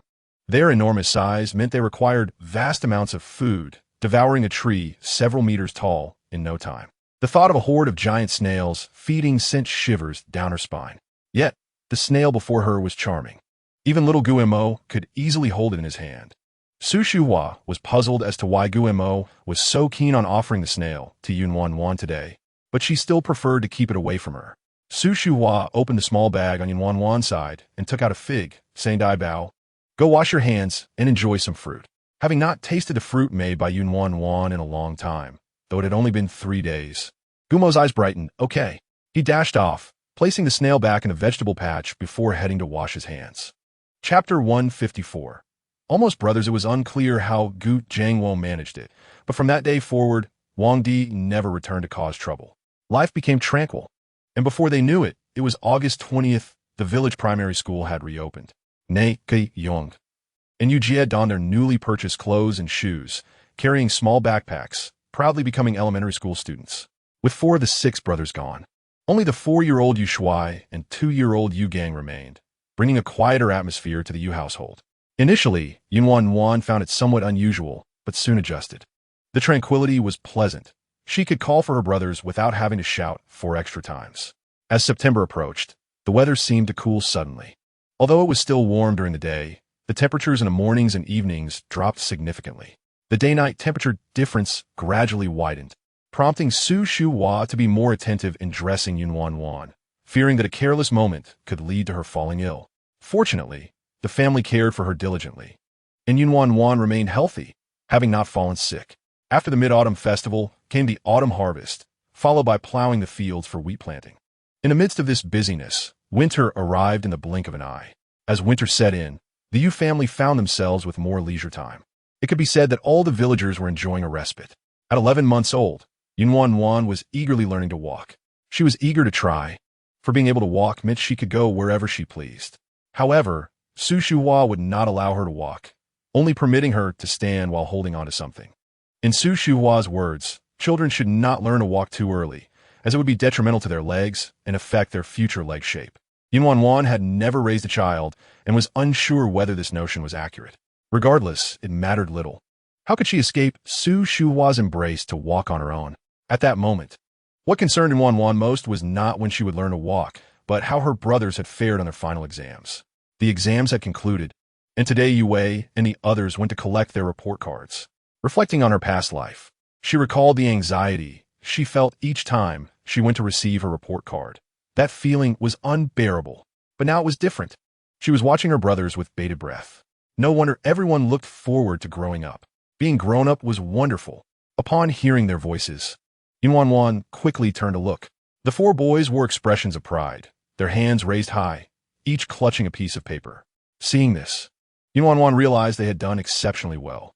Su Shuhua, being literate, took the report cards, examining each one carefully, while Nuannuan, nestled in her lap, observed intently. The comments on the 4 report cards were quite similar, with their scores also closely aligned. The almost brothers eagerly looked at Su Shuhua and I. We all scored 80 points. Su Shuhua rubbed her ears. I'm not deaf. Why shout so loudly? ISNT, it just that your New Year's money will be doubled? I know. This was a promise Su Shuhua had made to the 4 of them, if they scored above 80 in both subjects. Their New Year's money will be doubled this year. Yue and his brothers had indeed risen to the occasion, each scoring above 80, with scores of 81 and 82. But no higher. Yue and his brothers eagerly anticipated the New Year's Eve to collect their doubled New Year's money. Nuannuan also looked forward to New Year's Eve, as she would turn 1 year old then. Chapter 155. The year begins after Laba Child. Do not be greedy, for after the Laba festival, the new year is here. On the 23rd, they prepare sweet dumplings on the 24th. They stay up late on New Year's Eve, and on the 1st and 2nd days of the new year, they stroll the streets. Such a nursery rhyme takes only a few minutes to sing. Yet, experiencing it firsthand, Nuannuan realized that things were not so simple. As a new year approached, the village was filled with festive cheer, with every household busy preparing food and necessities, while also giving their homes a thorough cleaning to joyfully welcome the new year. This year, the Yu family had made a decent profit, and Su Shuhua was intent on ensuring everyone enjoyed a good new year. So, they bought plenty of food, clothing, and other essentials. In the days leading up to New Year's Eve, the entire village was enveloped in the aroma of food. Watching every household bustle about preparing for the festivities, Nuannuan found it all incredibly fascinating. In her past life, living in a big city, the atmosphere during the new year was nowhere near this vibrant. Thus, everything now seemed novel to her. Most importantly, there was the unending aroma of food wafting throughout the day. Nuannuan felt fortunate that she was about to turn 1 year old. As her teeth had doubled from 4 to 8, with more teeth, there were more foods to enjoy. While Chun Xiaoqin and the other sisters-in-law busied themselves frying various dishes in the kitchen, they did not forget the children at home, bringing some to the living room for everyone to share. Nuannuan was given a fried meatball made of radish and vermicelli, crispy on the outside and tender on the inside, dripping with oil and bursting with flavor. As the weather grew colder, Nuannuan's clothing became increasingly thick. At that moment, she was wearing a quilted coat made by Su Shuhua from cotton. The soft fabric was filled with fluffy, white cotton, providing warmth and comfort. However, it was somewhat bulky, and Nuannuan felt her limbs were not very agile.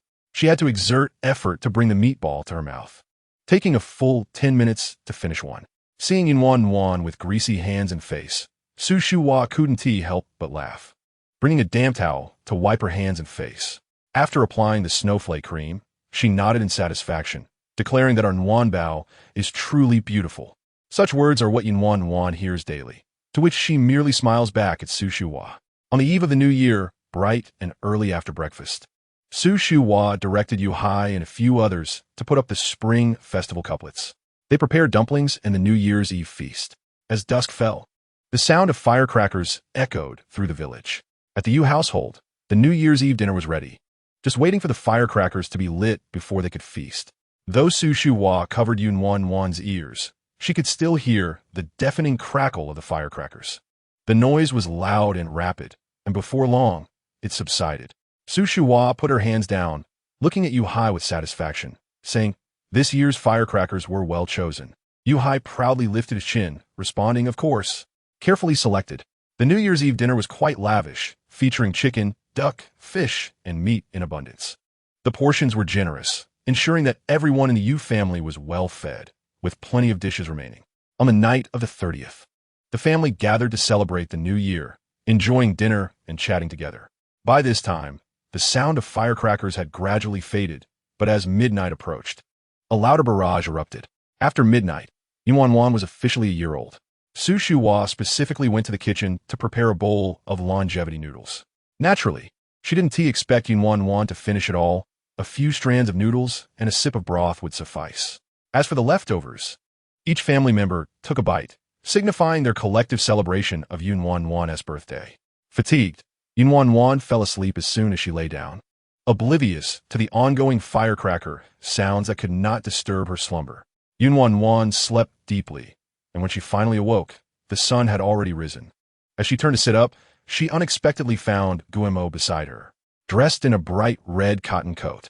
His chubby face with delicate features looked even more charming than the dolls in New Year paintings. Nuannuan stared at Guillermo, momentarily entranced. How lovely! Unintentionally, her inner thoughts slipped out. Guillermo had been gazing at her, and, upon hearing her words, his lashes fluttered slightly, and a faint smile graced his lips. Chen Xiaoqin and Qin Yuelan, who were chatting at the table, heard Nuannuan's voice and approached simultaneously.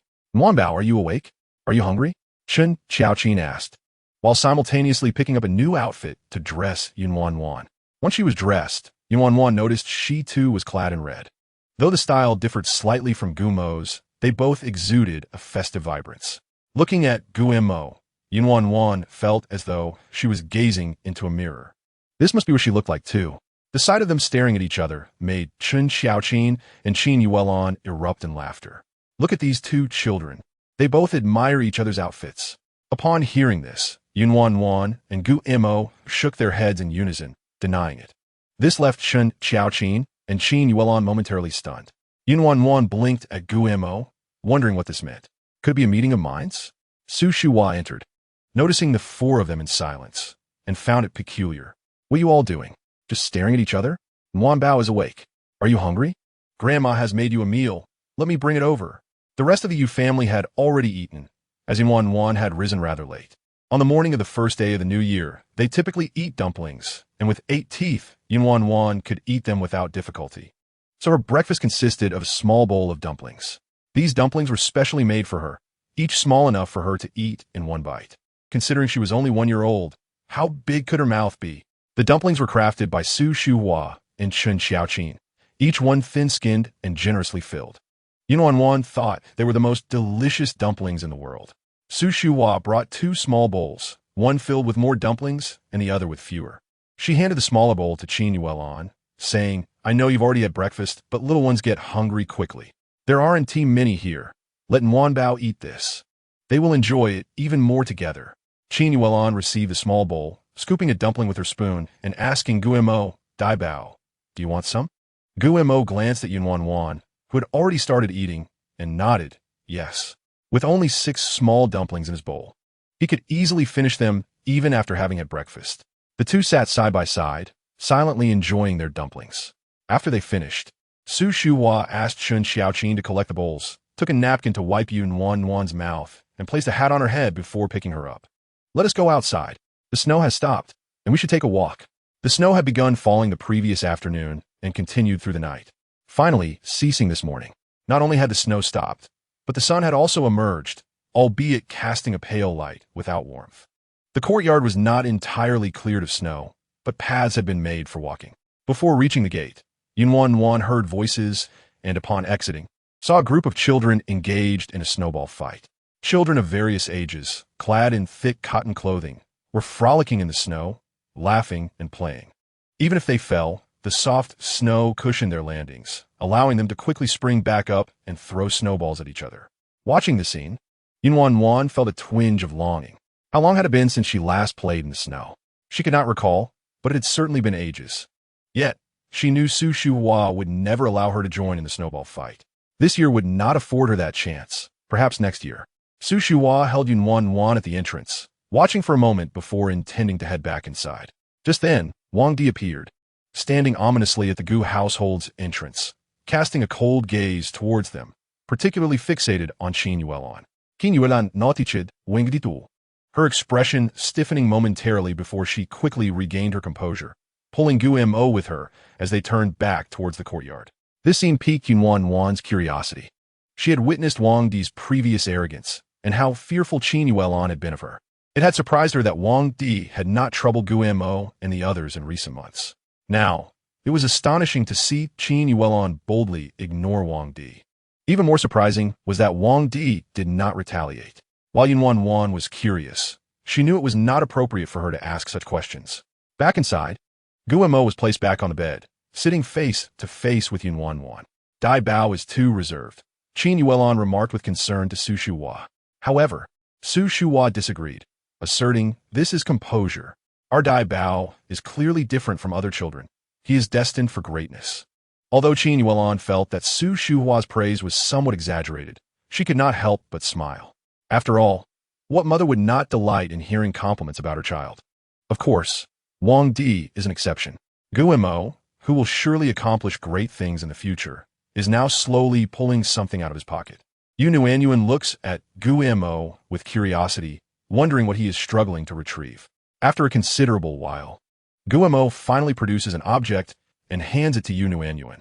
She gazes at the milky white stone, momentarily at a loss for words. This must be the third stone Gu Mo has gifted her, right? Noticing that Nuannuan hesitates to accept it, Gu Mo boldly leans forward and places the small stone into her pocket. Nuannuan, Gu Mo presses his lips together. Nuannuan looks up at him, puzzled. "You must return it to me in the future," Gu Mo states earnestly. Nuannuan is taken aback. Return what? Why does he insist that she must return something he gave her? She glares at Gu Mo and reaches in her pocket. Is it not enough for her to simply refuse? As she struggles to extract the stone, she feels Gu Mo lean closer to her ear and whisper, "The fruit you owe me must be repaid in the future. If it weren't for Qin Yuelan's presence, you would have to wait for the future to collect."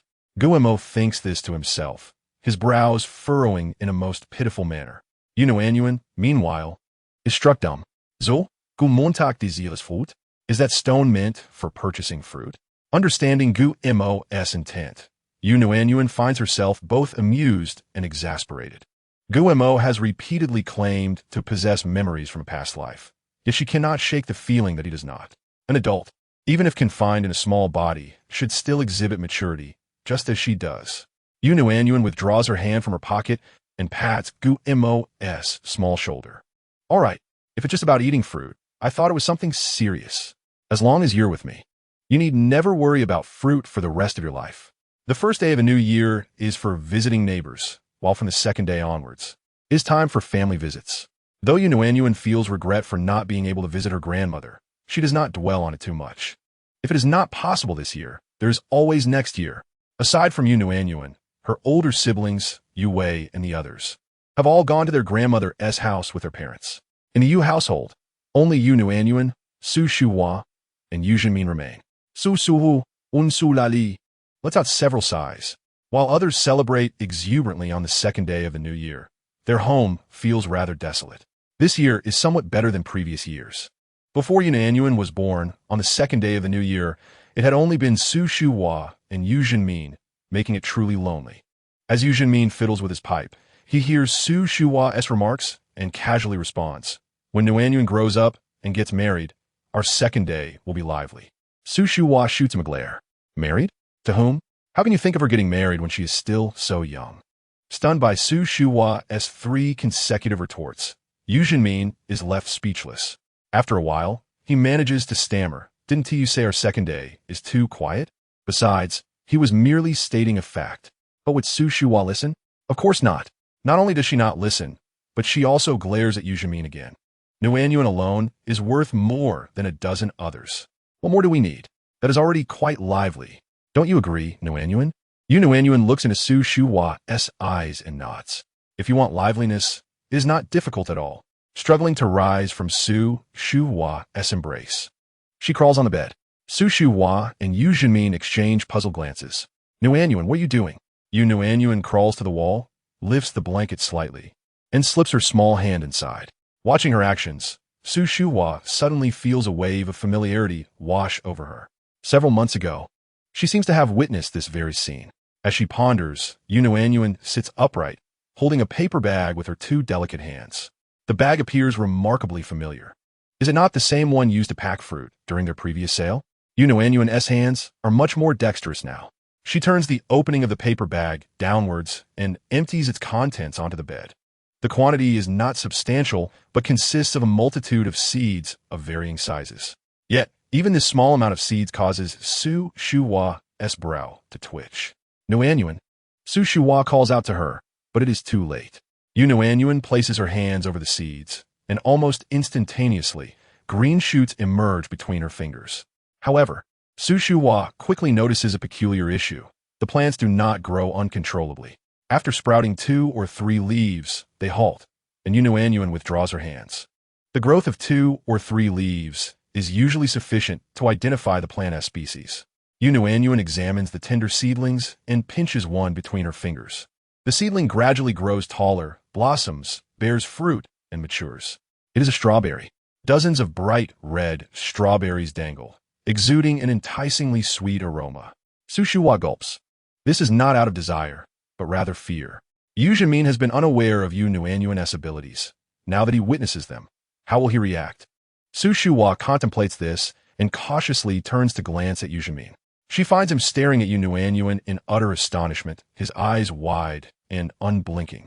Yu Nuannuan, satisfied with the strawberry in her hand, nods and calls out to Su Shuhua and Yu Jinmin, "Grandpa, Grandma, eat." Noticing that they remain unmoving, she does not mind. She sets the strawberry aside and picks up another seedling. This seedling slowly grows in her hands, revealing a Cape gooseberry. It is larger than the strawberry, and before long, Yu Nuannuan can no longer hold it. So she places it on the bed to let it continue growing. Once the entire plant of Cape gooseberries matures, she retrieves another seedling. Nightshades, cherry tomatoes, chili peppers, eggplants, chives, all appear in succession, quickly filling the bed. As Yu Nuannuan gazes at the last seedling, she hesitates, unsure whether to allow it to grow. If she is not mistaken, it should be a figure. However, figs grow rather large, and it would be difficult to conceal them later. Just as Yu Nuannuan is grappling with her decision, a large hand swiftly snatches the fig seedling away. She looks up to see Su Shuhua wearing a relieved expression. Su Shuhua is genuinely thankful.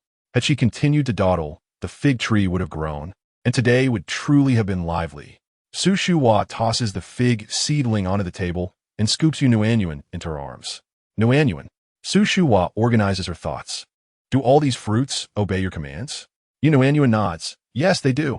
This is something she discovered only after her first birthday, where her powers were uncooperative.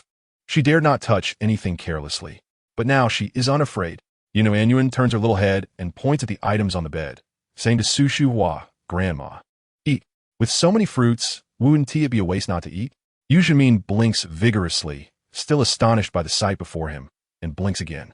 Did all of these come from Nuannuan's transformation? Is Nuannuan truly a little fairy?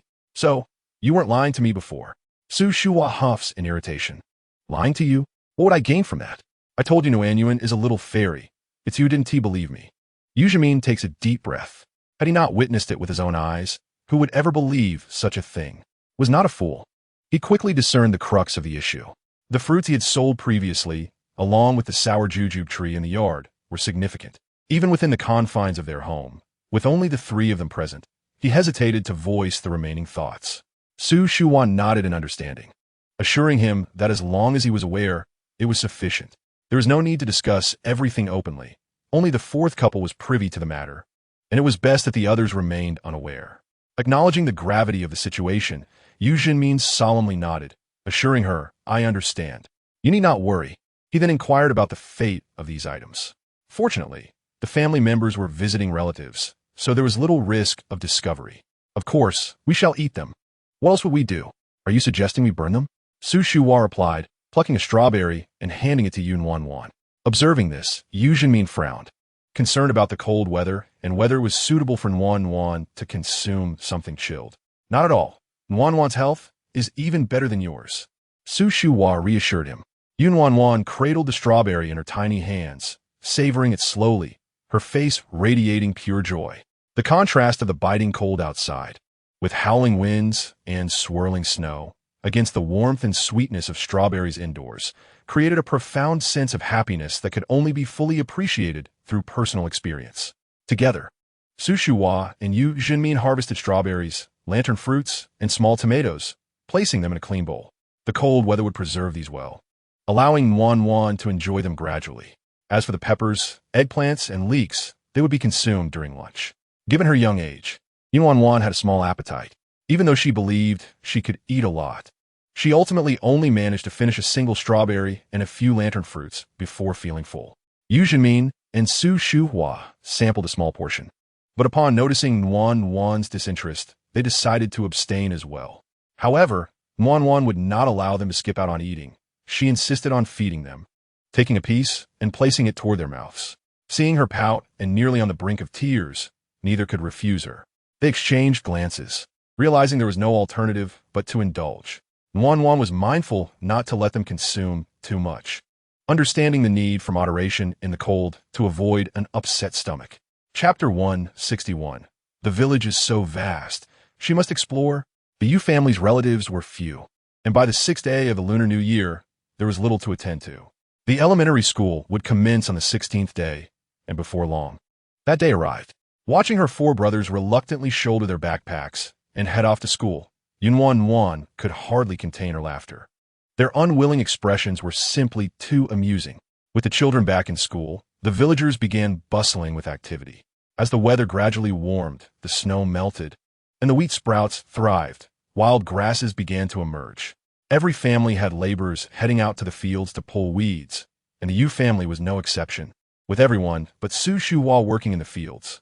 Su Shuwa, meanwhile, diligently followed behind Nuannuan. As the weather warmed, shedding her heavy winter coat, Nuannuan finally learned to walk.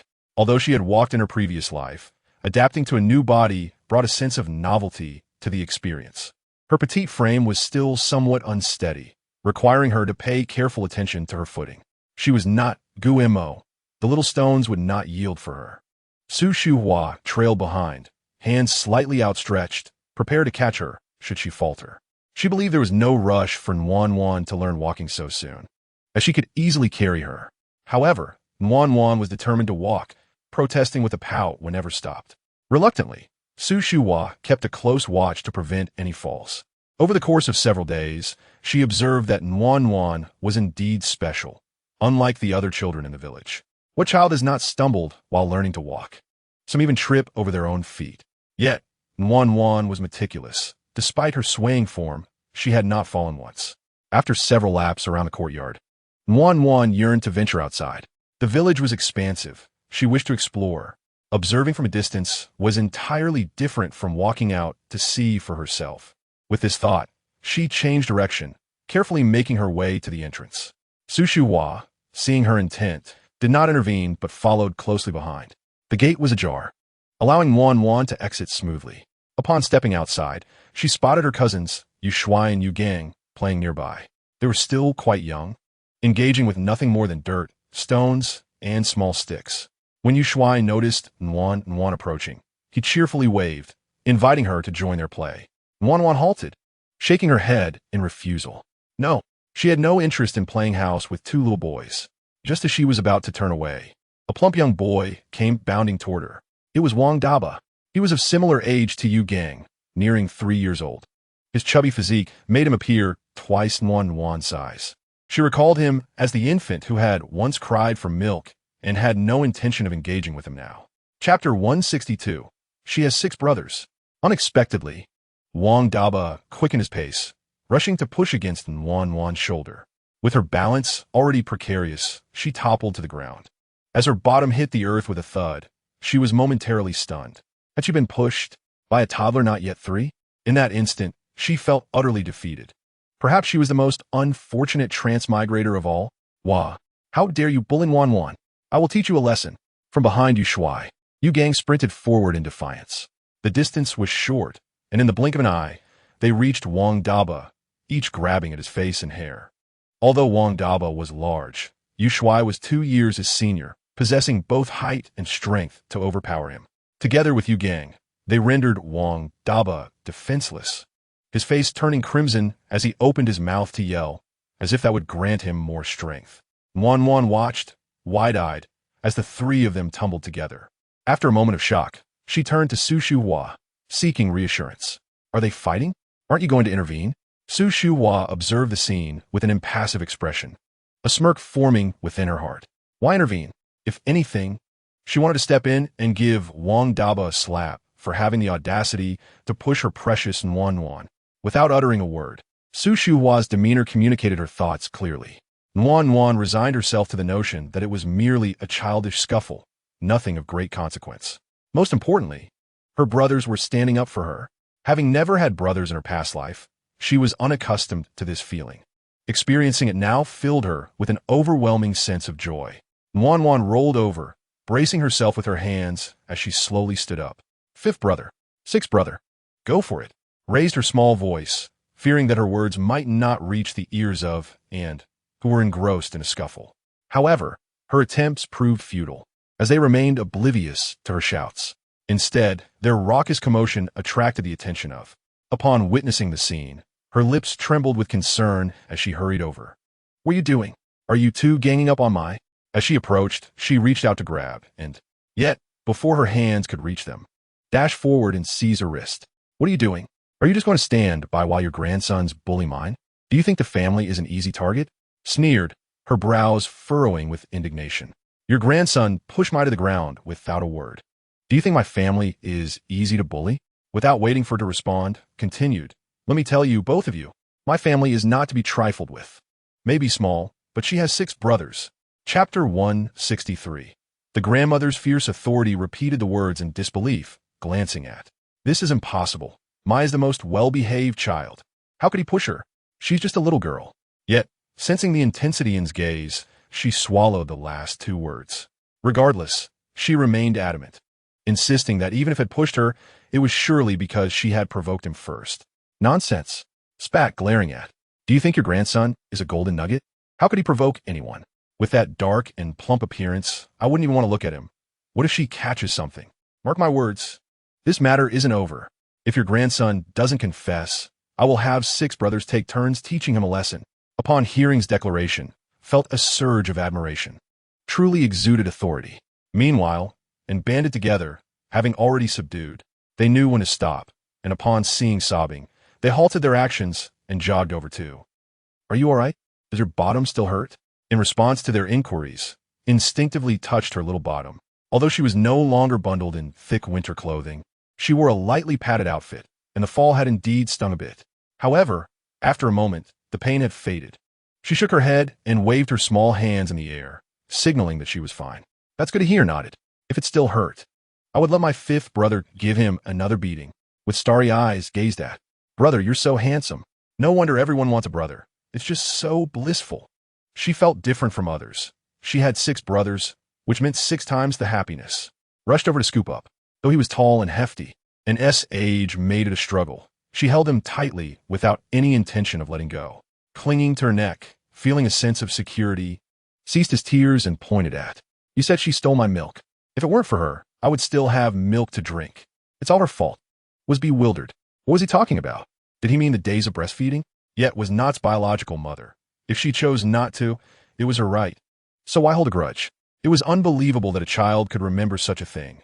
Surely, had a hand in instilling this memory. They say raising children involves both words and actions, and with Z's teaching methods, one could only predict how it would turn out. While pondered this, charged at, seeing her approach, turned and fled, clutching. Despite her burden, she dashed to the family's entrance and slammed the door shut behind her. Pursued her to the gate, kicking the door in frustration. Chapter 164. Will one push topple it over? The wooden door trembled, but did not yield. Knowing she couldn't force it open, vented her frustration with a kick. If you have the guts, stay inside. Otherwise, I will eventually deliver this kick to you. After making her threat, she turned back to, lifting her up. Are you all right? Does it hurt? Let me rub it for you. It doesn't hurt. Protested.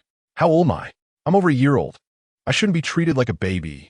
Even the sour jujube tree had secretly received her powers, its leaves growing larger than those of other trees. She had lost interest in the explored areas. Hearing this, eagerly nodded. All right, let's go. We can find the foot of the mountain. Even if we can't enter the mountain, we can explore the base and perhaps discover some delightful plants. Glanced at Ent. Are you two going? They nodded in agreement. If is going, we are too. Did not struggle to walk on her own, as her small legs made her slow, and it would take a long time for her to reach her destination. Before long, they arrived at small courtyard, with the 1,000 yuan in hand. Had not been idle these past few months. Without land, the family needed to find something to do.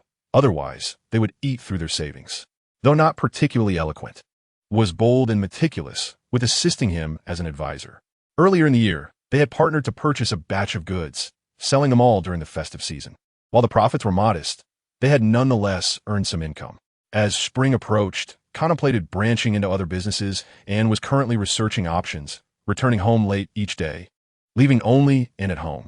When, and the others arrived, was weeding the vegetable patch in the yard, while squatted nearby, seemingly helping but appearing rather idle. Upon entering the courtyard, sat down and followed closely behind her, and quick on their feet, had already reached side. What are you doing? Hearing this, looked up and, upon seeing, and immediately turned to look behind him, spotting swaying towards him. Observing her waddling gait, smiled slightly. She resembled a chubby penguin, so adorable. He was tempted to give her a gentle push and wondered if she would topple over. Noticing his gaze fixed on her, beamed and called out. With that, she proudly raised her chin. Look, I've grown. I can walk and talk more now. Chapter 165. If I had known, I wouldn't have teased furrowed his brows. Quickly striding over to, looking down at her. Call me, just a few days apart, and had made such progress. She could walk now, and had even stopped calling him? Puffed out her small chest. Why should I call you? Do you think I'm still the little girl who couldn't walk or speak much? With barely any teeth? No, I have grown up. Su Shuhua cast a curious glance at Nuannuan. In the past, whenever Nuannuan encountered Gumo, she would eagerly call him brother without hesitation. Why was she reluctant to do so today? Gumo took a step forward, and his small frame suddenly radiated an aura of authority, compelling Nuannuan to instinctively step back. Call me, brother, brother. Gumo's eyes bore into Nuannuan's, each word seemingly forced through clenched teeth. Nuannuan retreated further, brother. After calling out, she looked at Gumo with a hint of confusion. Why, despite both being children, did Gumo still possess such an imposing presence when he was angry? Could it be that Gumo was wielding the protagonist's script while she was not? Had she known, she would have simply called him brother without hesitation, as she had done many times before. With a satisfied grin, Gumo ruffled Nuannuan's hair, exclaiming, Good, Nuannuan. Nuannuan thought to herself, I don't really want to, but felt powerless to resist. Gumo, engrossed in examining Nuannuan's hair, remained oblivious to her suppressed frustration. He discovered that her hair not only appeared beautiful, but also felt remarkably soft to the touch, akin to satin. Smooth and silky. Despite her curly locks, there were no tangles. He could easily comb through it entirely.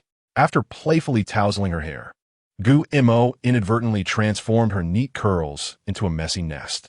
Nuannuan gazed at Gumo with a look of reproach in her round eyes. It was all his fault for being unable to resist the wonderful texture of her hair.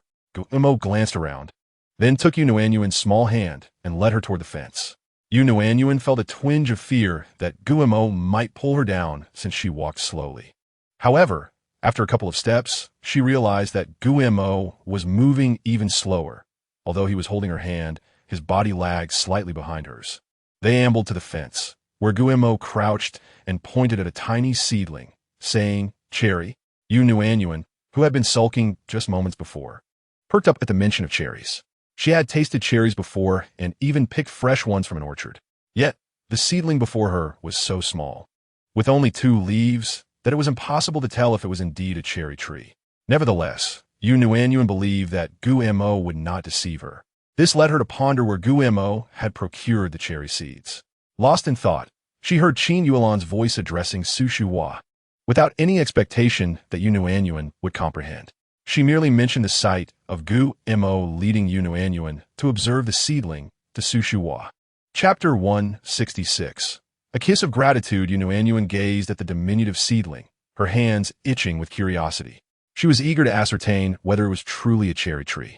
Her desire stemmed from both curiosity and the simple craving for cherries, a delightful fruit. Imagining the taste of cherries made her mouth water. She longed for them. Gumontak, observing Nuannuan, noticed her lips moving and immediately understood she was yearning for cherries. "Brother, can you give it to me?" she asked eagerly. "Of course," Guillermo replied, reasoning that it would likely fail to thrive in his care, so he might as well gift it to Nuannuan. Others may not grasp her intentions, but Su Shuhua was well aware. Carrying Nuannuan, Su Shuhua walked ahead while Yu Shuai and Yu Gang followed, looking bewildered. Upon reaching the entrance of the Yu residence, Yu Shuai and Yu Gang did not venture into the courtyard. "Grandma, we're going to play," they announced. Under a nearby tree, children of similar ages were playing together. Su Shuai waved her hand. "Go ahead. Just don't stray too far." Once Yu Shuai and Yu Gang had run off, Su Shuai closed the door and prepared to enter the house. But Nuannuan protested. "I don't want to go inside." She struggled a bit, prompting Su Shuai to set her down. Clutching the seedling in her hands, Nuannuan surveyed the yard and finally stopped a few meters away from the sour jujube tree. "I'll plant it here. Then we can have cherries every year." Su Shuai felt a twinge of concern. While planting a small seedling was no issue, she worried about how to explain its rapid growth to her family. However, seeing Nuannuan's earnest expression, she relented and helped dig a small hole for the seedling. After all, one must indulge their granddaughter. As for explanations to the family, Su Shuai believed she need not justify her actions to anyone. Nuannuan knelt down, gently touching the seedling, and to her delight, it visibly grew a tad taller. However, it was only slightly. The 3rd and 4th leaves were barely emerging. If one did not look closely, they would not notice such subtle changes. "Nuannuan?" Su Shuai asked, puzzled. "Did you not want cherries?" Nuannuan beamed. "It will grow slowly." She was determined that this cherry tree would flourish openly in the yard. "It will grow a little every day, and this year, I will definitely be able to eat cherries." Hearing this, Su Shuai felt a sense of warmth and pride. "Truly, my little fairy is so clever." Su Shuai squatted down, embraced Nuannuan, and planted a resounding kiss on her cheek. "Mwah!" Nuannuan's face flushed slightly, but she reciprocated with a gentle kiss on Su Shuai's cheek. "Smooch!" Just as Guillermo opened the door, he hurried over to the two, presenting his fair, plump face toward Nuannuan. "Nuannuan, shouldn't you give a kiss to thank me for the cherry seedling?" Chapter 167. Nuannuan, I'm back from school. Nuannuan gazed at Guillermo's cherubic face, suddenly feeling an overwhelming urge to touch it. Thus, she did just that, extending a small finger to poke his cheek. Watching the impression she made on his soft skin before it quickly returned to its original form brought her amusement. Just as she was about to poke again, her hand was caught by Su Shuai. "Nuannuan, what are you doing? Why are you poking Dabao's face?" Su Shuai looked at Nuannuan in confusion, having never noticed her mischievous side before. Nuannuan gazed longingly at Guillermo's face, lamenting that she had not poked it more, as it was indeed a missed opportunity. Children's skin is delicate, and sometimes a firm poke can leave a mark. Fortunately, Nuannuan's strength was minimal, and the slight redness on Guillermo's face vanished quickly. Guillermo felt no pain. Instead, he looked at Nuannuan curiously. "Nuannuan? Huh?" Nuannuan responded, equally puzzled as to why he kept calling her without indicating what he wanted. The two exchanged wide-eyed stares, neither willing to speak, both unaware of what the other found peculiar. Eventually, it was Su Shuai who broke the silence. "What are you two doing standing in the sun? You'll get sunburned. Go wait under the jujube tree while I get you some stools." Leading them to the shade of the jujube tree, She hurried inside and soon returned with 3 small stools in hand. The 2 bamboo stools were small and low, crafted specifically for Nuannuan by Yujimin.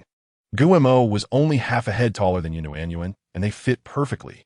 Observing the 2 sitting side by side, Su Shuhua turned to return indoors. A short while later, she emerged with a bowl in hand.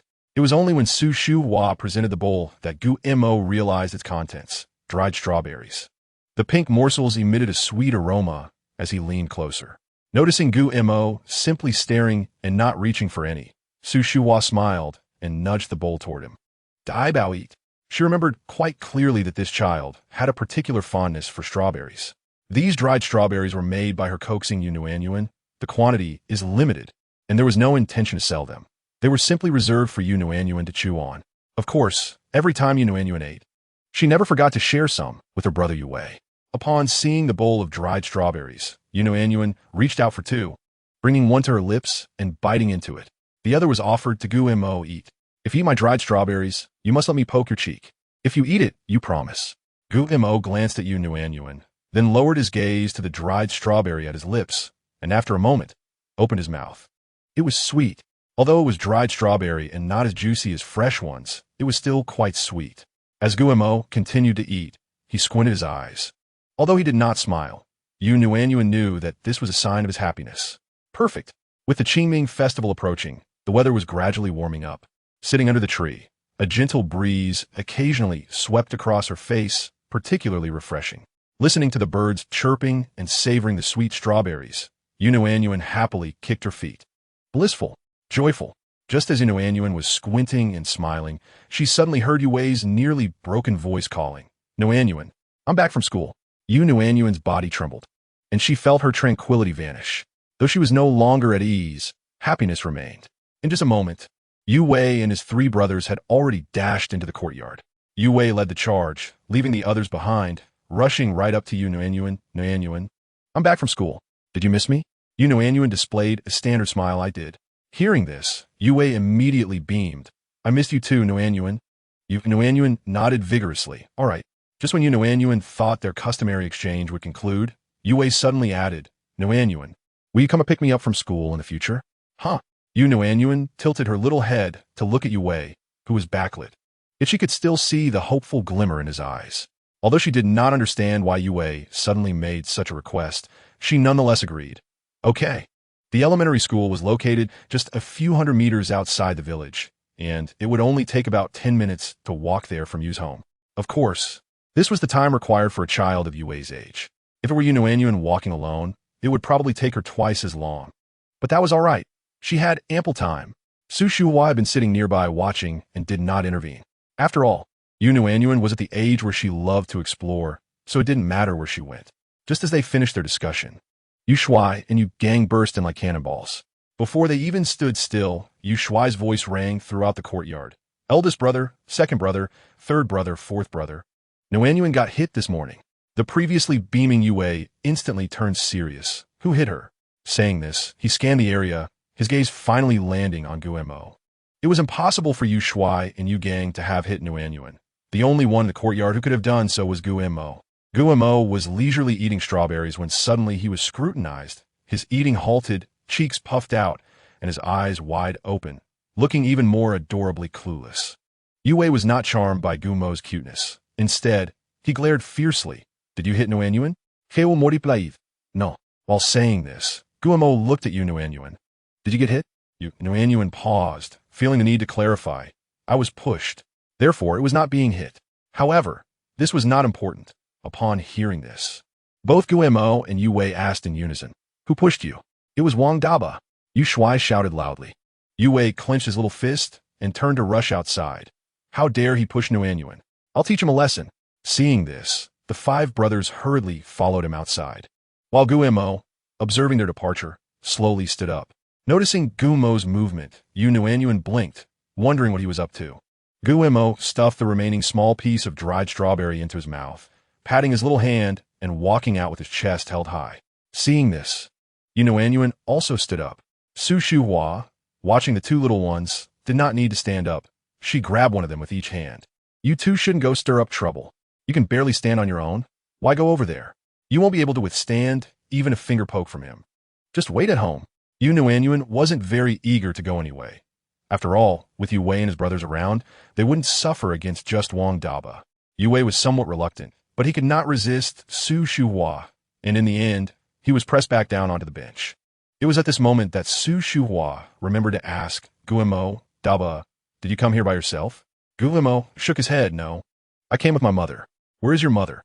It had been quite a while, and Qin Yuelon had not been seen. Guillermo pointed in the direction of the Gu family. She went over there. Hearing this, Su Shuhua immediately frowned. Went to the Gu family? What for? Su Shuhua felt puzzled, but did not pursue the question further. What could a 2-year-old child know? It would be better to wait a moment to ask Qin Yuelon. At that moment, Yue was leading his 5 brothers, calling for Wang Daba. However, the Wang family's door should have been closed, and their calls were in vain. Yue met Nuannuan's gaze and promised, Nuannuan, don't worry, he can't hide forever. Once he comes out, I'll teach him a lesson.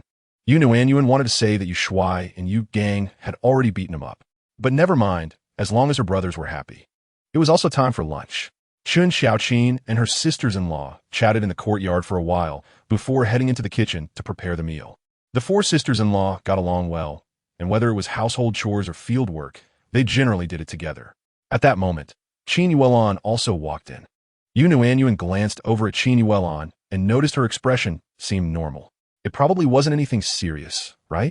Just as she was thinking this, she heard Su Shuhua ask, What happened? What's the matter? Qin Yuelon walked over and sat down, lowering her voice slightly. Jiandong is getting married, and he wants me and Jiangua to express our congratulations as his elder siblings. Express what? Su Shuhua frowned, a slap on the face. If Gu Jiandong had any semblance of being a younger brother, even if they had separated their households, he would still expect to be acknowledged by Jiangua and Qin Yuelon upon his marriage. The problem was that Gu Jiandong had never acted like a younger brother. Before Qin Yuelon could respond, Su Shuhua quickly asked another question. Who is he marrying? The 2 families lived next door, and such a significant event as marriage should have been known beforehand. Most importantly, no one had heard of Gu Jiandong being involved with anyone. It was only that unclear relationship with Li Chunxiang, which had been dragging on for a year. Who else could it be but Li Chunxiang? Li Chunxiang. Su Shuhua exclaimed in surprise. This kid Gu Jiandong is quite capable. Didn't the Li family say they wanted to keep Li Chunxiang at home to attract a son-in-law? How come they're now willing to marry her into the Gu family? Qin Yuelon's expression was somewhat complicated. After a long while, she slowly spoke. They said they wouldn't marry or be married, that the 2 families would just become one family and live together. Su Shuhua blinked, confused. What does that mean? She felt as though her mind was not quite functioning, unable to comprehend Qin Yuelon's words. It means that after they get married, they will live with both families' elders. Qin Yuelon herself felt somewhat perplexed. What kind of arrangement was this? Was it the male side bringing his parents to live with them, or the female side taking her parents with her? Such an arrangement was unheard of in the surrounding villages. Chapter 170. Gu Imo eats slowly. As she does, Su Shuhua couldn't help but marvel at the affection that this elderly couple had for their youngest son. The question arose, would they reside in the Gu household or the Li household? Upon hearing this, Su Shuhua's eyes widened in disbelief. Was Wang Delay truly changing her tune? How could she utter such words? As the saying goes, one who offers kindness without reason is either a schemer or a thief. Su Shuhua leaned closer to Qin Yuelon and whispered, What does she want you and Jiangwo to do? She wants us to prepare 500 yuan. Although Gu Jiandong is not marrying into the family, living there means having some money in hand for confidence. Su Shuhua spat on the ground in disgust. What nonsense! Which man marrying into a family still brings a dowry? Is she marrying off a daughter? Yuelon, please don't think I'm meddling. But we cannot give her that money. Clearly, Wang Delay had guessed that Gu Jiangwo and Qin Yuelon were earning money, hence her audacious request. However, this time, Wang Delay seemed to have learned a new tactic, knowing to sweeten the deal with an enticing offer of housing. Qin Yuelon, being gentle by nature, and Gu Jiangwo, who had been foolishly filial, might easily relent if their hearts softened, making it difficult for them to regain their footing later.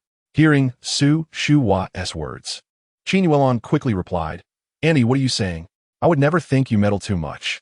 If it weren't for your willingness to intervene, our family of 3 might still be in a predicament. Regardless of Jiangwo's thoughts, I will never agree to this. This past 6 months have been the most comfortable period since Qin Yuelon's marriage. Just as she was about to voice her disagreement, Gu-mo agreed. All right. With her son's agreement, what could she do? Yuan smiled shyly, thinking, then I will shamelessly stay. What shamelessness? It's just a matter of adding a bit more water, Su Shuhua said, turning to Yu-hai. Go tell your wife. Yu-hai chuckled as he stood up and strode toward the kitchen. The Yu family's lunch consisted of hand-pulled noodles, with a topping of diced potatoes and pork belly, and a drizzle of garlic sauce and aged vinegar, enough for an adult to consume 2 large bowls. Nuannuan could never finish 2 bowls. She had only a small bowl without the garlic sauce and vinegar. Yet, she still relished her meal, sitting on a small stool. She used a larger stool as a table, her bowl placed atop. This larger stool allowed Gu-mo to sit opposite her. Gu-mo also had a small bowl of noodles, equally devoid of garlic sauce and vinegar. Their small hands held the long chopsticks, creating a somewhat amusing sight. Yet they managed quite well. Nuannuan could only pick up 1 noodle at a time, savoring each bite slowly. By the time she finished a small portion, Yu-hai had already polished off a whole bowl. Glancing at Gu-mo's bowl, Nuannuan smiled. Great. Gu-mo eats as slowly as I do. Chapter 170, You Won't Go. You Sleep. Gu-mo was earnestly eating his noodles when he suddenly sensed Nuannuan's gaze and looked up at her. What's wrong? Nuannuan shook her head. Nothing. Oh, Gu-mo replied, lowering his head to continue eating. After finishing his small bowl, Nuannuan felt quite full. The warm spring sunshine bathed them in light, making it easy to feel drowsy. However, Nuannuan did not wish to sleep right after finishing her meal, as that could lead to weight gain. She was already quite plump. Thus, she said to Gu-mo, Brother, let's go play. Gu-mo yawned, shaking his little head. I'm sleepy, so I want to go. Such a lovely day. To fill up and not enjoy a nice afternoon nap would be a waste. Nuannuan puffed out her cheeks. You'll get fat. Gu-mo shook his head again. Nuannuan is chubby. After a pause, Gu-mo added, but cute. Nuannuan at that moment was indeed very adorable, her skin fair and smooth, her neck-length hair naturally curled, with wavy bangs adorning her forehead. Her round, plump face was exquisite, with faint blushes on her cheeks that made her look perfectly charming. Her small, round body swayed as she walked, truly endearing, with just her head. After scrutinizing Nuannuan up and down, Gu-mo reiterated, Chubby Nuannuan cute. Nuannuan glared at Gu-mo. You were the chubby one. Did Gu-mo think he was any better? He was just as short and stocky. With that, Nuannuan huffed and turned to find Su Shuhua. Su Shuhua sat not far away, watching the two converse. Seeing Nuannuan approach angrily made her chuckle, though she had to suppress it. Nuannuan, where do you want to play? Grandma will go with you. Nuannuan hadn't thought of where to play, and upon being asked by Su Shuhua, she was momentarily stunned. At that moment, Yue happened to overhear and rushed over, saying, Nuannuan, come walk me to school. Nuannuan turned to see Yue looking at her with eager eyes. Since her brother wanted her to go, she decided to accompany him. Let us go. Su Shuhua sighed, glancing at Yue. The boy was quite something. It wasn't enough that he wanted Nuannuan to pick him up. Now he wanted her to walk him to school as well. All right, if you want to go, then go. However, it was still early, and there was a bit of time before school. So Nuannuan had to sit and listen to Yue talk about how fun their school was, how many friends there were, and how many teachers. Gu-mo, not knowing when, had also brought a small stool and sat beside Nuannuan to listen. Noticing this, Nuannuan ignored him. She was still annoyed about him, calling her fat. But as she listened, Nuannuan began to feel drowsy.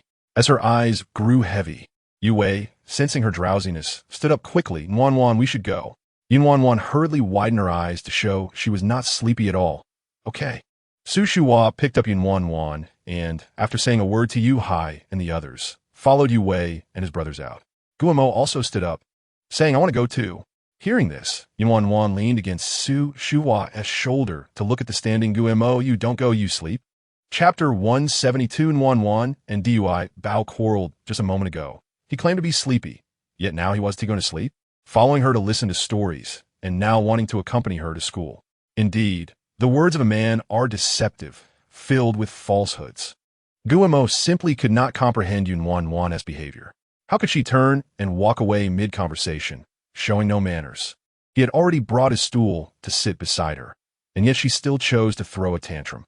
Gu-mo lifted his chin defiantly. I'm going.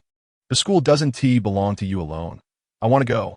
Nuannuan glared at Gu-mo for a long while, and finally let out a soft huff, burying her face in Su Shuhua's neck. If you want to go, then go. I want to pay attention to you. Su Shuhua and Qin Yuelon exchanged glances and couldn't help but smile. These two children had always played well together. This seemed to be their first quarrel. However, neither of them felt the need to intervene. Children quarrel, they will reconcile on their own, and as long as it wasn't too severe, adults need not get involved. Guimo insisted on walking on his own, without being held by Qin Yuelon, who did not force him and instead held his hand, walking slowly alongside him. They had left early, so they were not worried about being late. Along the way, Yu Wei and the others chattered excitedly. Nuannuan listened with one ear, while her attention was mostly on the surroundings. She had been outside the village for a long time and had nearly forgotten what the outside world looked like. Although beyond the village lies an expansive sea of wheat fields, occasionally punctuated by a few scattered trees, the scenery may seem monotonous. Yet Nuannuan gazes upon it with rapt fascination. The rural elementary school of the 1980s does not boast grand architecture. The entrance is marked by a simple iron gate, somewhat chipped, standing wide open. Upon entering, one is greeted by a main path flanked by towering trees, leading to the classrooms at the end. There is no grand teaching building here, just a row of tiled houses. Behind the trees lining the path are small gardens, followed by additional rows of tiled houses. Yu Wei has already provided an overview of the school as situation on the way here. Presently, elementary schools are structured into a 5-year system, comprising 2 classes for each grade from 1 to 5, with the remaining space designated for teachers' offices. The playground lies behind the classrooms, devoid of basketball hoops, merely a flattened stretch of land. Such an elementary school courtyard, Nuannuan had only seen on television in her previous life. She ponders whether she will also attend school here in a few years. In truth, Nuannuan only needed to turn her little head once to take in the entirety of the school. While lost in her thoughts, she suddenly hears Yu Wei's proud voice exclaiming, "Look, this is my sister Nuannuan. ISNT, she the cutest girl? More adorable than all the girls in our class. From now on, she will come and pick me up every day after school. If you listen to me, I might let you have another look." Upon hearing these words, Nuannuan finds herself at a loss for words regarding her feelings.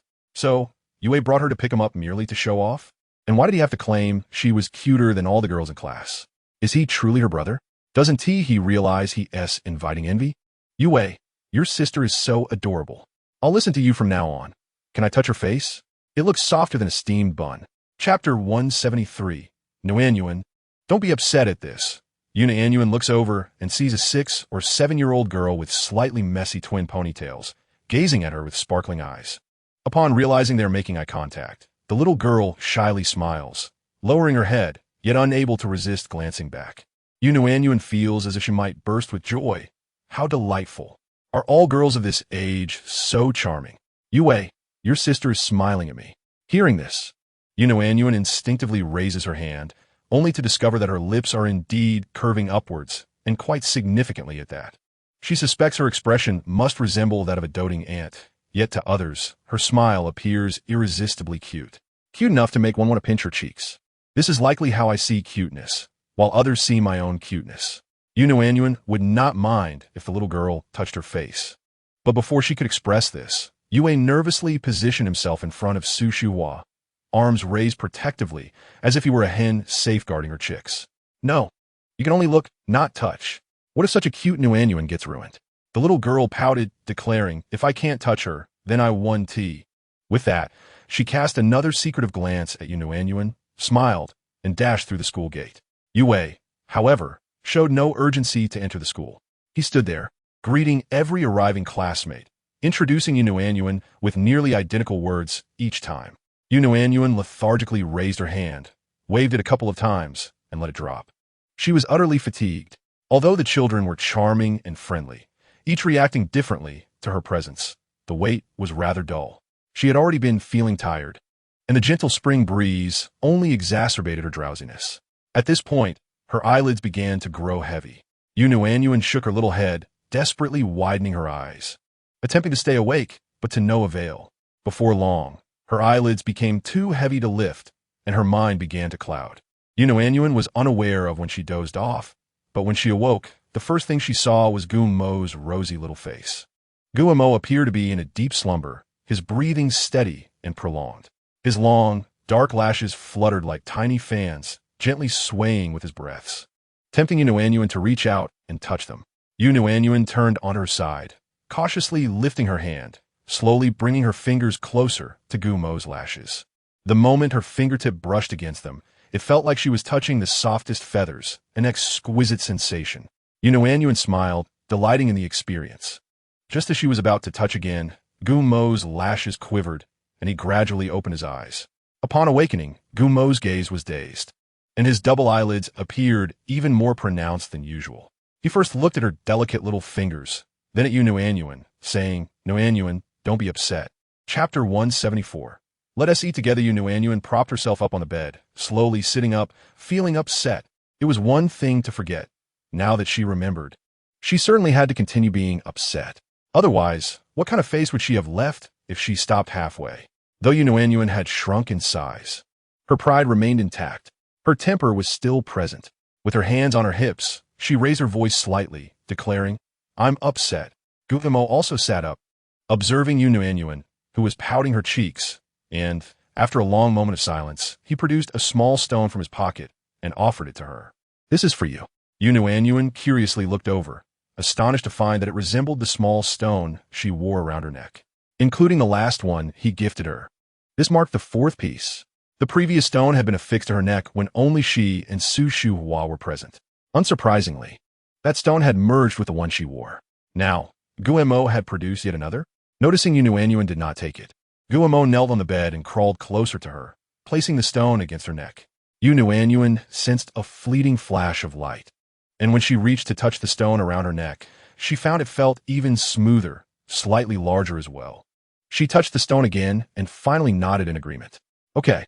Although this was not a voluntary acceptance on her part, the stone she had been wearing for so long had become familiar to her. Returning it to Guemo? Absolutely not. That thought never crossed her mind.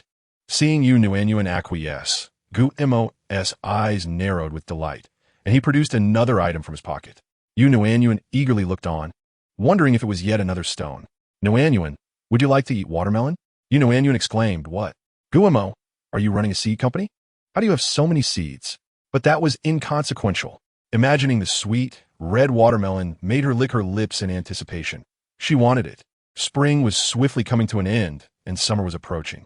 What's the best way to cool off in summer? Of course, it's watermelon. Guemo placed the seeds in Nuannuan's palm, saying, "Then let us eat together." After speaking, Guemo stared at Nuannuan's hand, waiting for the seeds to sprout and bloom. However, after a considerable wait, the seeds remained just that, seeds. Nuannuan proudly lifted her chin. She was no longer the uncontrollable Nuannuan of the past. Now, she would only nurture seeds under optimal conditions. After all, she couldn't expose her secret merely for the sake of satisfying her cravings. Nuannuan grasped the seeds and turned to shout "Grandma," almost as soon as she spoke. Su Shuhua responded, followed by hurried footsteps approaching the room. Su Shuhua pushed the door open and, upon seeing Nuannuan and Guemo sitting on the calm, her face instantly brightened with a smile. "Nuannuan and Dabao are awake." Nuannuan glanced behind Su Shuhua, noticing the absence of Nuannuan. Chapter 175. Still want to eat? Su Shuhua followed her gaze and saw a watermelon seed quietly resting in the soft palm of Nuannuan. "Nuannuan, where did you get that seed?" she asked. "You're still young. You shouldn't be eating seeds. It could get stuck in your throat." Realizing Su Shuhua had misunderstood, Nuannuan shook her head and softly replied, "It's a seed." Su Shuhua was momentarily taken aback. "Watermelon seed? Where did you get it, Nuannuan?" Observing Nuannuan's actions, she began to understand. Just as she was about to inquire about the source of the watermelon seed from Guemo, she noticed the seed in Nuannuan's palm sprouting tender shoots. The shoots gradually grew, transforming into a watermelon seedling. Nuannuan placed the seedling on the bed, her small hand gently pinching a leaf, continuing to channel her abilities. She had learned to control her powers effectively, determining how large the seedling would grow and how many watermelons it would eventually bear. Unlike strawberries or lantern fruits, which were small and easy to hide without leaving traces, the size of a watermelon made it challenging to conceal. Thus, Nuannuan managed the growth of the seedling, allowing only a single flower to bloom and one watermelon to form. Gazing at the round, green watermelon, she licked her lips, thinking, "I want to eat it." With the watermelon before her, there was no better time to indulge. Although Su Shuhua and Gu Mo had witnessed such scenes numerous times, they still found themselves captivated. Su Shuhua retrieved a blanket from the side and covered the watermelon, telling Nuannuan and Gu Mo to sit still while she fetched a knife. The others in the house had already gone out to work, and since Yu Shuai and Yu Gang were still napping, Su Shuhua felt no anxiety about being seen. She placed the watermelon on the table and sliced it open, giving each of them a small piece to savor slowly. The watermelon flesh was exceptionally red, contrasting vividly with the black seeds. Nuannuan pressed her hands against the watermelon and took a bite, the juicy sweetness flooding her mouth upon the slightest pressure of her tongue. She squinted her eyes in delight, unknowingly finishing her small piece. She opened her eyes to see Gu Mo wearing a satisfied expression as well. Holding their watermelon rinds, they looked longingly at Su Shuhua, both chorusing in sweet voices. "We want to eat more." Su Shuhua's heart melted under their gaze, yet she remained firm. "No more. Eating too much will upset your stomach. Little ones have weak stomachs. And it's still early spring, it gets cold at night.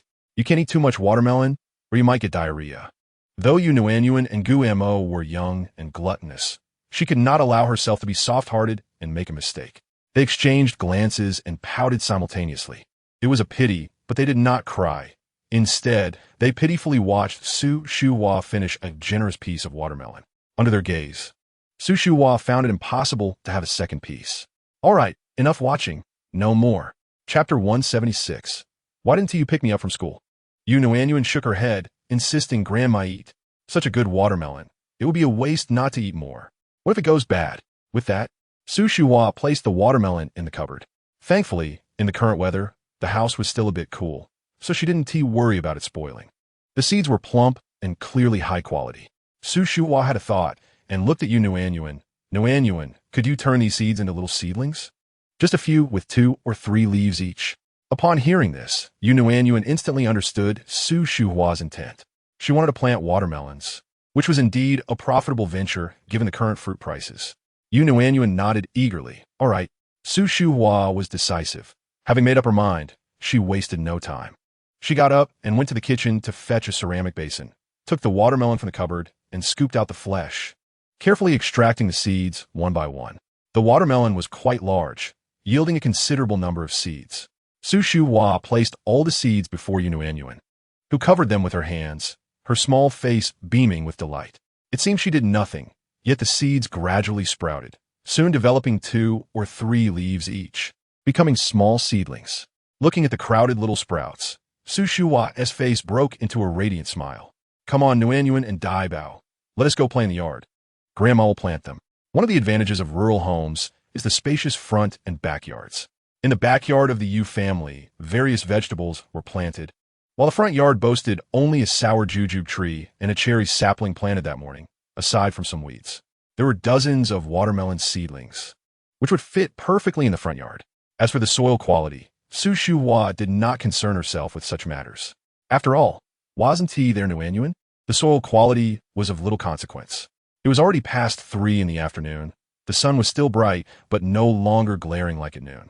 Nuannuan and Gu Mo sat side by side under the sour jujube tree, watching Su Shuhua hoeing the ground in the empty space across from them. She worked diligently under the sun, her face soon flushed and drenched in sweat. Yet she felt no fatigue. Instead, her energy only seemed to grow. The front yard of the Yu family had been leveled specifically, and turning it over was no small task. Su Shuhua initially turned the soil roughly, then dug deeper, broke up large clumps of earth, and finally created furrows, planting the watermelon seedlings one by one. By the time she watered the seedlings, the sun was already slanting to the west. As Su Shuhua straightened her back, Yue stormed in through the gate, fuming. "Grandma, why didn't you pick up Nuannuan and me from school?"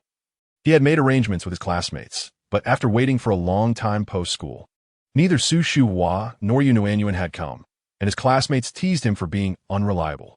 While Su Shuhua was rubbing her waist, she suddenly recalled this matter upon hearing Yue's words. Chapter 177. As distant as next year, Su Shuhua had always believed that if she promised her children something, she should follow through. It was not merely a matter of integrity, but also about setting an example for her children. If she made a promise and failed to keep it, the children would learn from that example and grow up to be unreliable themselves. Therefore, Even though Su Shuhua had not intentionally neglected to pick them up, she squatted down to Yu Wei's level, gazing at him earnestly. I'm sorry, Wei Wei. When I get busy, I sometimes forget. I promise to pick you and Nuannuan up from school tomorrow, all right? To her surprise, rather than reprimanding him, Su Shuhua sincerely apologized and made a promise.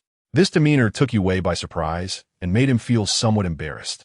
Scratching his head, he chuckled awkwardly and replied, all right. As he spoke, he noticed the ground behind Su Shuhua and the little seedlings planted there, curiously asking, Grandma, what did you plant? Before Su Shuhua could respond, Yu Shuai dashed over, exclaiming, Grandma planted watermelons. We're going to have watermelons to eat. Yue looked utterly puzzled. What is a watermelon? It was no wonder he was confused. No one in the vicinity of San Licchio grew watermelons. They were sold annually in the county town, but at a hefty price. And Su Shuhua had never purchased any. Despite Yu Shuai's palpable excitement, he had never tasted it himself. He was merely captivated by Su Shuhua's vivid description, which painted it as a delectable delight. Yu Shuai relayed Su Shuhua's words to Yu Wei, while the newly arrived Yu Kai and his brothers listened intently, swallowing hard as they gazed longingly at Su Shuhua. When will the watermelon be ready? They implored. Su Shuhua replied, You'll have to wait another 2 months. For Yu Wei and his brothers, 2 months felt nearly as lengthy as an entire year. The initial thrill quickly dissipated, and they cast aside thoughts of the watermelon, racing to join Nuannuan and Gu Mo beneath the sour juju tree. Observing their reaction, Su Shuhua chuckled softly, shaking her head as she set down her hoe and positioned herself on a nearby stool, watching the children at play. The work in the yard had proven arduous. After 2 hours of toil, her back ached painfully. These watermelon seedlings I had someone procure for me are quite precious, so please be careful while walking. Don't trample them. Upon hearing this, Yu Zhimin glanced at Su Shuhua. Although her reasoning was sound, he could not shake the feeling that these seedlings were somehow tied to Yu Nuannuan. Yet, despite their internal thoughts, the trio simply nodded in agreement. The others, including Yu Jiang, found it straightforward. Su Shuai's advice was a reminder for them to remain vigilant. Over the past year, her ideas had proven consistently lucrative, so they had learned to heed her words without question. Chun Xiaoqin exchanged a glance with Gu Mo and leaned closer to Su Shuhua, whispering a few words. Upon hearing this, Su Shuhua furrowed her brow. No wonder it was already afternoon, and Qin Yuelon had yet to come for Gu Mo. Something must have gone amiss. With that thought, she turned to observe Gu Mo, who was engaged in conversation with Nuannuan. Chapter 178. A rush to the hospital. Gu Mo was no ordinary child. If he were like most little ones, he would likely have cried out for his mother after a whole afternoon apart. Yet, Gu Mo seemed entirely unfazed, sparing no thought for Qin Yuelon. This was fortuitous, as it spared Su Shuhua the trouble of concocting an explanation for him. The complexities of a child's mind were unpredictable. What if he understood and began to cry for his mother? What then? The current situation felt manageable. Su Shuhua's thoughts drifted back to Chun Xiaoqin's earlier remarks, causing her to frown. Wang Di had come seeking money. She had likely calculated that Gu Jianguo was away, with Gu Mo remaining at the Yu household. Knowing Su Shuhua would be preoccupied with Nuannuan and Gu Mo, thus rushing over. Upon entering the courtyard, Wang Di immediately pressed Qin Yuelon for 500 yuan. Naturally, Qin Yuelon refused. Initially, Wang Di resorted to sweet words and promises, but when she realized Qin Yuelon remained unmoved, she dropped the facade, berating her vehemently. Though Qin Yuelon would not stoop to exchanging insults with Wang Di, she remained resolute, clenching her teeth in defiance. When Wang Di saw her obstinance, she stormed into the house, intent on retrieving the money herself. As Qin Yuelon attempted to stop her, Wang Di shoved her to the ground, causing her back to collide painfully with the stool. A sharp crack echoed, and Qin Yuelon's complexion turned ashen, beads of sweat rolling down her forehead. It wasn't me. I didn't mean to. She was the one who tried to stop me. She had it coming. Wang Di retorted, retreating hastily from Gu Jianguo's side. Gu Jianguo's eyes blazed with fury, but he knew this was not the time to confront Wang Di. He rushed to Qin Yuelon's side. Yuelon, are you all right? I'll take you to the hospital at once. Qin Yuelon, pale from pain, grasped Gu Jianguo's hand tightly. Dabao is still at the Yu household. Don't bring him yet. Each word was a struggle, requiring immense effort to articulate. Aware that Gu Mo was being looked after, Gu Jiangua hurriedly gathered all the money he could find, scooping up Qin Yuelon and heading out, making a beeline for the village chief's house, the only place in Sanlikyo with a tricycle. Having never ridden one before, Gu Jiangua pushed it along, careful not to jolt it too quickly, fearing it would exacerbate Qin Yuelon's pain. Before he could finish speaking, Chun Xiaoqi nodded emphatically. Dabao, don't worry, getting to the hospital is our priority. Have your fourth brother accompany you. Yu Hai stepped forward. Jiangua, you ride in the back to care for Yuelon. I'll take the wheel. Gu Jiangua understood the urgency and, wiping his eyes, settled into the back, gently cradling Qin Yuelon in his arms. Chapter 179. Vegetable rolls. Spring is the season when wild vegetables are at their tenderest. The fields sprout not only weeds, but also a bounty of shepherd's purse. Tonight's dinner at the Yu household features vegetable rolls made from this wild green, known locally as kai mang. They are also referred to as kai wan in other regions. After washing the shepherd's purse, it is briefly blanched in hot water, then drained and chopped finely into a bowl. Several eggs are beaten together in a separate bowl and poured into a frying pan to create thin omelets, which are then chopped up and added to the bowl as well. Su Shuhua adds a handful of shrimp, along with salt and sesame oil for seasoning, completing the filling. The dough is prepared with cold water and kneaded into a smooth ball, which is then divided into smaller portions. Each piece is rolled out thinly, filled with the mixture, and sealed. The rolls, elongated and with nearly transparent dough, reveal a darker filling, resembling a python, thus earning their name. The assembled rolls are placed in a steamer, where they are cooked over high heat for several minutes, filling the kitchen with a delightful aroma. With an abundance of shepherd's purse, Su Shuhua also prepared a cold salad. Additionally, a pot of sweet potato porridge simmers on the stove, completing the meal. The sweet potatoes, with their tender, sweet flesh, are a favorite of Nuannuan. Given their young age, both she and Gu Mo have modest appetites.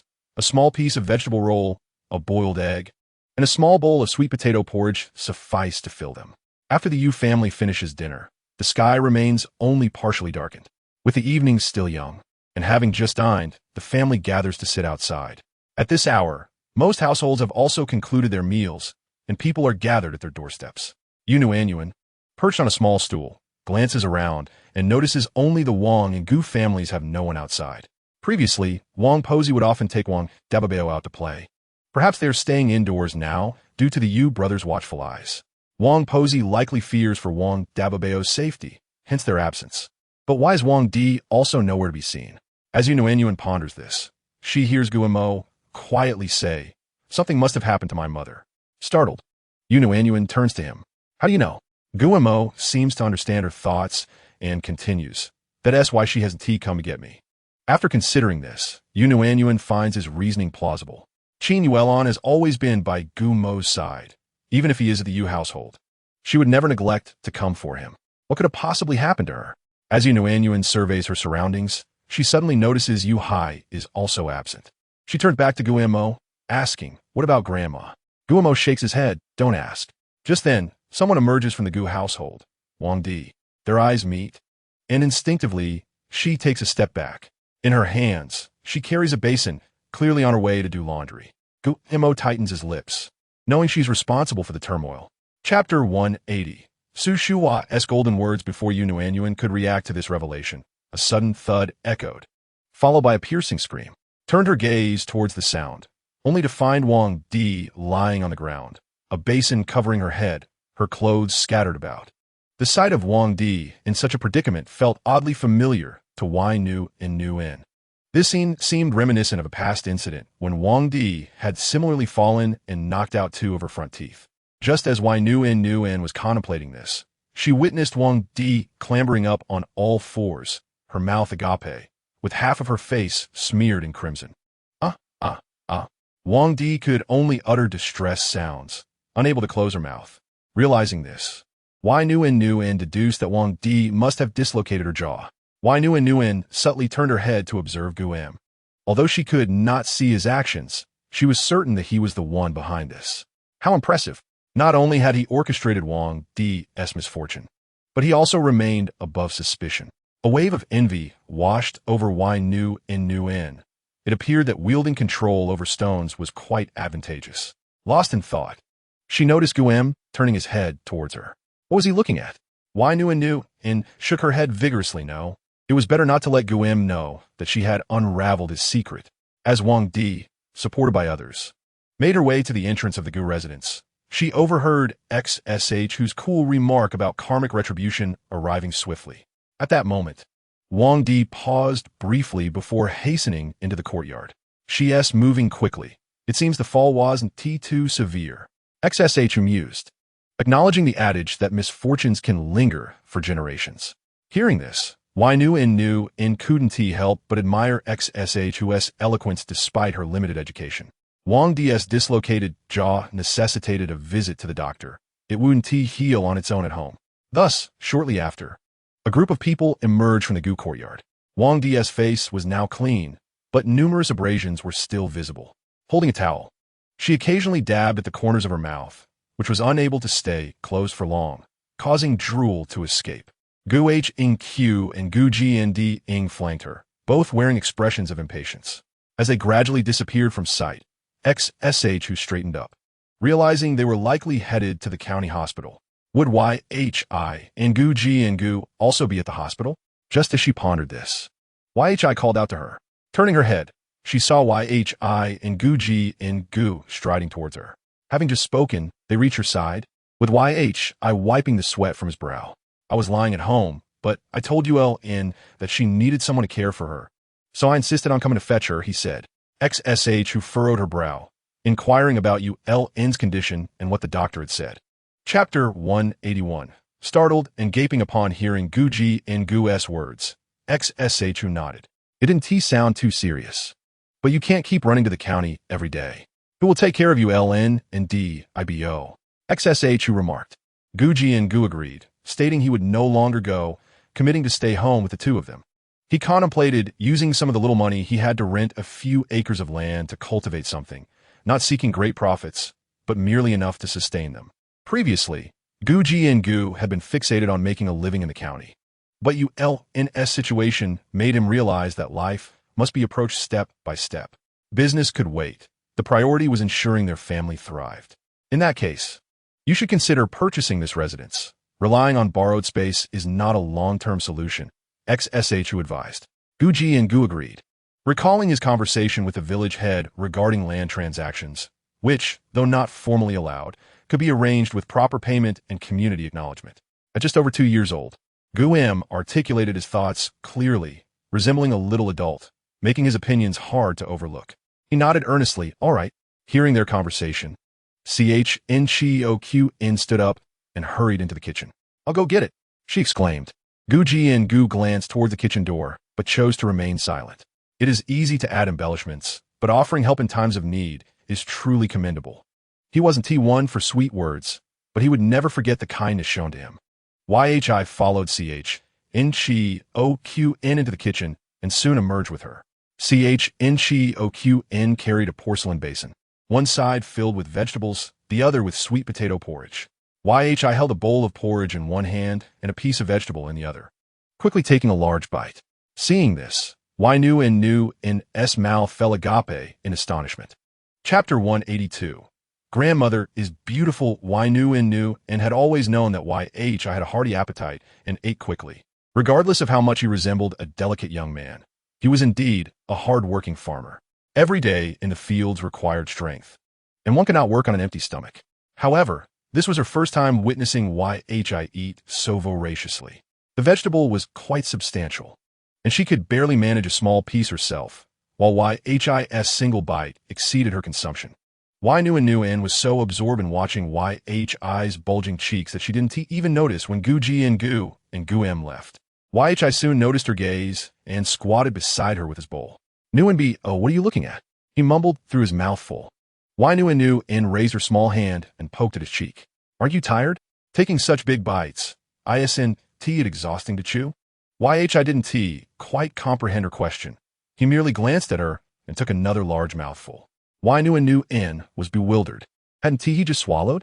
Why was he taking such a big bite again? XSH who watched Gu and his father walk away, then turned to see the scene before her, unable to suppress a smile. She then turned serious, saying, Nuanbo, come sit beside your grandmother. What is sitting next to YH? I made her silly too.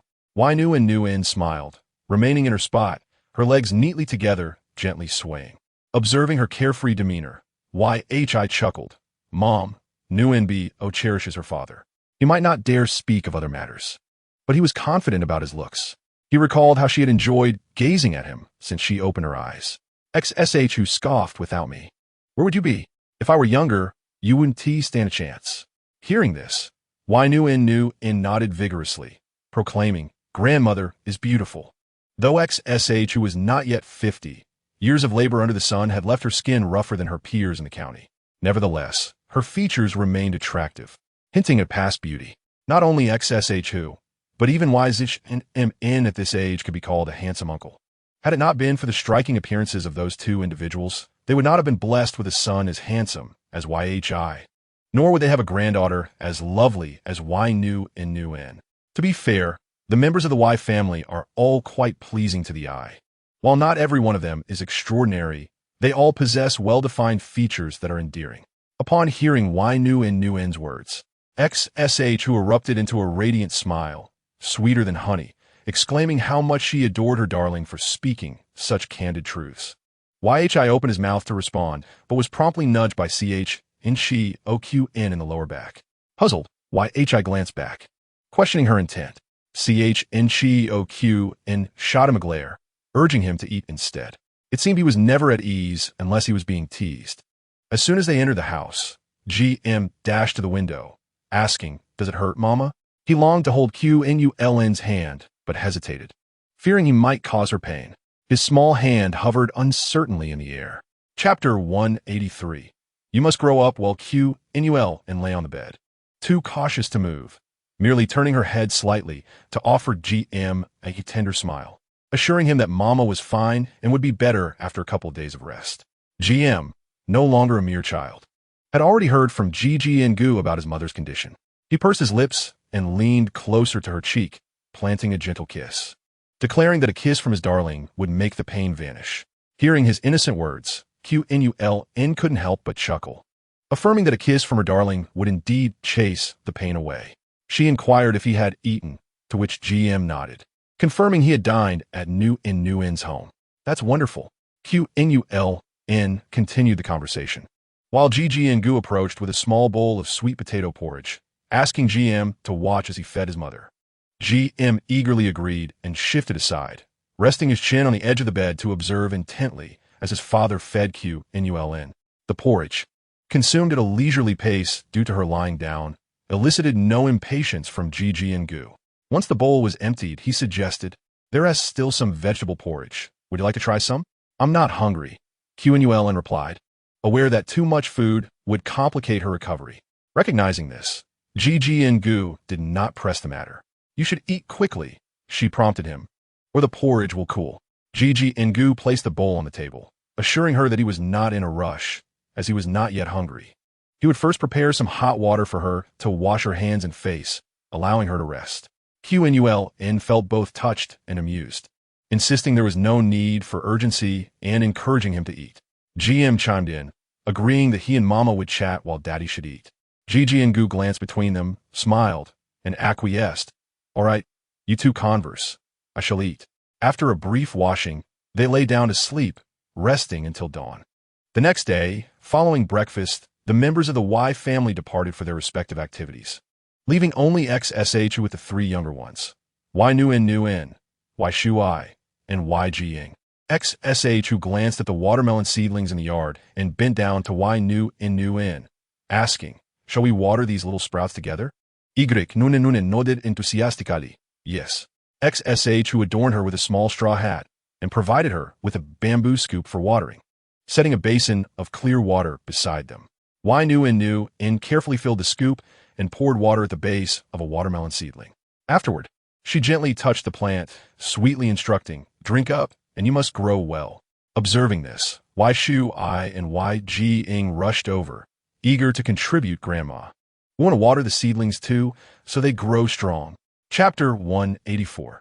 Let her play to her heart's content. XSH cast a glance at the two boys, playfully dismissing them. What are you doing watering? Go play instead. The boys, puzzled, questioned why Nuannuan could water while they could not. XSH paused for a moment, contemplating their inquiry.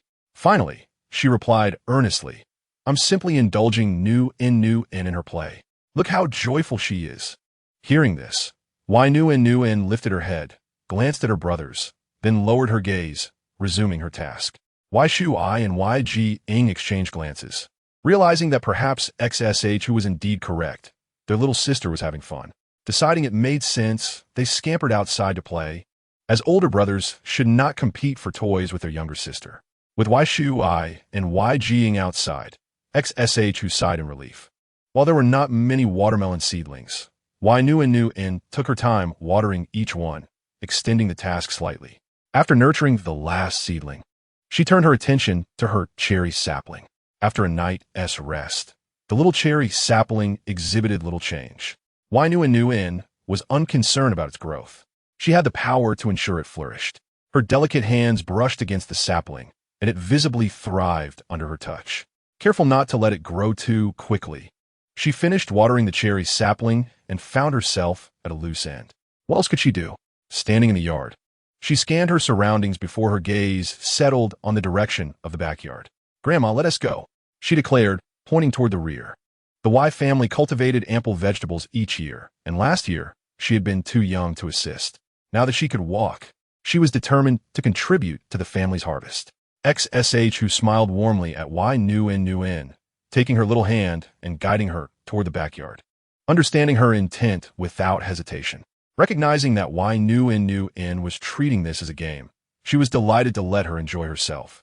The backyard was filled with a variety of vegetables, and thankfully this time, Nuannuan did not need to water them, but merely had to stroll through and touch each plant.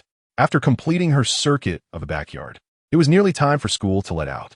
Upon their arrival, the schoolyard was still empty, as the students attending were from nearby villages and typically walked to school independently.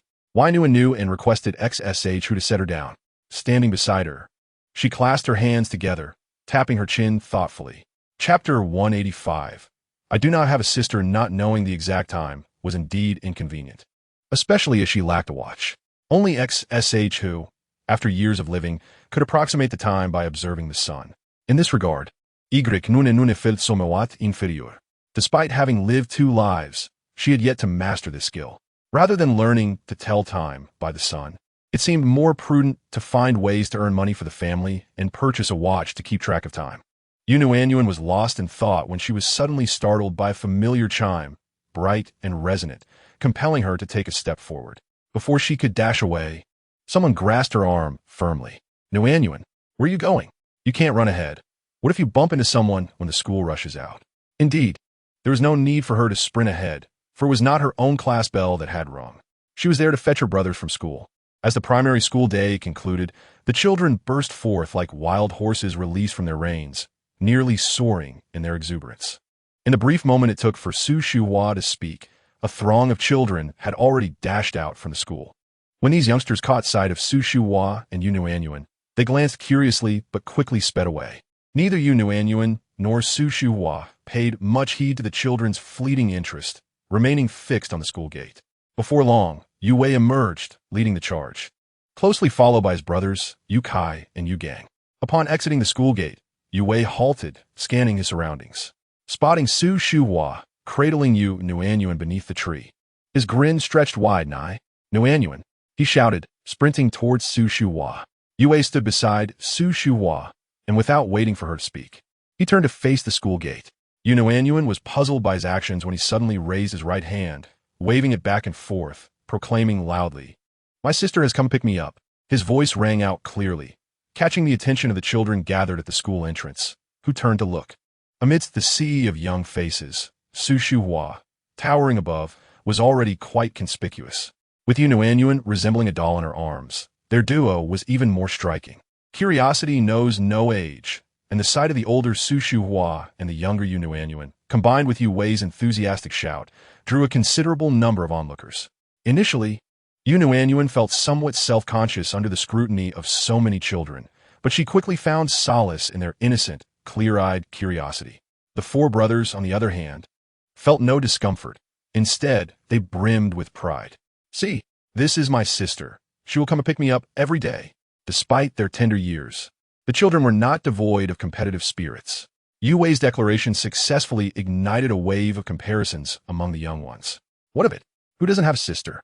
I'll have my sister come to fetch me. My sister is also starting school. We'll walk home together. I don't have a sister, one child exclaimed, astonished, as if realizing for the first time in his life that he lacked a sister.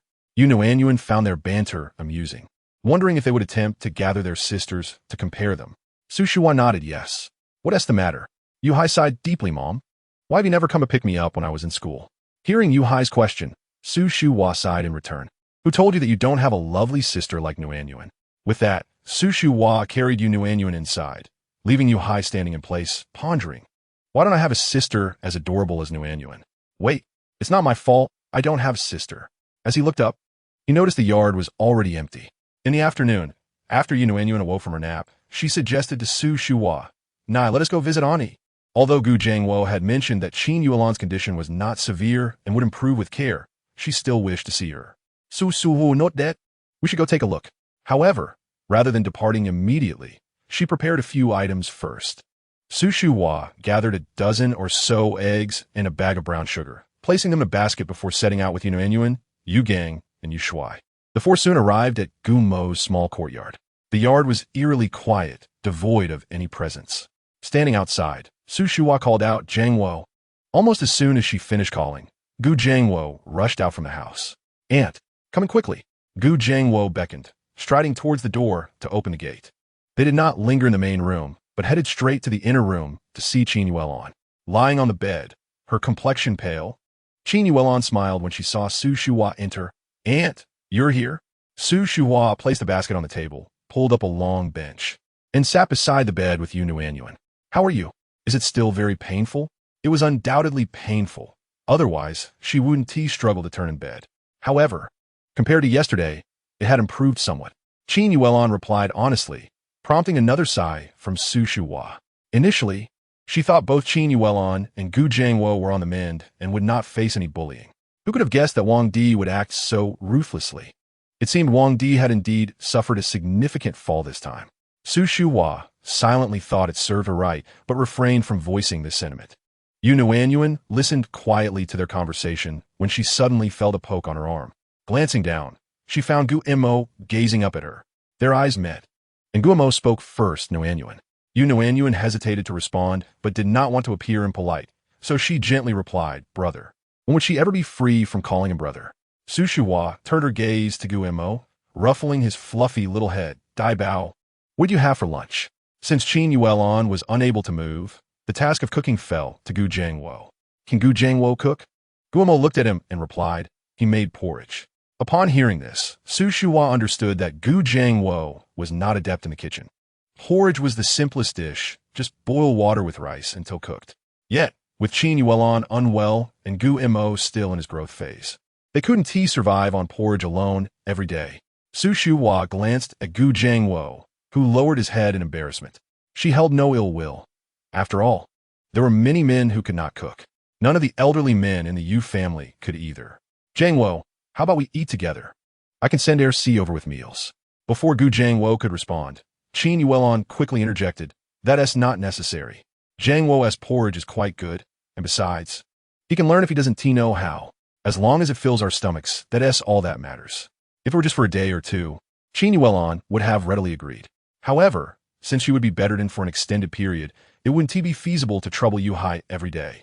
Even with good relations between the families, such kindness could only stretch so far. Gu Jiangwo hastily added, Aunt, it's really not necessary. I have plenty of time now. I can practice cooking every day. Cooking is a matter of hands-on experience. With both of them insisting, Su Shuhua decided not to press the matter further. Meanwhile, Gu Mo's fleeting disappointment was evident in his eyes, though he refrained from speaking. Nuannuan had been observing Gu Mo closely, not missing the emotions reflected in his gaze. It seemed Gu Jiangwo lacked culinary talent. Gu Mo poked Nuannuan's arm again. Nuannuan, come down and play. Before she could respond, Su Shuhua placed Nuannuan on the ground. Go ahead, play with Dabao. Just don't quarrel. At this, Nuannuan felt a flush of embarrassment. How could she, at her age, possibly argue with Gu Mo? Grandma, worry not. I shall indulge in Wan Bao. Gu Mo declared earnestly, his eyes brimming with sincerity. This little demeanor elicited laughter from Su Shuhua and the other two adults, who could not help but praise Guemo, exclaiming, "Dabao is truly a wonderful brother." As for Nuannuan, she interjected, "What about me? Am I not a good sister? Was the last argument her fault?" It was clearly because Guemo lacked the ability to express himself. Without a mirror in sight, Nuannuan was unaware that her eyes had widened, her cheeks puffed, unmistakably displaying her displeasure. Guemo, puzzled, glanced at Nuannuan, bewildered by her sudden anger. "Nuanbao, don't be upset. Brother will take you to play." Upon hearing this, Nuannuan's anger dissipated instantly. Her little head drooped, resembling a deflated balloon. Fine. Who could blame Guemo for being more articulate? Once she grew a bit older, she would surely clarify matters with Guemo. Oblivious to Nuannuan's thoughts, Guemo took her small hand and led her outside. The two, separated by a year in age and nearly half a head in height, swayed in unison as they walked hand in hand. The sight of their retreating figures made Su Shuhua and the others chuckle once more. Chapter 188. The ground collapsed as Yu Shuai and Yu Gang watched as Nuannuan and Guemo ventured out, pouting as they refrained from following. Why was it that Nuanbao forgot about them the moment she saw Guemo? They were her real brothers. Following Guemo into the courtyard, Nuannuan looked at him curiously, wondering what they would play. In the Gu family's small courtyard, aside from the fragrant ash tree, there were only a few vegetable patches, nothing particularly entertaining. Guemo glanced back, ensuring no one followed, and took Nuannuan's hand, heading towards the gate. "Let us go play," he announced. At this, Nuannuan's eyes sparkled with excitement. "Into the mountains? Are we going to play in the mountains? That sounds great." Gumontak nodded affirmativity. The two had not considered the potential dangers their small statures might encounter in the mountains. The courtyard lay at the foot of the hill, and after exiting the gate, they ventured a short distance before entering the woods. The mountains here were neither high nor steep, and the villagers often tread these paths, creating a well-worn trail. As they strolled along the path, they found it quite manageable. Upon surmounting the first dirt slope, Nuannuan felt as though she had unlocked a new world. The mountains were adorned with numerous trees, their vibrant green leaves bringing a refreshing joy to the spirit. The wild grasses beneath had just begun to sprout, releasing the unique fragrance of fresh vegetation. As she glanced around, Nuannuan suddenly spotted a patch of blue flowers. These wildflowers, each with 4 petals, were small, about the size of her fingernail. Alone, they were easily overlooked, but in a cluster, they made a striking visual impact. She released Gumo's hand and approached the patch of wildflowers, crouching down to pluck one. These little flowers were simply adorable. They bore no resemblance to the carnivorous plants of the apocalypse.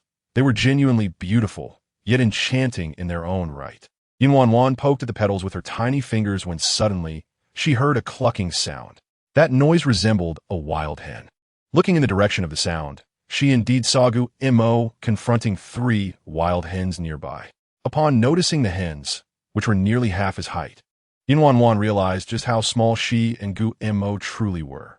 So small that they needed to avoid the hens, lest they be pecked to bits. Nuannuan unconsciously clenched her hands together, causing the flower to wilt. She wanted to call out to Guemo, but feared startling the hens, opting instead to bite her lip and watch nervously.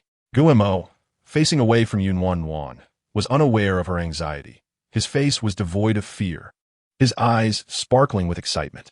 The hens occasionally moved their heads, their small, bean-sized eyes glancing at Guemo and then at Nuannuan. The wild hens were quite astute. Any slight noise would send them fluttering away. Yet now, they showed no signs of fleeing, instead appearing curious about the 2 small beings before them. This peculiar atmosphere heightened Nuannuan's tension, and beads of sweat began to form on her delicate nose. Just then, the ground beneath the hens suddenly collapsed, startling them. They flapped their wings in an attempt to fly, but instead fell into the pit. Chapter 189. We're in Nuanbao and Dabao. Witnessing this scene, Nuannuan gasped and hurried to Gumo's side. "Brother, are you all right? Did that scare you? What happened? Why did the ground suddenly collapse?" Guemo turned to Nuannuan, his round eyes now crescent-shaped, a broad smile revealing his pearly whites. "Nuanbao, ISNT brother impressive?" This was not a question but a statement, filled with pride. Nuannuan hardly registered Guemo's words, her attention captivated by his radiant smile. "So adorable," she exclaimed, raising her hand to rub his face. Such a charming face deserved a good rub. As Nuannuan's tiny hands kneaded his cheeks, Gumo's features became comically distorted. His eyes reflected confusion, reproach, and a hint of grievance. Just as he was about to retaliate, he heard Nuannuan declare, "Brother, you're awesome." At this, Gumo lowered his raised hand. Never mind. She was just a child. He would let her have her way. The pit was indeed deep, appearing to be over a meter, nearing 2. The 3 wild hens flapped their wings, struggling to escape but failing, perhaps injured from their fall. However, a dilemma arose. The hens could not escape, and neither could Nuannuan and Gumo. Given their height, if they fell into the pit, the outcome would likely be far worse than that of the hens. Both Nuannuan and Gumo squatted down, contemplating how to rescue the hens. While they pondered, they heard the voices of Su Shuhua and Gu Jiangwo. After a brief conversation indoors, Su Shuhua decided to check on what Nuannuan and Gumo were playing in the courtyard. She stood up and walked to the window, only to find the courtyard empty. Instantly, Su Shuhua's face turned pale. "We're in Wanbao and Dabao." Gu Jiangwo, upon hearing this, rushed outside to look, but the courtyard remained deserted. Su Shuhua followed suit, reminding Qin Yuelan, just rest easy. "Don't worry, Jiangwo and I will search for them. Lao Wu and Lao Lu, do not wander off." Qin Yuelan could not help but worry, yet she was unable to move, watching anxiously as Su Shuhua dashed outside. Yu Shuai and Yu Gang also gazed helplessly as Su Shuhua left, wishing to follow but feeling too timid to do so. If only they had gone out with Nuannuan earlier. Su Shuhua and Gu Jiangwo exited the courtyard, scanning the surroundings but finding no sign of Nuannuan and Gumo. Seeing this, Gu Jiangwo's complexion changed with fright. Could they have gone to the village? Su Shuhua pondered before shaking her head. No, they must have gone into the mountains. Let's go check. She spent all day with Nuannuan and understood her well. She always favored places abundant in flora. The two hurried along the path into the mountains, and just after climbing a slope, they spotted Nuannuan and Gumo squatting by the edge of the pit. The sight of the two small figures crouched by the pit sent a jolt of fear into Gu Jiangwo and Su Shuhua, causing their hearts to leap into their throats. They dared not shout, fearing that a loud voice might startle the little ones, leading them to tumble into the pit. Su Shuhua and Gu Jiangwo hastened their steps toward the children, disregarding their expressions of surprise, and swiftly scooped them up into their arms. Chapter 190. He thought of a simpler method cradled in Su Shuhua's embrace. Nuannuan beamed with joy, her little finger pointing at the pit on the ground, exclaiming, "Nai, Yi." Upon hearing this, Su Shuhua glanced over and indeed spotted 3 wild chickens fluttering within the pit. The pit was relatively deep, but not too wide, with the 3 chickens crowded together, flapping their wings and unable to escape. Gu Jiangwo held Gumo in one arm while raising his other hand, poised to swat Gumo playfully, though he ultimately refrained. "Dabao, did you bring Nuannuan into the mountains?" Gu Jiangwo's inquiry was not without basis. That morning, he had discussed with Qin Yuelan the idea of spending a bit of money to buy a chicken from the village to stew for her health. Qin Yuelan had insisted on saving money for land rental and other expenses, advising him against the purchase. Gumo had been listening nearby and must have remembered the conversation. Gumo, with his bright black eyes fixed on Gu Jiangwo, exclaimed, "Dad, we have chickens. No need to buy." Hearing his son's innocent words filled Gu Jiangwo with emotion, tears welling in his eyes. He blinked vigorously, thinking how remarkable his son was. Su Shuhua and Nuannuan observed the exchange in silence. Nuannuan pondered how much Gu Jiangwo adored his son. Gumo's actions today could be deemed mischievous, yet he had escaped punishment and even received praise. Su Shuhua reflected on the challenges of raising such spirited children. One moment of inattention, and they dared to venture into the mountains. She resolved to keep a closer watch on them in the future. "Dabao, Nuannuan, you must not sneak into the mountains again," Su Shuhua admonished the two. Nuannuan considered this and replied, "We didn't sneak in. We walked in openly. We just didn't tell you." Su Shuhua felt stumped, realizing that having overly clever children could also pose challenges. Even if it wasn't sneaking, you must inform Grandma wherever you go. Nuannuan readily agreed. "All right, I don't want to worry Grandma." Although she understood that there was little danger in the mountains, she complied out of concern for Su Shuhua. Pleased to see Gumo nodding in agreement as well, Su Shuhua felt reassured. The wild chickens they had encountered could not be allowed to escape. Gu Jiangwo set Gu Mo down, directing him to stand beside Su Shuhua while he contemplated how to retrieve the chickens.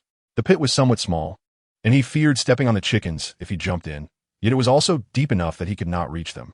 After surveying the area, he approached a nearby tree and broke off a long branch.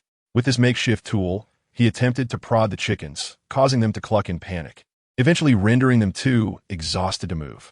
Seeing this, Nuannuan felt a mix of emotions. It was no wonder that people often remarked on the foolishness of men. Gu Jiangwo, barely in his 20s, still exhibited a childlike nature.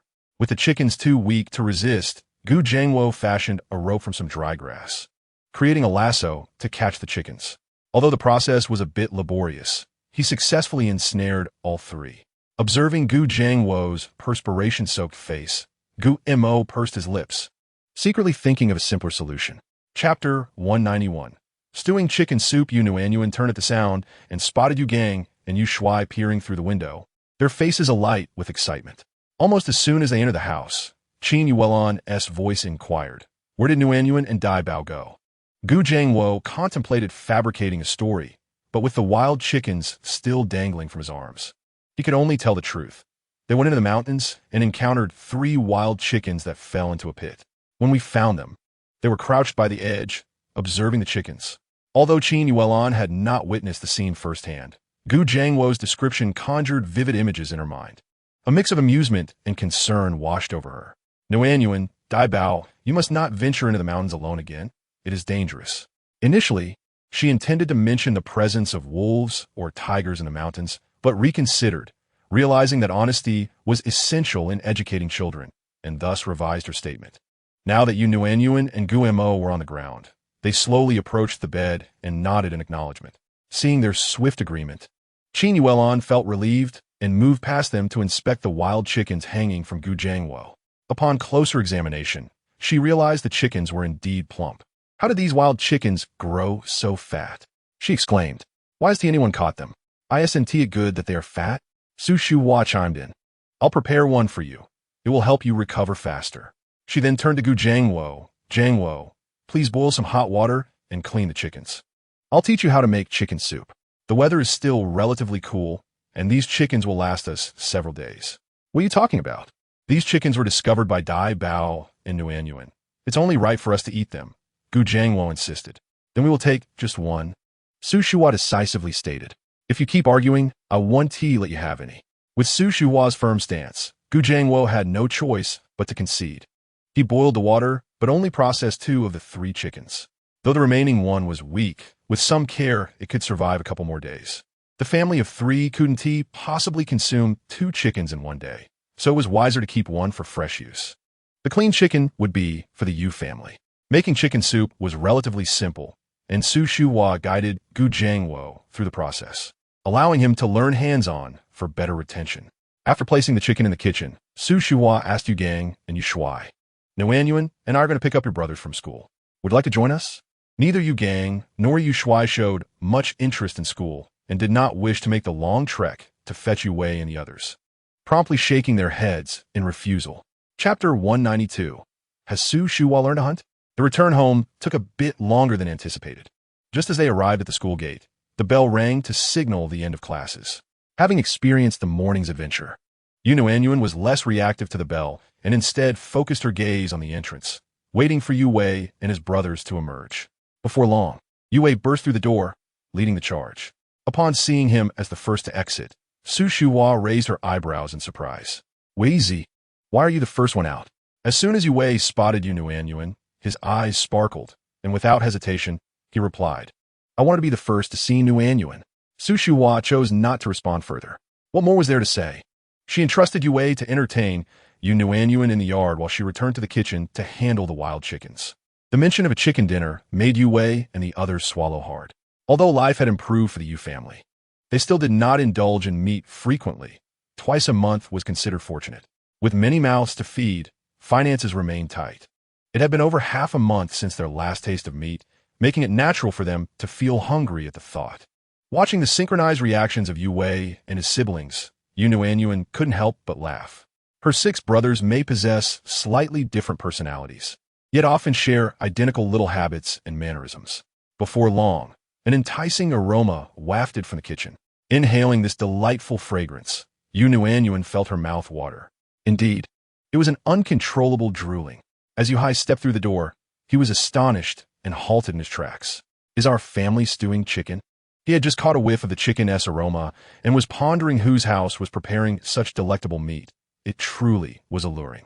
To his surprise, upon entering his own yard, he was met with an even more robust scent. So, it was indeed their own kitchen at work. Hearing this, Nuannuan and her siblings turned to look, and Yue was the first to rise, addressing Yuhai. Fourth uncle, it's Grandma who is stewing chicken. Yuhai licked his lips, asking, Wei Zi, has your grandmother killed a chicken? The Yu family kept several chickens, aside from one rooster for crowing. All the rest were hens. Each hen laid an egg daily, sufficient to feed the 7 siblings. What was Su Shuhua thinking? Not allowing the chickens to lay eggs and opting to slaughter one for meat instead? Yue had just learned from Nuannuan how the wild chickens had come to be and shook his head in response. No, it's not a killed chicken. It's a wild chicken. Upon hearing this, Yuhai raised an eyebrow. A wild chicken? Your grandmother has the skill to catch wild chickens? The wild chickens in their mountainous region were notoriously elusive, taking flight at the slightest hint of human presence, making it exceedingly difficult to catch them. Thus, despite their proximity to the mountains, they rarely indulged in wild game. Yuhai had always believed Su Shuhua was capable, yet hunting was not among her talents. Could it be that after decades of life, she had suddenly acquired the skill of hunting? Chapter 193. What you think comes true. Yue scratched his head. It was Grandma who caught the wild chicken. It was Nuannuan and Dabao. What? Yuhai sprinted a few steps to Nuannuan's side, squatting before her with disbelief. Nuannuan, you can hunt now? Su Shuhua had just emerged from the kitchen, wiping her hands on her apron when she heard Yuhai's words. She was tempted to rush over and give him a smack on the back of his head. Listen, is that something a father would say? How old is Nuannuan? Even if you use your toes to think, you would know she couldn't possibly hunt. Yuhai rubbed the spot where he had been flicked, grimacing at Su Shuhua. Mom, why did you hit me? I didn't say that. Wei Zi did. Yue quickly shook his head. I didn't say that. Fourth uncle, don't make things up. Su Shuhua shot Yuhai a glare. Do you think I'm deaf? When did Wei Zi say such a thing? Hey, Wei Zi hadn't finished speaking yet. I was just helping him out. Su Shuhua shot Yuhai another annoyed glance and briefly explained. Dabao and Nuannuan found them while playing in the mountains. Those 3 wild chickens were in a pit. Yuhai nodded in realization. So that is how it is. Nuannuan and Dabao are quite lucky. Nuannuan had been quietly listening to their conversation, and when someone looked her way, she offered a sweet smile, saying nothing further. That evening, the Yu family enjoyed a delicious stew of chicken. Since there were children to consider, Su Shuhua did not add any chili or strong seasonings to the dish. However, the wild chicken was inherently flavorful, making the meal exceptionally delightful. Not only was the wild chicken devoured, but even the broth was wiped clean by Yuhai and his brothers using their flatbreads. Observing the empty plates and bowls on the table, Nuannuan couldn't help but marvel at the benefits of having many people around. With so much food, they managed to finish it all. Thankfully, the Yu family did not keep dogs, otherwise the dog might have starved. Just then, Yuhai wiped his mouth and said to Su Shuhua, Mom, didn't you say you wanted to get a dog? I found a good one. Upon hearing this, Nuannuan's eyes widened in surprise. Was her wish really coming true? How did Su Shuhua suddenly think of getting a dog? Su Shuhua turned to Yuhai. What kind of dog? Don't even mention a little Haba dog. We're not getting one. It's not a Haba dog. It's an authentic wolf dog. The mother dog is robust and plump, sure to produce healthy puppies. I saw them this afternoon. Each one looks so good. Whose dog is it? When will it be a month old? Su Shuhua was not whimsically deciding to get a dog. After Nuannuan had been pushed by Wang Daba, she had been thinking about having a dog, preferably a small puppy to grow up alongside Nuannuan. Anyone who dared to bully Nuannuan would have to face the dog. The next morning, Yuhai did not join the others in the fields, but instead went to fetch the dog. Chapter 194. Guemo won't try to steal her dog, right? It was a small black puppy, just over a month old, about the size of Yuhai's palm, yet plump and adorable, looking quite charming. Upon seeing it, Nuannuan instantly fell in love, walking over to Yuhai and gazing up at the puppy in his arms. Seeing her reaction, Yuhai knelt down. Nuannuan, do you want to pet it? Nuannuan nodded eagerly, yes. With that, she reached out and gently stroked the puppy's head. The puppy glanced at Nuannuan and then turned to lick her hand. Its tongue was soft, warm, and slightly ticklish against her skin. Nuannuan laughed out loud as the puppy licked her, causing both Yuhai and Su Shuhua to join the laughter. After observing for a moment, Su Shuhua deemed the little puppy quite decent, deciding to keep it to accompany Nuannuan. We should give it a name, Yuhai suggested. That's easy. Since it's black, let us call it Hey Z. While Nuannuan was playing with the little puppy, she heard this name and looked at Su Shuhua in protest. No, why call such a cute puppy Hey Z? Su Shuhua was taken aback by Nuannuan's objection, giving her a curious glance before quickly breaking into laughter. Then what do you suggest we name it? This question left Nuannuan momentarily stumped.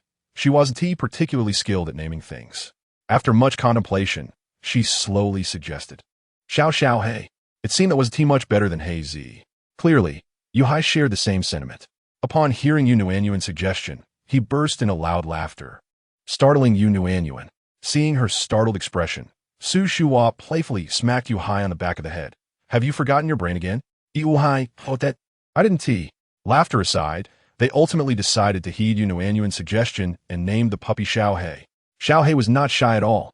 On the contrary, it adored Nuannuan. Once placed on the ground, it spun around her feet. As Nuannuan walked carefully, she was even more cautious with the little Xiao He swirling around her tiny feet. It was not that she feared stepping on Xiao He, but rather that she was concerned about tripping over it. Being small, she had to be careful. In the afternoon, Nuannuan took her new pet Xiao He to find Gu Mo pointing at Xiao He, her face beaming with pride. She declared to Gu Mo, "This is mine." Xiao He. Gu Mo looked at Xiao He, then at Nuannuan. "I want one too." Hearing this, Nuannuan quickly squatted down, cradling Xiao He in her arms. Taking 2 steps back and eyeing Gu Mo with vigilance. Mine? Would Gu Mo try to steal her dog? Noticing Nuannuan's actions, Gu Mo frowned. What are you doing? Nuannuan looked at Gu Mo in confusion. You want to steal it? Gu Montak. Seeing Gu Mo turn and walk away, Nuannuan remained puzzled. What was happening? Why did he leave? Gu Mo hurried into the house and said to Gu Jiangwo, "Dad, I want a dog, a white one." Since Nuannuan had Xiao He, he wanted Xiao Bai. He wasn't interested in her dog at all. Chapter 195. How adorable puppies are. Gu Jiangwo looked at Gu Mo with curiosity. Dabao, why the sudden desire to raise a dog? Keeping a dog can be quite a strain on resources, and in Sanli Chiao, not many families have dogs. After all, ensuring the family is well fed is a priority, leaving little surplus for a pet. Only families with better means tend to keep a dog. Although Gu Jiangwo believed their circumstances were not particularly favorable, Gu Mo rarely made requests. Since he has now expressed a desire, it is not an unreasonable one and certainly not beyond fulfillment. However, Gu Jiangwo was still curious about what prompted Gu Mo's sudden wish to raise a dog. Gu Mo, unperturbed, explained the reasoning behind his request. Nuan Bao has a pet. I want one too. Qin Yulan turned to Gu Jiangwo, suggesting, since Bao want a dog, let's get one. Ask Annie where she got hers, and we can adopt one too. In the village, even families with decent conditions typically only keep one dog. If the family dog has puppies, acquaintances often come to take one, without any exchange of money or goods. If they're not very familiar, a couple of pounds of coarse grain would suffice. As soon as they entered the courtyard, Gu Jiangwo spotted the small black dog crouching by Nuannuan's feet. No wonder Bao wants a dog. This little pup is truly delightful. Auntie, where did you get this dog? Is there another one? Your 4th brother got it from the Chuntian family. There should be more. Since I'm here, why don't you take Dabao to have a look? If we go too late, they might be gone. Gu Jiangwo agreed with this line of thought, filled a cloth bag with 2 pounds of coarse grain, and set out with Gu Mo. Nuannuan did not enter the house, but instead moved a small stool to sit under the Chinese tune tree, watching the little black dog scurry about in the yard. In Gu Mo's arms was another puppy. Nuannuan stood up in surprise. A white dog?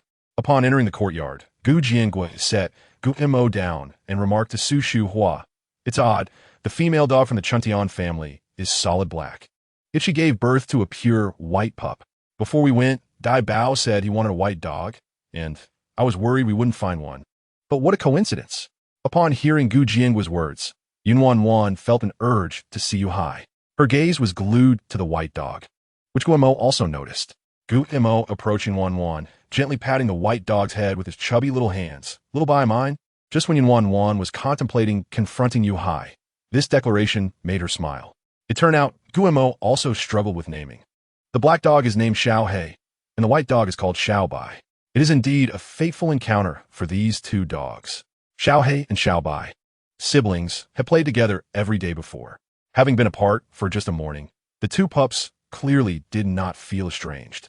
As soon as Guimo set Xiao Bai on the ground, they rushed together to play, watching the two little chubby dogs chase each other. Both Nuannuan and Guimo found it hard to look away. Puppies truly are adorable. Chapter 196. Xiao Bai bite him. Wang Di Lai had closed her mouth, though her expression was far from pleasant. It was understandable, as a dislocated joint must be quite painful. Even if it was set back, discomfort would linger. Wang Di Lai and her companions noticed Nuannuan and the others, but merely cast a quick glance before hurriedly approaching their own door, swiftly shutting it behind them. Observing this, Su Shu Hua raised an eyebrow. What a cowardly sight. Nuannuan thought it was actually quite favorable if Wang Di Lai and her group remained this timid. That way, they would not trouble Guimo and the others again. Unfortunately, things did not go as hoped. Before long, Gu Hongqi and Gu Jiandong emerged from the door, heading in the direction of Guimo and the others. Sitting in the courtyard, Nuannuan caught sight of this scene and felt a pang of worry. Surely they weren't planning to confront Gu Jianghua? After much contemplation, Nuannuan, still uneasy, stood up and tiptoed towards the kitchen, calling out to Su Shu Hua. Su Shu Hua, who was washing rice, paused upon hearing Nuannuan. What is it, Nuanbao? Why aren't you playing with your brothers? Nuannuan pointed towards the Gu family's direction. They are going. After pointing towards Gu Mo's small courtyard, she lamented how difficult it was to express herself due to her small stature. However, those few words were sufficient for Su Shu Hua to grasp what Nuannuan intended to convey.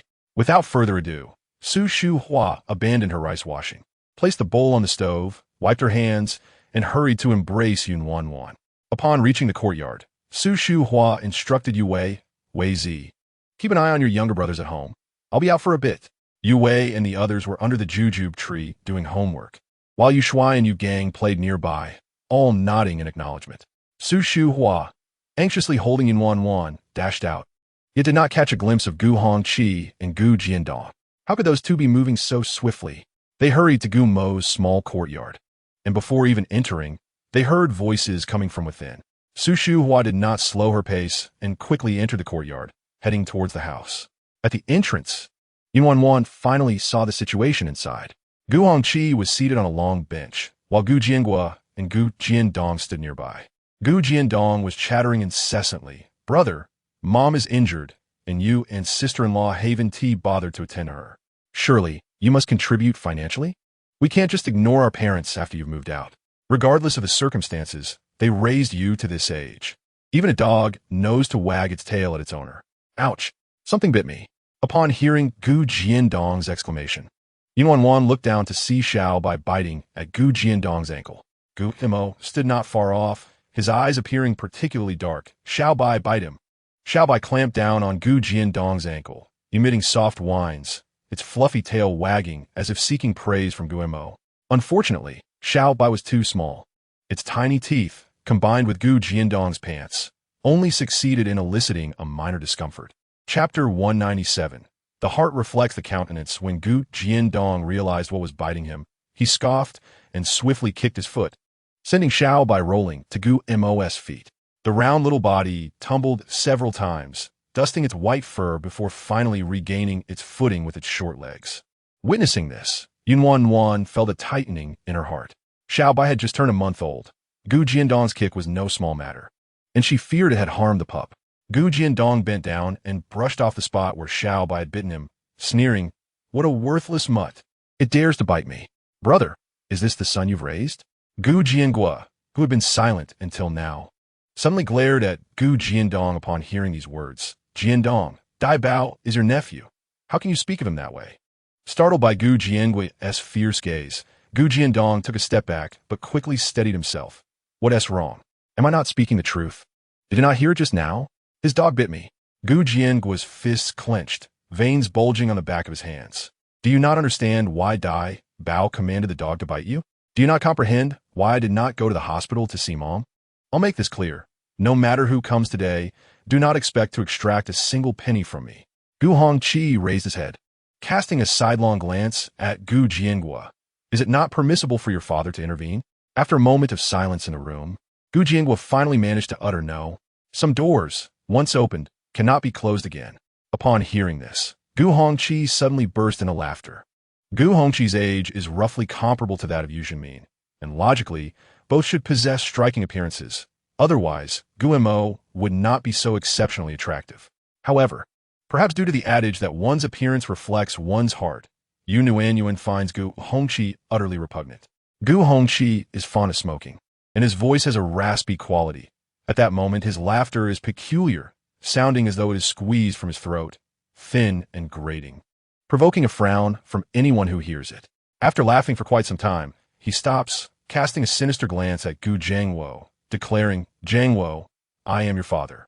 If you are unfilial, I can certainly sue you.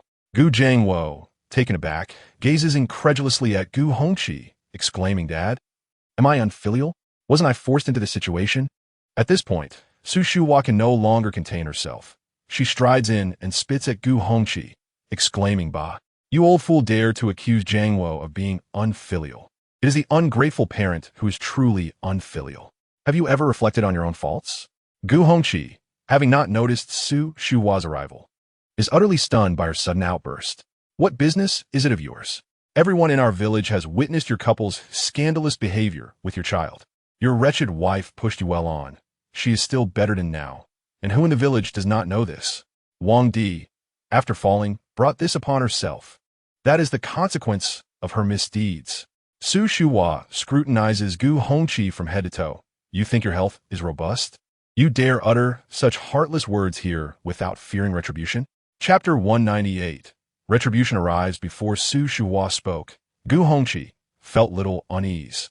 However, after her words, he suddenly felt an ominous chill run down his spine. This is not merely cowardice. Wang Di often claims her falls are inexplicable and the ground seems stable. Yet she tumbles. First, she lost 2 front teeth, and now her jaw is dislocated. If there's another incident, who knows if it could be life-threatening? Could this truly be retribution? The more Gu Hongqi pondered, the more he feared, his complexion changing. Seeing Gu Hongqi in such a state, Gu Jiandong feared his father might reconsider and hurriedly approached him. Dad, do not heed her nonsensical talk of retribution. Such notions are outdated. Su Shuhua cast a sidelong glance at Gu Jiandong. Perhaps there is no retribution, but if there were, you would surely be the first to face it. Gu Jiandong was left speechless.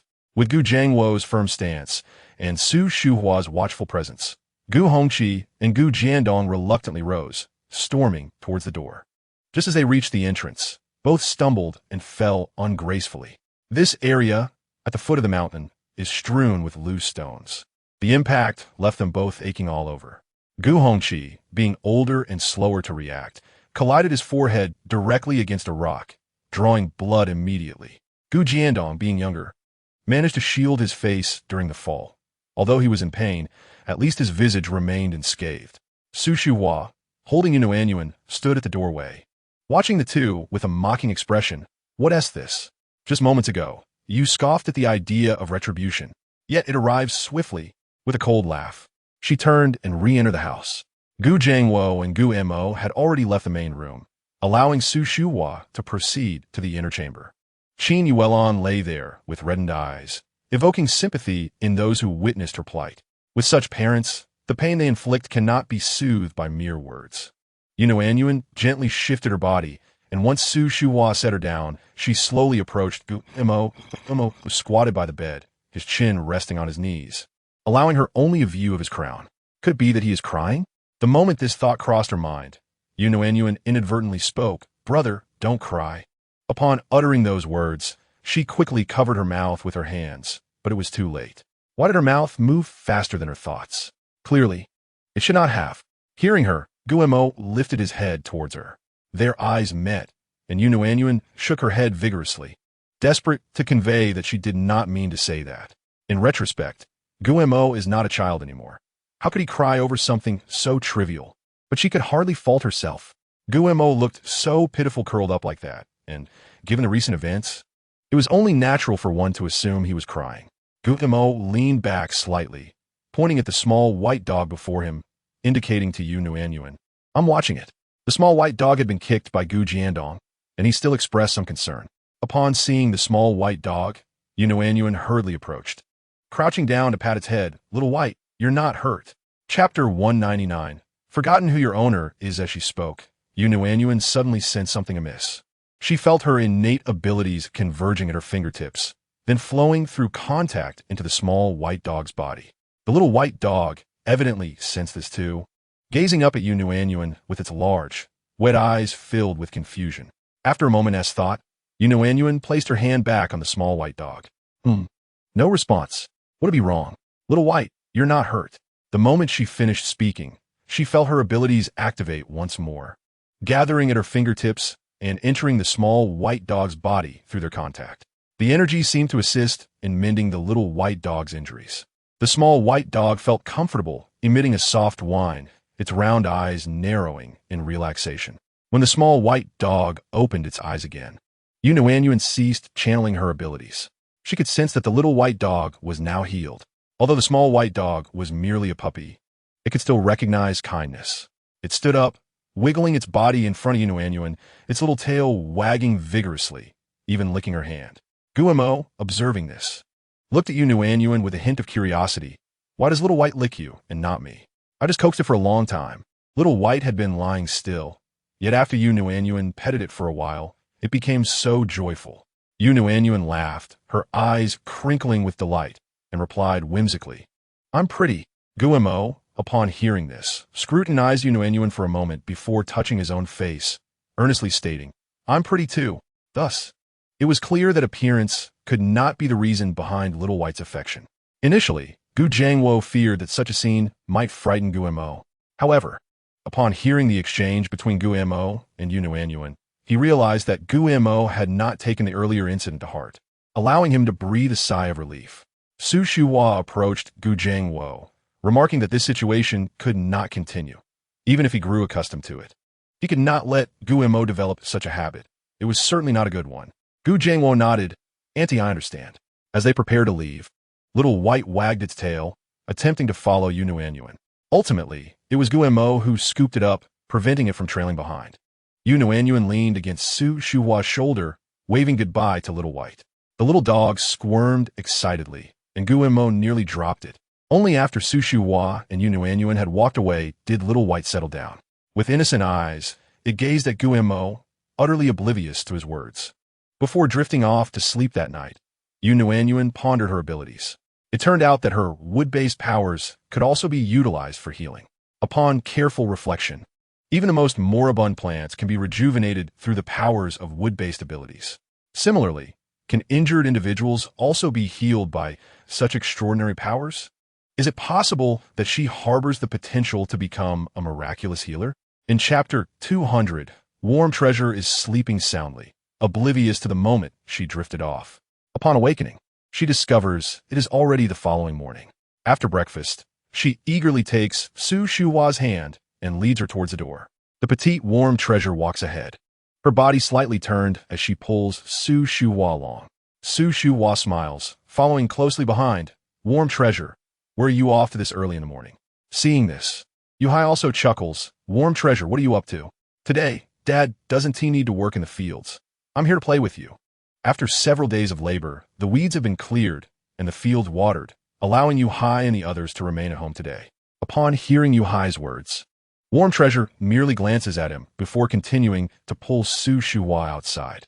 With so many people at home, it wouldn't be appropriate for Warm Treasure to touch each plant individually, so Su Shuhua follows her out. "Warm Treasure, where are we going?" Su Shuhua inquires. Warm Treasure points towards the direction of Gu Moji's courtyard. "There." Su Shuhua laughs. "Ah, you wish to visit Dabao for some playtime?" Warm Treasure contemplates, shaking her head. Playing is not her intention. Yet, the true reason remains unspoken, and she simply purses her lips in silence. Upon arriving at Gu Mo's residence, Xiaobai bounds out to greet them, leaping joyfully at Su Shuhua's feet. Guillermo, following behind, observes this scene with a hint of displeasure. Why does his dog take such a liking to Warm Treasure? Su Shuhua sets Warm Treasure down, thinking she wishes to play with Xiaobai, but to her surprise, Warm Treasure ignores the dog and heads straight inside. Guillermo follows her into the house, leaving Xiaobai to entertain itself. Warm Treasure dashes to the bedside Annie. Hearing Warm Treasure's sweet voice, Qin Yuelon turns her head and smiles. Warm Treasure, you've come. Have you eaten? I have. Warm Treasure responds cheerily. Qin Yuelon beams. It doesn't hurt. Auntie is feeling much better. Warm Treasure quietly channels her abilities, softly murmuring, Warm Treasure is here. Annie doesn't hurt. Qin Yuelon raises her eyes towards Su Shuhua, saying, Listen, Annie, this child has a heart full of compassion. Su Shuhua grins just after breakfast. Warm Treasure insisted on bringing me here. I thought she wanted to play with Dabao, but she came straight to find you. Warm Treasure listens to their conversation while cautiously continuing to transfer her abilities. Thankfully, after daily practice of nurturing the seedlings in the garden, her control over her powers has become increasingly precise. Observing Qin Yuelon's reaction, it is evident she remains unaware of anything unusual. After some time, Warm Treasure ceases her efforts. This matter cannot be rushed. It requires a gradual approach. Perhaps it is merely her imagination, but when Warm Treasure places her small hand on Qin Yuelon's waist, she feels warmth spreading, alleviating the pain. In Chapter 201, having been scrutinized by Qin Yuelon, Warm Treasure beams a radiant smile. Warm Treasure is here. Annie doesn't feel pain.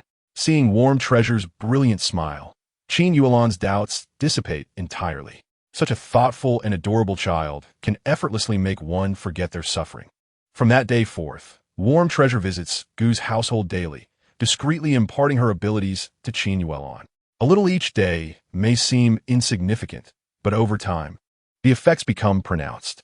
Initially, the doctor had advised that Qin Yuelon would need to remain bedridden for at least 2 to 3 months. However, just over a month has passed, and she can now rise effortlessly from her bed and walk freely. Concerned that she might be forcing herself, Gu Jiangwo borrowed a tricycle from the village chief and took Qin Yuelon to the county hospital for a checkup. The results confirmed that Qin Yuelon's health had returned to normal. Regardless of the circumstances, recovery is a positive outcome. The doctor advised Qin Yuelon to avoid heavy lifting to prevent any recurrence of her previous injuries. Upon learning of Qin Yuelon's restored health, Warm Treasure felt a swell of pride. This achievement was her own, although no one besides her is aware of her contribution, and no one will praise or thank her. Warm Treasure still feels a sense of joy. Warm Treasure, what are you thinking about? I've called your name several times. Yue exclaims, nearly pressing his face against hers. Warm Treasure shifts back slightly, turning her head slowly. Big brother, what is the matter? Having just completed their midterm exams, Yue and his friends are home for a 2-day break. With excitement plastered across his face, Yue pulls Warm Treasure's hand. Warm Treasure, come quickly. I've seen the watermelons. As he speaks, Yue leads Warm Treasure towards the watermelon patch. Over the course of a month, the once pitiful watermelon field has transformed remarkably. The vines are lush and green, and even those unfamiliar with watermelon cultivation can see that they are thriving. Yue carefully leads Warm Treasure closer to the watermelon patch, squatting down to lift the leaves. Warm Treasure crouches beside him, peering in. Beneath the leaves around, green fruit is nestled. It's a watermelon. As the vines have grown, their branches and leaves intertwine, allowing Warm Treasure to simply touch one leaf to channel her abilities to the entire patch. Because of this, she had overlooked the small watermelon's presence, having never ventured deep into the vines. Yue gulps. Warm Treasure will be able to eat watermelon soon. Hearing this, Warm Treasure almost pats Yue on the shoulder, thinking, child, you are being overly simplistic. The watermelon is still smaller than her fist. It will take at least another month to reach a size suitable for eating. Though her ability to communicate has improved, she ultimately refrains from voicing her thoughts. It's wonderful to have dreams.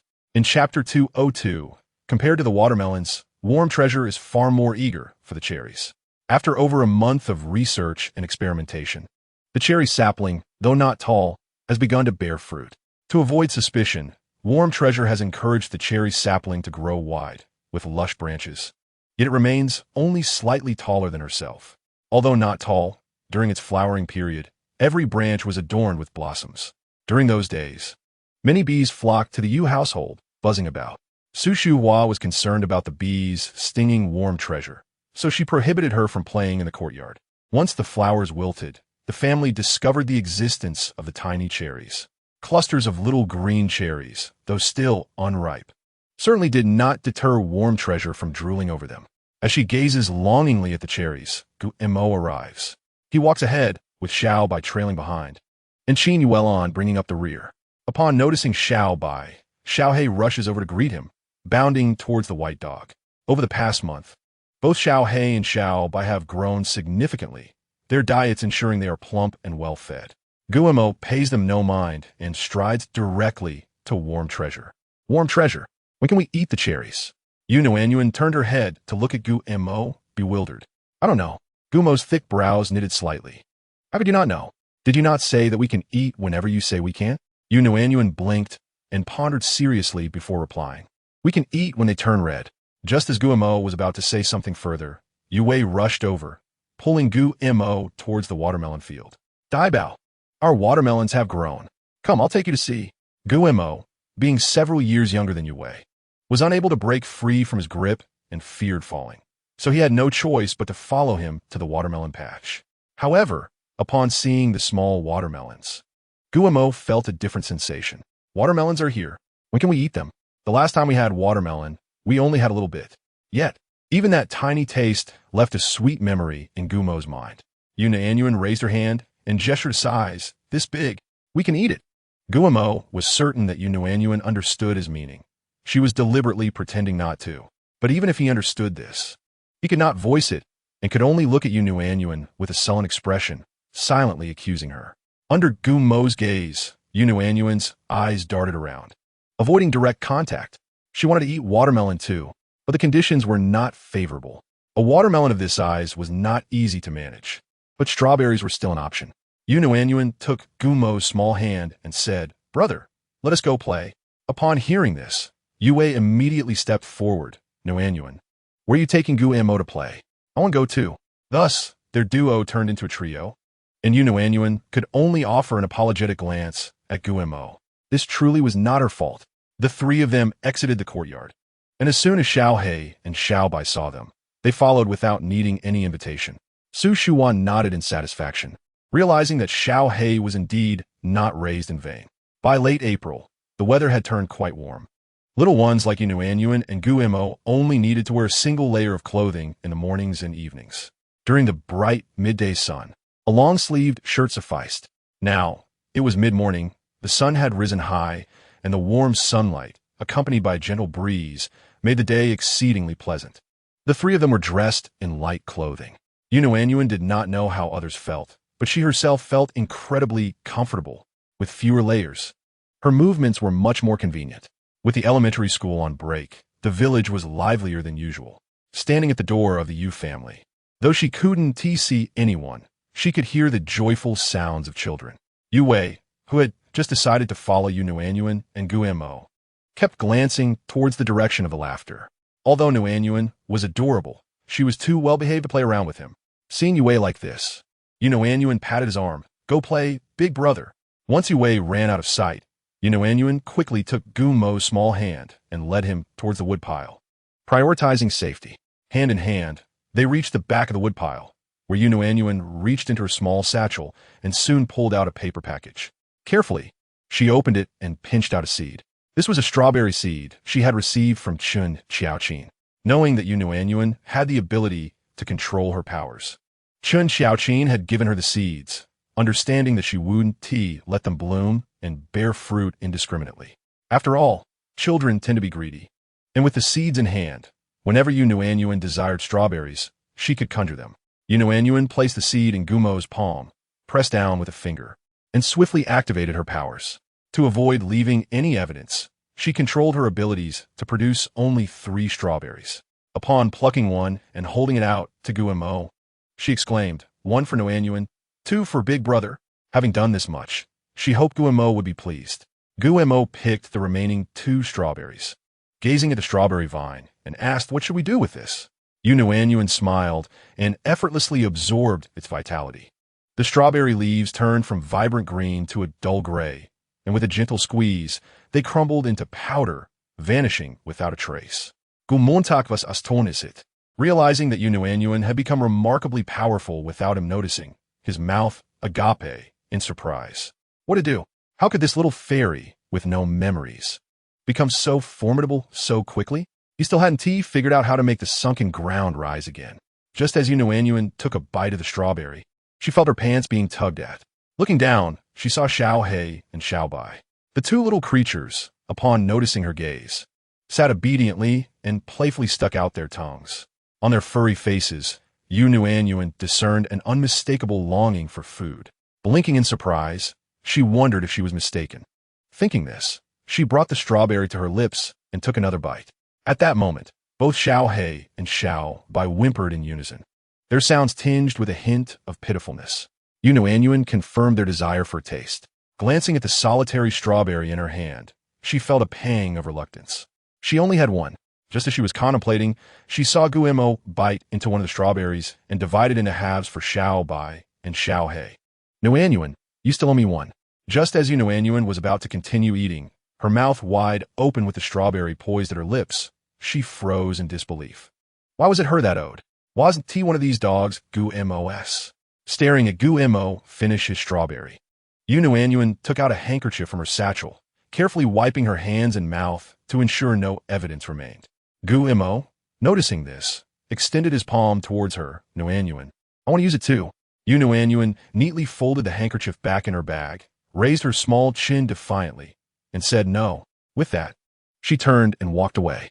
As she rounded the woodpile, she spotted Su Shuhua and Qin Yuelon walking out of the courtyard. Upon seeing her emerge from behind the woodpile, they looked at her with surprise. Nuannuan, where have you been? Where's Dabao? Where Wei Zi? Nuannuan pointed her small hand in the air. Big brother want to play? As soon as she finished speaking, Guillermo had already stepped out, with Xiao He and Xiao Bai trailing at his feet, looking up at him eagerly. Observing this scene, Nuannuan pouted. The strawberries were clearly conjured by her, yet Guillermo was merely taking credit. Why were Xiao He and Xiao Bai so fixated on him? Guillermo walked slightly faster than Nuannuan, reaching her side in a few steps, naturally taking her small hand. Nuannuan, be careful not to fall. Nuannuan shot an annoyed glance at Guillermo, knowing full well that he was only doing this to ensure he could have strawberries later. Su Shuhua and Qin Yuelon watched the two holding hands, their smiles widening. Without any need to mention anything else, just the sight of the two, fair-skinned and delicate, hand in hand, resembled the charming attendants of Guanyin, evoking warmth in the hearts of onlookers. Who could witness such a scene without feeling joy? Upon returning to the courtyard, Guillermo's gaze fell longingly on the watermelons and cherries. Though he said nothing and wore a neutral expression, Nuannuan could still discern his desire for them. Unable to resist, she leaned closer to Guillermo and whispered, How old are you? Guillermo looked at her in confusion. I'm 2 years old. Why? Nuannuan, perhaps due to her growth, no longer found herself subjected to Guillermo's musings on past lives, even when it was just the two of them. The absence of such discourse, coupled with Guillermo's various behaviors, led Nuannuan to almost genuinely believe he was indeed a mere toddler. Noticing her silence, Guillermo pondered for a moment and inquired, Nuannuan, how old are you? Nuannuan felt a twinge of caution. Was Guillermo questioning her? After gazing at him for a while, she replied slowly, 1.5. Guillermo pursed his lips and retorted, Then I shall say, I'm 2.5. Nuannuan declared, All right, confirmed. Guillermo's age is undoubtedly regressing. Perhaps soon his intellect will align with his age. Chapter 205. 2 amusing 2 days passed swiftly, and the brief holiday came to an end as elementary school resumed. On this day, after breakfast, Yu Wei and his companions set off for school, lacking their usual enthusiasm and moving at an unusually slow pace. Observing their sluggish departure, Nuannuan could almost envision how they would appear upon returning home at noon, of course, provided they did not perform well on their exams. Su Shuhua was particularly energetic today. After completing her morning tasks, she was eager to take Nuannuan to school long before the end of the day. As they stepped outside, they encountered Guillermo and Qin Yuelon approaching. Upon seeing Su Shuhua with Nuannuan, both Guillermo and Qin Yuelon quickened their pace. Ma'am, where are you taking Nuannuan? We're heading to school to pick up Wei Zi and the others. Upon hearing this, Guillermo immediately exclaimed, I want to go too. Thus, their journey transformed from 2 to 4. As there was no rush, Su Shuhua did not carry Nuannuan, but allowed her to walk alongside Guillermo. Not long into their walk, they encountered villagers. Su Shuhua refrained from mentioning that Yue had requested her to pick them up, instead stating, Since we have nothing else to do, you all carry on. We'll head out now. Despite their short legs, the two children sprinted surprisingly quickly. The grain rain had passed, and the beginning of summer had yet to arrive, but wildflowers and grasses had already begun to sprout along the roadside. Perhaps due to her abilities, Nuannuan always felt a sense of curiosity and affinity for plants. Along the village paths, she would often stop to touch the various unknown grasses and flowers. Imo trailed behind her, observing her fascination with the flora without uttering a word, delayed by her explorations. They arrived at the school gate just as the dismissal bell rang. As students began to pour out, Su Shuhua and Qin Yuelon quickly scooped up Nuannuan, and Imo nestled in Su Shuhua's embrace. Nuannuan enjoyed an expansive view. She carefully scanned the throng of students, but did not spot Yue and his brothers. This was rather unusual. Typically, Yue and his companions would be the first to rush out after school. Today, despite the crowd, they had yet to appear, likely due to disappointing results from their midterm examinations. When most students had exited, Yue and his brothers finally sauntered out, moving languidly. As they emerged, they spotted Su Shuhua and paused momentarily before continuing on. By midday, although the sun was not as scorching as in summer, it still cast a piercing glare. Su Shuhua and Qin Yuelon walked side by side, while Yue and his brothers trailed behind with their heads hung low. Nuannuan and Imo were leaning forward, allowing them to see only the tops of the four boys' heads. After a moment of observation, Nuannuan exchanged amused glances with Imo, and they both stifled laughter. Nuannuan felt it was not a lack of empathy. Rather, the sight of her four brothers in such a state was simply too comical. Chapter 206. You should ask your father after Su Shuhua's agreement. Qin Yuelon carried Imo away. Imo leaned against Qin Yuelon's shoulder, still watching Nuannuan, hoping to wave at her when she turned. However, unbeknownst to him, Nuannuan remained focused on Yue and his brothers. There was no helping it. She had never witnessed them in such a dejected state. Su Shuhua settled down beneath the jujube tree, beckoning to Yue and his brothers. Come here. Let me see how you all performed. The four brothers exchanged glances, shuffling slowly until they reached Su Shuhua and retrieved their test papers from their backpacks. Nuannuan, being petite, could barely see the papers while seated on her small stool. Thus, she stood up and nestled into Su Shuhua's embrace to get a better look. As she perused the papers, Nuannuan smacked her lips in astonishment. True to form, the four brothers had achieved remarkably similar scores, all just above the passing mark. She even questioned whether they had conspired to achieve such closely aligned results. Su Shuhua closed the papers and squinted at the four brothers. Did you all conspire to achieve these scores? Yue and his brothers shook their heads vigorously. If they could indeed negotiate their scores, they would have aimed for full marks. Su Shuhua returned the papers to them. Wei Zi, in just 2 years, Nuannuan will be starting school. As the eldest brother, you must set a good example for her. Nuannuan is so bright. Her grades will surely be excellent. If you brothers do not perform as well as she does, what kind of big brothers will you be? Su Shuhua's words resonated deeply with Yue and his brothers. Determined not to be outdone, they expressed their intentions to improve. Su Shuhua nodded in satisfaction. All right, off you go to do your homework. Once Yue and his brothers departed, Nuannuan looked up at Su Shuhua with admiration. You truly are amazing, Grandma. Crouched at the doorway, Yu Hai observed the scene unfold, exclaiming, Mom, why didn't you speak to us like that when we were growing up? Who knows, we might have excelled too. Su Shuhua chuckled. Well, who told you not to have a sister like Nuannuan? Yu Hai had already come to terms with this matter, and promptly replied, Isn't it because you never gave me a sister? Su Shuhua, taken aback by his response, raised an eyebrow and replied nonchalantly, Then you should ask your father. Yu Hai? Never mind. He decided it was best to remain silent. Truly, he was still too young. Chapter 207. Nuannuan, am I impressive? After her afternoon nap, Nuannuan awoke to find Su Shuhua ready to take her to play with Imo.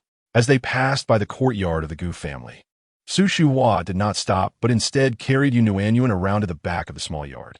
Behind the yard, a small hill had been acquired by Gu Jiangwo. It was a modest hill, previously covered with a variety of trees and wild grass. The trees, which Gu Jiangwo had traveled far to purchase, were apple trees. Though not particularly large, they were substantial enough. The seller assured him that with proper care, they would bear fruit this year.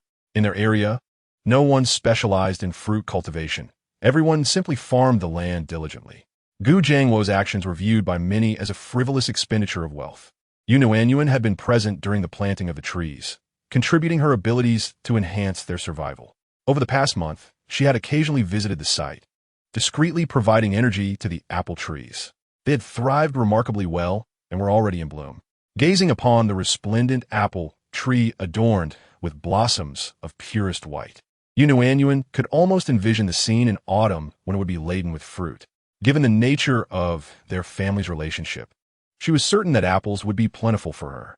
As she fixated on the tree, Guillermo suddenly appeared from seemingly nowhere, exclaiming, "Nuannuan, come quickly!" Without hesitation, he grasped her hand and dashed off. Nuannuan hurriedly followed, navigating the twists and turns until they arrived behind another apple tree. There, nestled at the base of the tree, lay a small, round depression, sufficiently sized for Guillermo to stand in, yet shallow, merely a step deep. Nuannuan scrutinized the pit for a while, but discerned nothing unusual, so she turned her attention to Guillermo. He lifted his chin, standing confidently within the pit, hands behind his back, observing her with great poise. This only deepened Nuannuan's intrigue. What was he up to? Su Shuhua, who had accompanied them, also regarded the scene with curiosity. At that moment, Nuannuan was astonished to witness Guillermo slowly rising upward. Her eyes widened in disbelief as she examined his face, then bent down to inspect his feet. To her astonishment, the pit had vanished. She immediately crouched down, poking at the earth beside Guillermo's feet. It was firm and unmoving. This was indeed real. Had she merely imagined the pit she had seen moments ago? Just then, Guillermo's voice broke her reverie. "Nuannuan, am I impressive?" Although he could only ascend a little due to various reasons, he had nonetheless accomplished it. Guillermo tilted his chin, awaiting her praise. But after a long pause, he received none. "Nuannuan?" Slowly rising to her feet, her eyes sparkling with excitement, she suggested, "Let us go catch some game. This time, they would not require Gu Jiangwo's assistance. All they needed was for Guillermo to create a pit to ensnare the wild chickens, after which they could use stones to stun them, and finally, Guillermo could elevate the chickens up. It was a perfect plan. However, before Guillermo could devise a way to decline, Su Shuhua had already rushed forward. "Nuannuan, if you want to eat meat, grandmother will buy it for you. We shall not catch any wild chickens. Should you, Nuannuan, and Guillermo manage to catch any, it would surely raise eyebrows." While Nuannuan felt a tinge of regret, she was not overly troubled. "If we do not catch them, so be it. After all, I'm not lacking for meat at the moment."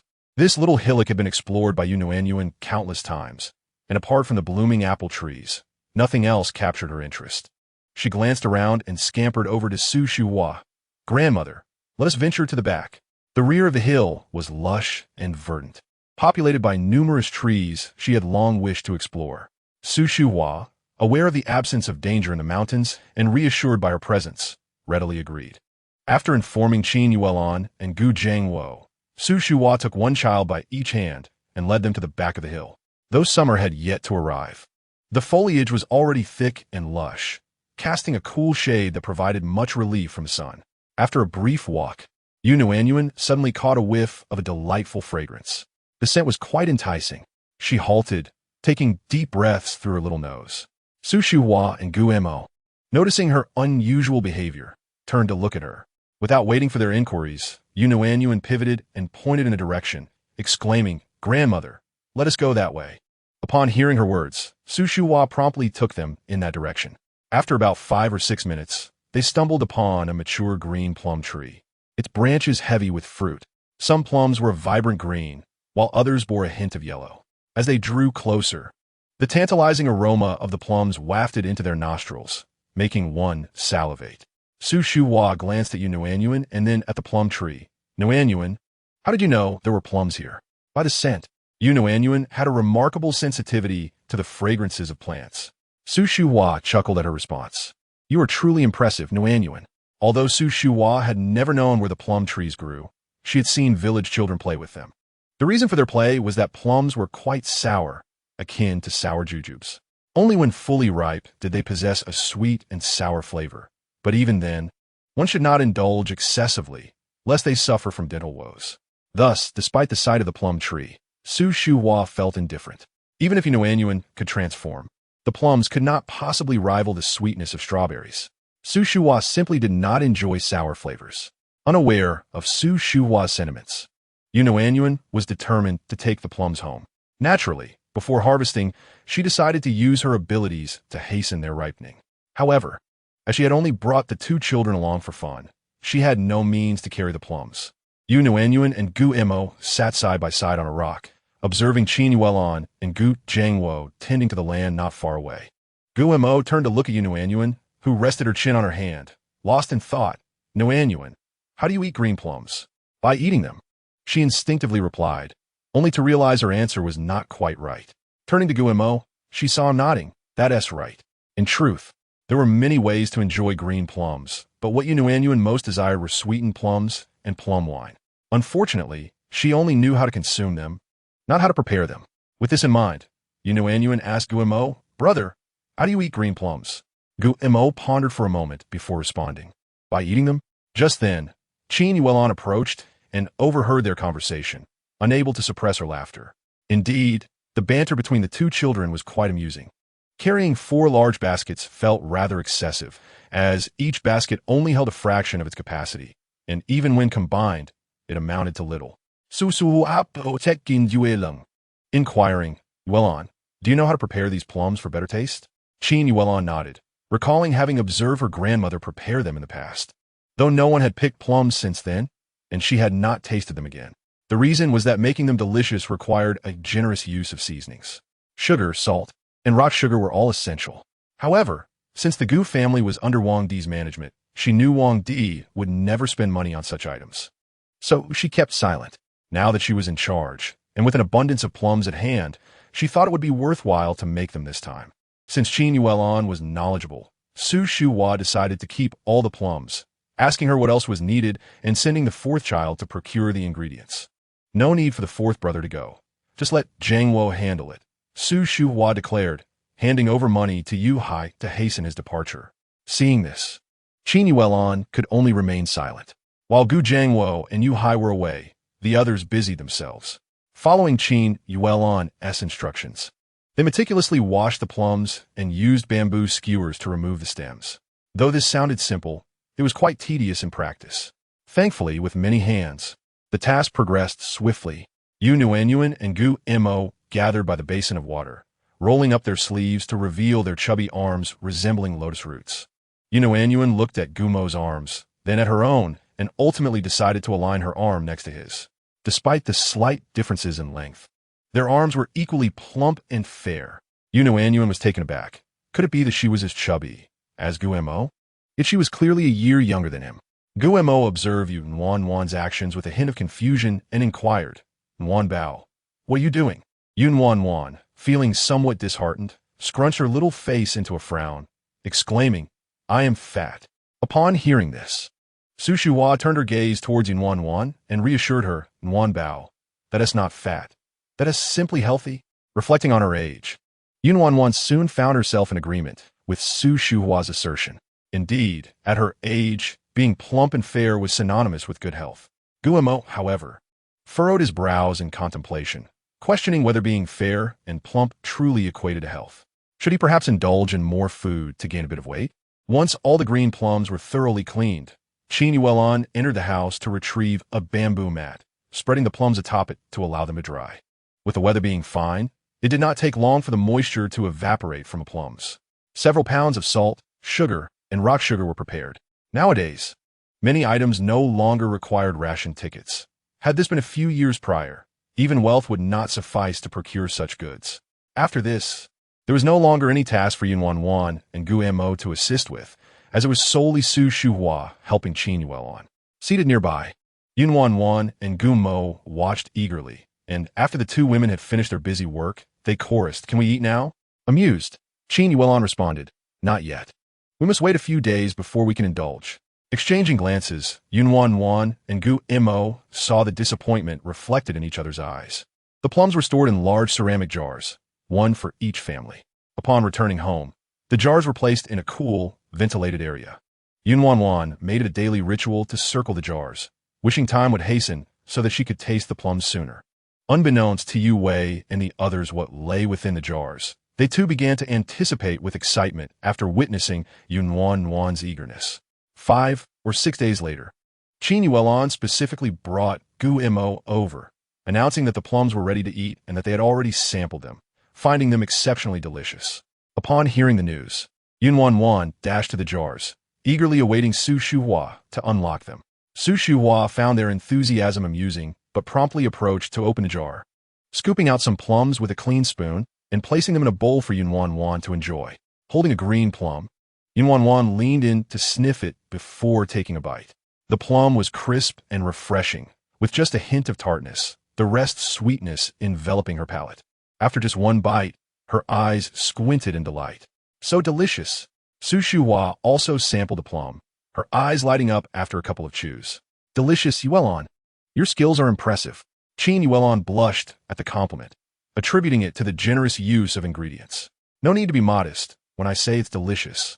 I mean it, Su Shuhua replied, her gaze drifting back to the jars. They had harvested a substantial quantity of green plums, nearly dozens of pounds. Even with both families sharing, each would still have 20 to 30 pounds. With such an abundance of plums preserved for home consumption, it was uncertain how long they would last. Yet, Su Shuhua was not concerned about finishing them.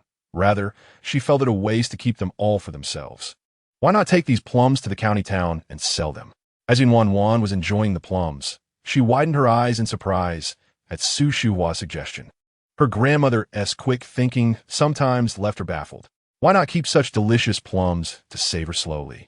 Su Shuhua, sensing Nuannuan's reluctance, chuckled, assuring her, "Do not worry, some will certainly be saved for you." Nuannuan longed to argue that it would not be enough. They should keep them all. Unfortunately, Su Shuhua had already turned away, calling for Yuhai. Yuhai assumed he would wait until the watermelons were ripe before selling anything in the county town, unaware that green plums were now an opportunity.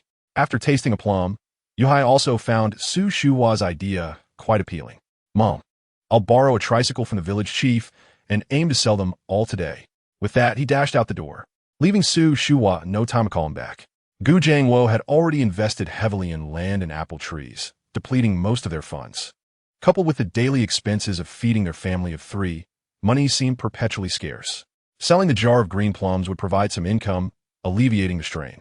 Qin Yuelon, hearing this, felt a stir of excitement.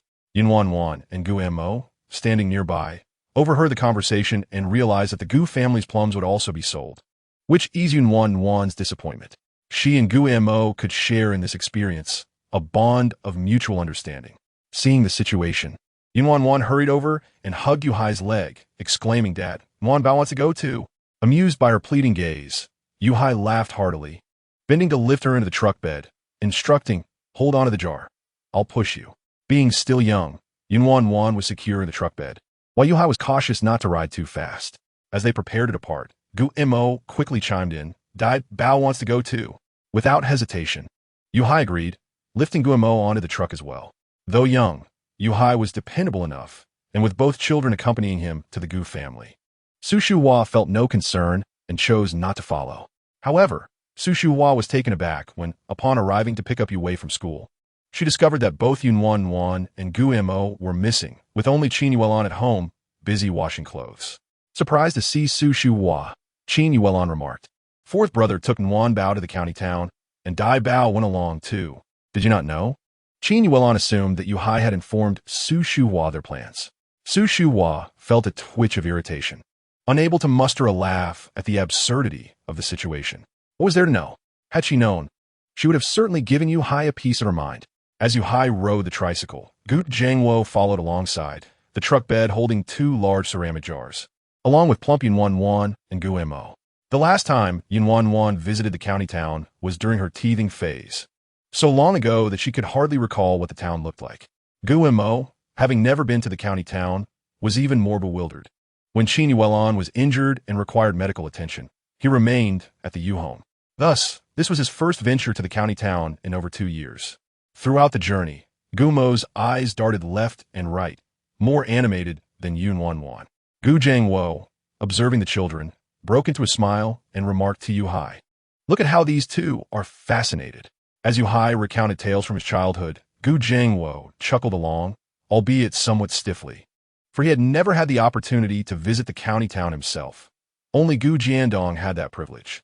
In less than half an hour, they arrived at the county town, heading to the same intersection where they had sold goods previously. Almost as soon as Zhang Tsuefan's voice faded, a crowd gathered, clamoring to inquire what Yu Hai was selling. Surprised by the attention after such a long absence, Yu Hai beamed with delight. "Come now, you keep saying it's delicious. But let us see the goods," they urged. "Indeed, what use is mere talk? Show us what you have." Yu Hai raised his hands to calm the crowd, saying, "Everyone, please be patient. I will show you right now." With that, he turned to the tricycle, opened one of the jars, and scooped a spoonful of plums into a bowl for all to see. The exhibit's remarkable airtightness. When sealed, it exudes no discernible aroma. Now, however, the is elegantly presented in a bowl, its sweet and tart fragrance wafting through the air, enticingly invading the nostrils of those present, provoking an involuntary salivation. And also swallowed hard, their round, glistening eyes fixated on the yearning to reach out yet hesitating. Their reluctance was not born of timidity, but rather from conviction that, since they were engaged in commerce, they ought to maintain a semblance of professionalism. How could they indulge in the presence of their esteemed guests? The innocent struggle between desire and restraint exhibited by and evoked a wave of sympathy among the onlookers.